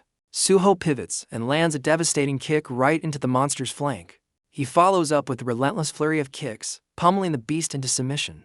A final, powerful blow sends the massive bear reeling through the air. The monster crashes hard into the ground, its rampage brought to an abrupt end. Captain Zhang Yang and his men can only stare, completely dumbfounded by the display of power. A system window reveals the bear's stats as it lies defeated on the forest floor. Suho casually nudges the beast with his foot, unimpressed by its attempt to play dead. The bear's eye subtly blinks open, revealing it was faking its knockout. He then commands the creature to get up, informing it that it has just been recruited for his mission. A notification appears above the terrified bear as it whimpers, understanding its new predicament. The once ferocious bear springs to its feet, now looking surprisingly docile before its new master. Captain Zhang Yang and his men are utterly bewildered, questioning if Suho actually tamed the monster. A system window confirms the bear's obedience, revealing its name is Barry and its rage stems from losing its territory to another beast. Suho smirks, realizing their goals align, and offers the bear a chance at revenge. Barry accepts the proposition with a mighty roar, ready to reclaim its pride alongside its new ally. Suddenly, the sound of a screeching motorcycle tire signals the arrival of another person. A man named Dong Chul rushes onto the scene, calling out to his surprised Captain Zhang Yang. Zhang Yang immediately grabs the newcomer, desperately demanding to know where Hyen is. The captain's face falls as he struggles to explain the grim situation. Suho cuts in, glancing at his new bear companion and declaring he'll retrieve the girl, reminding the others of their part of the bargain. The hunters stare blankly, questioning the identity of this mysterious man. At Suho's command, Barry lets out a ferocious roar, eager for the hunt. Suho wastes no time, ordering his new companion to lead the way as he sprints forward. The unlikely pair charges through the forest, leaving the stunned hunters in their dust. Gathering immense power, Suho launches himself into the air with an electrifying leap. As he soars upward, his dark wings begin to unfurl with a powerful flap. He gracefully takes to the sky, his transformation complete as he flies through the trees. The hunters realize their savior can both tame and transform, sparking a new hope for Hyen's rescue. Overwhelmed by this sudden turn of events, Dong Chul drops to his knees. He clasps his hands together, desperately pleading for Hyen's safe return. A chilling cry echoes from the shadowy entrance of a desolate cave. The sound intensifies, revealing the dark, ominous maw of the beast's den. Inside, a terrifying winged monster feasts amidst a gruesome floor of bones. Huddled in a corner, a terrified Hyen witnesses the horrifying carnage. Tears stream down her face as she whispers for her father, losing all hope. The creature pauses its meal, its cold, reptilian eye locking onto its captive. Hyen flinches, her eyes wide with shock as she realizes she's been noticed. The monster lets out a deafening roar, turning its full, terrifying attention toward her. Overcome with terror, she curls into a ball, bracing for the inevitable attack. Suddenly, the beast is interrupted by the sight of Barry the bear flying in for an attack. The winged beast shrieks in alarm, caught completely off guard by the sudden assault. Barry roars with pure fury, his eyes locked on the enemy that stole his home. The enraged bear plummets towards his rival, ready to reclaim his territory by force. As Barry charges, a brilliant light flashes, signaling the arrival of a new combatant. The wyvern recoils, blinded by a dazzling flash of magical energy. Suho's eyes blaze with power as he analyzes his target with chilling focus. A system window reveals the creature is an injured, immature wyvern, confirming Suho's suspicions. Riding atop his new ally, Suho intercepts the wyvern's attack with a crushing blow to its jaw. He follows through, using Barry's momentum to slam the beast head violently into the cave floor. The duo relentlessly pins the struggling wyvern, giving it no chance to retaliate or escape. With a final, crushing impact, Suho drives the wyvern's head into the rocky ground. The beast is violently ejected from the cave, ricocheting off the cliff face with a pain shriek. Suho lands firmly on the cliff's edge, his immense power cracking the stone underfoot. The wounded wyvern scrambles to stay aloft, its flight now clumsy and desperate. Meanwhile, Hyen remains frozen in terror, still surrounded by the grim remains of the wyvern's victims. Suho suddenly stands before the girl, his glowing eyes fixed on her as he assures her of her safety. Stunned and tearful, she can only stare at her rescuer, completely bewildered by his sudden appearance. Outside, the wyvern recovers and lands back on the cliff edge, its screech signaling it's not yet defeated. As he charges, Suho assesses the wyvern's superior energy and considers a new, audacious plan, taming it. A system notification conveniently appears, outlining the exact conditions required to tame the wyvern. Suho's eyes glint with understanding as he confirms the taming is possible. Barry, however, is overcome with a primal urge for vengeance against his rival. He unleashes a devastating attack, viciously striking the airborne wyvern. The beast cries out in agony as a system window shows its stamina plummeting to just 16%. Suho realizes with alarm that Barry's uncontrollable hostility is jeopardizing his plan. The enraged bear roars, signaling its intent to finish the fight permanently. Ignoring his master, Barry leaps onto the wyvern's back, preparing for a final, lethal strike. Suho's eye flashes red with panic as he desperately tries to halt his companion's attack.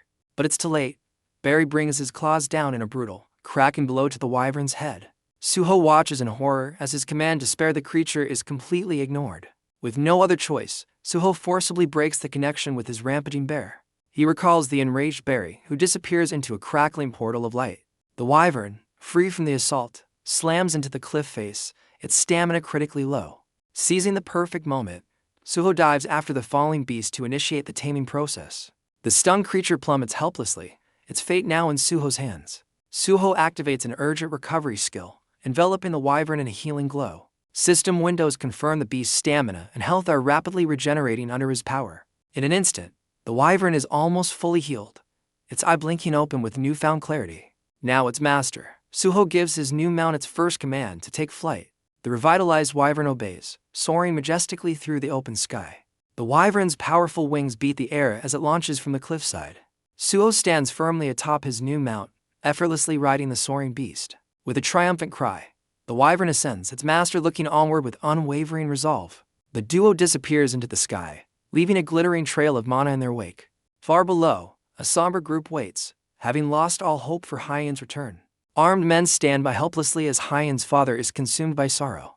The distraught father cries out in anguish, blaming himself for his daughter's fate. His companions can only watch, their faces etched with grim resignation. Their despair is abruptly shattered as they stare at the sky in utter disbelief. A finger points towards a familiar silhouette, identifying the winged beast returning from the mountain. An alert sounds as the armed men spot the wyvern returning, immediately preparing for combat. Believing it's the same monster, the riflemen take aim, determined to shoot the beast out of the sky. Just as they're about to fire, their captain frantically orders them to hold their positions. Much to their confusion, the captain's hesitation is justified as the men notice a human figure, riding atop the approaching creature. As the wyvern gets closer, they recognize the rider as Hyen, accompanied by her mysterious rescuer. Hyen's father stares in utter astonishment, his despair instantly replaced by overwhelming shock and hope. The massive wyvern lands gracefully before the crowd, its powerful wings kicking up dust as it settles. The father and daughter share a tearful, joyous reunion, their cries of relief echoing through the night.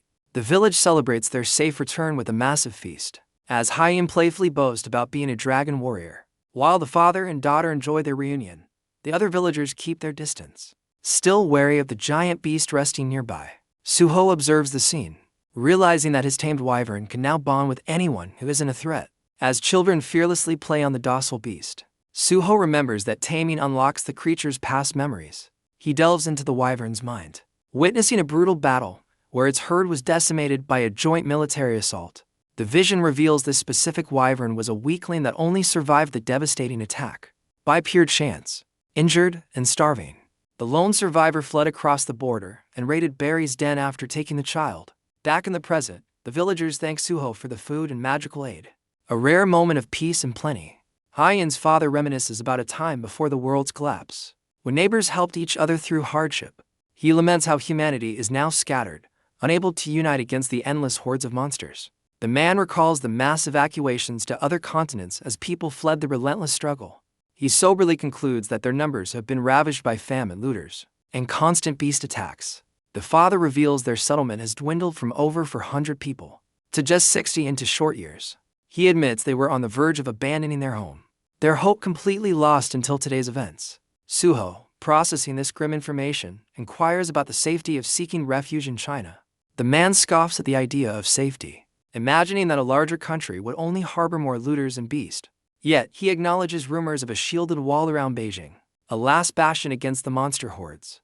Despite the immense challenges, he believes that reaching China is the only remaining hope for survival. Suho lies back, realizing the entire continent is slowly being consumed by the relentless monster threat. He recalls a woman's prophetic words, warning that his own territory will eventually face an influx of northern refugees. The grim lesson becomes clear. Survival means joining a stronger group, but such protection always has a price. As the celebration winds down, Hyen's father suggests it's time for everyone to call it a night. Hyen's father offers Suho a room for the night, suggesting he get some well-deserved rest. Suho politely declines, explaining that he must continue his journey as his wyvern waits behind him. Despite the late hour, Suho insists he must leave, much to the father's concern. The man apologizes for taking up his time, but Suho humbly reassures him as the villagers look on. As a parting gift, the father sends a man to urgently retrieve a special redstone cell phone. While they wait, Suho and his imposing wyverns stand before the grateful crowd. Suho accepts the device, confirming its satellite and navigation functions are working perfectly. The villagers express their profound gratitude, finally addressing their savior by his name, Suho. Before departing, Suho gathers a crackling sphere of pure energy in his palm. The villagers watch in stunned silence, completely mesmerized by this final display of power. The energy shatters, raining down a shower of priceless, glittering redstones. The villagers gasp in astonishment, recognizing the immense value of the rare gems piled before them. With a confident smile, Suho tells them to put the gift to good use, preparing for his departure. The grateful crowd wishes him safe travels as the wyvern's powerful wings begin to beat. Suho gives a final wave as his mount lets out a mighty screech, eager to take to the skies. The wyvern's massive talons lift from the ground, marking the beginning of their journey. Soaring into the night, Suho boldly declares their next destination is England. Hyen and her father watch in awe as their mysterious savior vanishes from sight. Elsewhere, a news anchor begins an urgent broadcast with breaking information. The report details a recent battle with a lone wyvern, a survivor of a supposedly annihilated herd. The news anchor reports a viral video shows the wyvern being controlled by an awakened, whom the public now calls a dragon knight. The broadcast is suddenly interrupted by a breaking news alert. The report cuts to an aerial view of Bampo Bridge, where a portal has violently erupted. Two giant red ant monsters emerge from the portal, tearing the bridge apart. As a news helicopter approaches, a mysterious figure is spotted at the entrance to the bridge. A long-haired swordsman lands with incredible force, ready to face the monsters. In a control room, operators stare in shock, recognizing the legendary warrior. The man is identified as Xiangyu Li, who stands with his sword drawn and a look of intense focus. A news graphic confirms the world's #1 ranker, Xiangyu Li, has made a surprise appearance on the bridge. Arriving before any other attack force, Xiangyu Li effortlessly slices through a massive beast. The public reacts to Xiangyu Li's return with a mix of awe and suspicion, questioning his presence in Korea. Meanwhile, the mysterious Dragon Knight's actions draw global attention, prompting powerful tamers to converge on Siberia. The world speculates on the identity of the Dragon Knight, seen leading a charge with the Russian tank division. His fame grows as he joins the Russian Air Force, his wyvern unleashing fiery attacks alongside fighter jets. News reports confirm the Dragon Knight's devastating power, as he and his mount incinerate a horde of ogres. In a stunning reveal, the world finally learns the Dragon Knight's identity, a Korean named Suho Park. The public is electrified by Suho's power, with many speculating he could dethrone Xiangyu Li as the world's #1. In response, the world's top ranker, Xiangyu Li, breaks his silence to publicly criticize Suho Park. The media quickly picks up on the brewing conflict, broadcasting reports on the controversy stirred by Xiangyu Li's statements. Hounded by the press, Xiangyu Li faces a barrage of questions regarding his return to Korea and his sudden attack on Suho's reputation. Xiangyu Li addresses the media, vowing to expose Suho Park's taming skills as a complete fraud. The press erupts in confusion, demanding that the world's top ranker elaborate on his shocking accusation. He boldly claims Suho fled the country upon learning of his return, afraid of being revealed as a fake. Reporters press further, questioning if the incredible feats seen in viral videos were nothing more than a performance. Sianu Lee dismisses Suho as an ordinary tamer, accusing the government of exaggerating his power for financial gain. The live broadcast chat explodes with debate as the public questions the truth behind Sianu Lee's attack on Suho. A journalist seizes the moment, asking if Sianu Lee has a direct message for his new rival. With his hand crackling with energy, Sianu Lee issues a public challenge for Suho to face him on the SPFC stage. Meanwhile, Suho watches the entire spectacle unfold on his laptop, stunned into silence. Hello everyone, subscribe to my channel to not miss new trending manhwa.